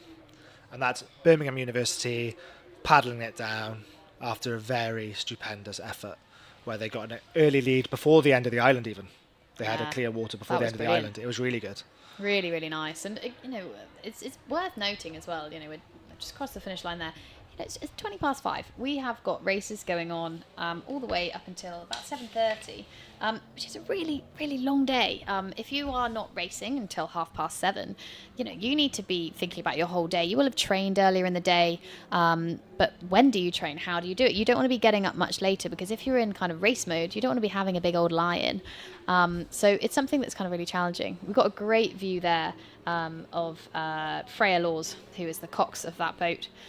So you can see, it's kind of hard to see. So you're steering down there, but you can see she's basically resting her neck on a bar. Basically, it's not very glamorous,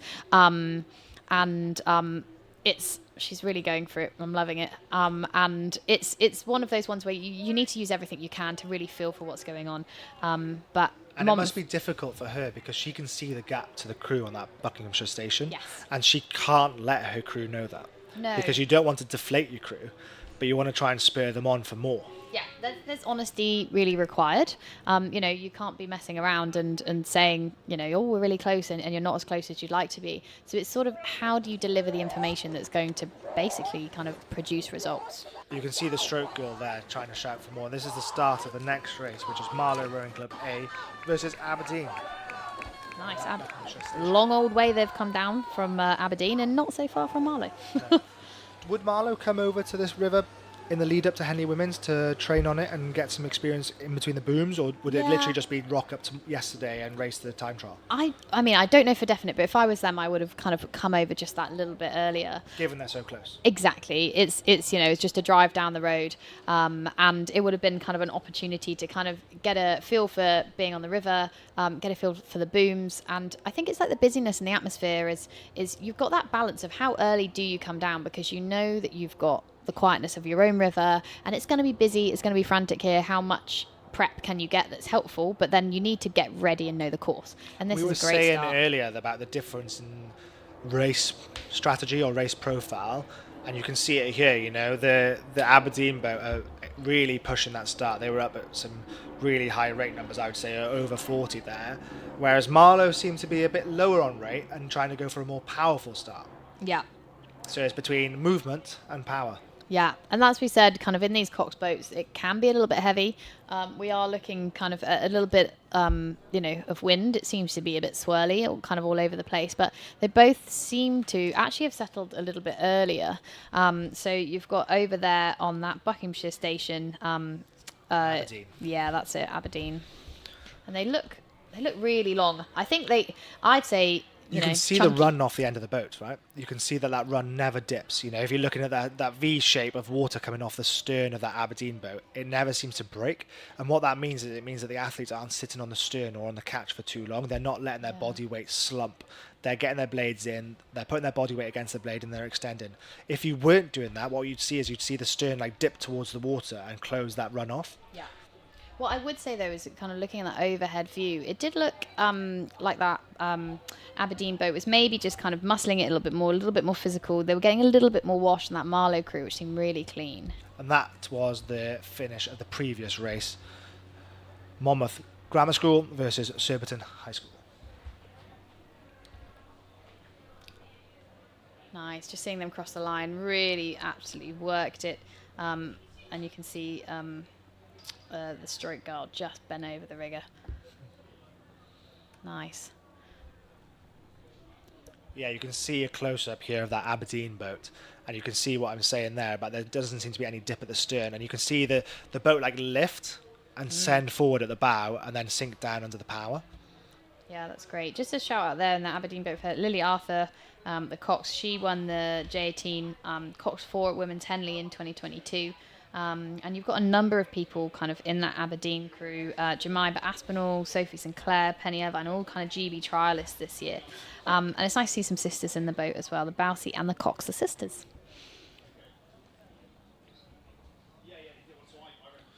They look really relaxed there, They're keeping their elbows really high. They're not finishing down in their body.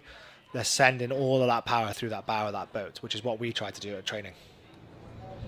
And the next race up is 186, which is another home club, Henley Rowing Club A Girls versus Bedford Girls School in the Buckinghamshire station. That is Sophie Eltze, Nicolette Pagden, Freya Smith, Sophia Spansquick and Cox Matilda Lay for Henley. And for Bedford, you've got Emily Dial, Ellie Milan, Martha Ipcott, Lottie Giles and Alexandra Gentry as the Cox. You can see there the Cox just put their hands down and the umpire was ready to go. So talk us through that, Erin. What would you be saying? So if you, out of the start? Yeah, so for me, I actually don't use a lot of words. I mean, we do 3 3/4 and 2 1/2. And I'll just say... Is that a trade secret? Are you releasing a trade secret? It's okay, because I would say 99% of people will be doing a variation of 3/4 and 1/2. So I think, we're not going to be giving anything away there. And all I say in the first 5 strokes is half. Because half. No, I don't say it twice, just once. And then I go, lengthen. Because to me, I do think it doesn't need to be complicated. So is the Cox relying on the stroke person here to get that start sequence underway? So you'll be hearing the attention go, and you'll be wanting them to go whether they're looking at the flag or they're hearing the go, and you'll be wanting them to basically put the foot to the gas there. But, we've practiced start so many times. Me saying all the words, to be honest, I'm more likely to get it wrong and throw them out than they are to get it wrong. And it happens so fast, the start. I think simplicity is key. I actually think off the start, when I watch your races or watch the Olympic counterparts race, I think the hardest seat to be in is that one behind the stroke seat. No, absolutely not. Is the one behind the stroke seat, because the stroke person knows what they're going to do. Yeah. They know when they're moving their blades, but that person behind that sets up the rhythm. Yeah. So they've got to be springing. They may not be ready to take the rate up, Yeah. But they've just got to follow the stroke person. I think actually I obviously rode by myself, so I've never experienced that, and I just think that must be really challenging to follow somebody's hands without knowing that you're doing that. But we're just going back to the Challenge Cup 185. That is Marlow Rowing Club A versus Aberdeen, and it looks to me that Aberdeen are just taking it down and about to cross the line, ready to go for later on or tomorrow. Yeah, this crew is Nat School winners from this year. It was a really classy row, wasn't it, Erin? Oh, it was lovely, yeah. And they kind of, they've had a really dominant row. And actually, the crew has been together for a while. They actually, 3 of this crew were part of the Championship 8s in Nat Schools last year as well. So they know how to row together, and it's clearly working really well for them. We're looking now at race 187. That's going to be coming up in just a moment, and that is going to be Tideway Sculler School. Again, we're looking at the J14s, the Coxed 4, and they're going to be racing heading to school over on the Buckinghamshire station. Oh, it's a big composite actually. Tideway Sculler School and Phillips Exeter Academy from the USA. Yes, so it's got quite a big different combination. I'm actually particularly enjoying the notes we have from our Headington school, saying we're going to be basically watching and commentating on their very first training session together, and they're going to make every stroke better than the last. So yeah, I can't read the quote out because it's got a swear word in it, but if I was to summarise, it's the same quote my first ever coach gives me: "It's race hard, no excuses." yeah, love that. That's just the kind of the summary. So let's kind of be cheering for them as they get down. It's a little dance underway. here we're watching on this clip now at the start, because 1 minute one Cox puts his arm up, or their arm up, and then the other Cox puts their arm down, and then they both put it down, then they're back up again. Yeah, they're making quite a few The big umpire adjustments. must just be, the next time both hands go down, the umpire's just going to go. Or they'll get to a point where they're like, that's enough, you're straight enough, essentially. They'll just say, that'll do. There's a lot of turning, and say that Tideway Sculler School, they're bow pair. So what you're wanting is your bow pair, just like teeny tiny little nudges, but what they're doing is taking quite big strokes, which means they're almost swinging. half a stroke there, wasn't it? Yeah. We've got one of the guys who rows in the 2-seat. We've been moving around our boat just a little bit in orders, and one of them misconstrues a nudge to a full stroke, and I often tell him off. So I can 100% see that. Nice. We're just waiting for this heat 187 to get underway. You can see there's a lot of drift. So a lot of that drift will also be coming from the wash. As we said, there's a lot more. Crosswind should hopefully be counteracting that, but it doesn't seem to be. Here they are, they're off, they're straight and ready, and they are off. Looks to be that this Berkshire station's got a slightly better start there. They were ready for that attention and go, and they seem to get up and at it very quickly. Yeah, just taking a look at the drone shot, it looks like Tideway Scullers is just starting to push away just a little bit. They got off quite cleanly, but just a couple of blades just going awry. It's just making sure that as the wind basically starts to catch them as they come towards the end of the island, they're getting their chests up and they're really starting to push. Beautiful shot overhead from that drone, isn't it? It's we were lovely. saying earlier how lucky we are to do this sport in outdoor, especially in weather like today where it's sunny and the sun is shining.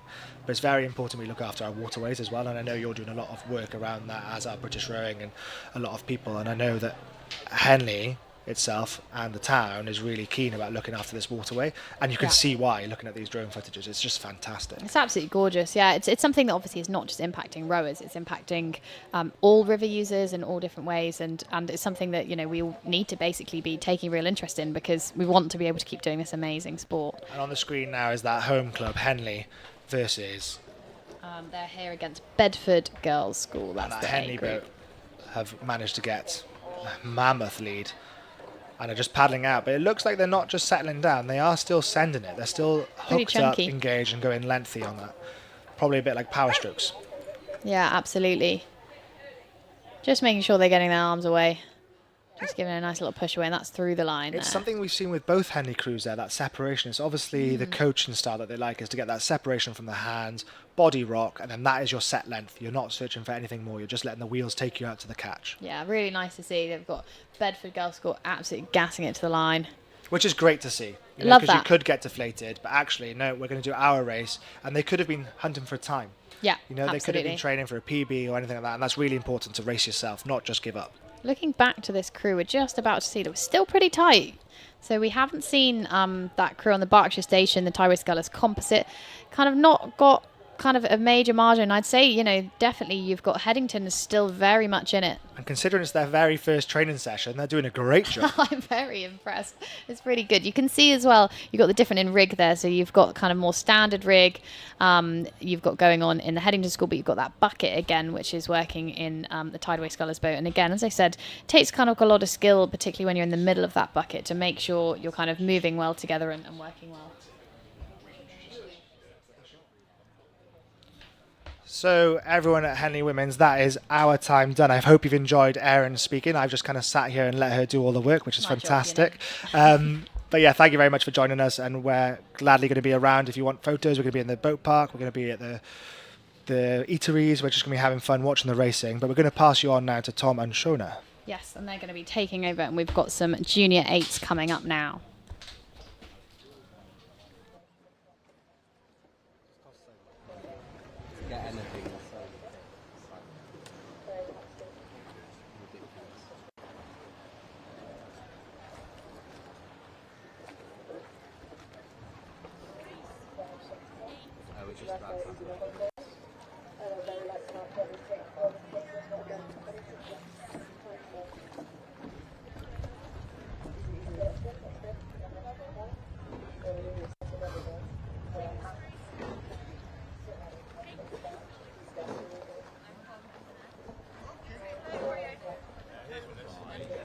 Shauna.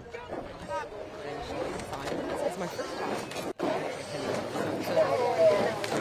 Which we love, and we've got 2 hours of racing to go into the long evening on Saturday. There's a lot to like, and here we go, the junior 8s opening up the docket for us, and very excited to see this one unfold between the national champions from Hinksey on the Buckinghamshire station and Shrewsbury School on the Berkshire station. Just a little bit of deviance from the station there from Shrewsbury, but they've moved out now. I think this Hinksey crew, Shauna, one of the class acts in this event, the Peabody Cup for Junior 8s, national champions. Neck and neck so far. And you can see the wind is really interfering with everybody today. It's gustier than it looks out there. I've just been on the water myself, so speaking from experience, you can see there's a big gust about to come here that will really play a little bit of havoc and give the Coxes a lot of work to do to keep their boat straight and on their station. But it looks to be neck and neck. Maybe the crew on the Buckinghamshire station has a little bit of an advantage at the moment. Yeah, hard to discern from this camera angle, but it certainly looks like Hinksey are having the better of the opening exchanges just based on the fact that they're managing to steer in a roughly straight line. You can see there Shrewsbury just moving about a little bit on their station. Of course, at Henley, you don't have buoys to demarcate where one station begins and one station ends. So Shrewsbury exploring the full extent of the Berkshire bank. And Hinksey just managing to stay nice and straight here, but watching this race unfold, we've also got a Coxed 4 crew on the course at the moment, and that is the conclusion of race 187, which is the Junior Coxed 4s, the Tideway Scullers School Phillips Exeter Academy composite, moving up towards the line here in the lead, quite comfortably ahead of Headington School by the looks of things.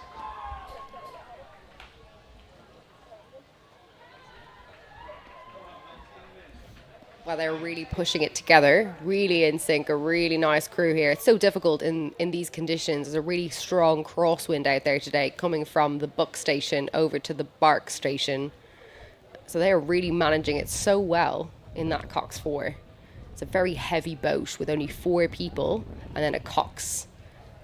Look at them across the line now. They are delighted. Well, all these athletes with one eye on racing tomorrow. Commiserations to Headington School, who exit the competition at this stage. But if we move back to race number 188, it is the Peabody Cup Junior 8s, one of my favourite events on the docket over the weekend.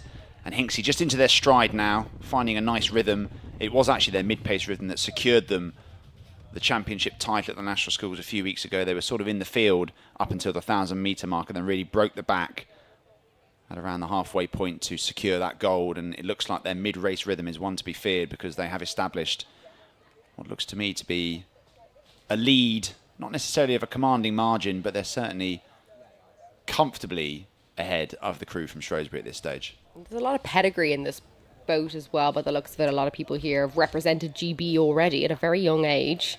People have gone to the Coupe, they've gone to the World Championships, so there's a serious amount of experience here in this Hinksey boat. Yeah, stroked by Martha Shepherd, who's represented Great Britain twice already at the Junior Worlds. So plenty of experience in that boat. So we'll keep one eye on that race as it unfolds down the course, about halfway through race 188, and it's 189 coming thick and fast. So William Perkins on the Berkshire station, and it's Henley Rowing Club on the Buckinghamshire station. Local favourites will be desperate to secure passage through to the next round. And of course, these athletes, Shana, have potentially 3 more races to come tomorrow if they want to progress through to the final, which will be tomorrow evening. So a lot of racing yet to come. And this Henley Rowing Club crew, they'll really know this water. And speaking from experience, so there's a huge advantage of that. You can see the water's lovely and calm here off the end of the island. And then once you come right to the very end, you can just feel that stream really pick up and the wind hit you like a ton of bricks. So if you're not prepared for that, it can really hit you hard. And, you know, wow, look at that. Lovely drone shot. Who doesn't love a drone shot? I mean, look at that. The English fields, India country, patchwork, green, luscious. God's green earth, isn't it? Beautiful. It is stunning. And Henley Rowing Club, they're managing it very well, but it's that William Perkins School who've just got that little bit of an advantage off the end of the island, and they're doing really well because the wind and the stream really hits you when you're on the buck station.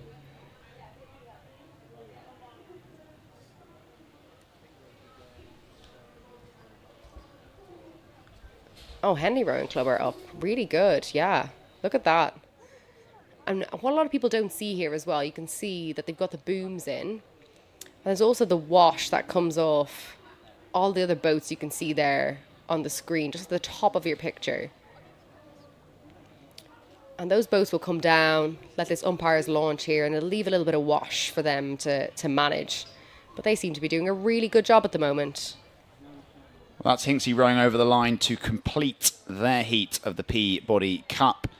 A grassroots club, not many funds, relying on the support of other clubs, other manufacturers to even get a crew together. And they are doing remarkable things on the junior rowing circuit, defeating Shrewsbury School. So that's a comfortable win for Headington.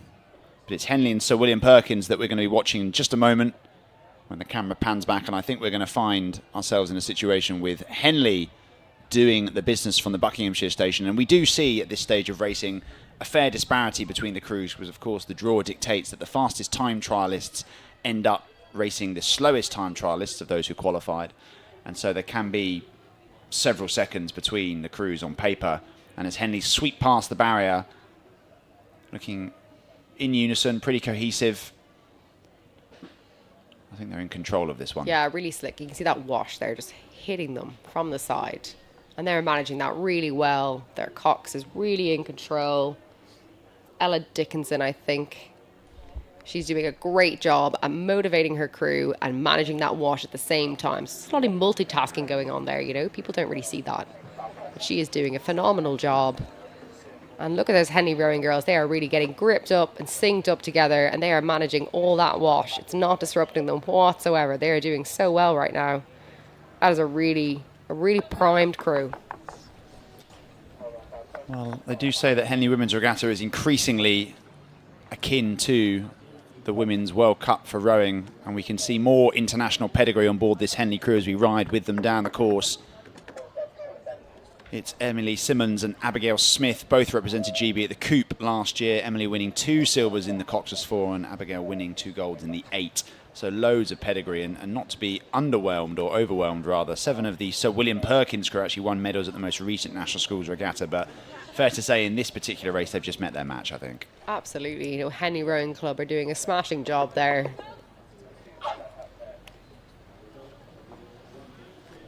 Well, worth noting that Henley, despite not having the same level of season that they might have had in previous, they obviously set illustrious standards for themselves, they were still competitive in the final of the National Schools Regatta, and I can imagine that Hinksey crew we can see paddling up to the boating area, having been successful in their pursuit of a heat win, will be keeping one eye on this Henley crew and how this evolves and matures over the course of the regatta, because we can see boats who compete at the very beginning of the regatta and who just go on a journey towards the end of it and become faster and more cohesive as the racing goes on. So one eye on the left-hand side of your screen, which is race 189. Henley leading Sir William Perkins, and we're back to the start for 190. St Edward's School on the Berkshire Station, silver medalist at the National Schools Regatta, up against Godolphin and Latimer on the Buckinghamshire Station. Both of those crews leaving the state boats, I should say. Oh, is there anything better than watching 2 8s go off hell for leather off the start? Look at that. Well, how does that feel? I mean, I've never sat in an 8 before off the Henley start. Sometimes it can be a little bit like being on a rodeo bull, but on a really good day, it's like being in a race car. So, you know, you got to choose your fighter, I suppose. It depends, yeah, exactly. But in that headwind, let me tell you, it's not easy to sit still. And there's some amount of power coming down from these athletes. I mean, I think that you may not be able to see that from the outside, but when you think there's 8 athletes there giving it 100%, hitting it as hard as they can off that start line.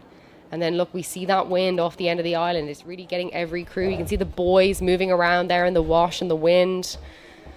So it is really tough conditions out there. Don't let these lovely drone shots fool you. It is tough out there. There's a lot of wind. There's a lot of stream coming down. The Coxes are doing a great job here. Both of them are really staying on their station. But the Berkshire station really seems to have an advantage here. Is that St. Edward's School? Yes. So Teddies, as they are more commonly known as. They are really doing a great job at navigating that wind and those really tough conditions. Coxed by Lucy Evans. Big shout out to the Coxes. I'm very biased in this scenario, but Lucy is doing a great job here, as is Charlotte Long. Great job. Talk to us a little bit about the role of the Cox here, because it's obviously a straight course, so keeping them straight is one part of the job. Yeah. But another part of the job in this Teddy's crew for Lucy Evans, what has she got to do to make sure that they successfully navigate the remainder of this heat? So she'll be letting them know about the conditions on the course, what's going on, if there's maybe going to be hit by some wash, especially if they're in the Buckinghamshire station. But you get a little bit on the Berkshire station as well. Especially between those gaps in the booms. You can see on this drone shot, there's a little gap in the booms coming up at about 100 meters. And that's a really terrible opportunity sometimes for a lot of water conditions to really slip through the booms. She'll also be letting her crew know where the other crew are, how long they've got left, how well they're going. But they'll probably have a little bit more of an internal focus now that they've broken clear from their opposition. Well, Teddy's doing the business here on the Henley stretch. No problems for them in thus far dispatching the attentions of Godolphin and Latimer, who themselves are one of the bastions of junior women's rowing in this country. But this Teddy's unit really came out of nowhere. They were 8th in March at the school's head of the river and then burst onto the scene by winning the time trial at the National Schools Regatta, really setting the cat amongst the proverbial pigeons, and then went on to win a silver medal in a hotly contested final that, as I say, the aforementioned Hinksey took the gold. So this Teddy's crew, dark horses for this event and for the Prince Philip Challenge Trophy at Henley Royal in a couple of weeks' time. They look really good, really internal focus, very committed. And we can see now our next race is already on the start line. It's a really lovely tense moment when you're on the start line. You're just waiting for the umpire to drop the flag, and it's just filled of adrenaline. And Teddy's will still be feeding off that adrenaline that'll have gotten them down the course to this point. And our next crew is off. Yeah, the silence before the storm, as I like to call it. But this is race 191. Lady Eleanor Hollis on the Berkshire station. It's like a who's who of royalty. Oh, but there's been a bit of a disaster in that Lady Eleanor Hollis boat. It looks like the bow girl has caught a bit of a boat stopper, and the two crews have stopped. Oh, no. So that was Surbiton and Lady Eleanor Hollis. I didn't even finish my roll call. How exciting. Well, we don't quite know what happened there. I saw the bow girl of the Lady Eleanor Hollis crew catch a boat-stopping crab. And maybe you can explain for the viewers what a crab exactly is, actually, because some might be confused. So usually it's when you just kind of lose a little bit of control of your oar and it almost gets sucked under the boat, and it's really hard to get it back. But it appears now that the umpire is instructing both crews to back it down onto the start. Usually the umpire, if they see something that's gone wrong within 100 metres, they'll restart the race. Now, if I was the other crew, I would maybe be opposing that, but maybe I'm a bit too competitive. So... But we want a really good, exciting race, and we want everyone to go out and do their best and really see, you know, if you back your crew, you'll say, yeah, you know what, I'll have another crack. I'll go again. So... Well, we want fair racing, don't we? We want a spectacle, and I think because it was so early in the race, if the two crews might have clashed, it seems the only fair thing to do is probably restart. But we'll rejoin that race as and when it begins. It should be starting again in the next couple of minutes, but we're watching here shots of St. Edward's School, affectionately known as Teddy's, just rowing up towards the line now. They have looked consummate in their professionalism and their ability to see off the attentions of Godolphin and Latimer. So it will be Teddy's progressing through alongside Hinksey and Henley. So set up quite nicely for a compelling group of semi-finals, or quarterfinals, I should say, tomorrow bright and early. Before semis and then finals. So it's a packed agenda. Now we go back down to LEH on the start, along with... Surbiton, yeah. Surbiton, okay, great. So this is kind of stressful, you know, as a Cox. You can see the 2-seat has taken the bow seat's oar to get a little bit more grip on it up around the front and really push the boat over. We've got Surbiton, who have tried to get themselves forward a little bit more, and the stroke woman looks to be adjusting her seat. She might have come off her seat. It's very easily done. There's a lot of things you don't see in rowing, you know, that can make it quite stressful. But the Surbiton Cox looks, she's got control. She's helping the stroke woman with her oar. She looks to be really calm. And now they're sorted and they're going to get onto that stake boat, get attached, and hopefully we'll go again. Well, I tell you what, it's a test of these young women's mettle. It really is, but that's the great thing about racing Henley. Like, anything can happen at Henley. And, you know, we hear it all the time and people bandy around that term, but anything can happen at Henley. You have to be prepared for everything, you know, between things getting in your way, lots of wash, having to restart the race. We can see the Cox of the Surbiton crew. Hannah Jacobs has her hand in the air to signal to the umpire she's not ready. So she needed another minute to get her boat set and straight. We're going to use that minute to to embrace the off-water activity that makes Henley Women's Regatta such an attractive destination for sun seekers and party goers on the Saturday. It is a beautiful afternoon transitioning into an evening here in the Thames Valley, and there we go.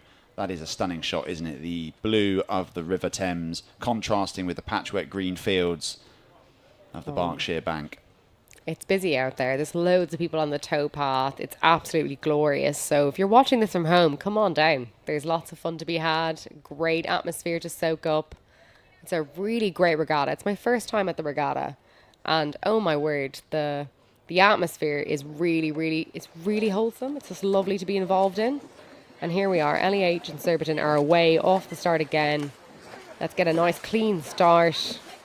They'll have all that adrenaline in their legs now, and they will be firing to go for round 2. I know any time I've gotten a second chance, my crew's always gone off a little bit harder on that second time round, you know? It's so exciting. It's almost like the debut's a throwaway, isn't it? You can then refine that and come back for the second iteration. Well, on paper, this Surbiton crew, slightly stronger. They were A finalists at the National Schools Regatta a few weeks ago. I believe Lady and Hollis were in the B final, and it's Surbiton who do indeed have the slightest of leads, leaving behind the magnificent Temple Island. It's stroke for stroke there, though. Look at that. Bow to bow, stroke by stroke. They are really moving together. I bet the umpire is truly delighted they restarted this race and just let them go off side by side. Looks like the crew on the Buckinghamshire station, Surbiton, has a little bit of an edge, just maybe by a seat and a half. And that will be letting the Cox know that they can tell their girls, got a seat and a half length. And there's nothing better than that feeling when you glance over and you kind of think, great, this is something I can give to my crew. I can get them a little bit more motivated. Both crews smack bang in the middle of the river. And it's really stroke by stroke. LEH look like they've taken a little bit of a lead now again. It's what we call a dog fight in my world. A little bit of cat and mouse, you know. Well, I was going to call it sort of two heavyweights swinging at each other, punch for punch here. It does seem that the leads sort of intermittently changing as we move past the spectators area, and that noise that greets us, we can hear it from in our commentary tent.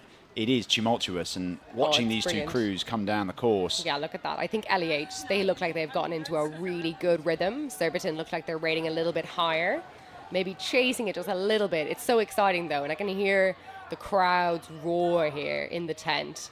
But LEH, they've hit that rhythm.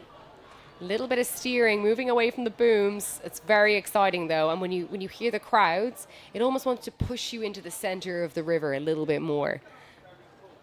But that's it. The LEH are doing a great job now. They're half a length up, and they are really getting locked on. Look, they're clearing their puddles. You can see that the stern pair's puddles, is just getting clear of the bow pair's puddles. Yeah, excellent. Look at that. Great rhythm now. Looks like Surbiton have really set onto their rhythm, and they still have contact. So this is where I would be looking to say this is a crucial moment. You know, if I were on the Buckinghamshire station, I'd say, guys, you know, we've really got to go. If I was Surbiton, and I'm sure that Cox is doing the same now, Hannah Jacobs is definitely telling their crew, we need to go now.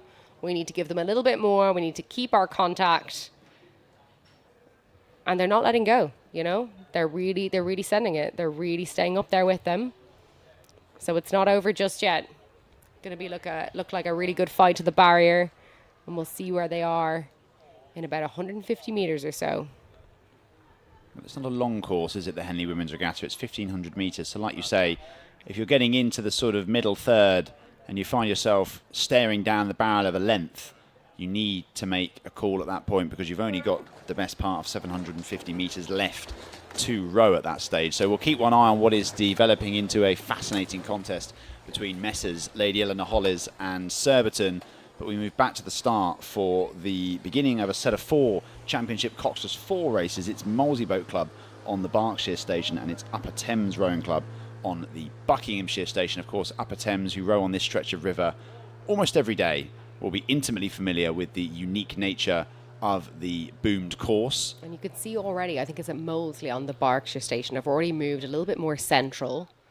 Upper Thames definitely having a little bit of an advantage here. Molesley correcting. And yeah, these Championship Women's 4s, there's huge pedigree in this. I know myself just from looking at the names. Fiona Gammond, an Olympian, I believe, or in the GB team. Tokyo, yes. Ella Cossell and the Molesley boat comes from University of Washington, a New Zealand rower. There's huge competition in this, and they are still neck and neck, but it looks to be like Upper Thames in the bucket rigged 4 have a little bit more of an advantage here. And I do love a bucket rigged 4. So that's when you've got 2 oars on the same side back to back. So you can see the 2 oars in the middle of the boat beside each other. And I think it just helps the boats run a little bit straighter. And it's so important, especially on the Henley course, when you haven't got a whole lot of room and you've got the thread of the booms. And it looks like Upper Thames are really going for it here.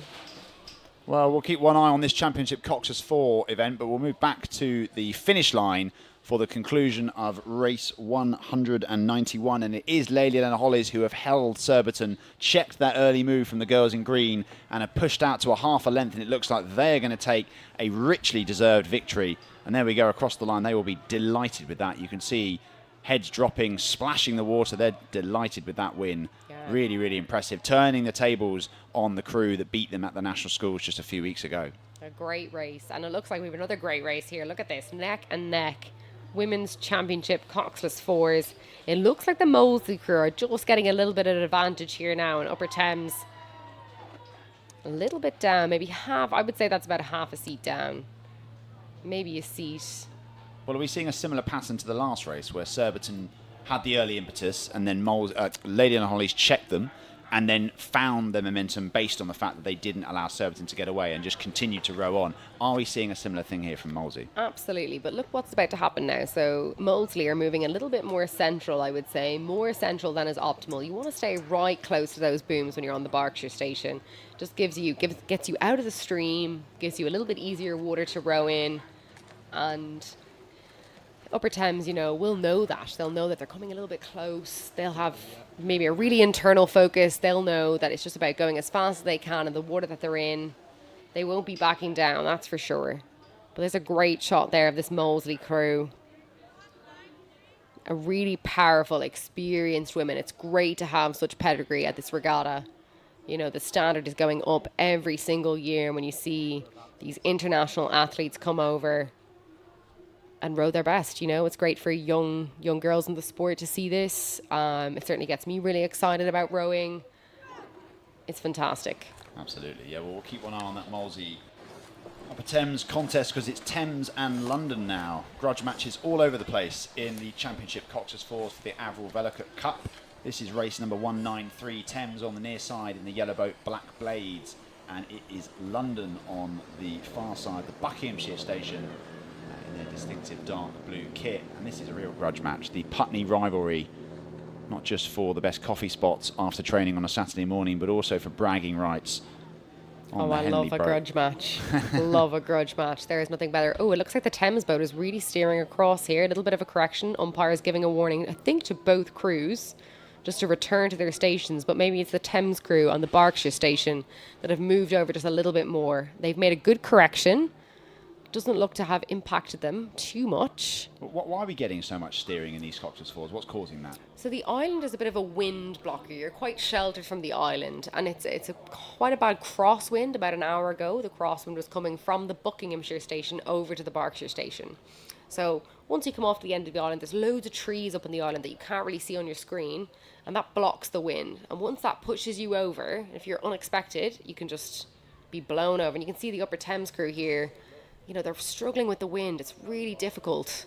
Yeah, we're just watching Upper Thames coming up towards the line. You're right, they did have a bit of a duff stroke just off screen, and it's Molesey who are sprinting now, trying to hold off the advances of Upper Thames, who have also raised the rate. I tell you what, this is a really, really good race, right to the line. A great race. Upper Thames are giving it absolutely everything, and they're right at their finish line where their boathouse is. So the Upper Thames crowd, I'm sure, is massive, and that's such a motivation to a crew. You know, when you still have contact, but it looks to be like Molesey have come over the line first. But what a cracking race! Yeah, brilliant race. That Molesey crew of Megan Slabber, Angerhard Broughton, Lisa Gersons, and Ella Cossil stacked full of international pedigree there. A New Zealander, Dutchwoman, and 2 Brits. Their first race in the UK. I'm sure it will not be their last. I'm looking forward to seeing them hopefully at Henley Royal. Absolutely, in the Town Challenge Cup for sure. I mean, that's a great race from Upper Thames as well, of course. 3rd at Wallingford Regatta, and then improving throughout the season.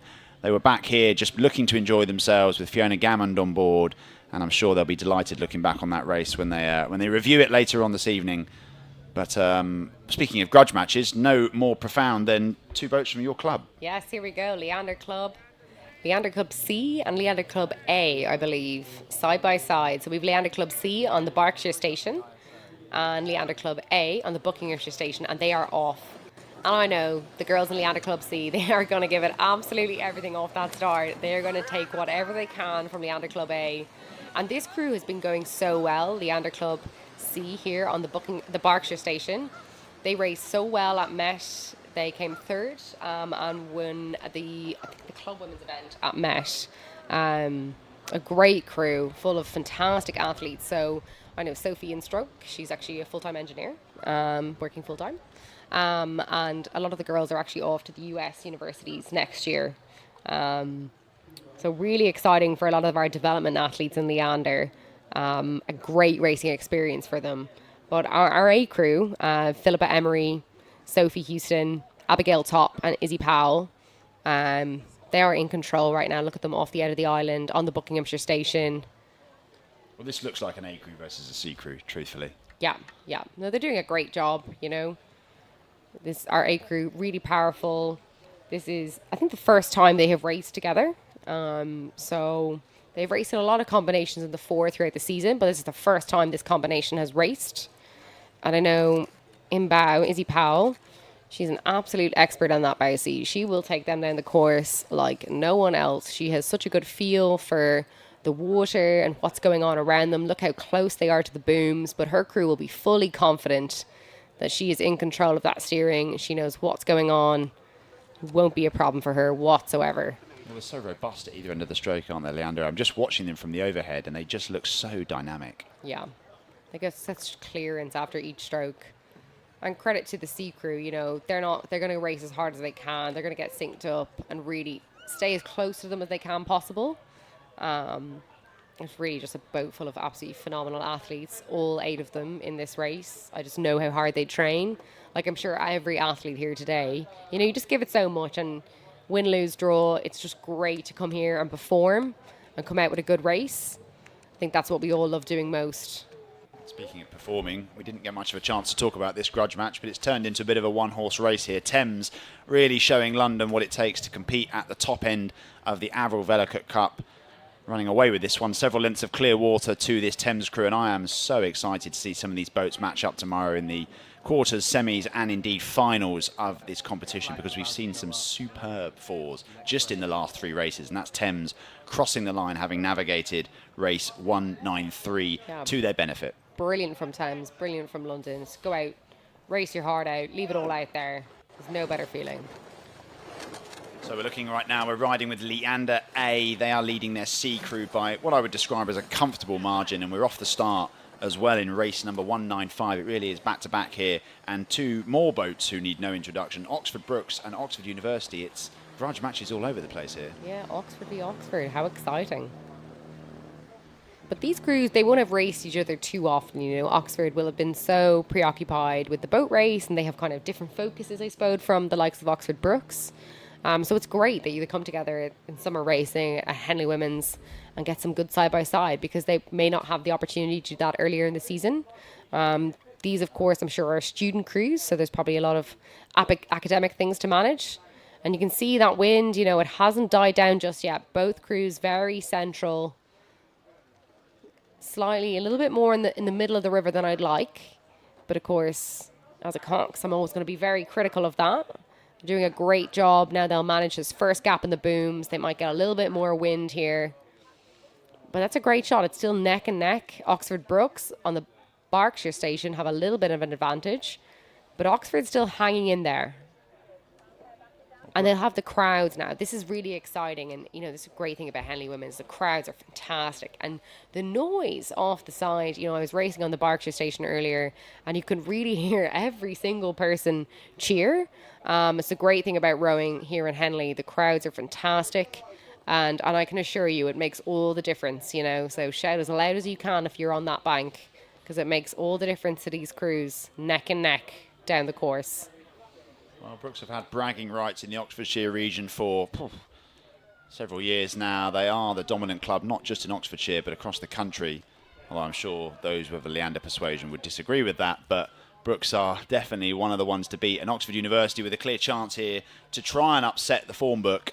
Not quite managing it so far. There's probably half a length between those two boats. And there's a couple of blueboat athletes in this Oxford University crew. A lightweight in the bow seat, and Maria Nielsen-Scott, who stroked Osiris to its first win in, well, since 2015 actually, in the reserve boat race. So she's a capable athlete in and of her own right. But here we go, the conclusion of race number 194 coming down towards the line. A word for your club mates? Oh, well done. Well rowed, all crews. Look at that. A really refined performance by Leander A.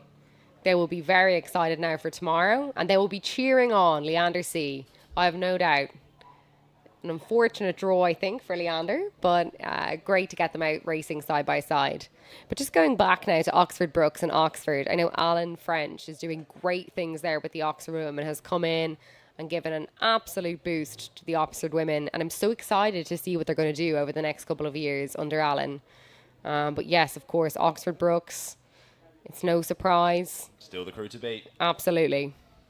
Yeah, this Brooks boat, no surprise to see them. They are inevitable, Oxford Brooks. If you look at the business end of basically any category that matters at Henley Women's, at Henley Royal, Brooks will be there or thereabouts. And this championship from Brooks, just making sure that they maintain their lead, maintain their composure in the face of plenty of pressure from Oxford University, who won't let up. They're obviously athletes built for the longer tideway course. So this 1,500 metre almost will seem like a sprint to them. But we'll keep one eye on that Brooks crew at the moment, leading the Oxford University boat. And we'll go back to the start for race 196. More junior eights, the Peabody Cup. It's Shiplake College, who jumped into the 8 this year after several years in the quad. And they're up against Emmanuel School on the far side on the Buckinghamshire station. Very exciting, very exciting. Women's eights, women's schoolgirl eights. Very exciting. So I know the Shiplake women are coached by one of my coaches in Leander, Rob Morgan. And he will be excited to see them go off the blocks with such ferociousness. Look at that. You can see the spray. They are really sending it. They went off at very big intensity. And it's huge for a crew to even get a half a length in 10 strokes, because people forget how heavy an 8 is. So an 8 shell can weigh, you know, anything up to 50, 60 kilos, probably up to 80 or 90. And they're quite heavy boats, you know, and getting them up to max speed before you even hit the booms to have a length lead, that is very impressive from Shiplake. Yeah, they're not messing about here, Shiplake. They were silver medalists, I think, at the schools head of the river back in March. Fell out of the podium at the national schools, which they won't have been pleased about, but back on form here at Henley Women's Regatta and continuing to stretch their advantage over Emmanuel, who probably don't know what's hit them. Fantastic. Look at that. That is a huge, huge performance by Shiplake. Phenomenal stuff. Well, there's nothing worse from an Emmanuel perspective when they saw the draw coming up against a crew that not only has natural talent in abundance, but has a real vendetta and agenda to do well. And speaking of agendas to do well, Brooks need no motivation. Their culture is that of high performance at all times, and that crew just rowing down over the line, having successfully dispatched their sort of local rivals from Oxford University, who, as you say, will be back stronger next year under the venerable talents of Alan French. It's Brooks who progressed through in the Avril Vellicut Cup for Championship Cox's Fours alongside the Leander A crew, Thames Rowing Club, and I think it was Molesey Boat Club who dispatched Upper Thames. But we go back to these overhead shots of the Junior 8s. This is Shiplake in race 196, currently leading Emmanuel by, I'd call that 3 lengths. Yeah, that is a really impressive lead from Shiplake. And you can see, though, that, you know, it's not easy. The conditions are making it very challenging out there. So it's not easy. Even when you're that far ahead, you still have to keep really good form, really good technique, and a good bit of power to come down to actually keep your boat moving. But Shiplake are doing a great job there. You can see really relaxed shoulders. I was actually lucky enough to do some pieces against this crew, I believe, earlier in the season. We did some little bit of sparring in Henley, so they're very familiar with the water. Oh, I couldn't tell you that, Tom. That's inside information. But Shiplake are a brilliant crew, lots of really good coaches. There's really relaxed shoulders. That's something they're always looking for. It's nice and relaxed, just getting the legs down and on together. Really good, and they'll have a tough job now.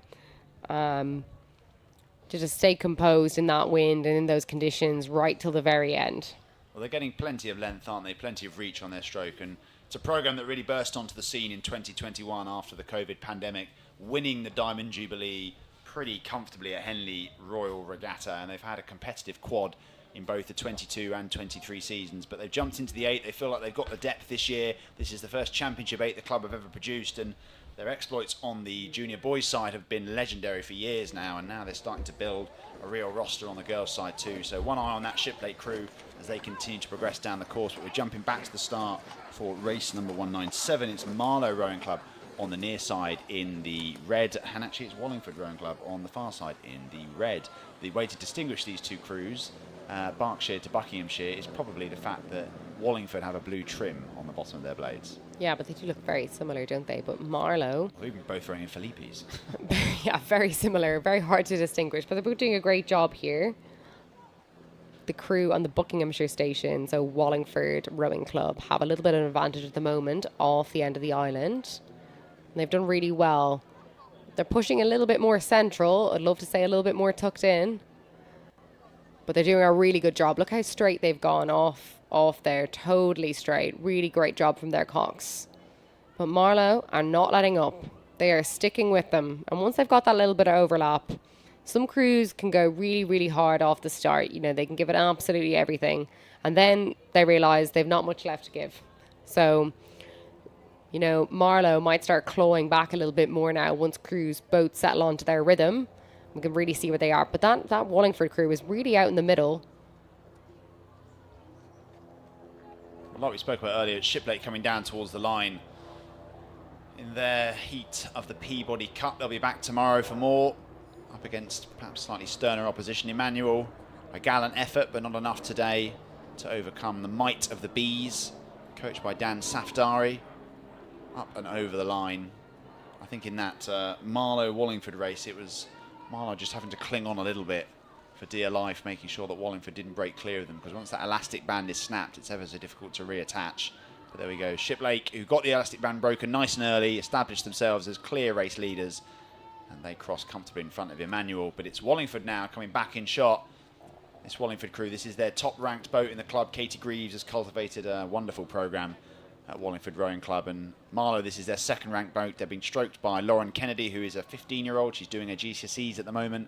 So a bright future ahead of her. I think we'll be very interested to see how their quad gets on in the B Language Cup as well for junior quads. Yeah, very exciting. And look how well matched up. The lovely ribbons in their hair from the girls in Wallingford. Looking really uniform. And their Cox, Alice Hull, is really giving it her all now. She's just on that bow ball and she's telling them to go for it now and end this early. Make their lives a little bit easier. You've always got one eye on tomorrow when you're a Cox, you know. You can never really let them know that, but you've got to keep thinking about what's next. But Marlow are still hanging in there, really giving it everything. They've clung on here. They have, and it's, you know, that's so impressive. You know, like, it's so incredibly difficult to do. Yeah, they're definitely not out of it. Those overhead shots had us at Wallingford nearly breaking clear with a length, but Marlowe probably checked that run from Wallingford. And from a psychological perspective, how's that going to make Wallingford feel? Yeah, I mean, it instills a little bit of panic, you know, I'm not going to lie, it instills a little bit of panic, but it's good that they put that pressure on the other crew. Put a bit of pressure on them. Never let them give anything, never let them get anything for free. That's what I say. Don't give away anything too easily. Well, we'll keep one eye on that one, because I imagine that if Wallingford or if Marlowe are going to go, they're going to go soon. But we've got race 198 on the course now. Latimer Upper on the Berkshire Station up against Groton School of the United States of America. I have to say the American crews haven't had the best run at the regatta so far this week, but this Groton School crew out like a shot, almost a length, and we haven't even left the shadows of Temple Island behind. Wow, and look at that line, absolutely perfect, so close to the booms. That is a brave move from that Cox, almost clearing their puddles.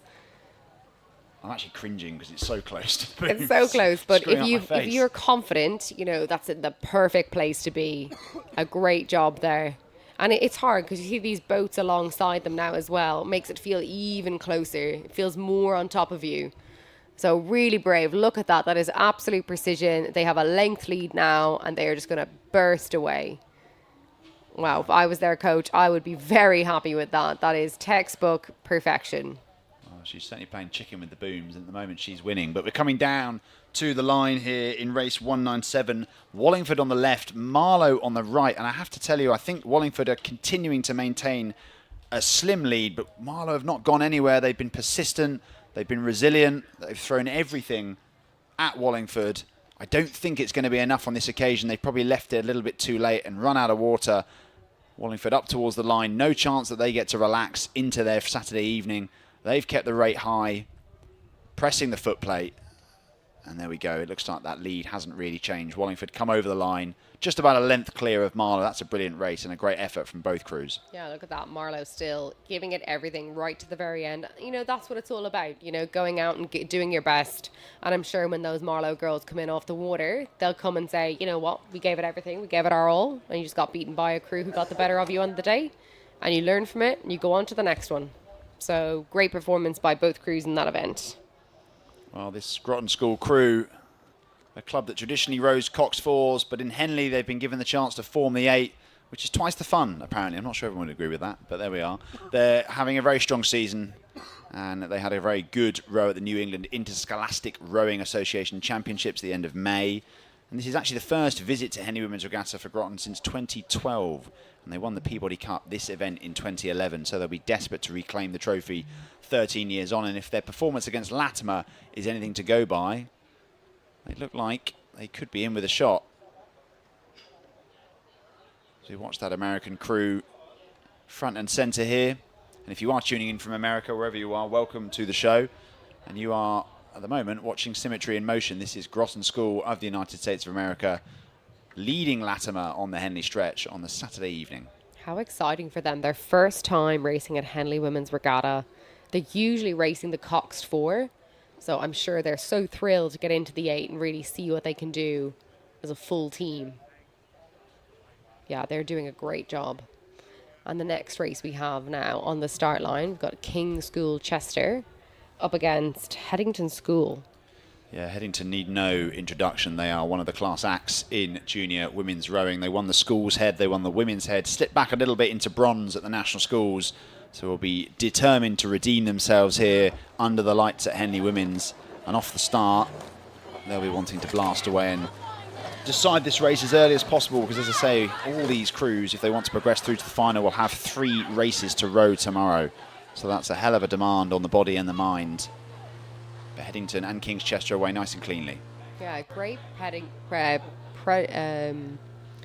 pedigree from Headington, but also King's School Chester have been known to produce some really great athletes. I believe that's where Harry Brightmore is from, Cox of the GB's men's 8. Up and coming Amelia Standing, who's in the Under Club, also just back from World Cup 3. So King's School Chester been known to produce some really great athletes, and I'm sure they're going to put it up to Headington here now as much as they can. Headington out in the middle. King's School Chester definitely taking the better line here, staying nice and close to those booms, away from that stream as much as possible, just to stay with Headington. But Headington have really gone early, and they've got a great advantage straight away, a length. before the first marker. Very impressive stuff. So they'll be trying to break clear water immediately, get up and get away, and just make their lives as easy as possible. Well, there we see it. Groton School did all the hard yards in the opening exchanges. They got out to a lead and have just sat on that lead, not allowed Latimer to even have a sniff here. It's going to be Groton progressing through to the next round of the Peabody Cup for Junior 8s. That'll be the quarterfinals road tomorrow morning.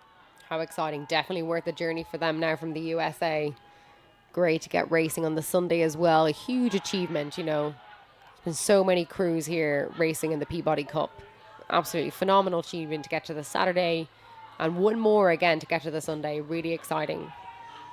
Headington School look to be in absolute control of this next race.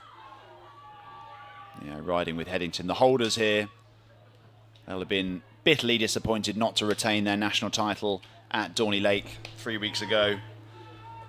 I think they have gotten back on the ergs, back on a training schedule dictated to them by Ryan Domain and Chris Hermes, who are the two coaches, stalwarts of the junior coaching setup here in the UK, and showing that is paying dividends here because they have several lengths of clear water over King's Chester, who, as you said, are no slouches, but unfortunately they have come up against probably one of the fastest crews in the country. Yeah, and don't they look it? Headington School look really primed, fantastic blade work. Their Cox, Alison Powell, just having a little look around to see where they are, see how much of an advantage they've got. And she's probably thinking about just taking it down a little bit in intensity right now, saving themselves a little bit for tomorrow. But she'll want to be very confident in that call. She'll want to get up a little bit more, just to be very sure of herself. You know, always err on the side of caution. That's what I say. So good job from Alison Powell in the Cox's seat of that Headington crew. I suppose we ride with Headington here, just able to perhaps drop the intensity, like you say, a couple of pips, as they've secured themselves a pretty enviable lead. We're moving back up to the start. This is race number 200, beginning the Junior 16 Coxed 4s. It's Wallingford Rowing Club on the Berkshire station, and it's Godolphin and Latimer on the Buckinghamshire station. Now, unless my memory is failing me, I think that Wallingford are the holders here, so they will be pretty keen to retain their title. You can just see there the hand up from the stroke girl of the Godolphin and Latimer school crew. What does that mean? So that they're signalling to the umpire that they're not ready to go, that they're not quite straight, that they're not fully happy with the line. So the umpire will wait till their hand is down, or they won't always wait. You know, you can't abuse the trust between yourself and the umpire.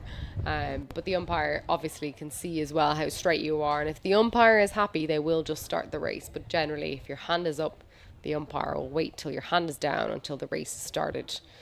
But umpires, they don't have all day. You know, they've got places to see, more races to happen.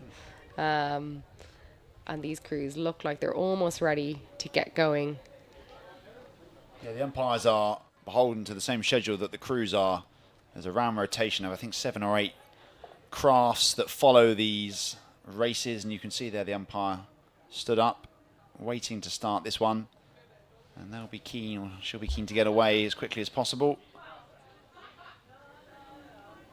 A really tough event now, the Coxed 4. Again, mentioned it earlier, but in these conditions, I'm not sure if people at home can see this, but the stream is actually downstream. So from the finish line down to the start line, the stream is running against you. So it makes it a little bit like a treadmill. You have a little bit more work to do. It feels that little bit heavier. You're not with the stream like some of maybe the head races on the Tideway or the boat race, where it's with the stream to make it feel like a little bit lighter. But these Coxed 4s now on your screen are going against the stream, and they're navigating the wind in between these booms. A seriously difficult job. But they've both got away really nicely. Looks like the Marlow crew managing it really well, but you can see it's tricky. That wind is not easy to manage, especially when you start off behind the island. It's really covered and it feels nice and enclosed, and you get kind of nicer conditions. And then you can see this wind is just about to hit them there. You can see the kind of change in the water. These are Junior 16 athletes, so 16 years and younger. They'll all have been studying for their GCSEs in the last few weeks.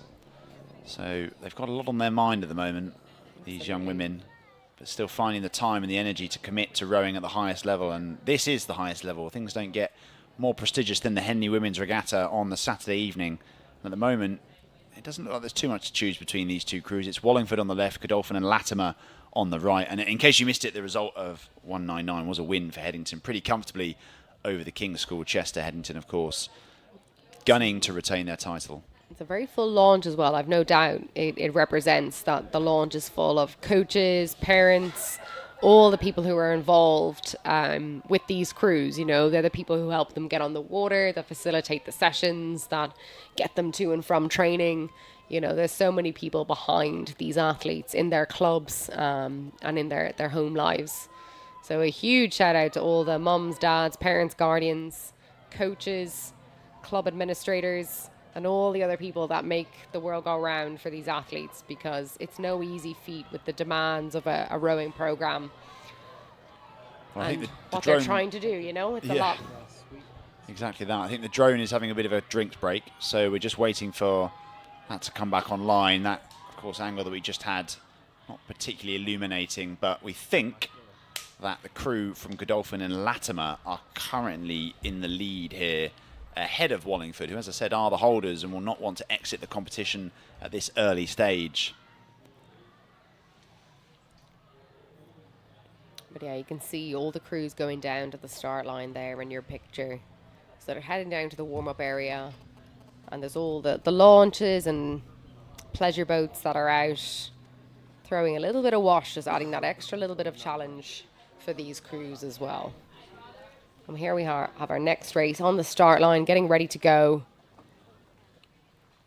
Yeah, it's race number 201 will be next. And I think as we see this race 200 come into view, it is indeed Godolphin and Latimer leading Wallingford Rowing Club. So a class apart on this occasion, Godolphin and Latimer. They do look the more cohesive of the two outfits. And that style paying dividends for them. But you are right, 201 is on the state boats. It's Wimbledon High School on the Berkshire station up against Latimer Upper School on the Buckinghamshire station. Another match-up between two very accomplished school rowing programs. And there are some number of school rowing programs in the UK. There's so many schools out here who have rowing at such a high level. You know, it's really, really impressive because it is a very difficult sport. And the amount of resources that have gone into it and time and care that these coaches have put into their teams and the commitment from the athletes to balance it alongside their studies, it's really impressive, you know. It's not just turning up to training once or twice a week, you know. These guys are out training nearly every day, balancing their studies. So it's really impressive to see. And it's very rewarding then for the coaches and the athletes to come to a regatta like this in lovely sunny weather and see the fruits of their labour. Absolutely. Yeah, I'm always in awe of the junior athletes who balance, you know, their, as you say, their studies, their rowing and their lives more broadly as they, you know, begin to pick up speed in all aspects of their life. But we can see here Wimbledon High School on the left-hand side of our screen, out nice and sharply, and Latimer Upper on the right-hand side, just coming in to a bit of sunlight, leaving behind the shadows of Temple Island. Looks like Latimer maybe the more robust of the two starts. Again, hard to tell with this camera angle. Hopefully we'll have our drone back online before long. Yeah, I agree. But you can see the conditions are tough. You can see the wash of that umpire is kicking off behind them. Obviously going at good speed to keep up with them. Yeah, it's beautiful weather, but not quite vintage conditions on the water, is it? I keep harking back to that 2018 year at Henley Royal, when we had record-breaking conditions, incredibly warm, flat water. That we almost had a tailwind, which we never have at Henley. So lovely. I remember the summer of 2018. it was too hot, and I think England were quite good at football back then, so there was lots going on. Definitely not too hot for the Coxes. Absolutely luxury conditions to sit out in a t-shirt and shorts all day in Cox. Usually it's a bit colder for the Coxes. Never really have the luxury of sitting out in a t-shirt and shorts most of the time in the boat because the wind, you're moving so fast, like being in a car or on it, and always cools you down, but not in 2018, no. But we're getting there. It's getting up nice and warm again. Great regatta conditions, and you can see these crews here just coming over the line. Yeah, this is Godolphin and Latimer seeing out the closing stages of their contest against Wallingford, and that's, well, several lengths of clear water against the holders. So the holders, I think it's the holders. I might have been talking total rubbish for the last 5 minutes, but if it is the holders indeed, then they are unfortunately crashing out in the first round, and then we come back to Latimer Upper School here, riding with them on the Buckinghamshire station in this race 201. I think it's a quarter-final of the Junior 16 Coxed Fours. At the moment, looking like they have an advantage over Wimbledon High School. Yeah, I can see Amelia Roast having a little look over her shoulder, and this is where it becomes very tough for a Cox and a Coxed Four, because once you are past, the barrel ball, it's very difficult to see. I can see Eleanor Harrison having a look over from the Wimbledon crew. She's letting her crew know that they still have overlap. She's giving it socks and really letting them know that they're still there and they've got to keep going. She is really motivating her crew. Look at the energy on her face that's going into what she's delivering to her crew. Having a look around, seeing where she is, seeing how far they are, where they need to go. She is giving it 100%. And Amelia Roach was giving a little look over the shoulder and kind of saying, guys, we need to go now. They're really pushing up on us. Well, this is a great race. I actually called it almost entirely wrong. Turn it around. Love that. Well, we don't often see it at Henley because the gladiatorial style of racing dictates that if one crew gets up, it makes it very, very hard for the other crew to respond. It's not like they've got anything else around them to galvanise them. But Wimbledon High completely throwing that notion out the window and responding really well to Latimer, who had the better of the two starts. So we'll certainly keep focused on that race as it unfolds. But we are back at the start here for another, what I believe to be quarter-final of the Junior 16 Coxed Fours. And it's Headington School back on the river here. Hand up there from the bow girl, Philippa Lyle. And they're up against Brentford Boat Club, a club that we don't see too much at the sharp end of junior rowing, but wonderful to see new names emerging every year. Sophia Marcantoni, Olivia Washington, Sloane Rimmer, Edie Dransfield, and Coxed, I believe, by Serene Harari. I'm just excited to see Wimbledon again. What have they done? Where are they gone? Have they turned it around? I'm giving full credit to their Cox. Eleanor Harrison, who has called it beautifully. And now we have another two crews away here on the start. Yeah, Headington and Brentford getting away nice and cleanly. We'll see if we can rejoin that race between Wimbledon High School and Latimer. We've got a camera that's got them live as I'm looking across our spread here. I don't think we do right now. And everyone will be very glad to know, I think the wind is dying down ever so slightly. So if you're one of these crews that's going to go out in the evening now, I think the wind is ever so slightly dying off, which is great news, I'm sure, for all Coxes and rowers heading out onto the water. Brentford here on the left-hand side of our overhead shot, firing out like the clappers here. They are up at half a length already over Headington, who are also playing a dangerous game, flirting, I should say, with the booms. And we think we're going to be able to rejoin this Wimbledon-Latimer race very, very shortly, because I can see them making their way down to the finish with very little to choose between them. Let's see if we can link up with them. There we are. And it is Wimbledon High who have turned that one around. Excellent. Absolutely excellent. I'd love to see that. Brilliant stuff. That will be so exciting, and I'm sure that will give them such fuel for tomorrow, such belief.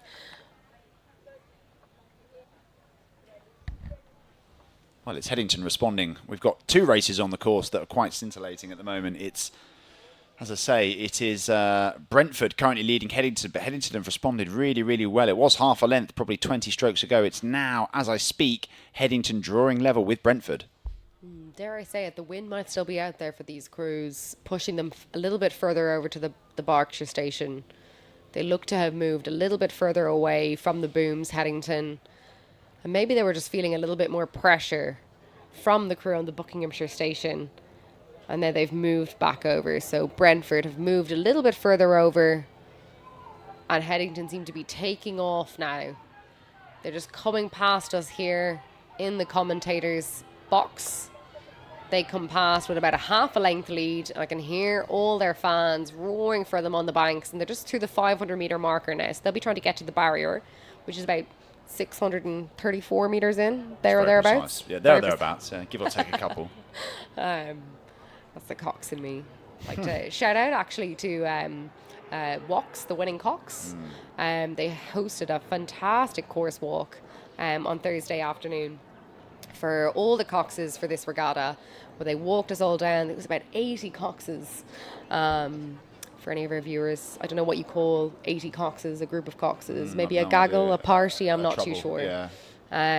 But a gaggle of Coxes anyway descended on the towpath, and under the great leadership of all of our walks mentors, gave us great advice. And I'm sure all these Coxes here were obviously on that walk, because look at them doing a great job leading their crews. Look at the energy. I love that the energy from the Coxes seat is always a really fun one to watch. Especially those bow loaders where you can just see their heads poking out from behind the back of the bow girl. But yeah, WOC's doing God's work, really bringing coxing into the 21st century with their mentorship programs, trying to drive positive improvement and advancement in all elements of coxing. And we can see that certainly working out here for this Headington School crew, who just didn't panic. Alice Gelling in the coxing seat, she wasn't rattled when Brentford went out to the early lead. She just calmly instructed her crew to row their race, stay in their lane, and that's exactly what they've done. And they're now reaping the rewards as they row away from Brentford. But we'll jump back to the start here for race number 203, and this is the final of our the final one of our quarterfinals, I should say, of the West End Amateur Rowing Association Trophy for Junior 16 Cox Forwards. It's Henley Rowing Club on the Berkshire Station, left-hand side of your screen, and St Paul's Girls' School on the Buckinghamshire Station, right-hand side of your screen. How exciting. Another great race between these two crews here, just coming up to the end of the island. And I always love to watch here to see how they manage the conditions. You can the ripple down the screen of the wash off the boat that's just gone the other side of the island. You can see how it impacts the water. And you can see the crew on the Buckinghamshire Station just getting into that stream now. Just about to hit that little bit of wash here, that little bit more wind. But hopefully now, as we get that little bit later in the evening, those conditions start to calm down just a little bit more. Yeah, it's Sophia David, Natalie Corey Wright, Ruby Wattenberg, and Sarah Hamad Bal, coxed by Sita Phillip in the St Paul's Girls' School crew. And they are now in the process of what I call breaking the elastic band, trying to snap that intangible link that sort of bonds themselves and their opponents in these one-on-one match-up style racing. And if they can do that, it then means that not only can Henley not see them, they also can't really hear them anymore, which makes it doubly difficult to regain terms. But we've got the two races on the screen now, and it's Headington Rowing Club, who turned around or managed to quash an early Brentford surge. They are coming down towards the end of their race, 2:02, and will be looking pretty assured of a semi-final position in the West End Amateur Rowing Association Trophy. Yeah, Headington girls doing really well there. Really calm. Just finishing out their race. They're on the last couple of strokes now. I expect nothing less from Headington. They are a superbly coached outfit. Years and years of success. It's success, as we've said a couple of times this weekend, perpetuates further success, and Ryan Domain has built a remarkable programme in Oxfordshire that just seems to churn out quality year after year. And unfortunately for Brentford, they just came up against the Headington School crew with too much for them on the day. So the crew of Philippa Lyle, Palin Hanna, Eleanor Price and Rosie Zavos, coxed by Alice Gelling, progressing through to the semi-finals, and they'll meet one of the crews who have raced earlier today. They'll meet them tomorrow in the semis. Might even be St Paul's Girls' School here, who continue to lead in the final of our 4 quarterfinals. I don't think it's quite as decisive as the Headington lead. No, definitely not. Looks a little bit closer. Maybe still time to overturn things. You can see the Cox having a little look around over their shoulder. And that's the difficult thing about the Cox 4, is that once you're up, it's very hard to know how far you are, and you don't want to turn your body. You don't want to throw any of your weight over to one side and potentially throw off the boat. You can see it's already really difficult to sit the boat in these kind of conditions. So I'm sure the bow seat will be communicating with the Cox to kind of say, you know, yeah, we're up. We need to move a little bit more. If we're too far away or not close enough, they'll be communicating with them to kind of say, the lead is not enough. We need to go more. We need to keep going. Well, we'll keep a beady eye on the progress of those two boats as they make their way down the course. St Paul's Girls' School currently leading the home favourites from Henley. Back at the start, we have the first quarterfinal of the club Coxless Fours, the Leicester Trophy, Worcester Rowing Club, the holders on the Berkshire station, up against London Rowing Club, a resurgent London in recent years on the Buckinghamshire station. Yeah, excited for London Rowing Club. I think they might just get the better of this Worcester crew. Well, we all sort of thought that last year. I remember being on the commentary last year and finding myself in a position where, because of Worcester just steering quite erratically there. Yeah, God, it's not what you want. You can just really slow down the boat. Any bit of rudder that you have to give can really just slow down the boat. And now London moving on a one-way course here for the boom, just correcting there as they come round. But yeah, Worcester, that's not going to be helpful for them at all. They're already find themselves a length down, and every touch of that rudder is like a break to the momentum. Doing so well here to just get out and get away from that. Sort yourself out, get out of the mess, and just get clear of it and break free. A great job. Well managed, because it's really difficult. You know, you got the adrenaline from the start, get into a little bit of a tangle with another crew, and it's really easy to panic, and you really have to trust the person steering. So, unlike in the event that's just gone by, where we've had the Coxes sitting in the bows, in this race, there's nobody sitting in the bows that's sitting down steering. There are 4 people rowing, and 1 person is steering with their foot. So seriously impressive stuff, if I do say so myself. I never like to focus on it too much. I think somebody could do my job with their left foot, but here we are. And London doing a great job to get up and get clear, a little bit far away from the booms, but they're doing a really great job. We've got St. Paul's coming down towards the line. There we go. Henley kept in touch all the way down the course. And they're bound, just tickling the stern of the St. Paul's girls' school boat, but it is going to be St. Paul's collapsing over the line, and they've had a chance to redeem themselves. There we go. A high five between the stroke of the crew, Zara and Ruby Wattenberg in the 3-seat. They'll be delighted to have progressed through into the semi-finals of the West End Amateur Rowing Association Trophy. They should think of a new name for that. It is incredibly wordy. But the Leicester Trophy currently on the course here. It's Worcester Rowing Club, the holders, as I was saying earlier. We spent a lot of last year writing them off, and they came through to win the entire event, making us all look a bit silly. So I'm conscious that I don't want to perform the same mistake this year, but it does to me look like this London crew of Amelia Perrin, Gabriella Morton, Kate Griffiths and Hermione Brewster really look like a class outfit. They were the fastest club-only crew at the Met Regatta. They were only beaten by the likes of Leander, Thames and Upper Thames, all of whom are racing in the championship event. So in theory and on paper, this is one of the form outfits in the Leicester Trophy. And this is the great thing to see crews like this have events at Henley Women's, having this club women's Cox's 4 event at Henley Women's, because there is no equivalent at Henley Royal. So it's great to see these crews get the opportunity to perform in their categories, in their respective categories. Absolutely brilliant that Henley Women's Regatta facilitates that and really helps the quality of women's rowing just increase that little bit more, you know. And year on year we see the entries at Henley Women's and Henley Royal skyrocket in the women's events. So long may it last. Yeah, it's no surprise that we've had year after year of record-breaking entry numbers, both at the Royal and the Women's. It certainly seems to be correlated with the increasing popularity of rowing for women in the UK. And here we go, another round of the Leicester Trophy on the course now. It's Thames Rowing Club on the Berkshire station, Upper Thames on the Buckinghamshire station, and Upper Thames, you would think maybe they row close to each other. They don't. Thames boat out of the Putney Embankment in London. Upper Thames on this very course, as you pointed out earlier, Shana, the Upper Thames boathouse basically on the finish line, give or take. So they'll be expecting a hell of a group of support. Absolutely. And look at that. Yeah, Upper Thames definitely looking to be managing the course is a little bit better. Thames a little bit far away from that buoy line you can see there on the left of your screen. Thames moving a little bit more central. Upper Thames staying nice and close on their station. Umpire might start to warm Thames. It looks like they've corrected ever so slightly and they're moving back over.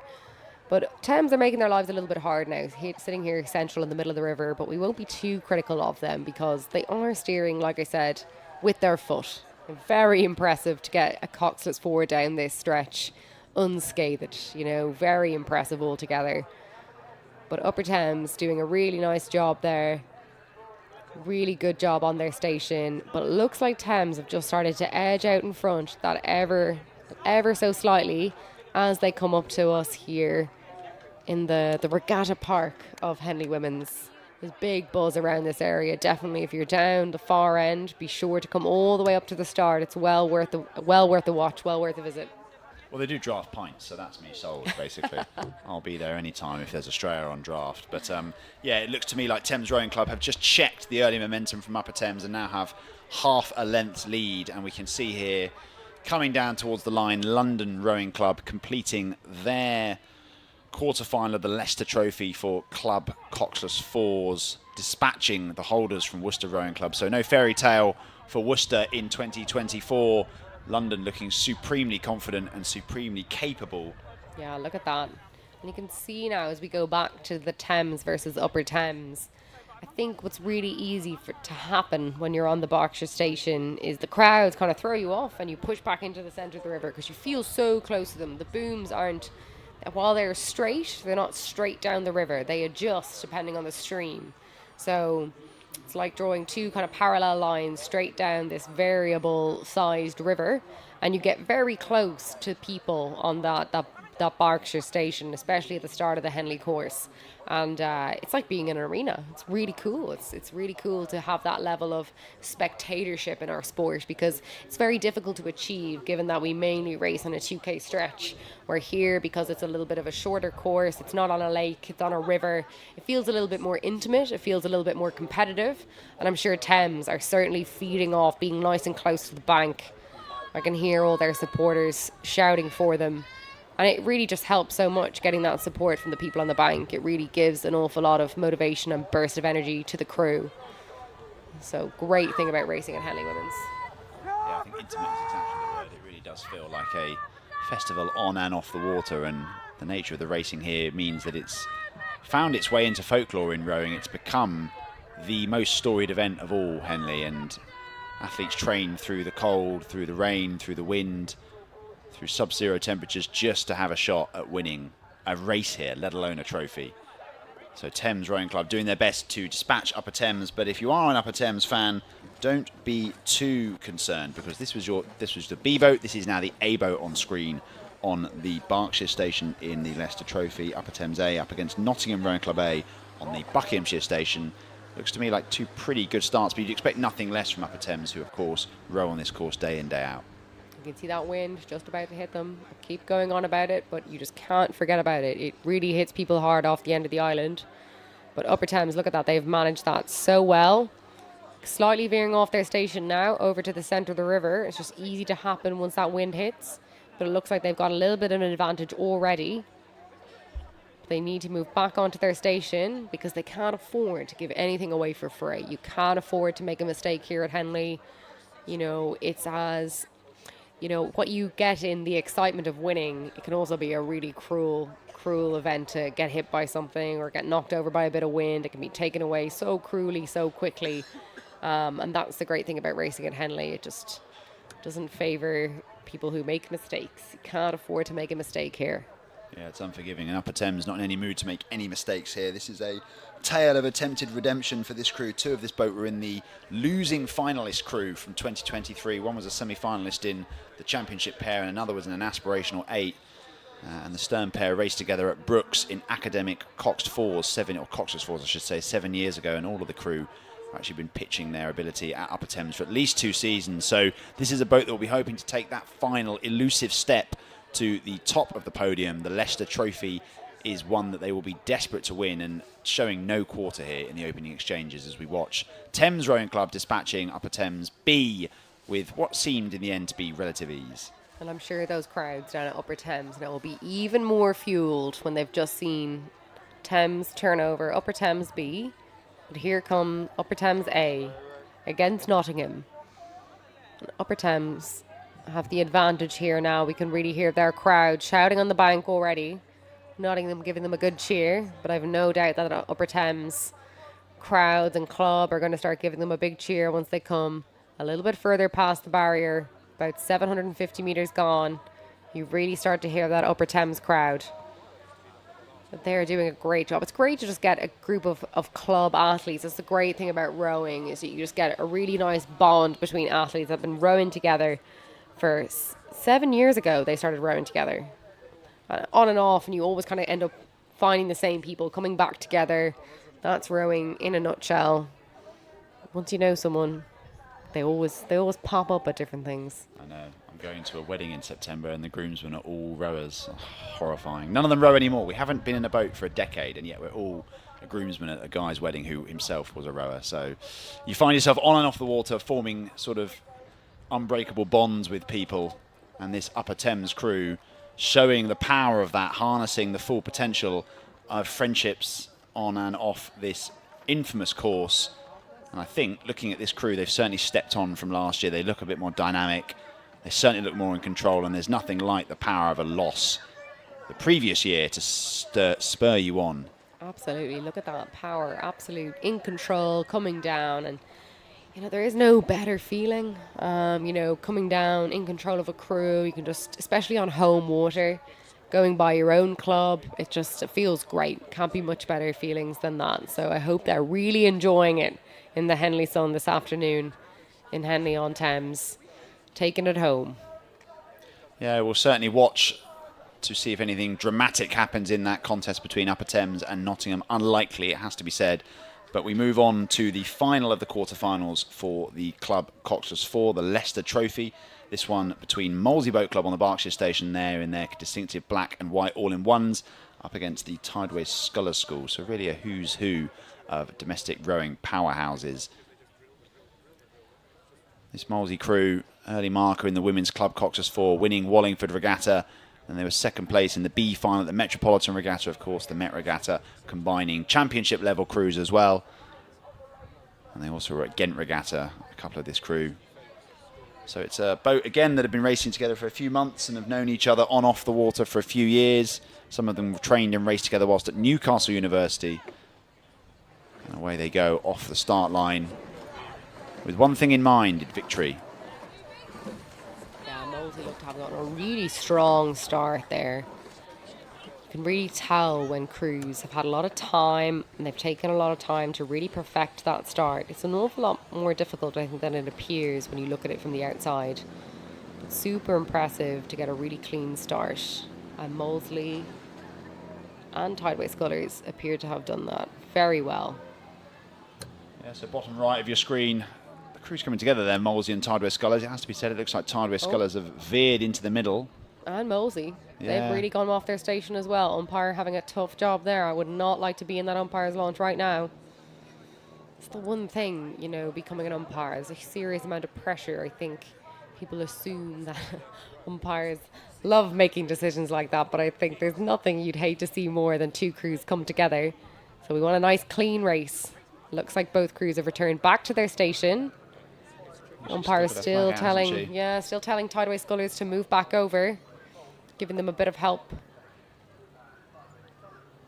I guess that means the umpire thinks that this race is close enough that Tideway Scullers could still interfere with Molesey. I mean, we love that about rowing umpires. Unlike their counterparts in football, they're not overly officious. They don't spend the time making the contest about themselves. They only intervene when they absolutely have to. Can you tell I'm a bitter football fan? Absolutely, you know, for sure. And the greatest thing about the regatta, you know, being around all the officials, they are so helpful. Everybody here, all the volunteers are amazing, and they really give such life to the regatta. Like I said, it's my first time competing here this year, and the umpires and all the volunteers are amazing, you know, really bring such life and such a great energy and vibe to this place, and credit to them. They're all giving up their free time to come here and help all these women in sport have a fantastic event, and I'm just blown away, honestly, by how amazing the people have been here. It's been such a fantastic regatta to attend to. You really feel like you're actually a part of something really cool. So credit to all the organisers and the officials and the volunteers, because they've done a phenomenal job at making everybody feel so welcome and so looked after. Well, the biggest compliment I can pay the new chairwoman, Naomi Ashcroft of the regatta, is that this feels like a step on from previous years. And previous years were fantastic. I've always had a great weekend at the Henley Women's Regatta. I've been commentating here on off for best part of 8 years now, and I've always thoroughly enjoyed my time here. But this does feel a lot more festive, a lot more communal and collaborative, which I think is the key word as we think about the advancement of rowing across the country, is collaborating and making sure that we're putting the sport first. And Molesey certainly prioritising their rowing clearly here, because they are comfortably leading Tideway Scullers despite the early scuffle in the middle of the course. Molesey recovered well and have now got what looks like clear water over their opponents from the Tideway Scullers school. Great performance by Molesey. Look at them. Absolutely sending it. You can see that little bit of spray indicates that wind is still out there. But they're managing it really well. And I'm sure it doesn't feel very relaxed to them, but it certainly looks relaxed to me. You can see their stripes on their shoulders. I believe that's a Durham and Newcastle top, which indicates they're obviously ex-Newcastle, I think they have said here, where they've rowed together with Newcastle University and come back together now. I never thought I'd see the Platinate and the Blue Star on one T-shirt together. That feels like blasphemy. The collaboration, huh? The collaboration. They were listening. Well, look, that crew we were riding with Molesey, April Lemon, Alexandra Poole, Kiara Stirrett and Millicent Phantom, look like they are going to be progressing through to take the final semi-final slot for the Leicester Trophy, and that completes our lineup. That would be Molesey, London, Thames and Upper Thames. So really look forward to those semi-finals tomorrow. But we move on to the Copers Cup for Aspirational Club 8s. You can see here in shot Vesta Rowing Club. I know you love your 8s, so I'm expecting... This is exciting. I'm very excited about this race because an ex-teammate of mine, Lucia Vigilante, who's coxing the London crew, is on the state boats right now. So I'm really excited to see her do well. Fingers crossed. I'm very biased. Is that allowed? I don't think so. But anyway. It's fine. Let's go, Vesta and London. Hoping for a really great race now between these two Putney crews. And there's generally always a very good mix of people in around Putney who move between clubs. It's not really about allegiance, but kind of coming together with different friends at different kind of stages of your life and see what suits and how you can get a boat together. A lot of these people will have full-time jobs. They'll be post-university. You can see even in the Vesta crew, they've made up of 8 newcomers to the senior women's team. 7 different nationalities. We've got English, Scottish, Welsh, Russian, Australia and German. So fantastic. What an international boat from Vesta. And they're off. Yeah, it's Vesta against London. Seeing as you're rooting for London, I'll root for Vesta. But you can see here Vesta in shot. Always competitive in women's club rowing. Overshadowed somewhat, of course, by the quality from Thames. Now, that race actually in the club 4s turned into more of a race, I think, than we were expecting. Tideway Scullers responding really well. Molesey did, in the end, have enough to see it out, and they take the win. But Molesey pushed hard right up until the line there. They will progress through to the semi-finals tomorrow. But here we go. That is a shot and a half, isn't it? Look at that. Vesta do not look like all different international rowers from different countries. They look like they've been rowing together for years. And it's really tight now between Vesta and London. But London look like they have got the edge. And they're just edging out a little bit further here on the Buckinghamshire station on the right of your picture. And they're just about to hit their first gap in the booms. And they're going to start to hear the crowds roar off the end of the island as they come into their first 500 metres of the regatta. London, Lucia, you are sitting 2 seats up. I'm sure that is a great spot to be in. But Vesta not letting go. Vesta are really, really still there, aren't they? They're in this fight. Well, if she could hear you now, what would you say to her? I would say just keep doing what you're doing, girl. You have got this. You have very experienced Cox. She came over to Ireland last year and Cox with me in UCD. And we can hear the crowds roar here for Vesta and for London. It's so great.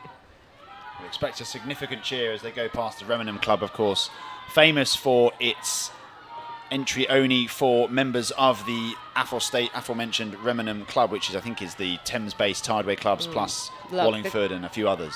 There it is, a devastating move from London. They have absolutely hit it there for the last 5 strokes, and they have just gotten another half a length lead on Vesta. Wow, the crowds are really going wild here. The noise is overwhelming. And the London crew, they're just getting out to that barrel ball just by the barrier, which is such a great marker on this course. Like I said, it's just over 600 metres in. And because this is only about a 1,500 metre course, you're almost at halfway. So, you know, you've got the crowds, you get to halfway. They get a little bit of wash here now that they're going to get hit by, but I'm sure London are going to absolutely cruise over this. And now it's crucial for Vesta to go hard and give them what they can. That's the thing, in a 1,400 metre race, you can really turn it around very, very quickly. So if something goes wrong, you've got to stay in the game. You've got to be right there, waiting for your opposition to make a mistake. Well, we were watching Vesta's 2V, their second boat, try and grapple with London. We now move to their 1V, their top crew from Vesta Rowing Club, in shot there The A boat on the Berkshire station will be competing up against Agecroft Rowing Club, one of the northern powerhouses of club rowing on the Buckinghamshire station. And this first boat from Vesta, a crew that demonstrates the inclusive nature of Vesta's culture, as the first 8 consists both of Vesta veterans and new joiners to the club this year, as well as athletes from Vesta's own development squad. So some homegrown talent on board, and they will be desperate to secure a berth in the semi-finals of the Copus Cup. Yeah, and in the race on the course currently, Vesta versus London. London are looking a little bit more relaxed now as they've pushed out that lead. In control with Vesta's teammates off behind them.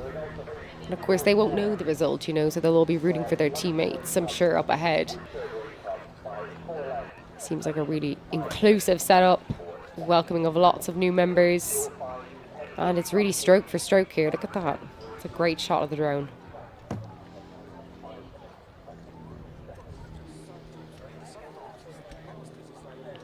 It feels super close together when you're in between those booms when you come out of the island. You feel like you're inches away from your opponents. Kind of adds to the adrenaline and the arena. And it's just a unique atmosphere, you know, when we're out racing at the likes of Dorney. It's very different. You can have almost, you know, 6 or 7 crews, maybe 8 crews, I think the last time I raced at Met. You have 8 crews side by side. There's lots kind of going around. Where this feels, you know, they talk about it all the time. They use words like gladiatorial and arena. And it does really feel like that, you know. It feels... Bingo. Yeah, honestly. Gladiatorial about 8 times. Yeah, we'll have to come up. We'll have to thesaurus a new word. There definitely should be some terms that are banned in rowing commentary, and I think Bowball for Bowball is one of them. But look, this race isn't far off from being that. It's probably Vesta A by a third of a length, but back down at the start, it looks like your friend in the coxing seat for London has done her job, secured passage through to the next round of the Copus Cup. Yeah, great stuff, Lucia. Leading that crew to success. Look at that. Powerful, dominant, in control. Phenomenal job from London Rowing Club.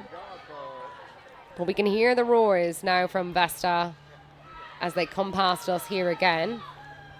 It's very exciting, and Vesta look to have a little bit of a lead. We're just waiting for them to come back on our picture. In Ireland, we'd say that's about a kitchen table's lead, not third of a length, a kitchen table's lead. So I don't even know what that means. I think it means the length of a kitchen table. Fair enough. How long is a kitchen table? Who knows? No, I know. I've got Irish heritage. I should know that, really.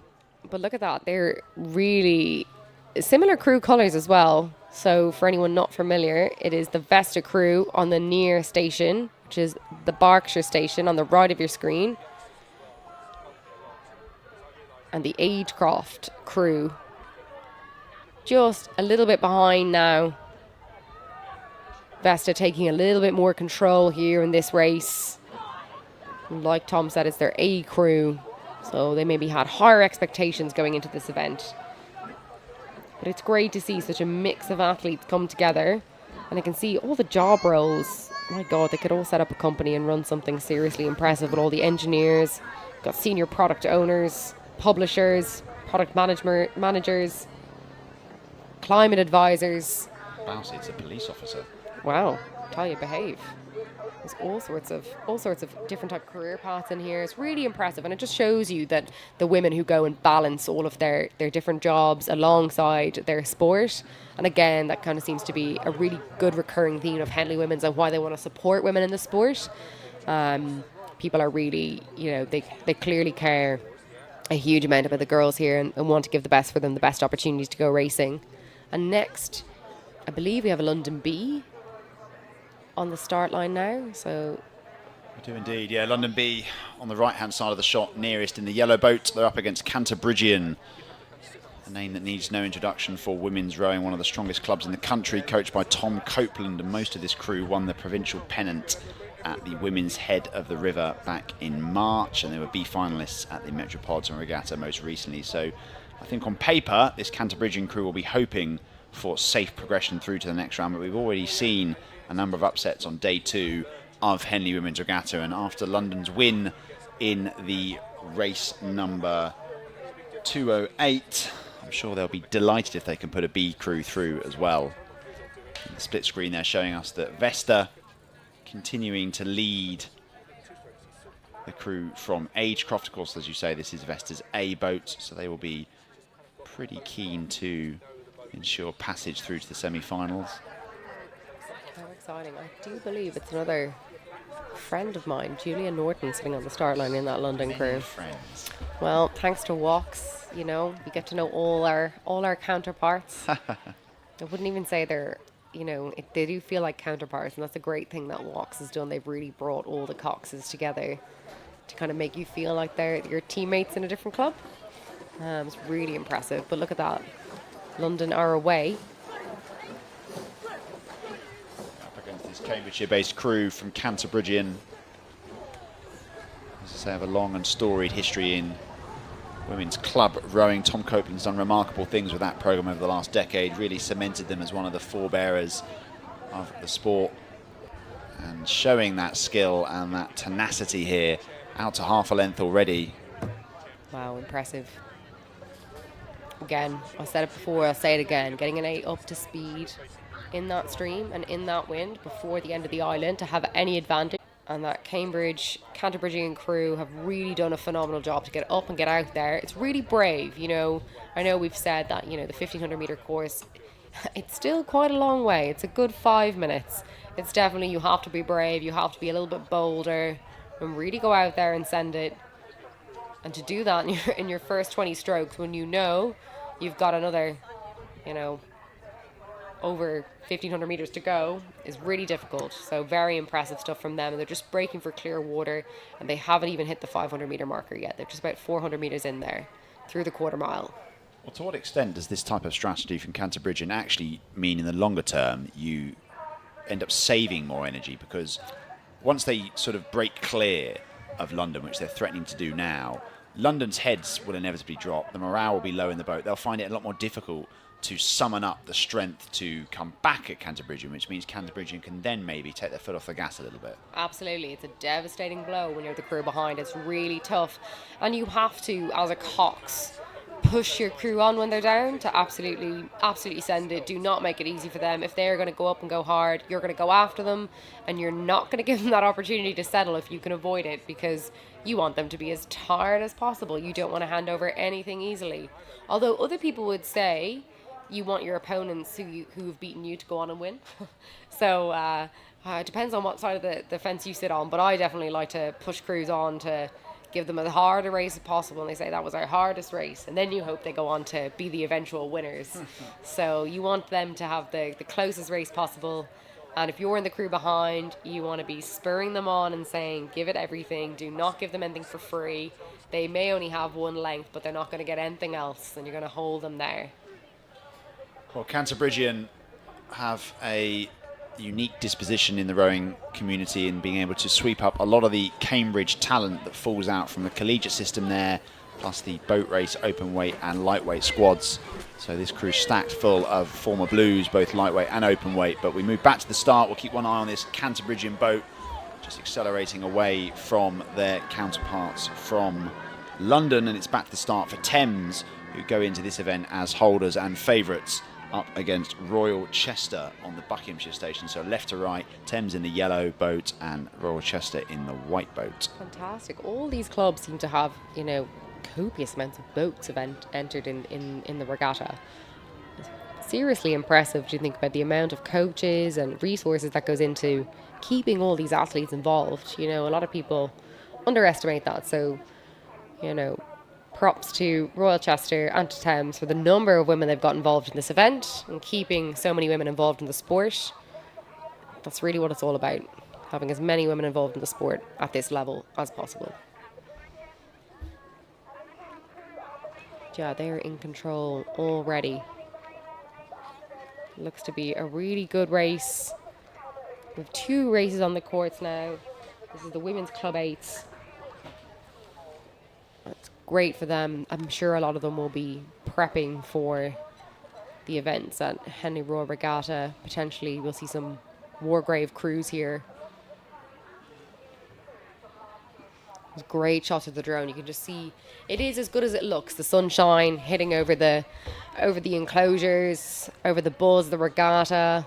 all of the different tents set up. You can come down and grab something to eat or grab some new kit. There's lots of things on offer. Yeah, it is absolutely beautiful. Can hear Thames go by as always. They get a big roar all the time. Yeah, it's a beautiful day here in the Thames Valley, and of course all these crews, although they're competing here for the Copus Cup, they will also have one eye firmly fixed on the forthcoming Henley Royal Regatta, the Wargrave Challenge Cup, which we're all very excited to see with so much international interest this year, most of which isn't represented at the Henley Women's Regatta this week. But we can see here coming down towards the line, Canterbridge securing their seat on the semi-final roster for the Copus Cup. But as I was saying, Thames, the holders of the Wargrave Challenge Cup, we're very excited to see how they progress through the regatta. And nice to see Thames here rowing in honour of Pauline Rayner, who sadly passed away, their long-time president and competitor and supporter of Henley Women's Regatta. She passed away this year, and she was a wonderful advocate for women's sport. That's the thing, our regattas, our clubs, they're built on the shoulders of giants of fantastic women. Now, I'm going to have to turn very quickly to the next race on the course. If you thought I was biased before, I'm absolutely biased now. Here is my alma mater, University College Dublin, sending it in the Women's Development Coxed Fours. I am excited to watch them go up against Edinburgh University. And here they go. On the Berkshire station, University College Dublin, Lily Rooney in the Cox's seat. She's a very experienced Cox here now. She's coxed at Henley Women several times. She knows what she's doing. She was on that walk as well, so no shortage of preparation. And I'm not sure I'm needed. I might go and get a beer, actually. Yeah, no, Tom, you can leave. I've got this. University College Dublin giving it everything, but Edinburgh University, a very competitive, big rowing program in Edinburgh. They have got out and they have got the advantage on the Buckinghamshire station. Seriously impressive row from Edinburgh. Just getting the advantage on UCD ever so early on. They have about a length lead, doing really well. But I am delighted to see the girls from University College Dublin do so well. UCD Boat Club, big shout out. They had their novices qualify for the Women's Academic Eights. Huge shout out to the novices. Well, this is arguably the most hotly contested event of the regatta. It's the most densely populated for sure. So many boats trying to pitch up and compete on the Henley Women's Regatta. It's really the only entry or only category that has sort of a slant towards novices, and of course this is actually held by Edinburgh. I think had 2 boats either in the final or the semi-finals last year, so they're a club who excel in producing novice athletes, and so it's proving here on the Henley stretches. Edinburgh crew moving out now to what looks like 2 lengths over the UCD crew, which I know won't thrill you. It won't thrill me, but I'm still happy for Emma, Kate, Kerry, Aisling and Lily, who've done a great job. They were racing at Reading and Regatta last weekend, where they won the Victor Ladorum overall club, just a women's squad, and this is the biggest women's squad we've ever brought to a Henley Women's Regatta from UCD, coached by Tom Sullivan, who's been coaching for about 60 years. I think last year was his 60th year coaching. Who is, I'm sure you guys will bump into him on the towpath, and he's a great person to have a chat with, but huge shout out to Tom Sullivan. Well,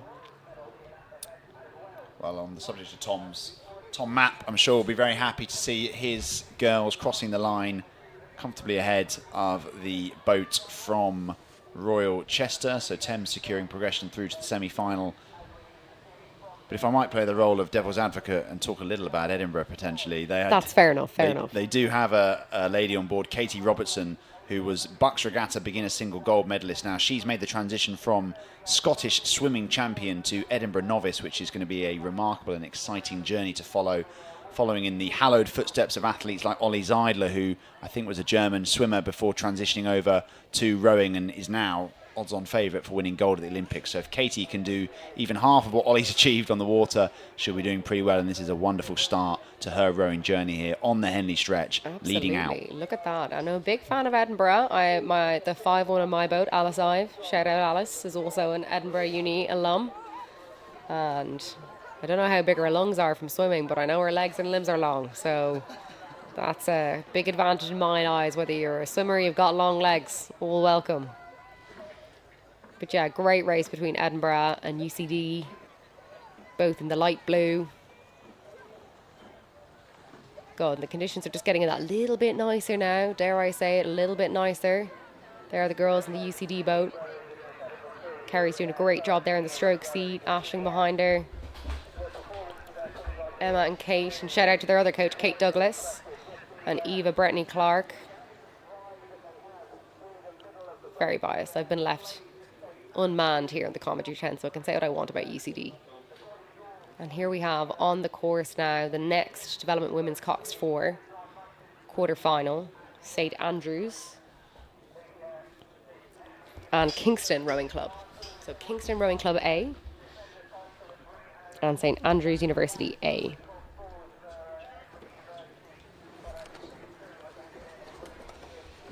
And they're off. So Kingston on the Buck station and St Andrews on the Berkshire station. Away cleanly.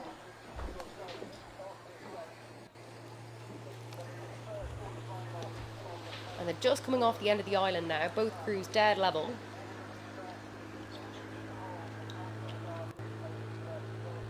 Just to remind everyone, I'm here in the commentary box. My name is Shauna Fitzsimons. I'll be taking you home now this evening. Last couple of races of the day. And I'm joined here now. Tom has left. I'm Ed Evans, back on the stream for the last half hour of the evening. Delighted to be back alongside you, Shauna. It's been a great day of racing. The drone footage here is stunning. There's fantastic. no better place in the world to be. Yeah, no, it's great. So we've got Kingston Rowing Club here on the Buck station and St Andrews on the Bark station. Kingston just have that little bit of an edge, which is all the more impressive in a Coxed 4 at the end of the island. You know, it's such a short little distance, just over 100 metres. So get any bit of an advantage in the Coxed 4. And we're just spanning back now to Edinburgh, taking it home against University College Dublin, my alma mater. So props to Edinburgh. Really strong finish. Look at that, sending in the last couple of strokes over the line. Great job from Edinburgh, and UCD following them, giving it everything right to the very end, as I'm sure they've been told to do by their coaches Tom Sullivan and Kate Douglas. And I'm sure they'll be really disappointed now with not being able to race tomorrow, but they've done so well to get so far and come up against a really strong crew from Edinburgh. And I spoke too soon about Kingston and St Andrews. Look at that, St Andrews have pushed back up. They're a little bit more level now. Kingston have a little bit more of an advantage, but they're still in it. This is a really tight race between these two crews. The Cogs 4 are a little bit heavier. You've got the cogs in the bow, so on the plus side, you're not having to think about the steering quite so much, but it is extra weight. It does make the boat a little bit less responsive. And in this case, it's certainly leveling the playing field. Absolutely. We've got two crews going neck for neck here. Yeah, it's a little bit heavier, but no bother to these big, strong girls in the boat. Shout out to the Irish women, big, strong girls. But yeah, look at them, absolutely sending it, synced up, really nice. You've got the bucket on the left-hand side on the Berkshire station. So 2 oars on the same side, back to back, to allow things to run that little bit straighter. I'm always a big fan of that in a bucket, especially in a Coxed 4. Just allows things to run really nicely. Don't ask me anything about the science behind it. I know it just syncs it up a little bit more. That was actually my next question. I'm glad you cut me off. I don't know, I've had all sorts of experienced coaches, but yeah, and I've been involved for about a decade, and yeah, Coxed 4 in a bucket just goes that little bit nicer off a start, especially when you've got a bucket in it. Just straightens things out, evens out the power on both sides. But it's neck and neck here with Kingston and St Andrews. Yeah, they're doing a great job, look at that. And every stroke you can see it really matters, the amount of effort going in. You can see the Coxes both just having a little glimpse to their right and left respectively, just to see where their opponent is. And there's nothing better than that little lock of eyes you get with your opponent, and you can just kind of say, oh, I'm getting the edge of you. And here we go, St Andrews, they're gone, they're going, and they're pushing ahead. Excellent. Sure, we talk about it all the time. Henley is a special race in the sense that you sort of touch on it there with locking eyes with your competitors. It's a much more intimate race than Dorney or Strathclyde or wherever else you may be. And actually, it really changes the dynamic. Yeah, intimate in the worst way. In the worst way. Yeah, and there's a lot of that. You know, you have like the boat race, the Oxford Cambridge boat race. You've got Henley Royal, Henley Regatta. In Ireland, we've got the Gannon Cup and the Corcoran Cup, kind of our equivalent boat race. And nothing beats the rivalry of racing side by side. It is just so personal and so vicious, and it's definitely my favorite type of racing. As a Cox, you just kind of feel a little bit more involved. Your focus is narrowed as well. You're not trying to see where the other 5 or 6 crews are. You're just focused on the crew beside you and what you're trying to do. And I love that. Yeah, love having less work to do. It's always a win, isn't it? It's always a win. So talk me through, when you're in the Coxed seat on a course like Henley, how much about the other crew are you telling your boat? Where does that balance lie? Yeah, it is a balance, absolutely. You've nailed it. You know, you want to go off the start. You've only got a couple of strokes. We see these crews going off here, Birmingham. We want to get away cleanly, take a couple of strokes, get away cleanly. University of Birmingham and University of East Anglia, you've got about 10, 15 strokes. That doesn't really matter where the other crew are, because you've got to get up and get into your rhythm and get out as clean as you can. And guiltily, I'm having a little look. I'm having a little look out of the corner of my eye there. And I'm kind of saying, okay, if I've got a seat, I'm telling the girls, yeah, we've got a seat. We've got a seat already. We need to, keep doing what we're doing here. We're doing well. If I've not got anything, I'm not saying nothing, because anything can happen 250 metres in. So if I can give confidence to my crew, I always do. But nothing was really set. Like, you never really win or lose a race off a start 90% of the time. You got to just get out clean. My coach always told me you can't win a race off the start end, but you can definitely lose it. So try and avoid doing that. But one athlete in here who definitely hasn't been losing in her first ever season is Ella Oland in the 2-seat of the University of Birmingham crew, only learning to row this year. This is a fantastic so impressive. And look at them, like, they all look fantastic. Like, the standard of rowing is just so high this year. So really impressive, really, really impressive. From, I think we're seeing the University of East Anglia looking fantastic now as they come down through the finish line. And we've got Kingston Rowing Club and then University of St Andrews University there, just across the finish line. And then we're coming back to University of Birmingham and University of East Anglia on the course now. They're just coming past the 500 metre marker. They're past the quarter mile. So you have all sorts of different markers here on the Henley course that are significant depending on your background. So I think most crews will generally still use, 500 metres in, 1,000 metres in, 1,500 metres obviously at the finish. But on the Henley course, you've got the end of the island, you've got the quarter mile mark, you've got the barrier, which is about 600 metres in, 634. And then you've got kind of Foley, then as you come up to obviously the Henley Royal courses, there's more involved in that. But here you can see they're just coming up to the barrier. In another 150 metres or so, they'll get to the barrier, these two crews. And it looks like the crew on the Buckinghamshire station, University of East Anglia, coxed by Sian Pearson. She's got the advantage, and she's staying lovely and close to those booms. I love to see the coxes who've got the confidence. And they've almost got the cheek, to stay close to those booms. I think it's so impressive. And look at her sitting in the cox's seat. It's a great shot of her. You can just about see her head, her sunglasses and cap. And she is motivating her crew to get away clean. I'm sure she's communicating with her bow seat, Isabel Lee, to get away. And how far are we up? Yeah, you can just see there a quick look around from the cogs of the University of East Anglia boat, checking where she is on the course, how she needs to adapt her line. The University of East Anglia, of course, a programme on the rise in recent years. This is the first UEA boat that's qualified for Henley Women's Regatta in over a decade. So an incredible achievement to have this boat in the competition. Not only to be in the competition, but to be leading quarterfinal. And looks to be like a lot of their boat is made up of novices, which is hugely impressive, to qualify, to get through, and then to be racing at this standard. And look at them, they still have overlap. They're still really going for it, staying calm, this is what I would call very mature racing, being able to hold it together and still go out hard right to the very end, even when you're in a difficult position. So really impressive from these people who've been involved in the sport only for, a couple of months. So credit to their coach, William Dawson-Jones, crucial to their development. Big up Will, the girls say. Big up Will indeed. I hope Will is listening and hearing all the praise being lapped on him by commentators and athletes alike. Clearly doing an incredible job on the River Cam, which is always a challenging environment to coach and develop a crew on, given its various twists and turns. We'll keep one eye on that though, but we're going to head back up to the start for race 316. More Coxed fours. More Coxed fours. More chaos. Let's go the Coxed fours.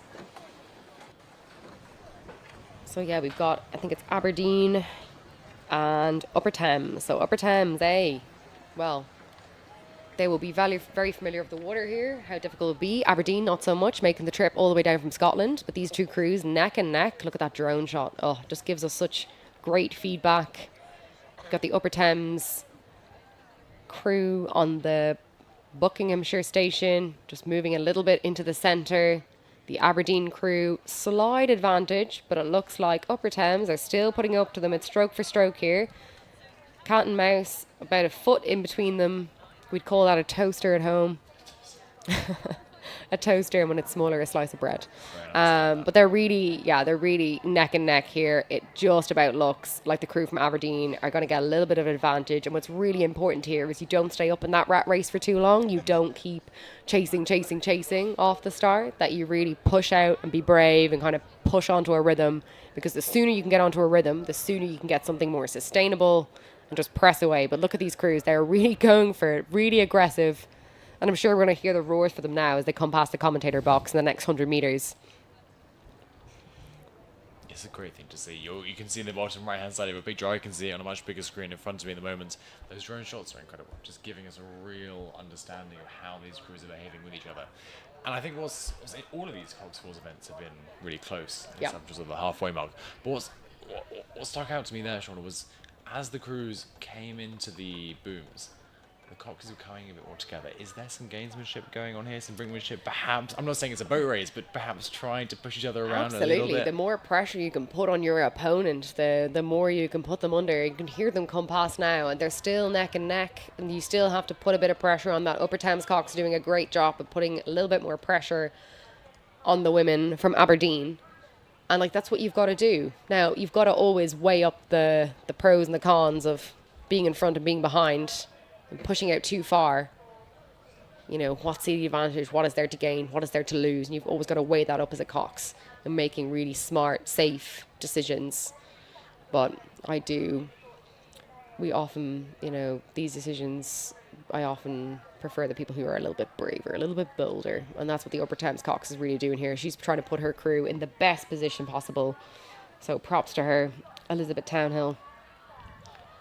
Really doing your best here to put the crew in the best position possible. Putting it up to Hannah Monaghan, her counterpart in the Aberdeen crew. And look at that angle. You wouldn't know. Looks like Upper Thames might be getting the advantage now on Aberdeen, but it's hard to tell with this angle. We have to wait till our camera turns back round.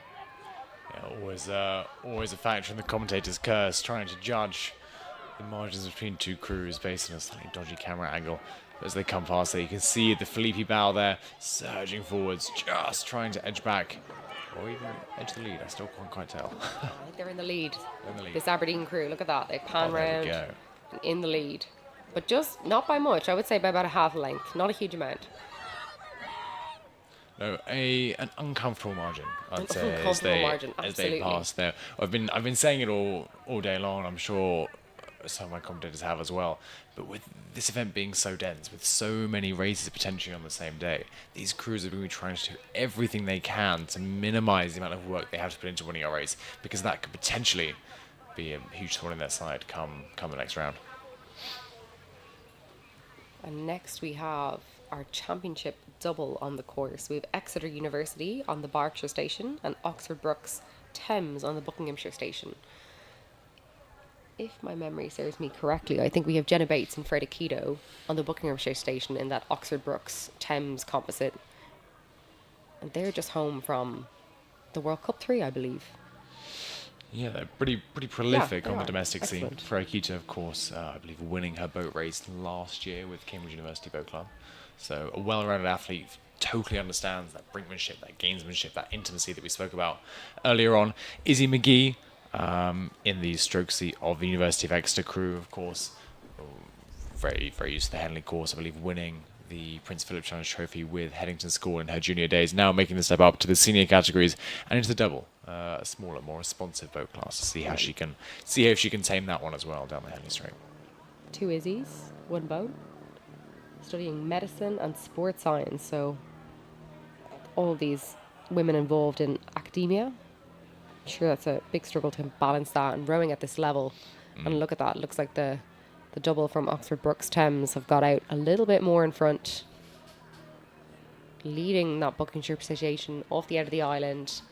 And I'm sure their trip to Poznan has given them a lot of confidence. Yeah, coming back from a world rowing event, having raced against some of the best crews in the world, you come back and it gives you, I think that confidence is showing I through. think it also just gives you more experience, more time racing. There's only so many races you can get in the UK or in your home country. So I know, like for example, a lot of the Irish crews will come over to England to race over here. So having the opportunities to go abroad and race internationally is always great and gives you a boost as a crew to kind of work together. So I'm sure the double from Oxford Brooks, Jenny and Freya, will be benefiting from that right now against the great crew from University of Exeter, Isabel McGee and Isabel Barnes, doing a great job there up against their counterparts. I'm sure they will be absolutely thrilled to hear the crowds in the bank give them that extra bit of juice that they might need to close that margin. Freya Keto and Jenny Bates having a great race against a crew there's no slouch at all. As we said, the two Izzies in the University of Exeter crew. Izzy Barnes, in her fourth year studying medicine, she rode for Greenbank Falmouth last year, where she won the Aspirational Skulls at Henley Women's, and then later qualified in the Stoner Challenge Cup for Henley Royal Regatta. Izzy McGee, as we already mentioned, ex-Headington School athlete, winning the Prince Philip Challenge Trophy, or the Junior Women's Eights, as it was known in 2021. She went on to represent Great Britain in the Under-19 Women's Coxed 4 at the Junior World Championships in 2022. So a hugely talented crew there that just goes to demonstrate, I think, the raw power Shauna that Jenny and Freya have in that boat. Yeah, look at that. Absolutely astonishing. I mean, it's no surprise given that Jenny won the final trials this year in the single. Both of them have had huge achievements in their own right.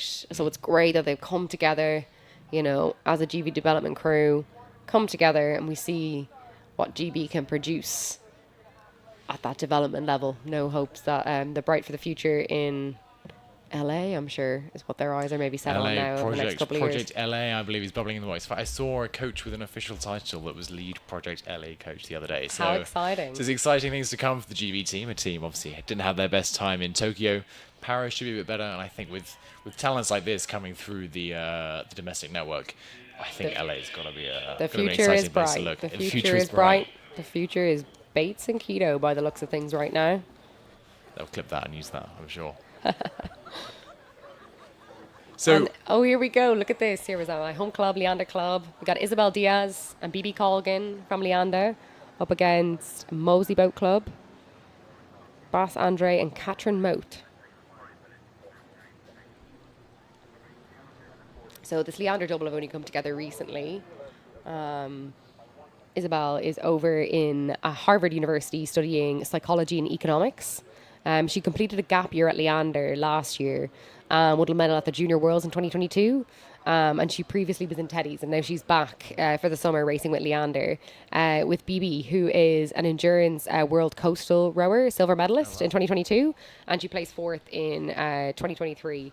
And I tell you, BB, she trains hard, so I haven't seen Isabel training with us. She's obviously been training hard over in Harvard, but I've seen BB train, and she's gritty. She's the grittiest as they come. It takes grit, it takes determination, and it takes, as we saw in a previous race here, just raw power to be able to establish a lead as dominant as the crew from Moseley Boat Club have over their opposition from Leander. Two clubs, of course, in the UK that need no introduction. I think often at times the premier, the favourite place for GB to send their athletes when they need a little bit of polishing up before they head back to Caversham. So absolutely. And no, the double from Leander still putting down really nice rhythm, really long, really powerful, but look at that Moseley crew. Yeah, just stretching out their lead. And for that Moseley crew now, what's going through their heads? They've been in this race less than a minute, and they're already several lengths up. Well, they won't be taking any risks. They'll want to get out a little bit further ahead from Leander. You can never really underestimate Leander in this circumstance. You want to get out as far as possible, and you're not really making any decisions like that, I don't think, until you get to the barrier. Until you're about 500 metres in, you're at the 500 metre marker, the barrier is only another 150 metres away, and Moseley won't be taking any chances with a crew like Leander coming up behind them. Any mistake you're not going to be forgiven for. So Moseley would be trying to get past the barrier unscathed, away from Leander. It's not going to happen easily, but similar to the race we're seeing on our screen now ahead of us, Keto and Bates absolutely just taking it down. They're nice and comfortable, and hopefully that's what Moseley will be hoping for as well. Yeah, absolutely. You want a race that finishes off as you'd expect it to.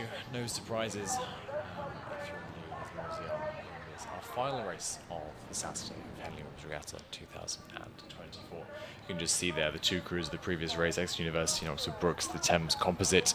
That's Jenny Bates and Freya Quito through to the semi-final of the Pier Cup for the Championship Double Sculls. We'll just watch the conclusion now of our final race of the day, race number 217, our final quarterfinal for the Pier Cup between Leander Club and Molesey Boat Club. How exciting, look at that. The sun just getting caught behind the trees now. You can see that Molesey crew just in the shade, the sun peeking through, which means it's nearly the end of the Saturday here at Henley Women's. But hopefully we'll all be back tomorrow. We will be back tomorrow. In fact, we'll be back on air at 9 a.m. tomorrow morning to bring you all the latest from here in Henley-on-Thames.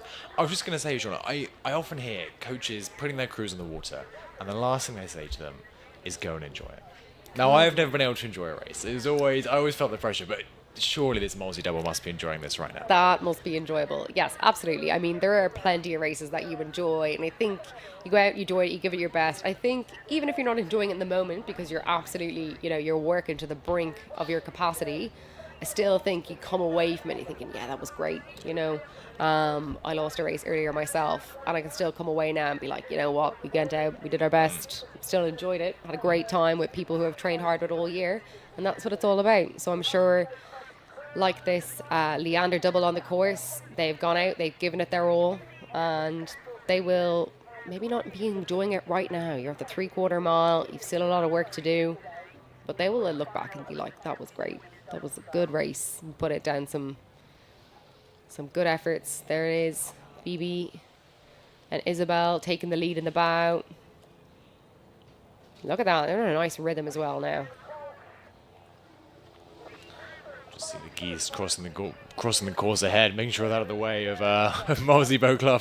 They don't want to get mowed down. They are the bane of my life here. Have you got a geese story you can share with our viewers? Definitely not safe for commentary. But yeah, me and the geese, we're good friends. We're good friends. I look after them. I'm glad to hear it. I'm sure all the geese are too.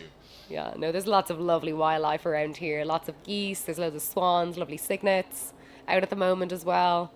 So yeah, all Coxes, you got to watch out for the wildlife around here. Anything can blow across the course, including some lovely geese.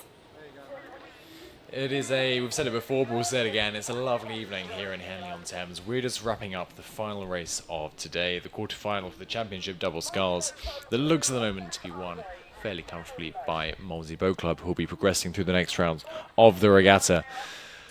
After this evening, we move into semi-finals and finals day tomorrow here at Henley Women's Regatta. We get to the business end of what has been a fantastic weekend of racing so far. A record entry both domestically and internationally, just demonstrating the position that this regatta holds for the rowing community, both here in the UK and further afield. We'll be back online with you tomorrow morning at 9 a.m. after our little wrap-up show this evening. And we'd love to have you down here as well. The weather's meant to be lovely. Come and grab a drink, come and enjoy the racing and see some of our athletes from all around the world perform at their very best ability, the very top of the sport. Absolutely. Come on down here, enjoy the atmosphere, enjoy the sun, and enjoy some of the best rowing in the world. And that brings us to a close here from the commentary booth of Henley Women's Regatta on the Saturday here. We'll pass over now to our team to give you the wrap-up from the day and just share the highlights of today's racing.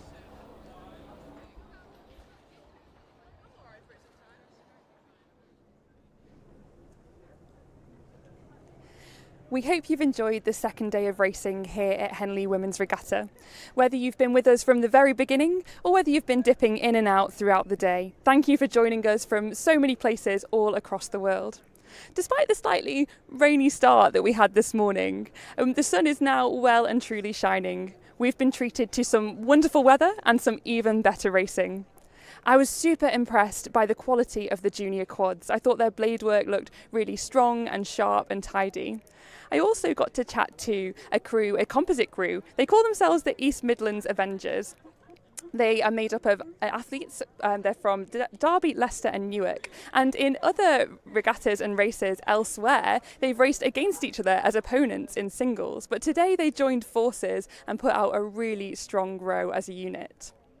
We've had close races, we've had clear-cut races, we've even had some clashes, and I hear from the commentators that the Wycliffe crews are looking particularly strong. Who will be the ones to watch tomorrow? I guess we'll have to wait to find out.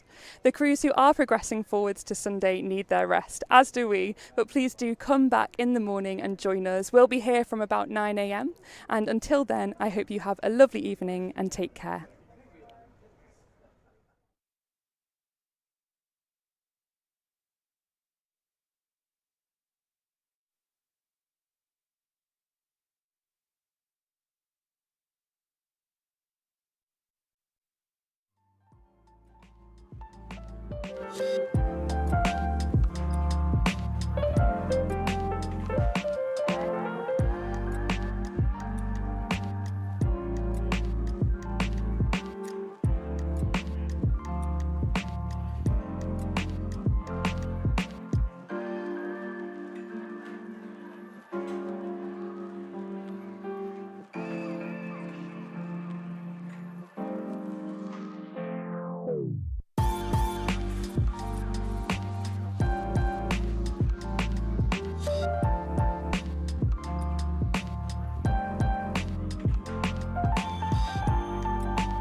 go.